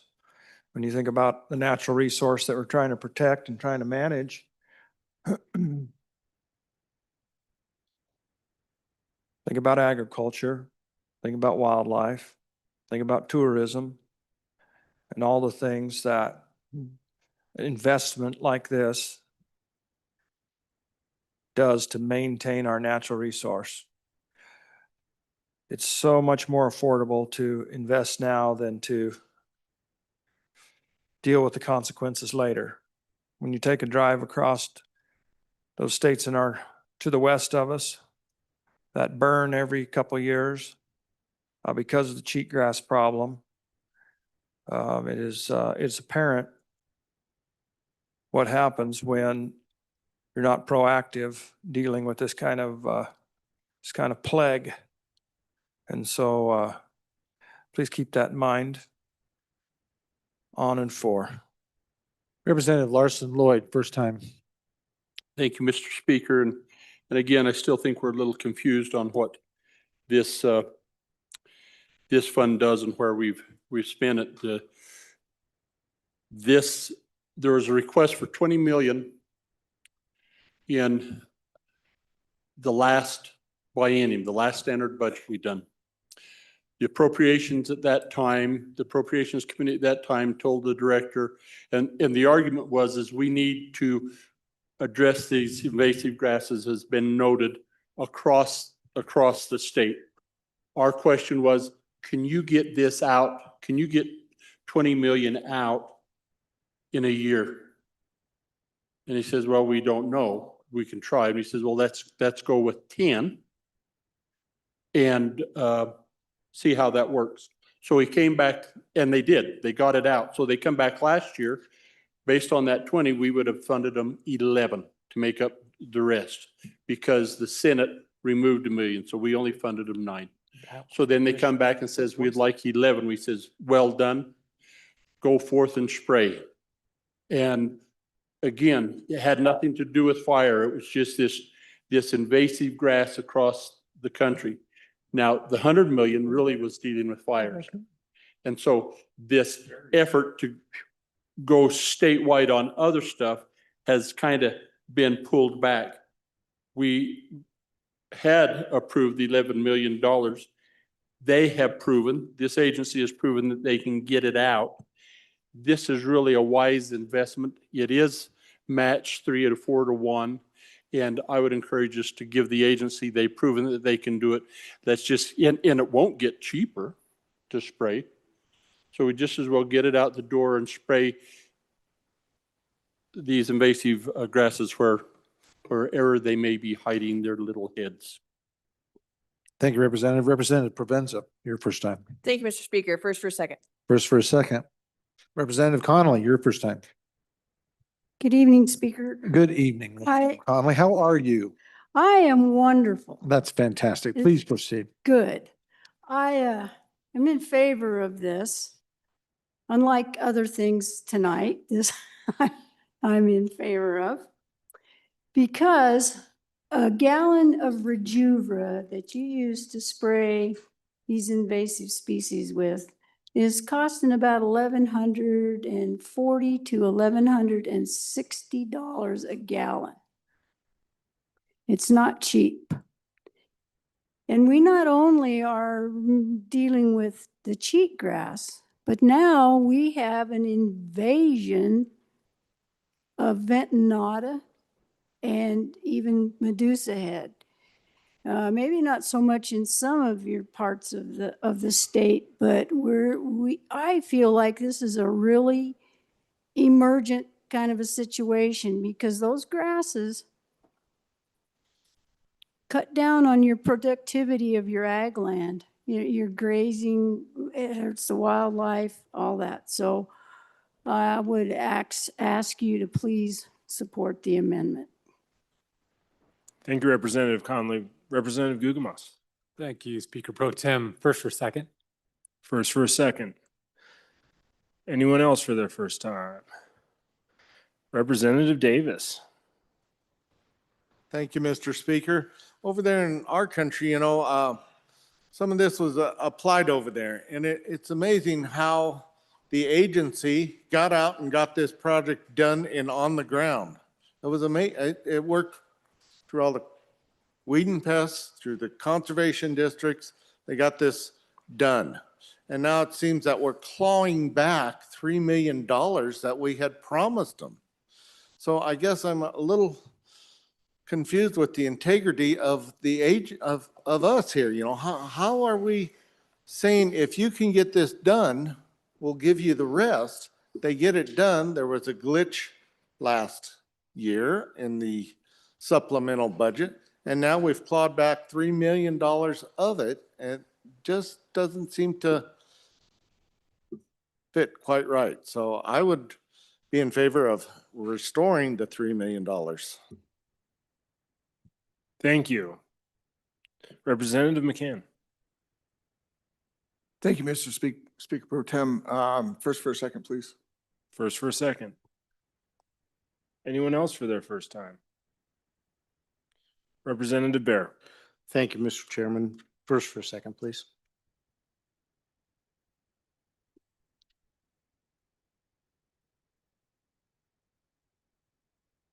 Anyone else for their first time? First time, second time. For their second time.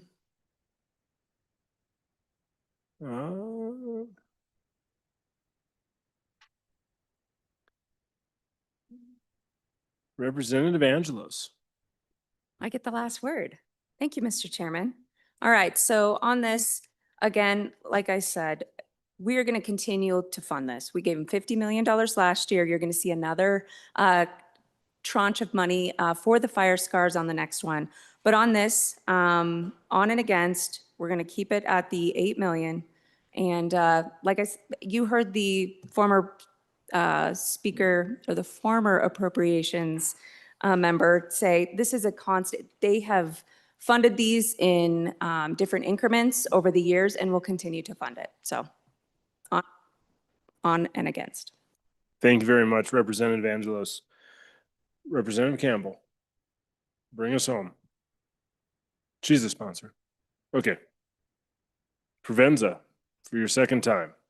Thank you, Mr. Speaker Pro Tem.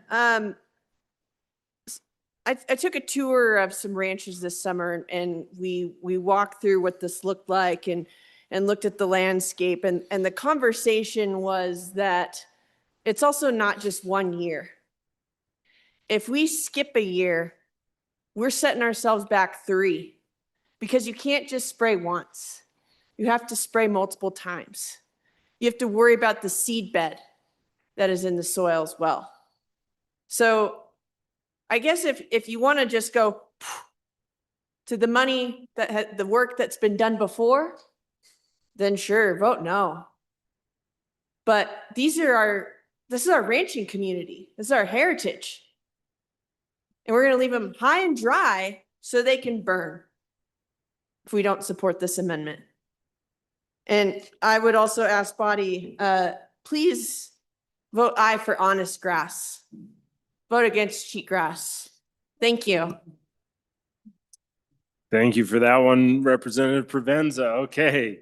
Anyone else for their second time? No one else moving? Why don't you bring us home, Representative Campbell? Thank you. Thank you, Chair. I mean, Representative Provenza absolutely wins the most creative. I mean, in all things. So to just provide a little bit of clarity, yes, they are 2 different things. We have treatment of invasive grasses and we have fire recovery. I'm going to talk to you about that one next. This one, treatment, bless you, treatment of invasive grasses. So all of the funds that they are given for this are set in a separate fund where these cooperative ventures take place. So it's the local, the county, the state, all of us working together to knock down these invasive grasses. That is where our 3-to-1 comes into play because we get all of those other dollars from all of those other partners. So the money we invest, 3-to-1, so we can keep this under control. This was money already allocated, already approved by the House and the Senate. They already have projects lined up for this. We skip a year, it sets us back 3. So we need to follow through on the commitment we made and actually give them their full $11 million to be used really well in this fight against the dishonest grass. Vote yes. Thank you very much. So just a reminder, we can't use representative names. So thank you and I appreciate it. Obviously, it's getting a little late. We get that, but let's try a hold there. So we are voting on amendment number 32 to House Bill number 1. Chief Clerk, please call the roll. Elliman, Andrew, Angelos, Banks, excused, Bear, Brady, Bratton, Brown Gary, Brown Landon, Byron, Campbell Elisa, Campbell Kevin, Chestick, Clouston, Connolly, Davis, Erickson, Filer, Fornstrom, Geringer, Guggenmoss, Haroldson, No. Harshman, Heiner, Heft, Jarvis, Johnson, Kelly, excused, Knapp,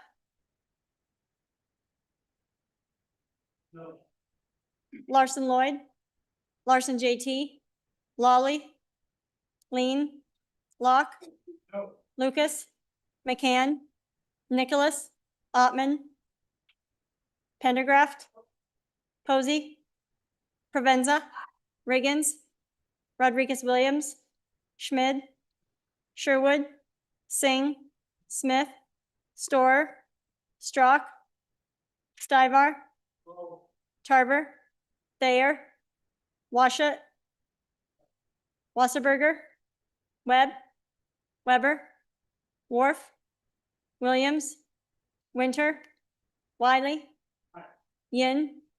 Mr. Speaker, are there any changes? Are there any changes? Closing vote. Vote closed. 26 aye, 34 no, 2 excused. By your vote, you have voted not to accept second reading amendment number 32 to House Bill number 1. The next amendment for our consideration is second reading amendment number 33 to House Bill number 1. Again, Representative Campbell. I should have switched, gone over there. I move second reading amendment 33 to House Bill 1. This, now, we are shifting from the battle against invasive grasses to the fire recovery fund. And I will tell you, the request for this additional, I think we requested 30, yeah, we need to, had requested 20 million of it was approved and 10 million was withheld. The 30 million that was requested for this fund makes up for the cuts from last year. You guys know how devastating our 24-25 fires were. We wiped out those accounts. And in terms of our fire recovery. So this $30 million request in 2026 was to make up for the cuts in 24.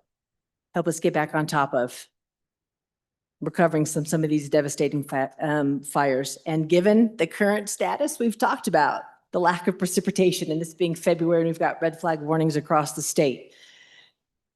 We're looking at another catastrophic summer. So we short these guys again. It puts our recovery efforts that much further behind. So vote yes on this one, please.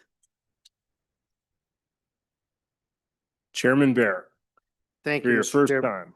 Thank you, Mr. Chairman. $100 million, that's what we put toward fire recovery last year. Put it in a bill. It made it out there. We'll probably have some reversions at the end of this year, which will be the middle of the summer.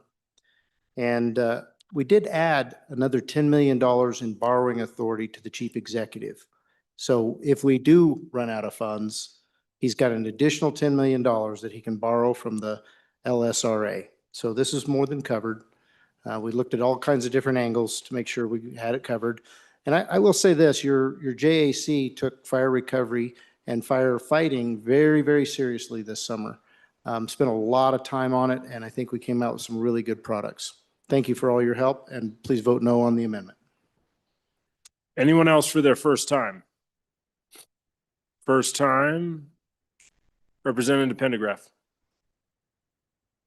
Thank you, Mr. Speaker Pro Tem. I just wanted to remind you, we spent the entire interim working on this, and we spent hours of testimony. Over the last couple of years, we have purchased aircraft. We've invested in manpower so that we can get these things put down and suppressed faster. We have refilled all the coffers on all of the expenses from those fires. I think we've done pretty much everything that we can do. And then in addition to that, as the good chairman of appropriations just mentioned, we increased the borrowing authority in case, God forbid, we have another bad year. Whenever you have something bad happen, there's always this knee-jerk reaction to make sure that we never, ever go through that again. And I caution us against maybe overreacting. But I think we've done a really good job. And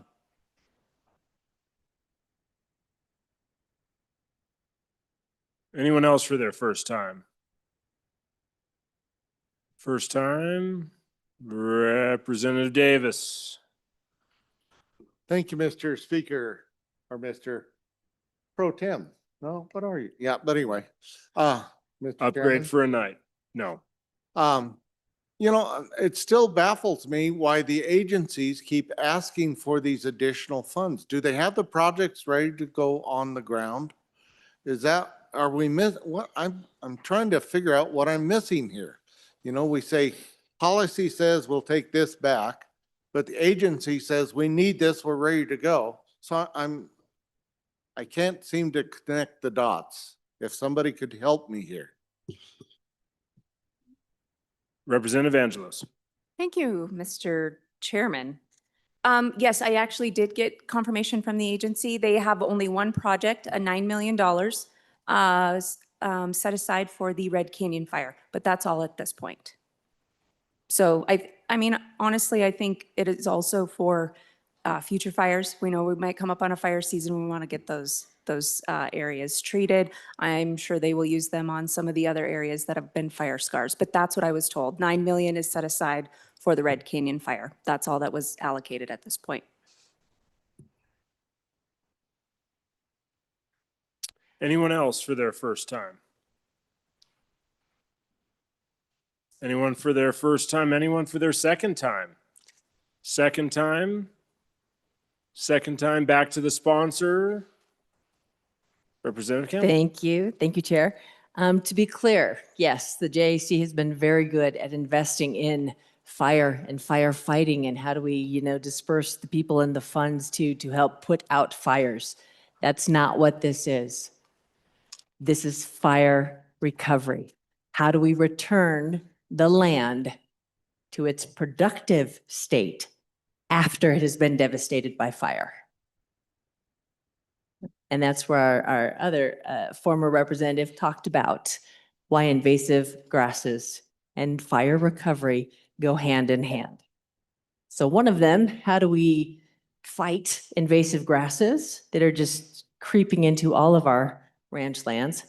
The second part of that, when land has been devastated by fire, it's often those invasive grasses that come in and go to seed first. So how do we protect that land, recover it from the fire, and keep these invasive species from just taking over huge chunks of land? That's what this fund is. And because of the devastation and all of the fires in 24 and 25, we don't have enough to recover the lands that have been damaged and will be damaged. That's what this fund does. Restores our ability to recover the land back to its productive state after it has been damaged by fire. So we got to do right by our ranchers, our lands, after they have been devastated by fire. Vote yes, thank you. Thank you, Representative Campbell. So we are on second reading amendment number 33 to House Bill number 1.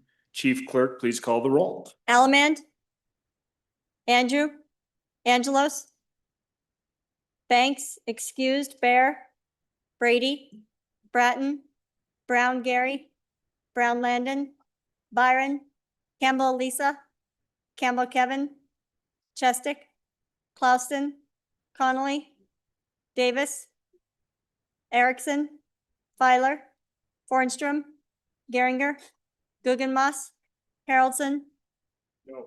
Harshman, Heiner, Heft, Jarvis, Johnson, Kelly, excused, Knapp, Larson Lloyd, Larson JT, Lawley, Lean, Locke, Lucas, McCann, Nicholas, Ottman, Pendergraft, Posey, Provenza, Riggins, Rodriguez Williams,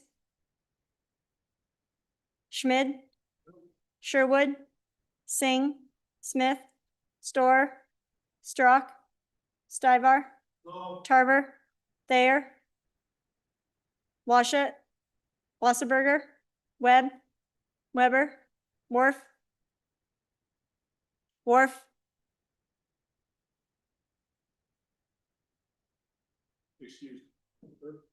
Williams, Winter, Wiley, Yin,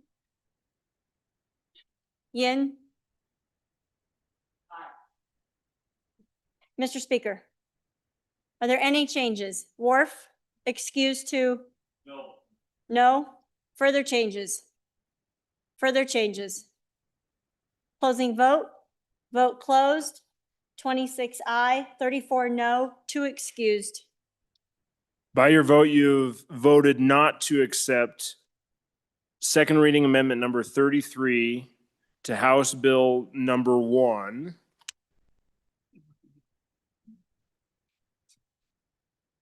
Okay. So we are waiting. We actually have a corrected copy coming for number 34. So Representative Brown, would you be willing to go 35 real quick, and then we'll jump back to 34 as soon as we have a corrected copy?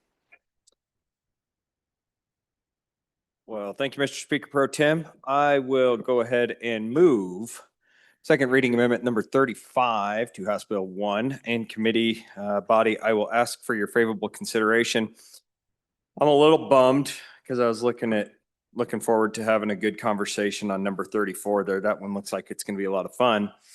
This one here, ladies and gentlemen, what we're looking at doing is if you look at your actual budget bill, really all I'm doing is taking out the conversation of selling a state plane and having this discussion for now, I believe it's the 10th time in my 10 years of being here. I'm surprised nobody else wanted to add their name to this amendment and have this conversation along the same lines as I did, but this is a good old friend of ours, and it usually comes around about this time of the evening, as a matter of fact, maybe even generally a little bit later. But a couple of things I just want to bring to the body's attention. Couple of our neighbors. We want to put together a couple of ideas for you so you understand what some of our neighbors do. So Montana, the state to our north, actually has 22 different aircraft in their fleet. And they range all over the place, from being able to take their cabinet members from their gubernatorial staff to taking, their equivalent MDOT measurements and stuff like that. The two universities that they actually have up there actually have a couple of them. So that state, which is equivalent in size, a little bit bigger than ours, they've actually got 22 planes. Down to our south, there's 5 planes in Colorado, 3 in Idaho, 8 in North Dakota, 7 in Utah.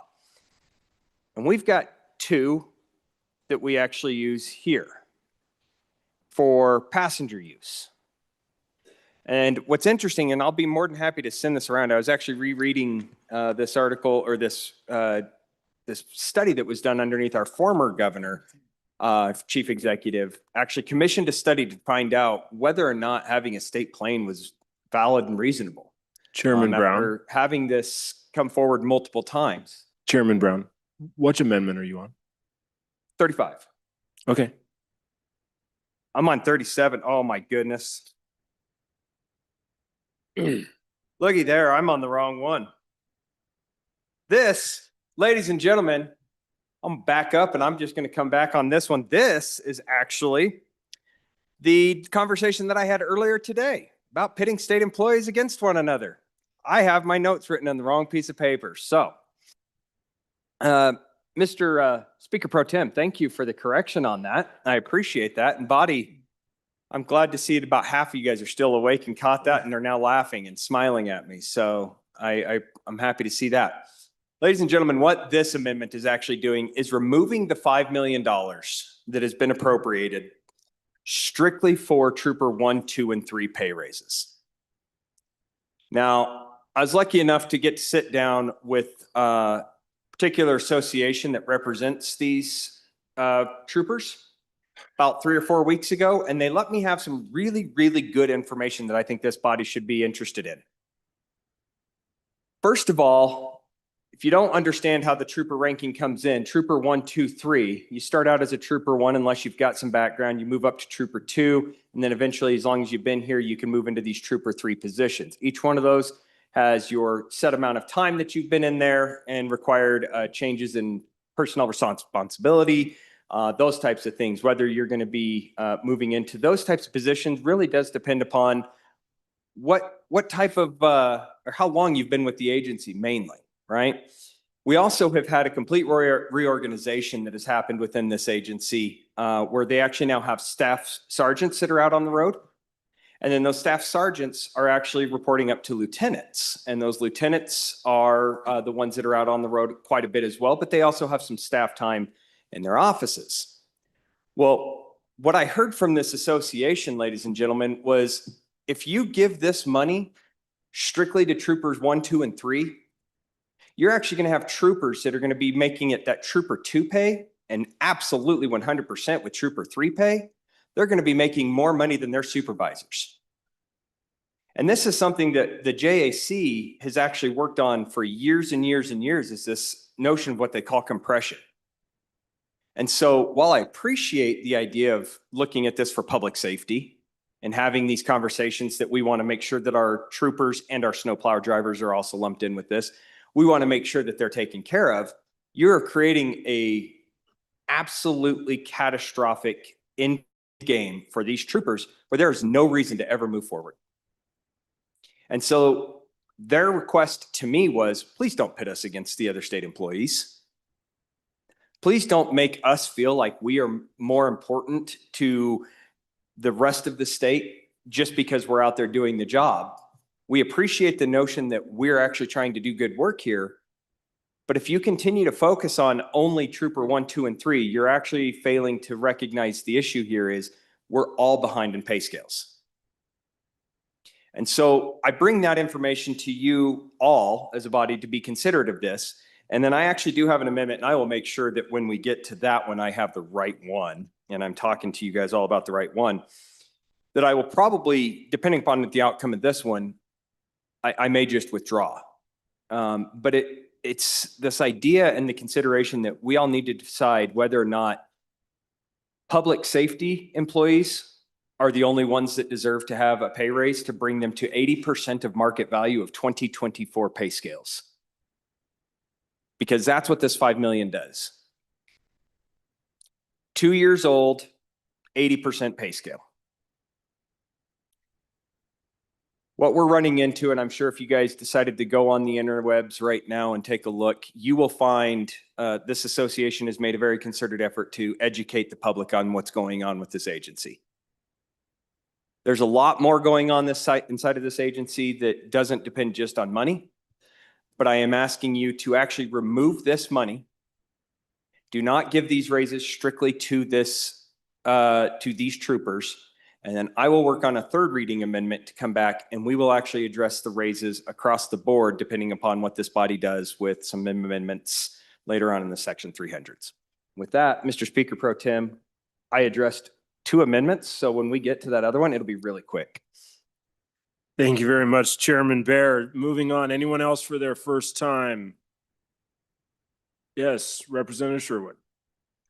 Thank you, body, for your grace and your laughter as we navigate these amendments. I just wanted to share with you guys, my father-in-law was a snowplow driver on what is lovingly called the Ho Chi Minh Trail or the Snow Chi Minh Trail outside of that mountain where the elk hang out. And so I asked him about this amendment, and his response to me was, what about the mechanic who fixes that snowplow? Right? What about that dispatcher that calls on the radio, that trooper ahead of me, and is relaying that communication to keep us safe? We are a team. We do this as a team to support each other. And this amendment walks us back from picking winners and losers and allows us to have a conversation about how we take care of our hardworking state employees holistically and recognize them as a team. Representative Jarvis. Thank you, Mr. Chairman. So I've just been over looking at all the different numbers that the good representative that just spoke shared with all of us via email. And quite largely, our departments 45 and 48 are in big trouble. Like when you look at the gaps in pay, and then you also holistically look at the amount of jobs that are being posted, I don't think they fall, I would agree with these guys, just in these very isolated 3 positions, but I think holistically, they need looked at very significantly as a group. Representative Lawley. Thank you, Mr. Speaker Pro Tem. I would just kind of echo the speaker earlier about the sentiments that I've heard in my own district from snowplow drivers is they really are concerned about this breakdown of teamship with the people they work with, and that they feel kind of uncomfortable about being called out and given a raise while the other members of their team aren't. And they see it as divisive. And honestly, that a little bit surprised me. But once they explained that, it really concerned me that we might be having some perhaps maybe unintended, but perhaps foreseeable consequences of doing this kind of approach. So that was just feedback from folks in my district, and therefore I really think we need to rethink some of that. Chairman Bear. Thank you, Mr. Chairman. Appreciate the conversation so far. Good representative from the center of the state who spoke from this podium just a moment ago mentioned Agency 45, which we're working on right now, and Agency 48. And if you look at the places where your JAC did give raises, it was those two agencies. So she's right. That's part of why we targeted these two agencies. And we even targeted within those agencies where we felt the most need was at. And why did we do that? You know, the other approach is the one that the chief executive brought and the one that's being advocated right now. And what I'm hearing is you either give everybody a raise or you give no one the raise. That's not how we do it in the private sector. Maybe it's how we should do it in the public sector. I'm proposing that we not do it that way every time. I'm proposing that we look at where the greatest need is and we meet that need. There were 3 areas where we did that. It's these troopers, the snowplow drivers, and the nurses. So with that, I urge a no vote. Representative Heft. I'd like to offer an analogy. I was a line mechanic for 43 years. Was then offered a position to go into the office and run a crew. I immediately took a pay cut and increased the hours I worked, but I was very happy to do it because basically I was broken down by then. If I kept my crew well paid, the productivity went up. And of course they were piecework, but I have no problem with sometimes in a management position, you need to elevate the folks underneath you to make them productive. And with that, just a thought. Anyone else for their first time? Chairman Washit. Thank you, Mr. Chairman. Members, in the mid-1980s, the bottom fell out economically in this state and things got really, really tight. And I worked for an agency where compression became a huge problem. We kept trying to increase the bottom so we could recruit some people, and we didn't increase the wages above sufficiently. And what we created was a situation where our most talented people who would have made the best supervisors and mid-level managers refused to promote because it would have been a pay cut for them. It was a very difficult setting because you had these really great people and they wouldn't test for promotion because the pay cut was too great.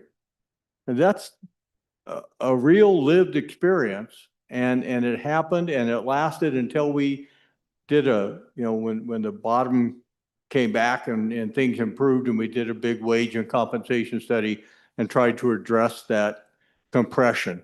But these types of maneuvers, well-intended as they are, those were the positions we're having the hardest time recruiting, have this consequence built into them that, right, some of your best troopers are not going to test for promotion because they can't afford the pay cut. That's not good for the organization's overall health. Representative Webb. Thank you. Thank you, Mr. Speaker Pro Tem. 40 years ago, excuse me, 40 years ago, when I was young and had no hair, I was a member of that agency. And I was also a member of that association. And I remember at least 5 years sending letters to each member of the legislature asking for them to adjust wages because of the lack of pay. We were losing officers to other agencies. Every year we were training officers and having to equip new officers, and that is an additional expense, money that is not used. Now, do I feel bad that others are not getting it? Sure. You know, we also had a saying back then, it was the 50th anniversary of this agency. And that was 50 years of tradition, unhampered by progress. Sometimes I feel like we're still that way today. And I would hope that for at least for this agency, for the snowplow drivers and the nurses, we would try to break that tradition. And I would encourage a no vote. Thank you. Anyone else for their first time? First time, second time. Second time, back to the sponsor, Chairman Brown. Bring us home. Thank you, Mr. Speaker Pro Tem. So back to the airplanes, ladies and gentlemen. No, I'm just kidding.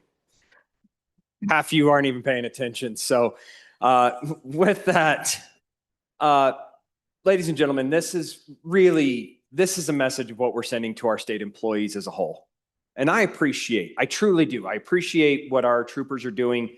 I am listening loud and clear from what the troopers told me directly to my face, which is please don't pit us against each other. Please don't make it to where we have compression issues where nobody ever wants to move up from being out on the road. Please don't put us in a position where we're making more than our supervisors. Please don't put us in these positions by just doling out $5 million to us. This is literally, these words were coming from their association, ladies and gentlemen. This is not me asking. I don't know that I've ever seen anything quite as egregious as what I'm doing right here, which is me saying, don't give state employees raises. And that's exactly what I'm doing right here. So this is picking winners and losers across the board. And I appreciate what the good chairman of appropriations had to say about this is not how private sector does it. Well, we're not in the private sector, ladies and gentlemen. We don't make widgets here. We're in the normal day-to-day operations of public service. That's what this entire budget is about, is public service. From writing permits with DEQ to pulling people over on I-80 with a trooper to doing weed and pest that we just discussed, all of these people, every single one of these state employees goes to work on a day-to-day basis and commits public service to the core of what they do. What we're saying with this current budget right now is these four groups of people are more important than every other state employee. When I was up here a couple of days ago on the feed bill, we had the same exact discussion about writing raises to our staff. And I said, I don't like the fact that we're giving raises to our staff, but we're not willing to give it to the executive branch staff. This is even more egregious than that, in my opinion. So I'm going to ask for an aye vote. Let's save the $5 million here. Let's have the real discussion from this body on whether or not we want to have a complete discussion on giving everybody pay raises. Let's do that a little bit later when we get to the Section 300s. And let's hear about what some of those other agencies and some of those other public service employees are doing, that maybe they do deserve these raises as well. This as it's brought to us does not tell the full picture of what our state employees do. So on and for the amendment, I would encourage an aye vote. We are voting on second reading amendment number 35 to House Bill number 1. Chief Clerk, please call the roll. Ellamand, Andrew, Angelos, Banks, excused, Bear, Brady, Bratton, Brown Gary, Brown Landon, Byron, Campbell Elisa, Excused? Campbell Kevin, Chestick, Clauston, Connolly, Davis, Erickson, Filer, Hornstrom, Geringer, Guggenmoss, Haroldson, No. Harshman, Heiner, Heft, Jarvis, Johnson, Kelly, excused, Knapp, Larson Lloyd, Larson JT, Lawley, Lean, Locke, Lucas, McCann, Nicholas, Ottman. Pendergraft. Posey. Provenza. Riggins. Rodriguez Williams. Schmid. Sherwood. Singh. Smith. Storer. Strock. Stivar. Tarver. Thayer. Washut. Wasserberger. Webb. Weber. Wharf. Williams. Winter. Wiley. Yin. Mr. Speaker, are there any changes? Pendergraft? Are there any changes? Yin? Aye. 2, no. Further changes? Campbell, Kevin? Aye, or excuse me, Campbell, Kevin, no. 2, aye. Further changes? Further changes? Closing vote? Vote closed. 28 aye, 31 no, 3 excused. By your vote, you've adopted, or you've voted not to adopt second reading amendment number 35 to House Bill 1. At this time, we're going to go back and we are going to hear second reading amendment number 34 to House Bill 1. Representative Harshman. Thank you, Mr. Speaker Pro Tem. Appreciate your grace and working with our staff and everybody to get this corrected. Folks, you should have a corrected copy. I'd move second reading amendment number 34. Excuse me, Mr. Speaker Pro Tem and members. If you think of our permanent mineral trust fund, $12 billion, our state law requires a diversified portfolio. I think we limit it at 80% equity. That's the max equity. And it's not that high, but the rest of it is more fixed investments, liquid stuff like cash, bonds. And of course, the liquidity and the risk kind of go together, right? Okay. So think about those real liquid, safe investments. They don't return much, but they're safe. They're not going to ever lose. Bonds and cash. And so we have a significant amount of our 12 billion invested in those investments. And we haven't, in our Constitution, when we set up the permanent trust fund, but our statutes as well, the idea of those folks, and most of them are up there on that side of the gallery who put the permanent trust fund together. The idea was that we should also be able to invest in ourselves to grow, water systems, whatever we need in our communities, public works, and those are called public purpose investments, PPI. Okay, so these PPI are in our statute says we can go up to $1 billion of the permanent mineral trust fund. Because we already have 2-3 billion invested in these real liquid, low producing, safe investments, cash and bonds. Okay, so it's already set up where we have $1 billion we can invest in ourselves. We're at the most, we don't even have a couple $100 million right now. At the most, we've gotten up to 300, 400 million. So it's pretty low right now. So what this amendment would do over the next 2 years would be to allow our state treasurer to basically invest in our state, our highway department, our transportation commission could borrow $100 million. And you can see in there, the interest rate would be set by the treasurer, but not to exceed 2.5%. And then we would simply pay that back with returns on our SIPA, Strategic Investment Projects account. So we're gonna borrow from our trust fund. As our trust fund kicks off 500, this year it was nearly 900 million. We'll pay that back 50 million a year. And I just think we're in this conundrum when you talk to our highway department, they're doing a lot of resurfacing. That's what they're doing. Their engineers are resurfacing.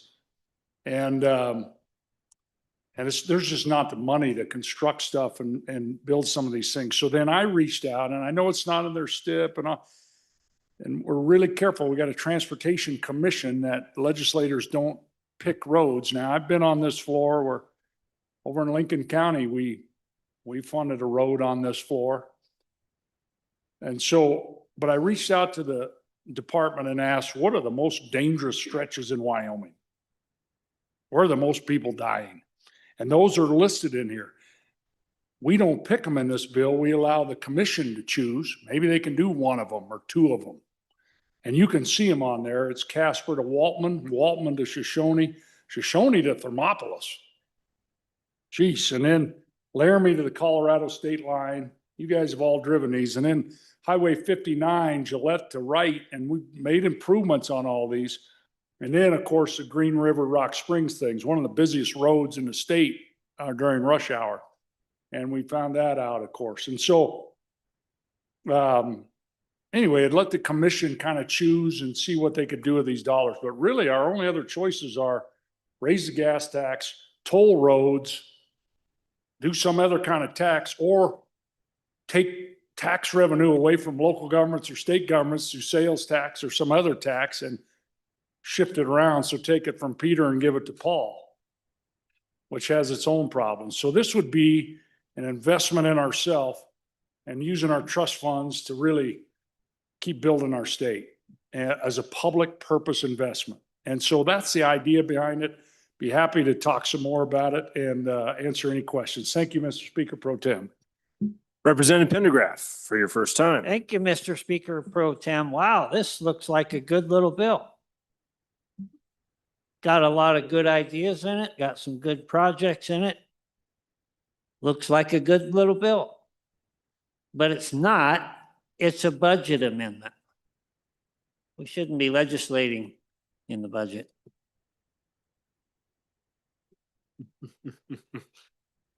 Chairman Bear. Thank you, Mr. Chairman. I'm not going to criticize. The thing I have concern here about is we're borrowing from ourselves. And there's a limit of 2.5% return on the money. Now, our investors could make a great deal more than 2.5% on that money. So what could we do with the difference? We could put it into spending on possibly roads. I want to remind the body that last year we put $67 million per year in sales tax, that sales tax that comes from vehicle purchases towards these roads. So we are making inroads. This body itself has worked toward closing the gap on roads. But I appreciate the idea. It's got some ingenuity to it, but I would recommend a no here. We don't want to start messing with our permanent savings and our investments that go on there. Representative Larson Lloyd. Thank you, Mr. Speaker. And isn't this refreshing to have a conversation on something that would really help move the state forward and address a problem that we've been battling on this floor? The good chairman that can't keep his amendment straight has been harping on us and had some success last year on getting the sales tax on vehicles over to the highway department. We're, 4 years ago, we're at $400 million shy a year. But this guy gets up there and he says, these guys up here on the balcony, but he's right. If you look at these composites up here and you look at these guys that look at the state and said, what can we do with what we have? This is brilliant, absolutely brilliant. What can we do with what we have while we're taking a portion of the Permanent Mineral Trust Fund? We're taking it to help the highways. This is not crafting statutory language. This in the budget bill. We've done this before. We certainly have. This is well within the guidelines of what we can do in the budget bill and direct how we do it. And look what it is we're getting accomplished. Can we get a higher rate of return if the treasurer's invested elsewhere? Yes, in funding, but I would argue the human lives that we could potentially save on our highways is a greater return. We talk about that road that goes from Shoshone up through Wind River Canyon, which frankly, when it was constructed, about broke Utah Construction Company, very difficult area.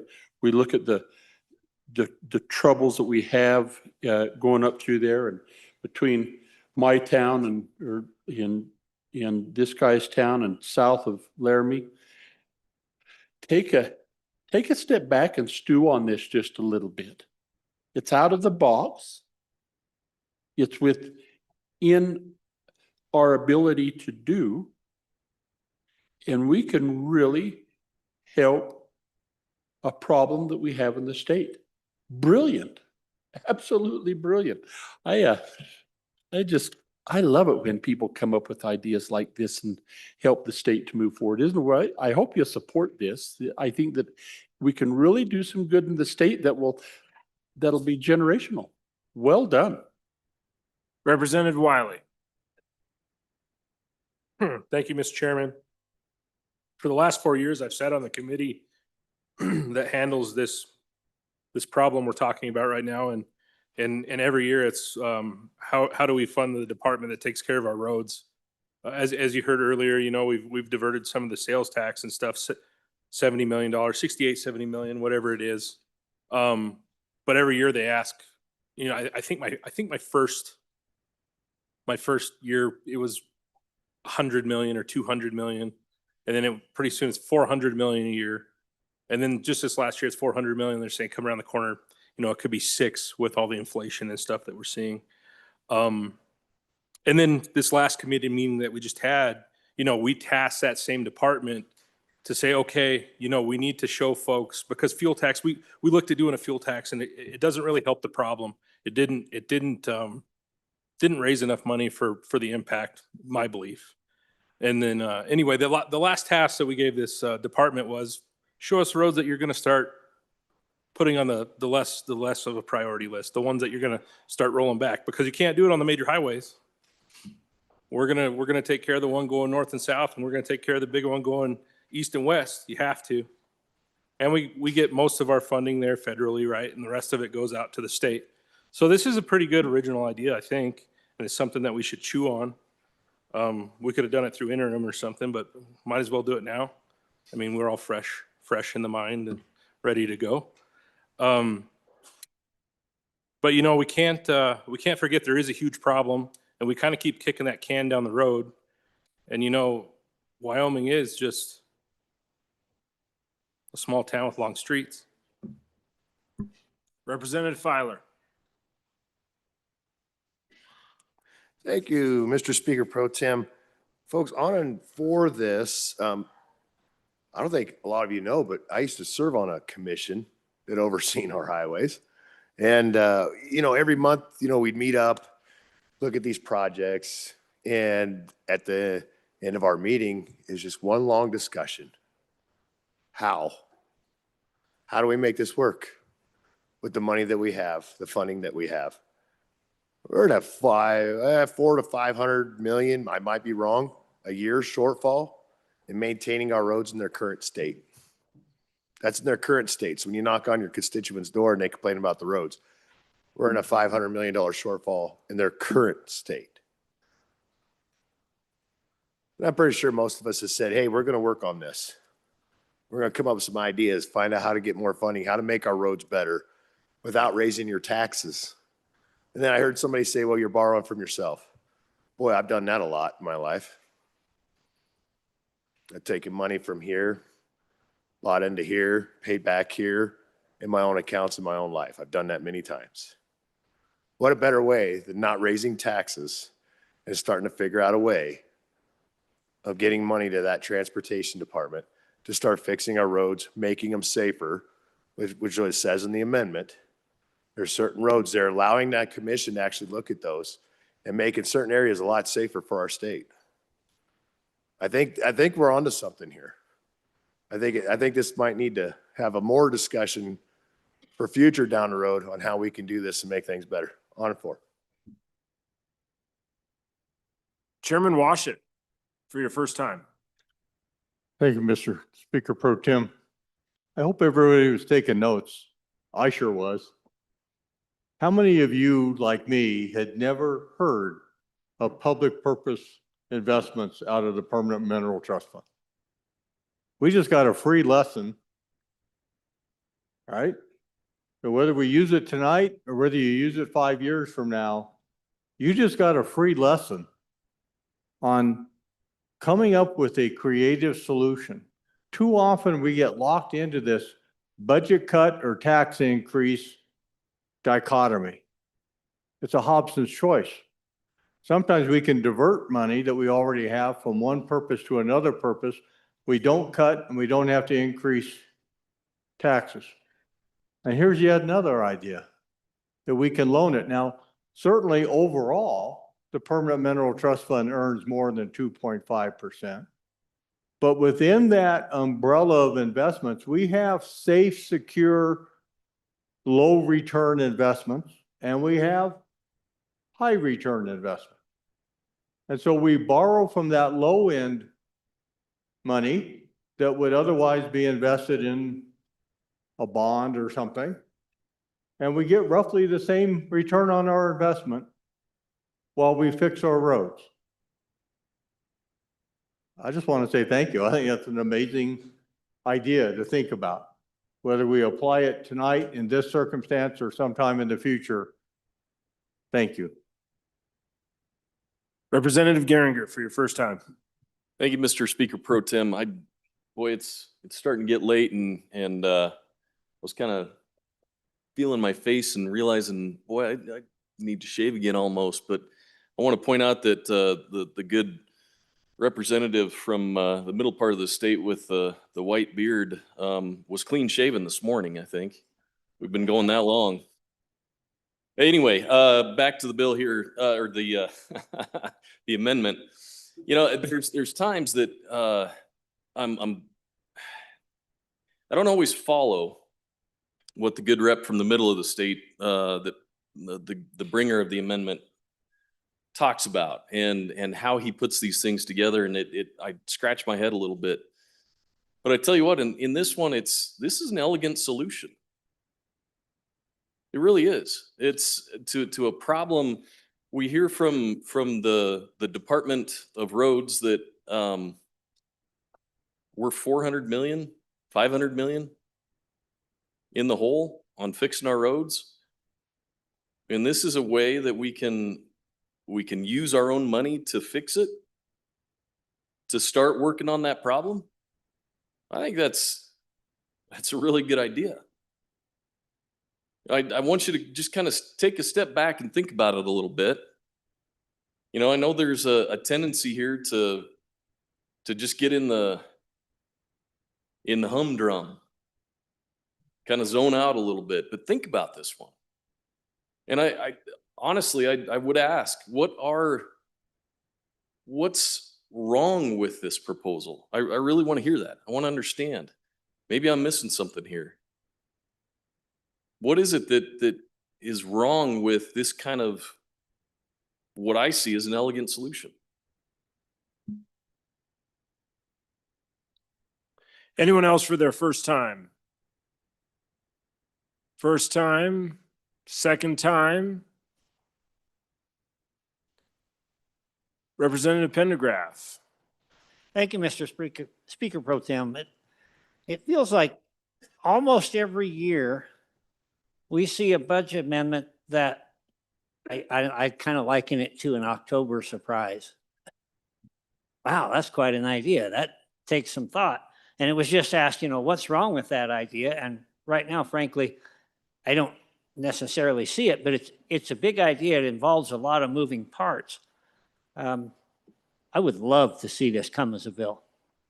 There very well could be an answer here that we hadn't thought of before.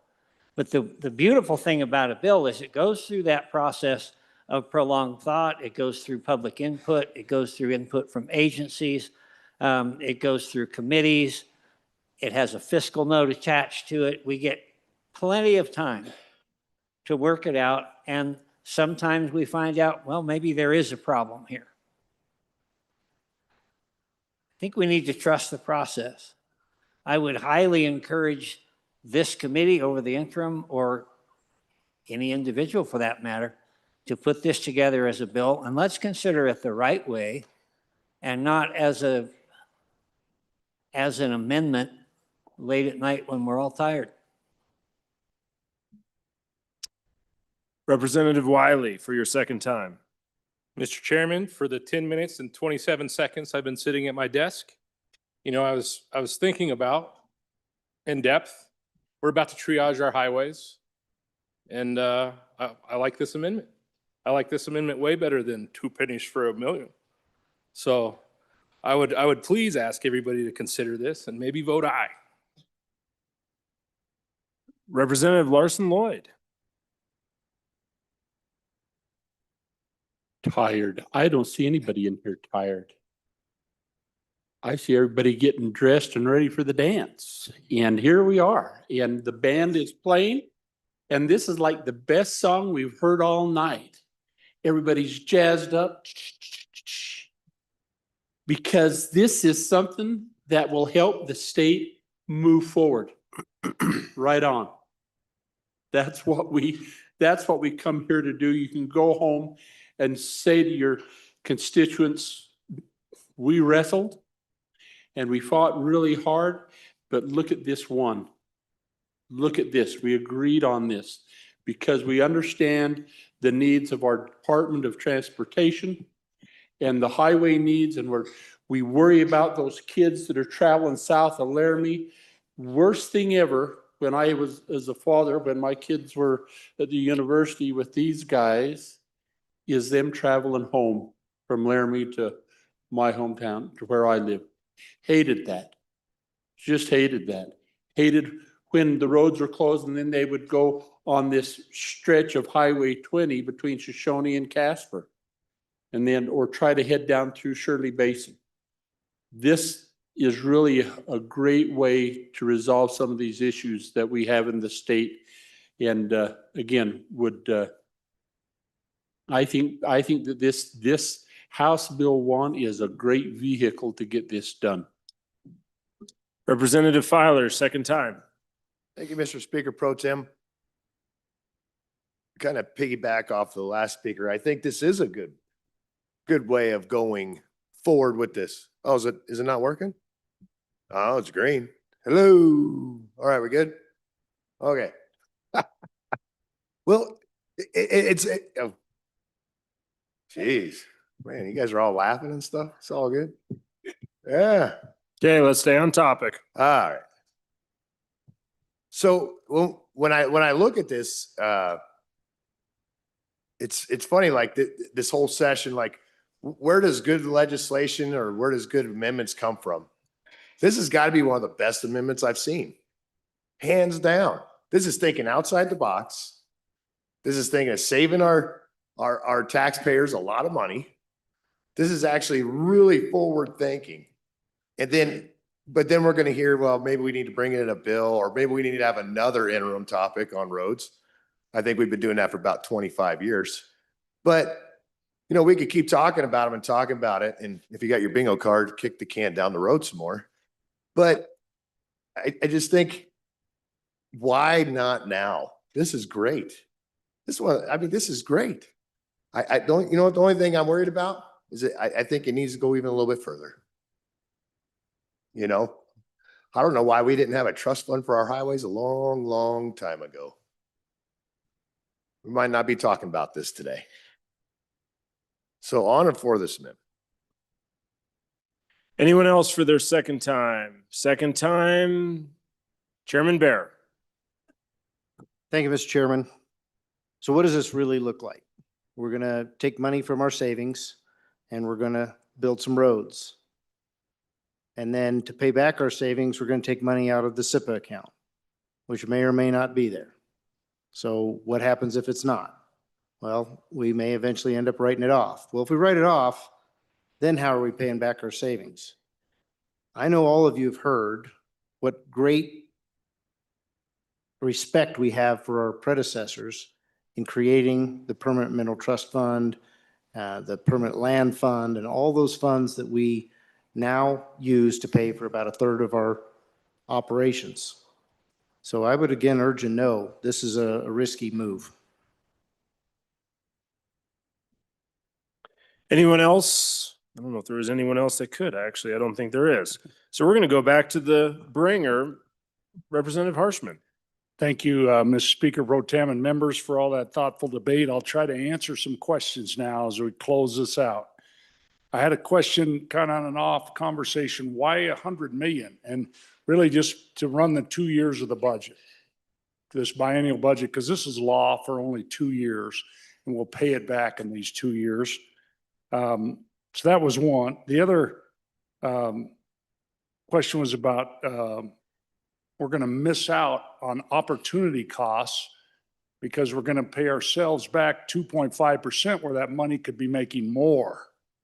And I just want to, I hope I explained that correctly, that we have many investments that lose money. I just checked the investment report. We got one, it's negative 0.71, another negative 2.83, another one's negative 9.26, and then some treasury yields at 1.51. So part of that portfolio, that 20 to 30% that the SLIB board invests has to be in these fixed, safe investments. And that's what this is. So it's not gonna, we're not gonna take from our stuff. We're gonna invest in ourselves. We're gonna invest this in our state, a public purpose investment. It's in our statutes. That's the whole idea behind that thing. And so, and then the other way, think about this investment. And when I spoke with the director of this agency, the Department of Transportation, he said the inflation on this construction is crazy. They've never seen anything like it. So every year goes by, it's 30, 40% inflation. I mean, you wait, these roads aren't going to be cheaper next year. And so I think that's the other part, this inflation piece, we got to get out and get moving on it. And then I think finally, as we invest in ourselves, there'll be a lot of good jobs, private sector jobs building these roads, Wyoming men and women building these roads, Wyoming companies prospering, and then all that just helps our communities and does that. And so we're going to keep building roads in this state. And I think a budget amendment is absolutely appropriate because we build roads as a necessary expense of government year after year after year. And and it's in that Department of Transportation. So appreciate the great debate. Thank you, Mr. Speaker Pro Tem, for your grace, and members appreciate your aye vote. Thank you. We are voting on second reading amendment number 35 to House Bill number 134. Sorry, you're right. Thank you. We are voting on second reading amendment number 34 to House Bill number 1. Mrs. Nord, if you want to call the roll call. Allemand, Andrew, Angelos, Banks, excused, Bear, Brady, Bratton, Brown Gary, Brown Landon, Byron, Campbell Elisa, Campbell Kevin, Chestick, Clouston, Connolly, Davis, Erickson, Filer, Bornstrom, Geringer, Guggenmoss, Haroldson, No. Harshman, Heiner, Heft, Jarvis, Johnson, Kelly, excused, Knapp, Larson Lloyd, Larson JT, Lawley, Lean, Locke, Lucas, McCann, Nicholas, Ottman, Pendergraft, Posey, Provenza, Riggins, Rodriguez Williams, Schmid, Sherwood, Singh, Smith, Storr, Strock, Stivar, Tarver, Thayer, Washit, Wasserberger, Webb, Weber, Wharf, Williams, Winter, Wiley, Yin? Mr. Speaker?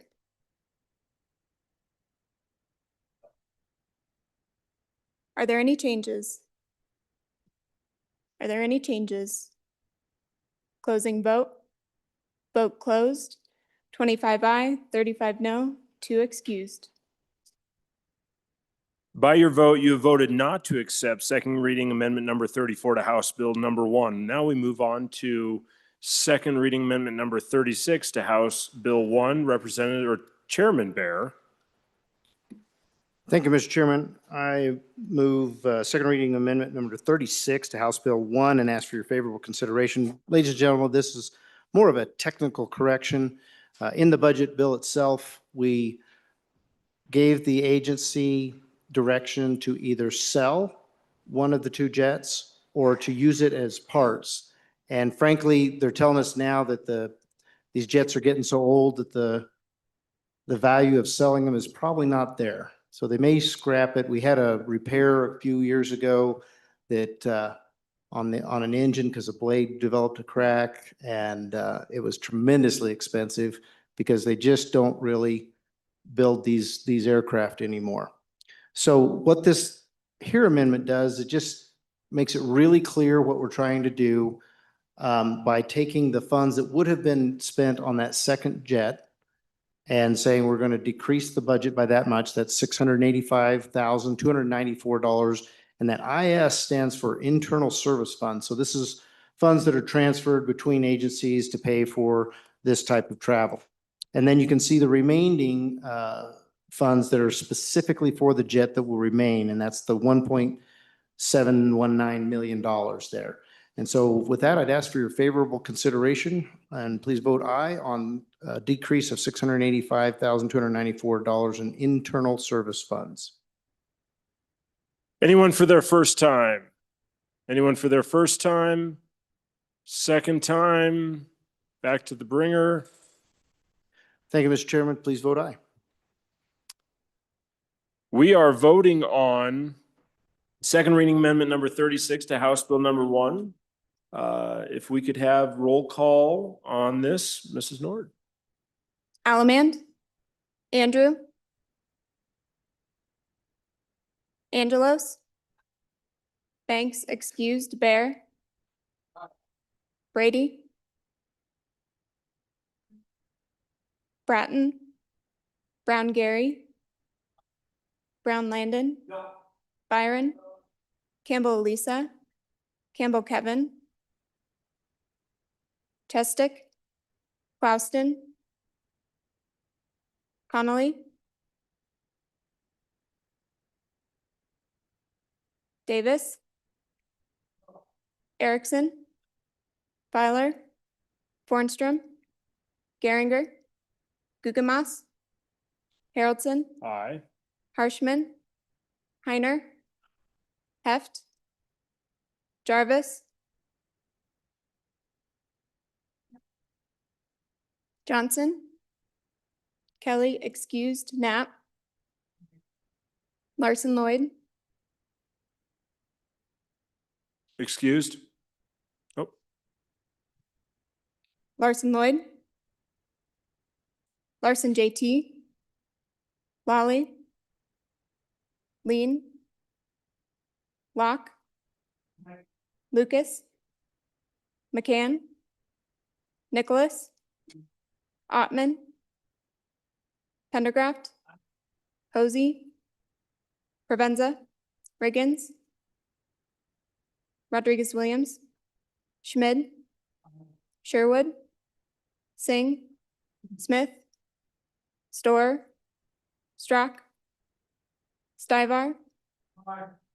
Harbor? Thayer? Washit? Wasserberger? Webb? Weber? Wharf? Williams? Winter? Wiley? Yin? Mr. Speaker, are there any changes? Are there any changes? Closing vote. Oh, apologies. 36 aye, 24 no, 2 excused. What is your point?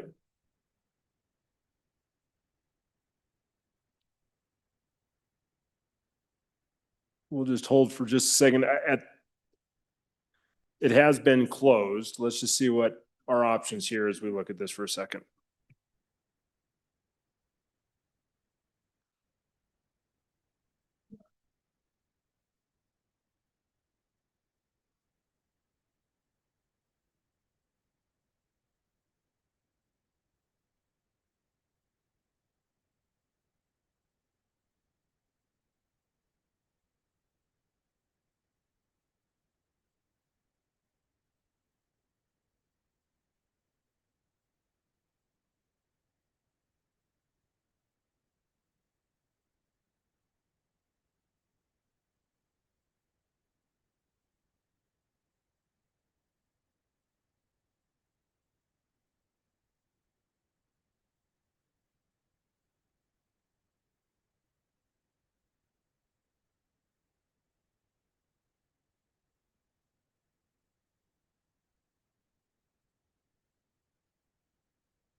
Okay, body, we are going to have to redo this vote. So at this point, we are voting on second reading amendment number 36 to House Bill number 1.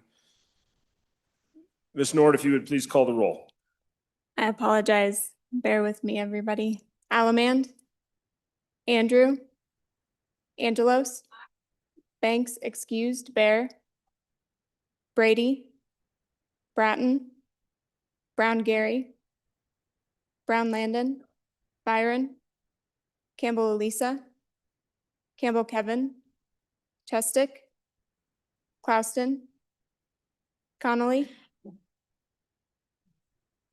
Davis, Erickson, Filer, Bornstrom, Geringer, Guggenmoss, Haroldson, Aye. Harshman, Heiner, Heft, Jarvis, Johnson, Kelly, excused, Knapp, Larson Lloyd, Larson JT, Excused. Lolly, Lean, Locke, Lucas, McCann, Nicholas, Ottman, Pendergraft, Posey, repeat, Posey, Provenza, Riggins, Rodriguez Williams, Schmid, Sherwood, Singh, Smith, Storer, Strock, Stivar, Tarver, Thayer, Washit, Wasserberger, Webb, Weber, Wharf, Williams, Winter, Wiley, Yin. Mr. Speaker, are there any changes? Are there any changes? Closing vote. Vote closed. 36 aye, 23 no, 3 excused. By your vote, you voted to accept second reading amendment number 36 to House Bill number 1. The next amendment for our consideration is amendment number 37. Representative Harshman.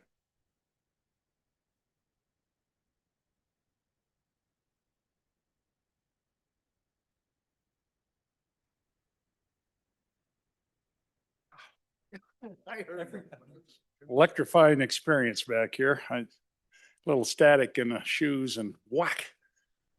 Okay, thank you, Mr. Speaker Pro Tem. I would move second reading amendment number 37. And members, this is the sale of one of our 2 state aircraft. These were purchased, I think, in 2002-ish, 2001-ish, 2-ish, 3-ish. And just, we have actually a total of 3 state aircraft. YDOT has one, but these 2 are used for our chief executive. Some of the other 4 electeds use it at some points, but I tell you, a lot of it's particularly boards and particularly the parole board. I mean, you serve on the parole board and you have to go to that site. And so it's asking citizens to do these jobs. So that's been part of this thing. But I think the other deal is I can't say the name of the board, but the board that visits our correction facilities.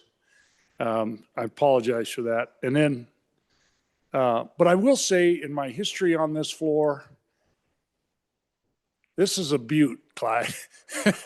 It's come, it comes about every 6 years. Hey, sell one of the aircraft. Our last Democratic governor a few years back said, yeah, go ahead and sell them. And then, but the key is they save us money. They allow our chief executives and our board members to travel the state to serve their people. And then I think it's important to kind of put it into context. The state just north of us, Big Sky Country, 26 state airplanes. The Cornhusker State has 3 like us. I don't know what that state above the Black Hills State is, but they have 8. And then, God's country. And of course, the last state, 40 aircraft. And so all these states have, so Wyoming is like the most conservative of all, and one of the biggest states. It's not like we're like small, little tiny state, smaller than Sweetwater County. So I appreciate the amendment. It's been brought many times, about every 5 years, new legislators will bring it. Looks like it's a conservative thing. Sell the jets. And, but the bottom line, it's about serve the people and let the people who volunteer, particularly on one of the toughest volunteer boards in the state, not have to drive from Crook County, down to these institutions and all that, those kind of things. So I think it's really important. And then if we have to pay for these for private jets, it's going to be way more money. We've done all the analysis on that. So they're paid for, we keep using them. And it's not a conservative move at all. In fact, we want to do things to save us money, not cost us money. So on and against, thank you. But vote for on and against the sale, vote aye on the amendment. Thank you. Chairman Bear. Thank you, Mr. Chairman. On and opposed to the amendment. It's interesting when you're in the committee that I'm in, and we're sitting there and we have all these agencies and these boards come before us, and the board that the previous speaker was talking about came before us.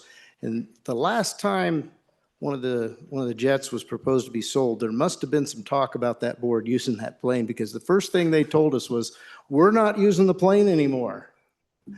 And we weren't even asking them that question, but they wanted us to know they weren't using the plane anymore. And so that brought on the question, well, why not? And they had said a few years back, they did a study. And I think one of the previous speakers, when he started covering this amendment before the one he was supposed to be on, stated that there had been a study back in the time of our previous executive. And I've seen that study, and it did say that we could save money.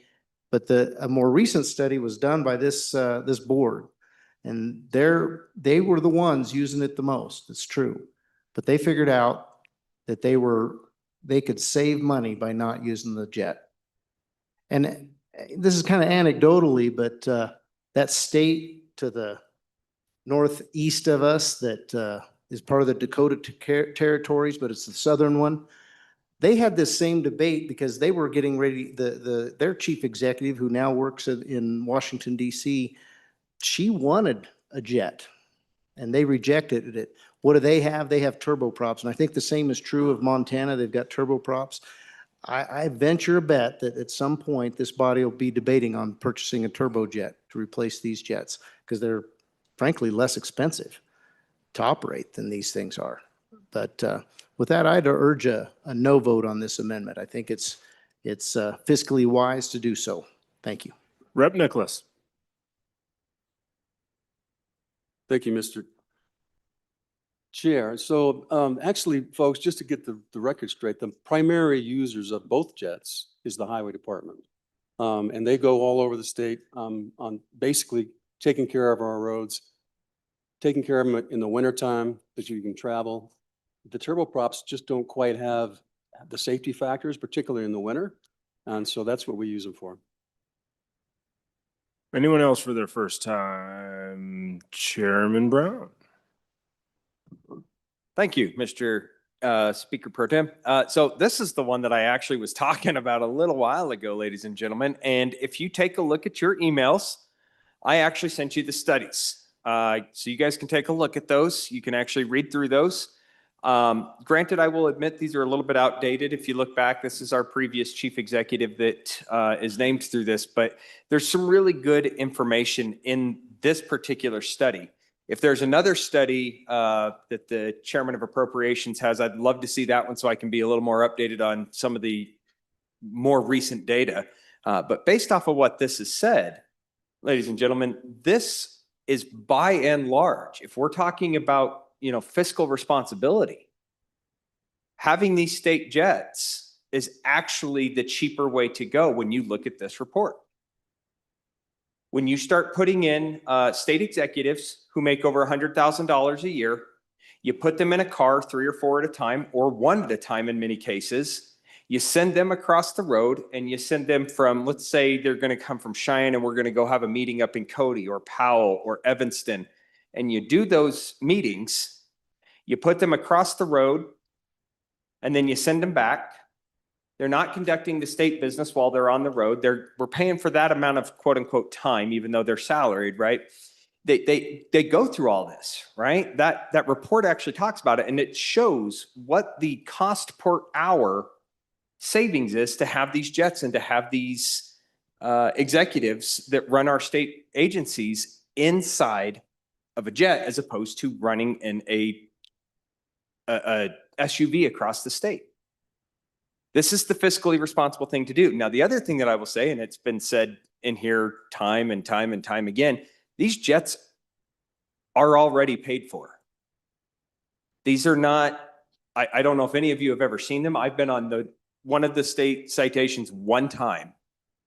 It is not a glamorous and fun ride in any way, shape, or form. You sit cockeyed in it. It's not something that I would enjoy doing on a regular basis.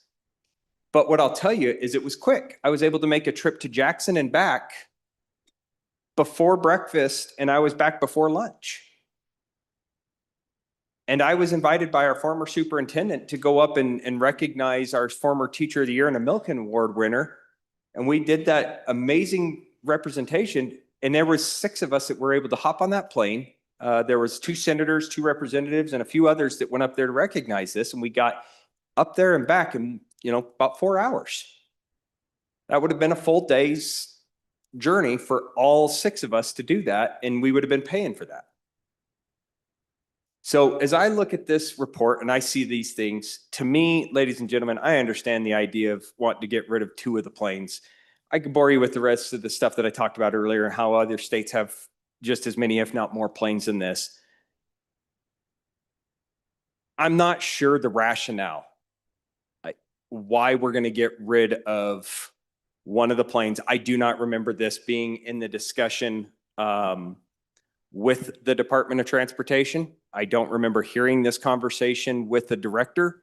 I went back and watched this 2 or 3 times as to should we get rid of this? And I never heard a conversation that was point blank, yes, I think we should. This just seems kind of like a stand on our pulpit and make us feel good about getting rid of an airplane is going to make us feel good about something. Not in my opinion. On and against. Anyone else for their first time? First time, second time. Second time, back to the bringer. Harshman, Representative Harshman, bring us home. Man, that keeps getting you, doesn't it? Bring Thank us you, home. Mr. Speaker Pro Tem, electrifying. Please, please vote aye. Thank Okay. you. We are voting on second reading amendment number 37 to House Bill number 1. Chief Clerk, please call the roll. Allemand, Andrew, Angelos, Banks, excused, Bear, Brady, Bratton, Brown, Gary, Brown, Landon, Byron, Campbell, Elisa, Campbell, Kevin, Chestick, Clauston, Connolly, Davis, Erickson, Feiler, Bornstrom, Geringer, Guggenmoss, Haroldson, Aye. Harshman, Heiner, Heft, Jarvis, Johnson, Kelly, excused, Knapp, Larson Lloyd, Larson JT, Lawley, Lean, Locke, Lucas, McCann, Nicholas, Ottman, Pendergraft, Posey, Provenza, Riggins, Rodriguez Williams, Schmid, Sherwood, Singh, Smith, Storer, Strock,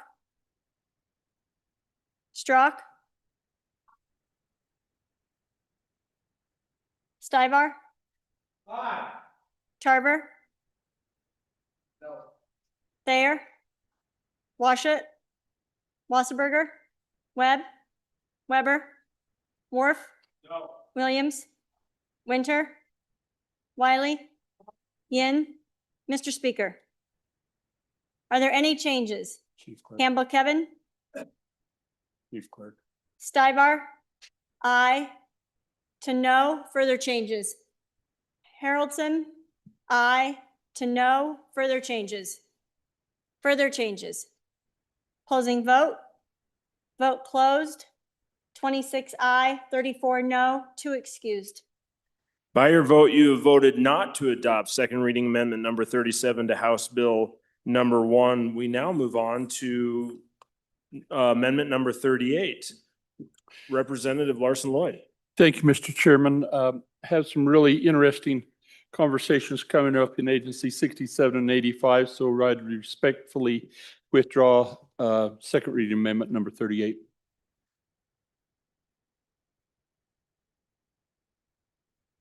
Okay, we're now hearing amendment number 39, second reading amendment number 39. Representative Campbell.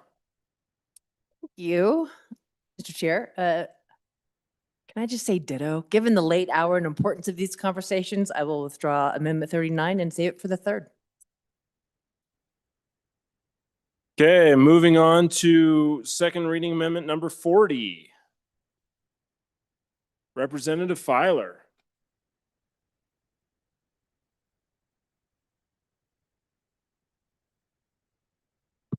Thank you, Mr. Speaker Pro Tem. I'm definitely not withdrawing. I move second reading amendment number 40 to House Bill 1 and ask for your favorable consideration. Folks, what this does is it's going to add some federal funding matching and also state funding matching for home level care in our community, or for the community-based waivers for our home level care, such as delivering meals, skilled nursing, homemaking, personal care, home modifications, and helps avoid expenditures at much higher costs in nursing homes. So what we're trying to do is we're trying to just keep folks in their homes longer because it's way cheaper for us than taking them out of their homes. And what this does is also it's a match also from the federal government or from the feds. It's a 50% Medicaid match. It's going to increase a little bit to actually start paying for what this actually costs to do. But I think it's a good idea that we all talk about. The best place for our folks to be is at home as long as possible. And I would ask for your favorable consideration. Anyone for their first time? First time, Chairman Barrett. Thank you, Mr. Chairman. So again, choices. We all have to make choices, and that's what your JAC did. We expanded the DD waiver in two ways, making sure that those people on the list, there were fewer people on the list, and that the providers had more pay so that we could take care of more of those. This system right here is funded. This is an exception request for more with expected growth in the program. And so we denied the exception request for growth. I'll remind the body that this agency was at $2 billion for their budget just 2 short years ago. And this year, the chief executive brought a recommendation of $3 billion. So by approving of this amendment, you're saying that's okay. It's okay for us to grow this part of our government. It's certainly a policy choice for the body. I would recommend a no. Representative Lawley. Thank you, Mr. Speaker Pro Tem. First, I do have a question for the last speaker. Was part of that growth in this department from the Rural Health Initiative that we then transferred out to a different bill out of the budget? I'm just wondering about that. That's as we talk about growing and where it's growing from and when growing is good, when we get an infusion of federal money. But back on this particular amendment, we have obviously in Wyoming aging population, and nowhere is that more true than the Bighorn Basin. We are aging faster than a lot of the rest of the state, and some of you may think that's because I live there and I'm aging really fast right now. But it is true that this is a unique concern for my community, and we have done studies and surveys of people in our community, and their desire is to age in place. It benefits our state for them to age in place as long as possible. And our senior center, quite frankly, does a remarkable job of responding to the needs because we don't have a lot of these kind of extra services out there that are provided by third parties. So our senior centers take on a load in both of the towns in my county, and they provide the meals, they provide home health services, they provide cleaning, they do everything they can and are licensed to do many things, but the money to support those programs is diminishing and the needs are growing greatly. So, to me, we are, have to make this upfront investment and continue to respond to those who want to age in place. I would be one of those that would want to age in place. I am perhaps aging in place, but anyway, it's late, sorry. But basically, it really is important to my district in particular that we have more resources into those who are providing these services, because we don't have what many of you guys have in your larger areas of services that can come from a lot of different sources to meet their needs. We have one source, and it is through our senior centers, who's done a remarkable job of standing up and getting licensed in places because the need was there in the community. So again, I just ask for your favorable consideration. Representative Clouston. Thank you, Mr. Speaker Pro Tem. Again, this is one of the things that we talk about, cost transfers. We need to support our home health services, keep these people in their homes. Not all communities have a nursing home. Not all communities have hospitals. And again, nursing homes and hospitals cost a lot more than the home health. So I'm going to ask our state to invest in this program, invest in our seniors, and especially invest in those rural communities. Thank you. Representative Larson Lloyd. Thank you, Mr. Chairman. So I think patience with my Lander math, but 2 will go into 6 3 times. 3 times 2 is 6. And that's really important to understand in this conversation. If you have someone who is eligible, who is enrolled in Medicaid and is eligible for long-term care nursing home, it costs $6,000 a month. If you're able to keep them in their home, even if they qualify for long-term care and you keep them in their home, it costs $2,000 a month. So 1/3 the cost. Now, so how do we get to this? Is the previous director for this agency, in my first years in the legislature, warned us that our aging population was growing at a very fast rate. And the impact on long-term care was going to be very, very expensive. And so he applied for a waiver with CMS, and a waiver, and in order for a waiver to be approved, it has to be equal to or more savings than what the funding would be. And so the waiver, the community choice waiver, is anybody that qualifies for long-term care, and there's a process that you get approved for. If you're enrolled in Medicaid and you apply and you are eligible for long-term care and elect to stay in your home, then you can get some of these services that the last 2 speakers talked about provided to you in your home. It is saving the state significant dollars, $2,000 versus $6,000. Now, every couple of years, every standard budget request, the department comes and they make an estimate on what they think the need will be for community choice waivers. If they don't use all of that, that money reverts. Okay, we don't spend it. We can use it again the next time. But if we cut this amount, those people who are enrolled in Medicaid and qualify for long-term care get to go to a nursing home, costs us $6,000 a month. So if we're trying to curb the cost of this agency, this amendment is very important because it will save the state a lot of money. So if let's just say that we had enough people to qualify for the whole $11 million for long-term care, that's $33 million. This is a cost-saving amendment, and I would encourage you to support it. It's very important. Representative Davis. Thank you, Mr. Pro Tem.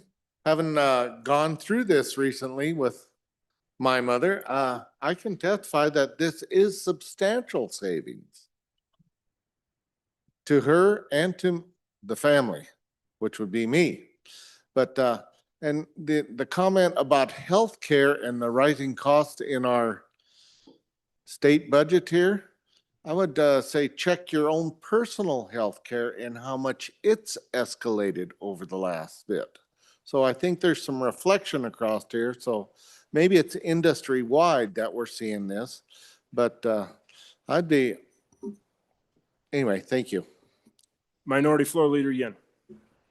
Mr. Speaker Pro Tem, thank you. So members, again, we talked about growing government from the JAC position, the position of committee number 2. Not adopting this amendment grows government 3 times as fast, 3 times as fast. So if you want to grow government 3 times as fast, you can vote against the amendment. I think that's fine. Or, maybe make sure that older people can no longer live in their houses, and that might free up some housing for some other people. If that's your priority, you could also vote no on the amendment. But I think my priority here is keeping people in their homes as long as possible. And that is both better for our cost savings, but better for the families and the people that we want to stay in their homes as well. Thank you, Representative Speaker Pro Tem. Wiley. Thank you, Mr. Chairman. These folks were hardworking Wyomingites. They helped raise us. They helped build the state. They helped put us in the situation we're in now. We're going to leave Wyomingites behind. Let's not leave these people behind. They're some of the most vulnerable now. And it should be our honor to help these folks now, not to leave them behind. Anyone else for their first time? First time, second time? Chairman Bear. Thank you, Mr. Chairman. Good conversation. A lot of talk about not taking care of those people who fit into this program. I'll remind everyone that this program is fully funded. These are exception requests for future growth in the program. Keep that in mind. There was a question about rural health. That was part of that extra $1 billion, but it was 344 million of that. So the $2 billion that was in our 2024 budget session, if you take the rural health out, which we did, we're still spending that money. It still increased $656 million. Significant increase in this agency, and it all pretty much was approved. Just a few exception requests like this one here. This here particular program is Medicaid. And Medicaid is supposed to be a means-tested thing. We have Medicare for the elderly that is the normal program that we will all hopefully still have funded by the time we get to that age. Maybe some of you are already on it. Medicaid is for those who are financially incapable of paying for this stuff. What we discovered, well, first of all, I'll share with you that we created a subcommittee this summer to dive into this agency because we thought, gosh, this is a lot of money. We really need to know this better. And so my good vice chair was on that committee, and we talked about what kind of things he discovered there. And one of the things he discovered on these means required programs is that the federal government disallows you checking their income. So there's no means testing. And I had a conversation with some of our federal electeds and mentioned this to them because right now we have a administration that's interested in cutting back on healthcare spending from the government. And we wanted to get that word back to the federal government that there's an issue. We don't know how many people are getting this funding that may not deserve it. So at some point, this may start getting curbed back if the federal government were to take action on that. Don't know. But I want you to know that we're diving deep. We're trying to find what's working, what's not working. And this program is working. It's funded. And we're saying, with saying no to this amendment, we're saying we're not going to grow it that fast here. On and opposed to the amendment. Representative Larson Lloyd for your second time. Thank you, Mr. Chairman. There is very strict financial criteria to qualify for Medicaid. That's why those of you who may know somebody or have family who qualifies for long-term care under Medicaid, they have to report all their assets, and even you're allowed to stay, your spouse might be allowed to stay in your home until they leave, but you'll have your property in all intents and purposes then is surrendered to the state in compensation to the, for the cost of the state's incurred in providing you to Medicaid. So I think that that is some means testing. I think that it is very, and there's a very strict, we have a very good fraud recovery on Medicaid, and we find fraud, it's not a common thing, but when we find fraud, we recover those funds that have been abused. Now, yes, this program is fully funded for those who are currently on it. That is correct. This is making a projection for those people who over the next couple of years may be eligible, who are enrolled in Medicaid and may be eligible for long-term care.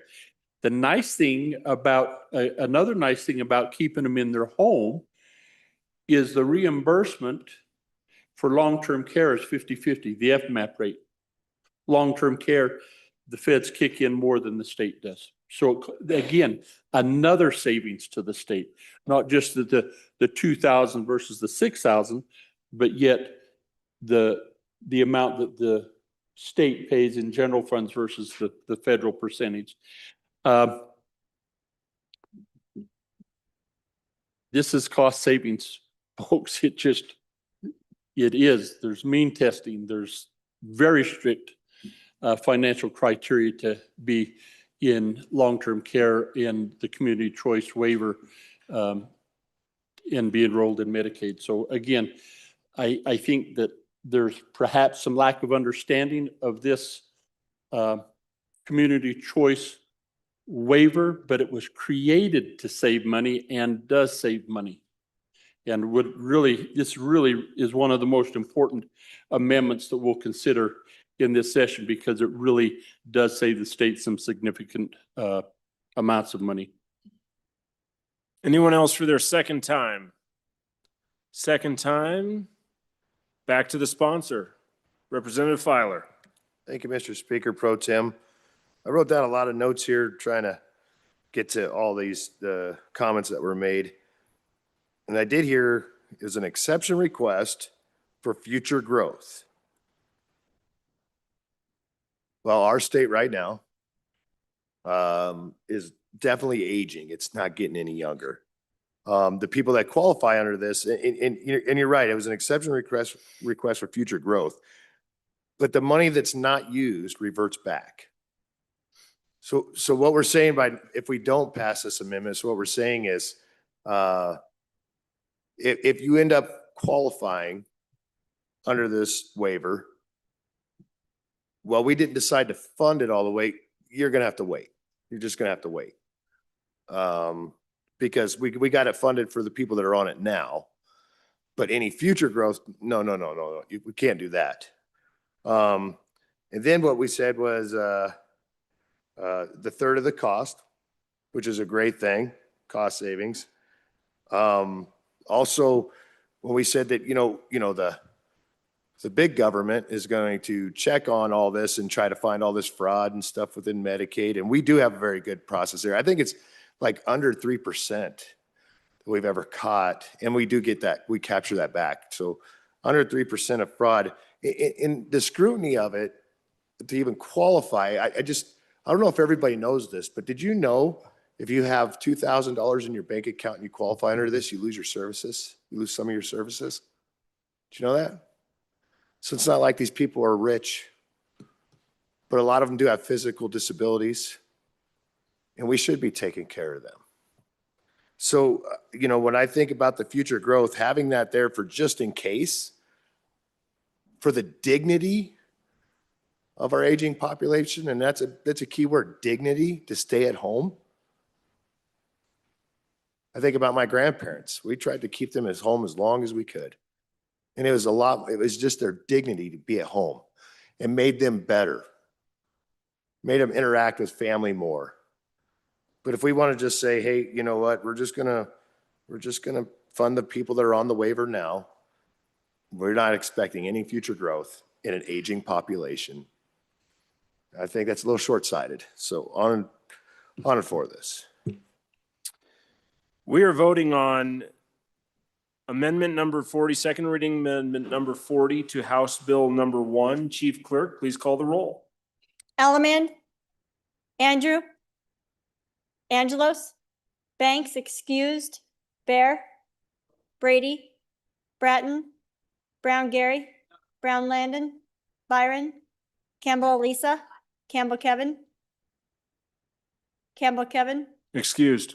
Chestick, Clauston, Conley, Davis, Erickson, Filer, Fornstrom, Geringer, Guggenmoss, Haroldson, No.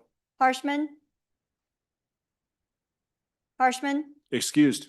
Heiner, Heft, Jarvis, Johnson, Kelly excused, Knapp, Larson Lloyd, Larson JT, Lawley, Lane, Locke, Lucas, McCann, Nicholas, Ottman, Pendergraft, Posey, Provenza, Riggins, Rodriguez Williams, Schmid, Sherwood, Singh, Smith, Storr, Strock, Stivar, Carver, Thayer, Washut, Wasserberger, Webb, Weber, Worf, Williams, Winter, Wiley, Yin.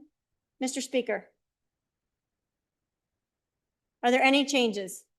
Campbell, Kevin, excused to repeat? No? Further changes? Further changes? Closing vote? Vote closed. 25 aye, 34 no, 3 excused. By your vote, you voted not to accept second reading amendment number 40 to House Bill number 1.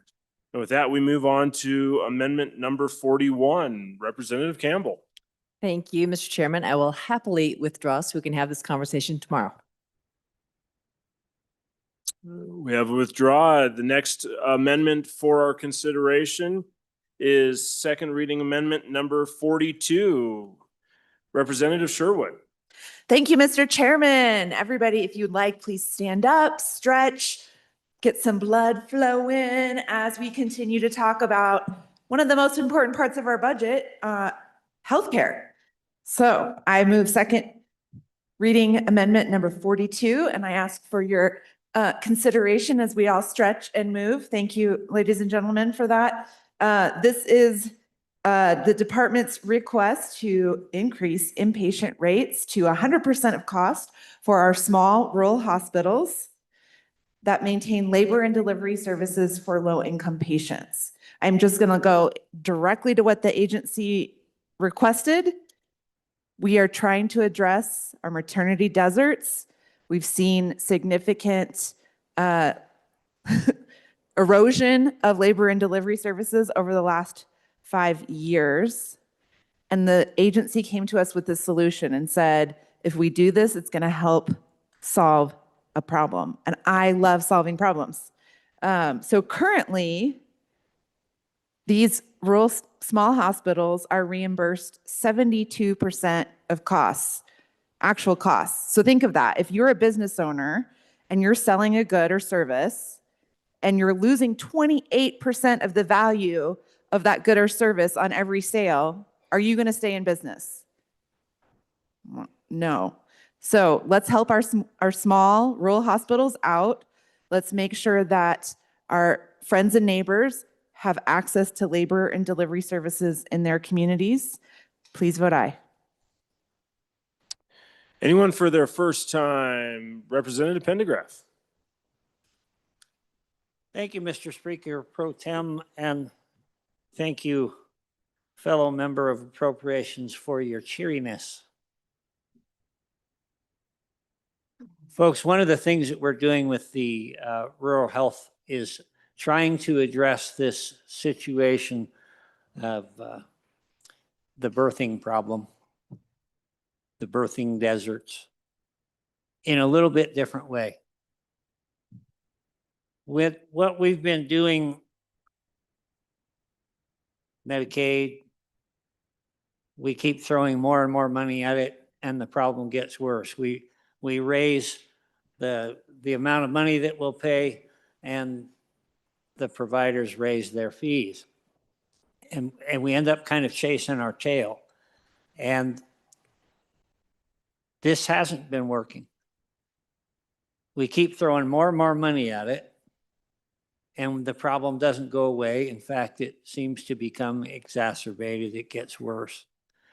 And so we're trying to think outside the box. We're trying to say, is there another way that we can do this? And so that's what we're going. I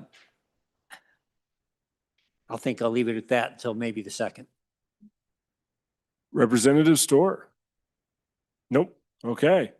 Anyone else for their first time? First time, Chairman Bear. Thank you, Mr. Chairman. First for a second, please. First time, Representative Nicholas. So we'd sure like to know, Chairman, when you say you're thinking outside the box, what are you doing? And until it works, why don't we stick with what we got and then see if your outside box thinking works? Anyone else for their first time? First time, Representative Erickson, no. Representative Lawley, we had an audible. Thank you, Mr. Speaker Pro Tem. I wished I had as much energy as my good friend with all the energy bringing this amendment. But I kind of have a similar question, like, what does that mean that we're working on some new approaches? Because I actually think this is rather innovative in its approach, and living in a small rural area where we have very little services, and our hospital actually is unfortunately sometimes just not has the personnel to be anything much more than a first aid station, fly people out, check them. And so because of, again, lack of doctors, and certainly in this particular area of OBGYN. So I guess this seems somewhat innovative to me, but maybe you can help me to understand that a little bit better and what approaches you're talking about. I would love to be excited about them. Representative Erickson. Thank you, Mr. Pro Tem. I hope I don't always appear to have an example, a personal example to argue or to debate on some of these things. But I happen to have a very pertinent one. My daughter-in-law is expecting in a month, and that's my fourth grandchild.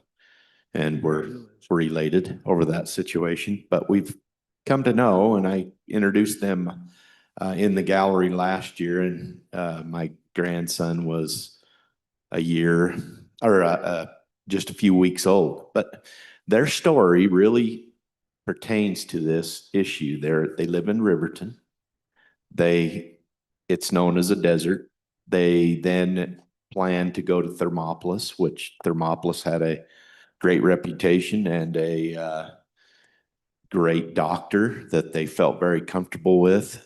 And they were struggling. They were right on the verge of some major problems in Thermopolis with just the personnel and having the right people to administer the anesthetics for that. And she was then sent to Casper, which we were very grateful for the opportunities in Casper.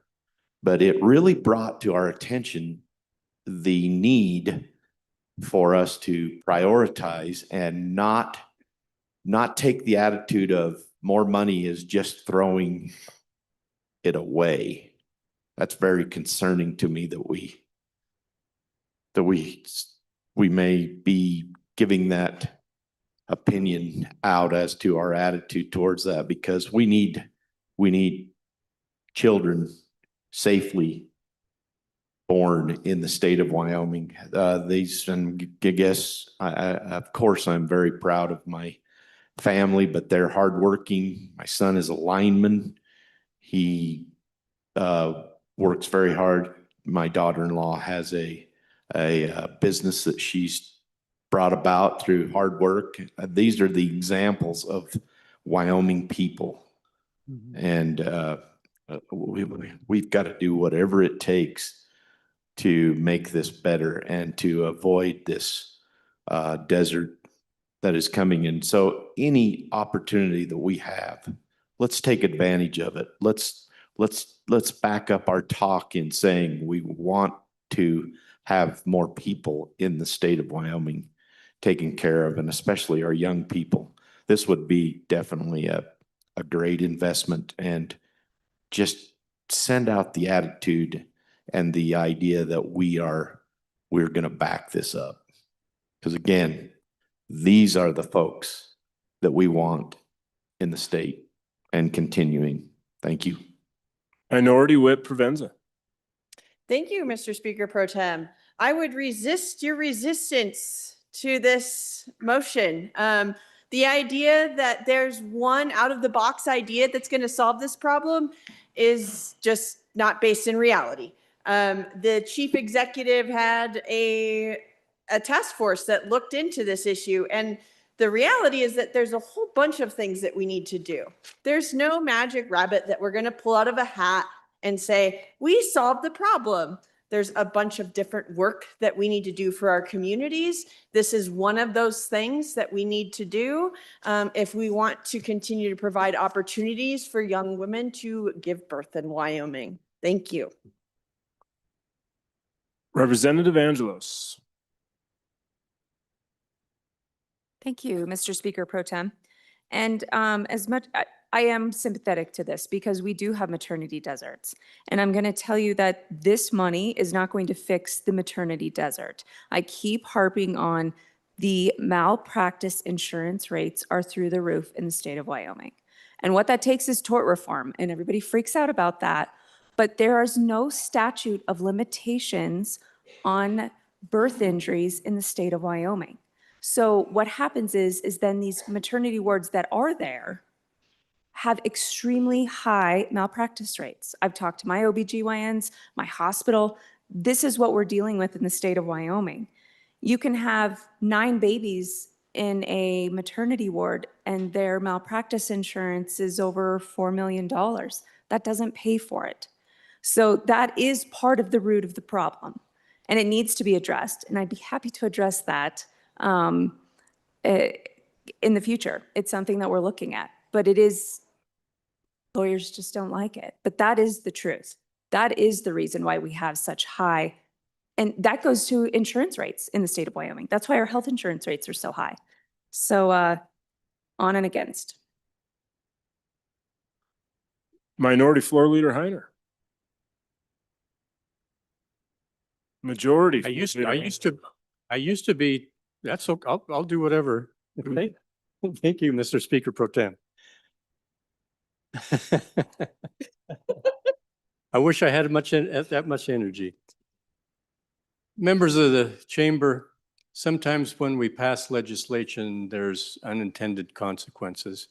Back in 2010, this body passed new midwifery laws that required that all midwives had to be licensed through the midwifery board. If you track what happened since 2010, the number of midwives in the state of Wyoming drastically declined. I can count the number in one hand now. We are a state of rural communities, and we were taking care of this desert before when we had midwifery allowed in the state. So sometimes maybe we need to look outside the box, and maybe there's something other than money that will solve this problem. Maybe our own rules, policies, and statutes have caused part of this problem that we are in right now. Representative Jarvis. Thank you, Mr. Chairman.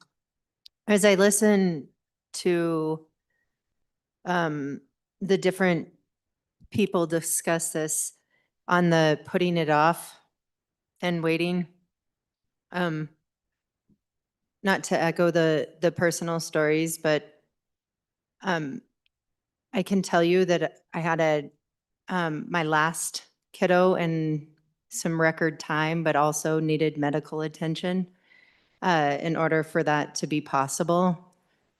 And my concern is if we don't start doing what we can do right now and not putting it off, that it will cause unintended consequences as well in lives of human beings. I'll leave. I don't care. Anyone else for their first time? First time, absolutely. Representative Thayer. Thank you, Mr. Speaker Pro Tem. Again, the last 3 or 4 speakers had some great ideas, and we need to look at those. I also can't say living on an island is, in my district, one of our cities. 3 years ago, we couldn't drive out, we couldn't fly out. We were stuck on our island. And to say, let's recruit people for some of our big jobs, people that keep people, we call it the South Hotel, or are educating our kids. I mean, we can't recruit if we don't have some of those services. And it's scary to say you're stuck in that community and you have a baby coming. So any opportunity we can do, maybe it's not the end all, but just a start. Thank you. Representative Campbell. Thank you, Mr. Chairman. On and in favor, this is a very complex issue, right? And the malpractice argument is real. I mean, that is a real factor. And you add the insufficient reimbursement rates, it just compounds the problem. We're not going to be able to move the needle on this one if we don't address both. So saying that's not going to work because we have this problem, that's not going to work because we have this problem. We have to address it from all angles. And solving one without the other is not going to work. So we need to take this step forward, and this is a good step forward. Will help us move us in that direction, and we need to address the malpractice issue. But this is a great step forward. So voting in. Anyone else for their first time? First time, second time. Representative Wally. Thank you, Mr. Speaker Pro Tem. It is indeed a complex issue. So anyone that suggests to you that this one thing is the problem is not understanding the complexities. And, I think some of the suggestions, for example, concerning regulations, and maybe we need to look at that. Where's the urgency to do that? Where's bills to do that? I will just speak for women in this state and for as a person who's pro-life, and I want women to have their children and I want them to have them in a safe place. We are not treating this with the kind of urgency it deserves. And that bothers me. We keep going around the mulberry bush. And so I also just want to say concerning malpractice, is that a problem in Wyoming? Yeah, I'm not going to say it's not a problem, but compared to other states, the verdicts in Wyoming in medical malpractice are nothing compared to other states. And the rates are set according to these kinds of verdicts. And you don't have to go far to get higher verdicts. But if you want a really high verdict state, go to Texas, and they do have tort reform. So that's not really the answer to that. It helps, it moderates, but it is not an answer. So again, good suggestions, let's get them on the table, let's talk about them. But we seem to use them as excuses not to try to address the situation. And the reason I support this amendment is it actually is a novel way to try to begin to interact. And if you're pro-life and you want women to have children, then let's make sure they have a place to go when they're ready to give birth, and it's a safe distance, that they have a provider not so far away. Because honestly, when there is a complication in a pregnancy, that distance can make a difference in the life of that mother and the life of that baby. So again, it is complex, but I don't ever hear any of these solutions actually being proposed in bills by the people who talk about them. And so again, I'm on and for. Representative Pendergraft. Thank you, Mr. Speaker Pro Tem. I've heard that this concept that we're talking about here in this amendment is innovative and a novel approach. We've been doing Medicaid for 50 years. And yet the problem keeps coming back and keeps getting worse. So what this one would actually do is at critical access hospitals, it brings the Medicaid rate up to 100% of Medicare. Well, Medicare is about 80% of the actual cost. So we're still not really getting there. And then, so why keep doing what hasn't been working? This is the status quo. It's not really working. Let's quit making this problem worse and let's look another direction. What is that direction? Fortunately, we do have bill, and it has to do with the rural access. It has to do with the initiatives that are taken there. There's several different ideas in there dealing with training. Other aspects, they're described in that bill. And we are trying to, as I mentioned earlier, we're trying to think outside the box. Is there another way we can do this besides what we've been doing for 50 years that hasn't been helping? And that's what we're about.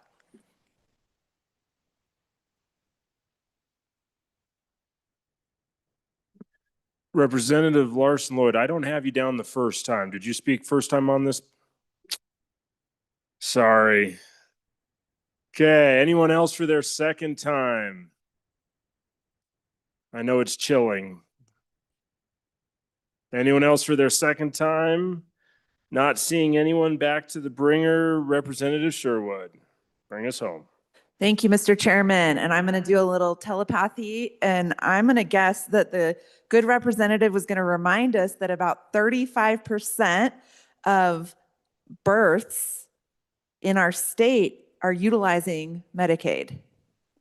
Did I get it close there? Half of it? Okay. Switching back to my own thoughts here. Thank you, body, for the conversation.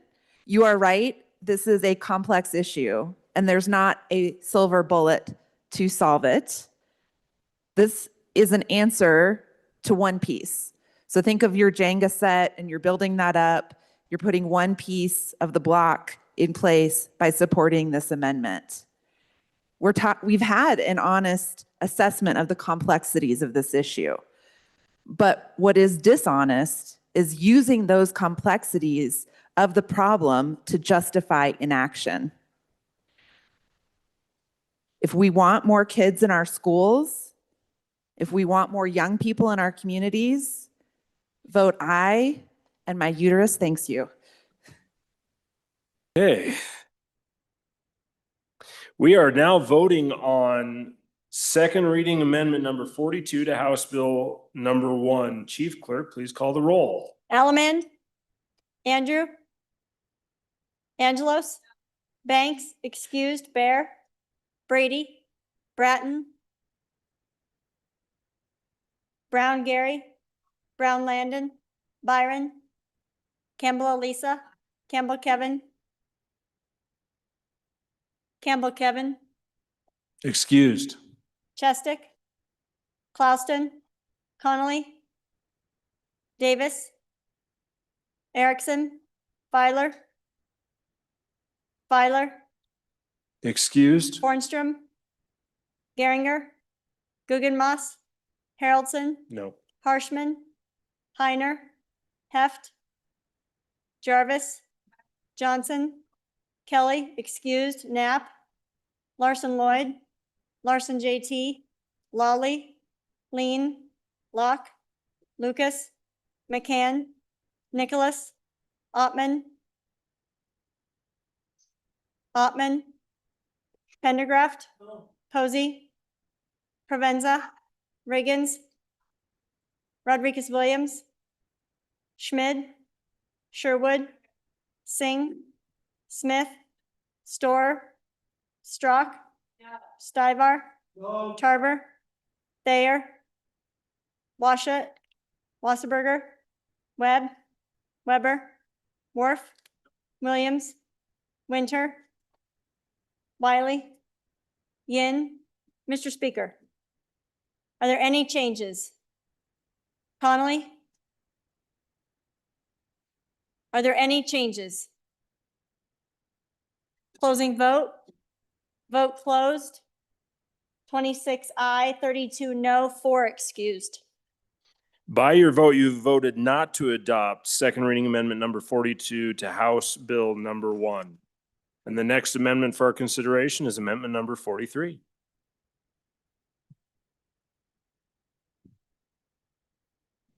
Representative Provenza, please.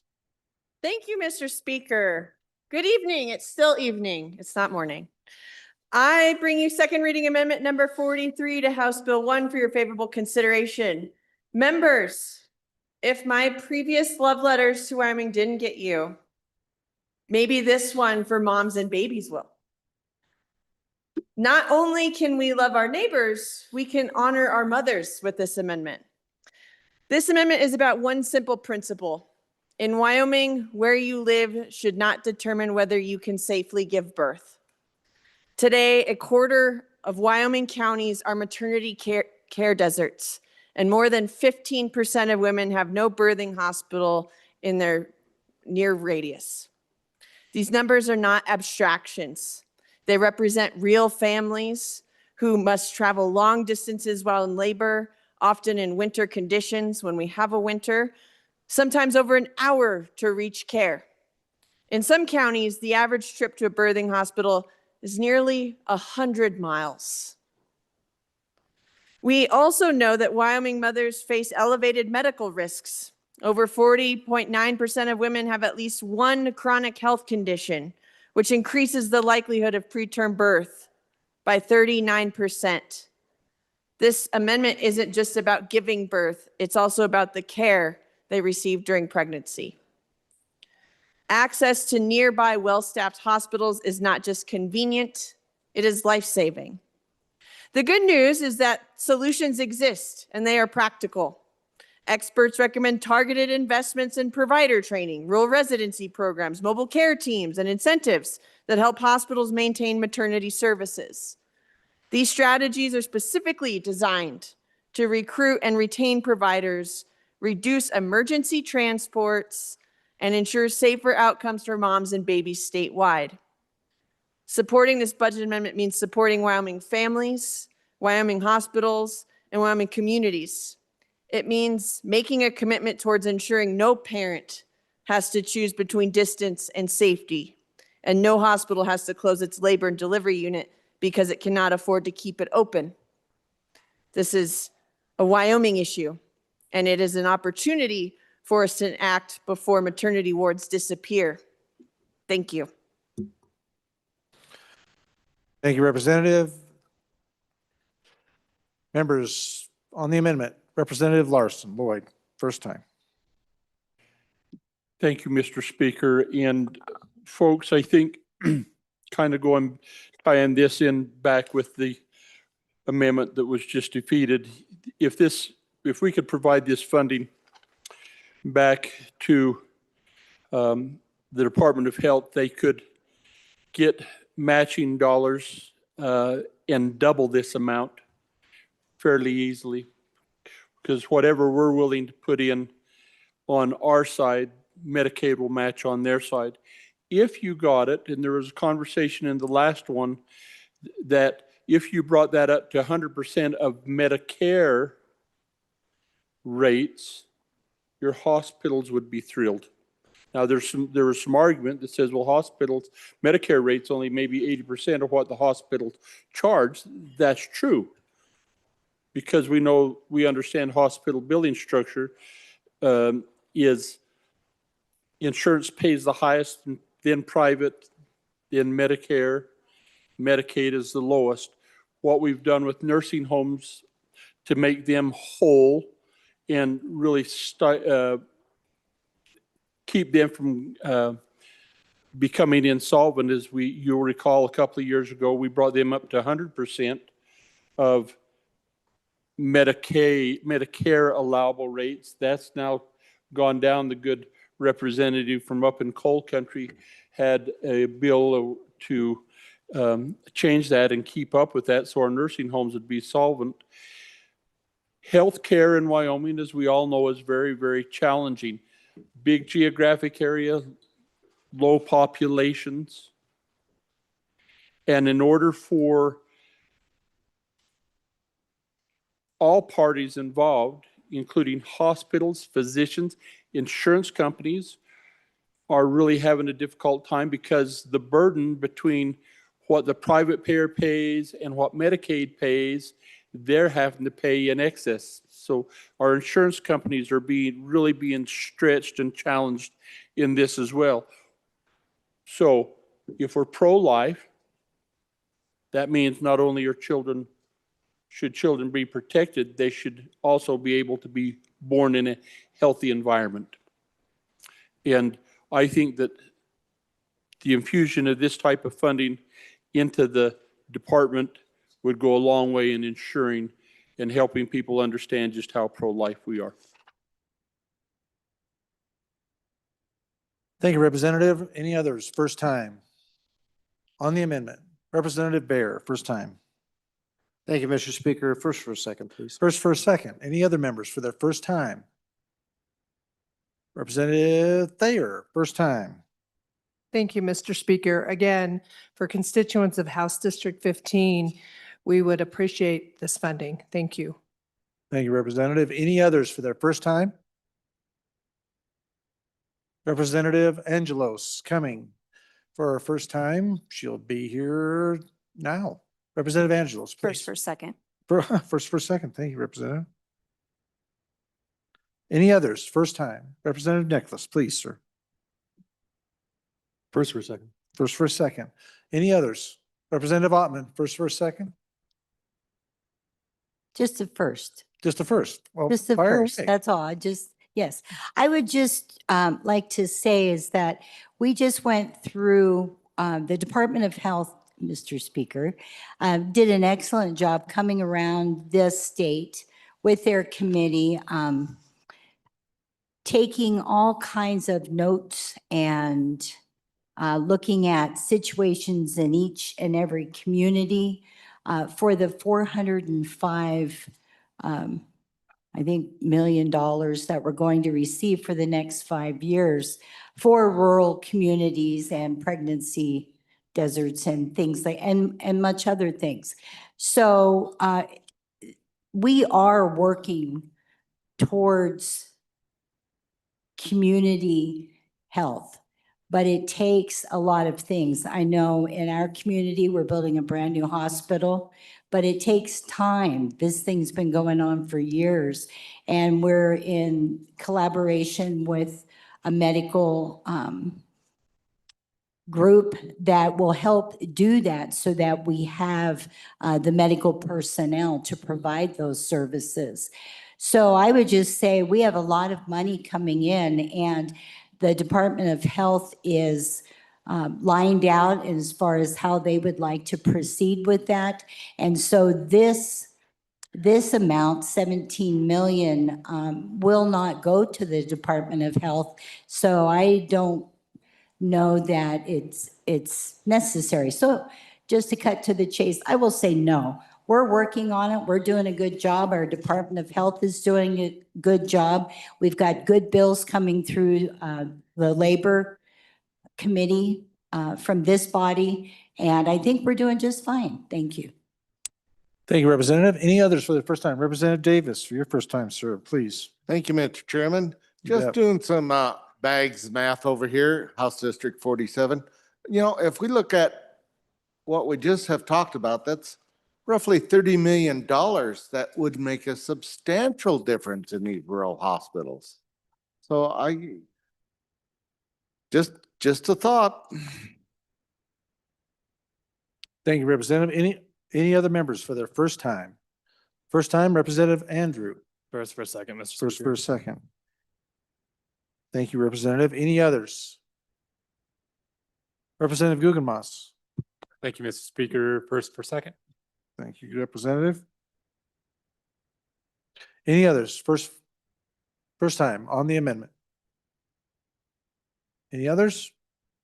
Okay, seeing no others, wanting to go to the microphone? Second time. Here's who I have. Representative Larson, Bear, Thayer, Angelos, Nicholas, Ottman, Davis, Andrew, and Guggenmoss. Who would like another bite at the apple? Representative Bear, second time. Thank you, Mr. Speaker. Just a reminder, folks, the agency didn't bring this one to us. This is new and unrequested. And the reason is because this is exactly what our Rural Health Transformation Fund is all about. Getting those critical care hospitals some financing for whatever they need, if it's birthing centers, whatever it may be that we need to do. That's what that funding is for. So on and against the amendment.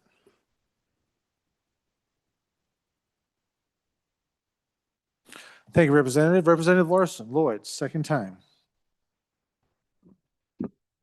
I think, Mr. Speaker, thank you. Folks, I think as we contemplate some of these amendments and we hear the conversation on the rural healthcare transformation stuff,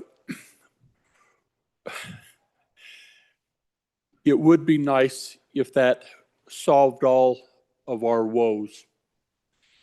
But that transformation fund will generate a finite amount of money, and it certainly won't resolve all the concerns that we have with rural health.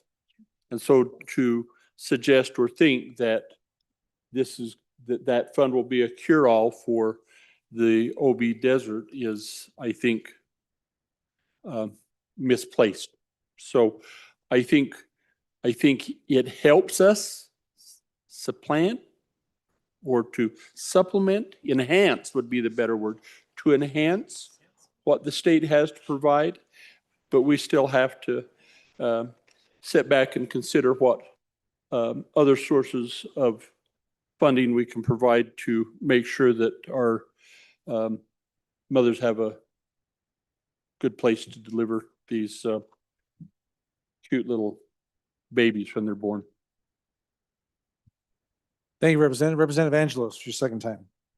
Thank you, Mr. Speaker. I do agree with the last speaker that the rural health transformation is not going to be an answer to all, but this amendment is structured almost exactly like what the rural health transformation will do. And when we asked the department how it could apply to maternity wards and birthing centers, they did agree that it will. And you'll see in this amendment, it even says that it's grant based, that they will offer grants. That's exactly what the rural health transformation is going to do. And so we have a method for that already. It's working through the process. It's passed on this side, and we're excited about it. But this is almost exactly the same structure as what the rural health transformation will be. Thank you. Thank you, Representative. Any others for the second time? I have Thayer, Nicholas, Ottman, Davis, Andrew, and Guggenmoss. Anyone? No one? Okay, back to Representative Provenza. Thank you, Mr. Speaker. To answer a couple things that was said from a good representative from Fremont County, that this money doesn't go to Department of Health. It does in fact go to Department of Health, and they grant that funding to hospitals in your community to solve issues that impact them the most. So it provides some flexibility. We are also not doing just fine. We have lost a maternity ward in just the last year. Last year, we had 18 maternal wards that we could utilize in our state. Now we have 17. So every year that we don't take proper action, we lose areas for women to start their families in Wyoming. And also, we were supposed to have legislation in our committee that deals with this issue, but we don't have a ton to show for it. And this provides the flexibility for the department and for the hospitals in your communities to solve those problems. So again, last year I brought a similar amendment. We had 18 facilities that qualified. This year we have 17. In 1 year, we have lost crucial access to maternal care in the southwest part of the state. We can't afford to keep throwing up roadblocks for young families. If we want young people to stay here, we need to provide opportunities for young people to build families here. I am one of those young people that wants to start a family here. If I didn't live near a hospital with maternal care, I wouldn't even be considering it. We have a chance to bring funding so that we can support young women and their babies. even if maybe the idea of me replicating scares you. Vote aye for this love letter to young families. Vote aye for maternal care. Vote aye to protect babies, protect women. Thank you. Thank you, Representative Body. You are voting on second reading amendment number 43 to House Bill 1. Ms. Nord, please call the roll. Allemand. Andrew. No. Angelos. Banks excused. Bear. Brady. Bratton. Brown Gary. Repeat. Brown Landon. Byron. Campbell Elisa. Campbell Kevin. Repeat. Clouston, or excuse me, Chestick. Clouston. Connolly. Davis. Erickson. Filer. Bornstrom. Geringer. Guggenmoss. Haroldson. Harshman. Heiner. Heft. Jarvis. Johnson. Kelly excused. Knapp. Larson Lloyd. Larson JT. Lawley. Lean. Locke. Lucas. McCann. Nicholas. Repeat. Ottman. Pendergraft. Posey. Provenza. Riggins. Rodriguez Williams. Schmid. Sherwood. Singh. Smith. Storer. Strock. Stivar. Tarver. Thayer. Washit. Wasserberger. Webb. Weber. Wharf. Williams. Winter. Wiley. Yin. Mr. Speaker, are there any changes? Are there any changes? Bornstrom, aye to no. Further changes? Further changes? Closing vote. Vote closed. 21 aye, 39 no, 2 excused. By your vote, you have chosen not to adopt amendment number 43 to House Bill number 1, second reading. Representative Andrew.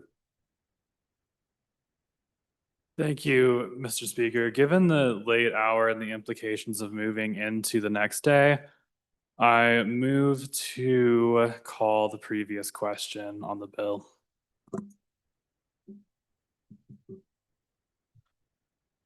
Okay, Representative Andrew, that I understand that will require 3 seconds for that to be done. 1. Bear, Pendergraft, Smith. This is not a debatable motion, but will require a 2/3 vote of the body in order to pass. Do we have everything?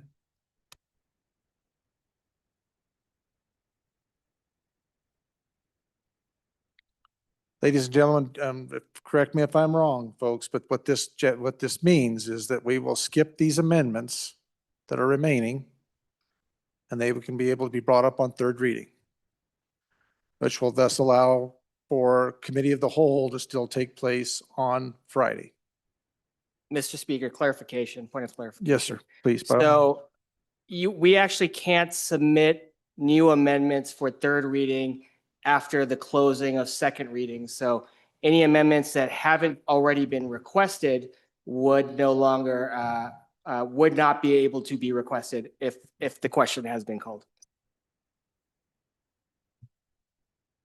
Now, say that again, because you can't move these amendments forward. Be for third. So they have to be by 10 o'clock tomorrow morning.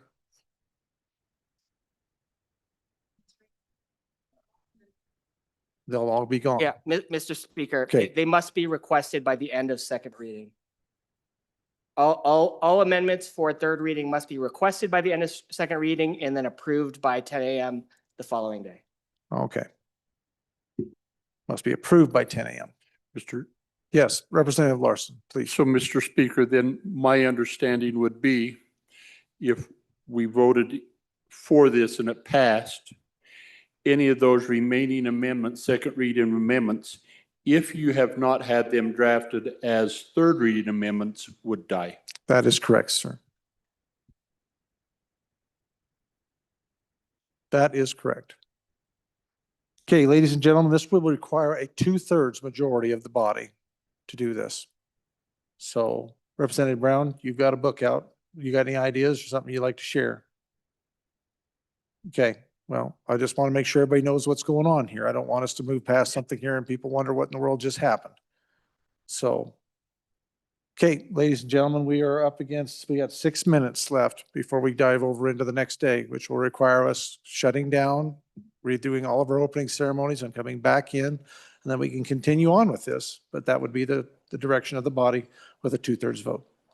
So any other questions? Just giving everybody a chance. So hopefully everybody understands what's going on here. Representative Larson. Yes, sir, please.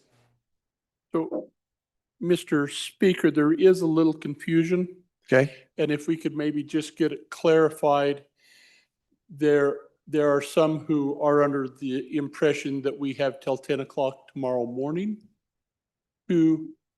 well, and I see that, I think, and we may be right, but if we could just get that clarified so that we're not thinking one way Okay. or another, so. Very good. So we'll do that. Representative Brown, you've got the manual out there. Please clear that up for us so we all know exactly what the implications are here. Mr. Speaker, the minority floor leader is correct in his statement earlier.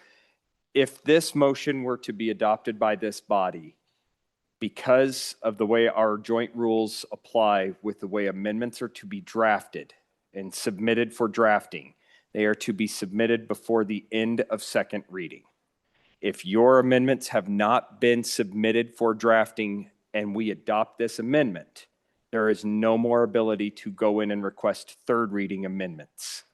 So you would have to have your amendments in by the time roll call is finished if this amendment were, or I'm sorry, if this motion were to be adopted. If it were to be adopted, correct. Mr. Speaker, beyond that, the 10 a.m. discussion is to approve drafted amendments for the following reading. So there's They would have to be the ability submitted in to that. draft the amendment, which is at the end of second reading, but then the approval for those to actually be created and sent to our LSO team to have them numbered and prepared for us, just like we had today with the binder, has to be done by 10 a.m. tomorrow. Thank you very much, Representative Brown. Appreciate that clarification. Any other questions? Representative Clouston, please, sir. Thank you, Mr. Speaker. Just to the body, can we suspend the rules and say they have to be in by 10 o'clock tomorrow? I mean, the other option would be to everyone, if you have something you want on third reading, we can go till 12:30 tonight and have it into LSO by 12:30. Okay, what I was just informed is that this is a joint rule, so it would require the Senate also to clarify that. That's the big issue we're looking at with the committee of the whole. If we move out past Friday, we lose those committee of the whole. We can't move that because the Senate more than likely will not even recognize the bills that we acted on. So Representative Yen, we got 3 minutes left, sir. Is that it? We're good. It's a joint rule, so that would be the issue there. Anyone else? I don't want to miss anyone. If you have questions, I want you to know what's going on here. Okay? 2/3 vote required. Chief Clerk will please call the roll.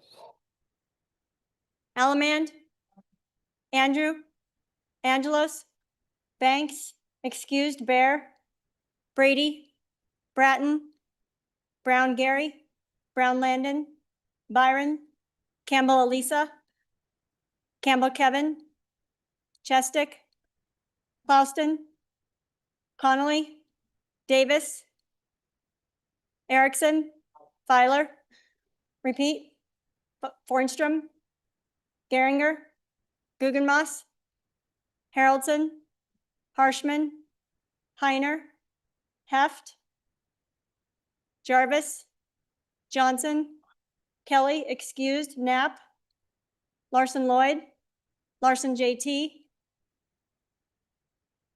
Lawley,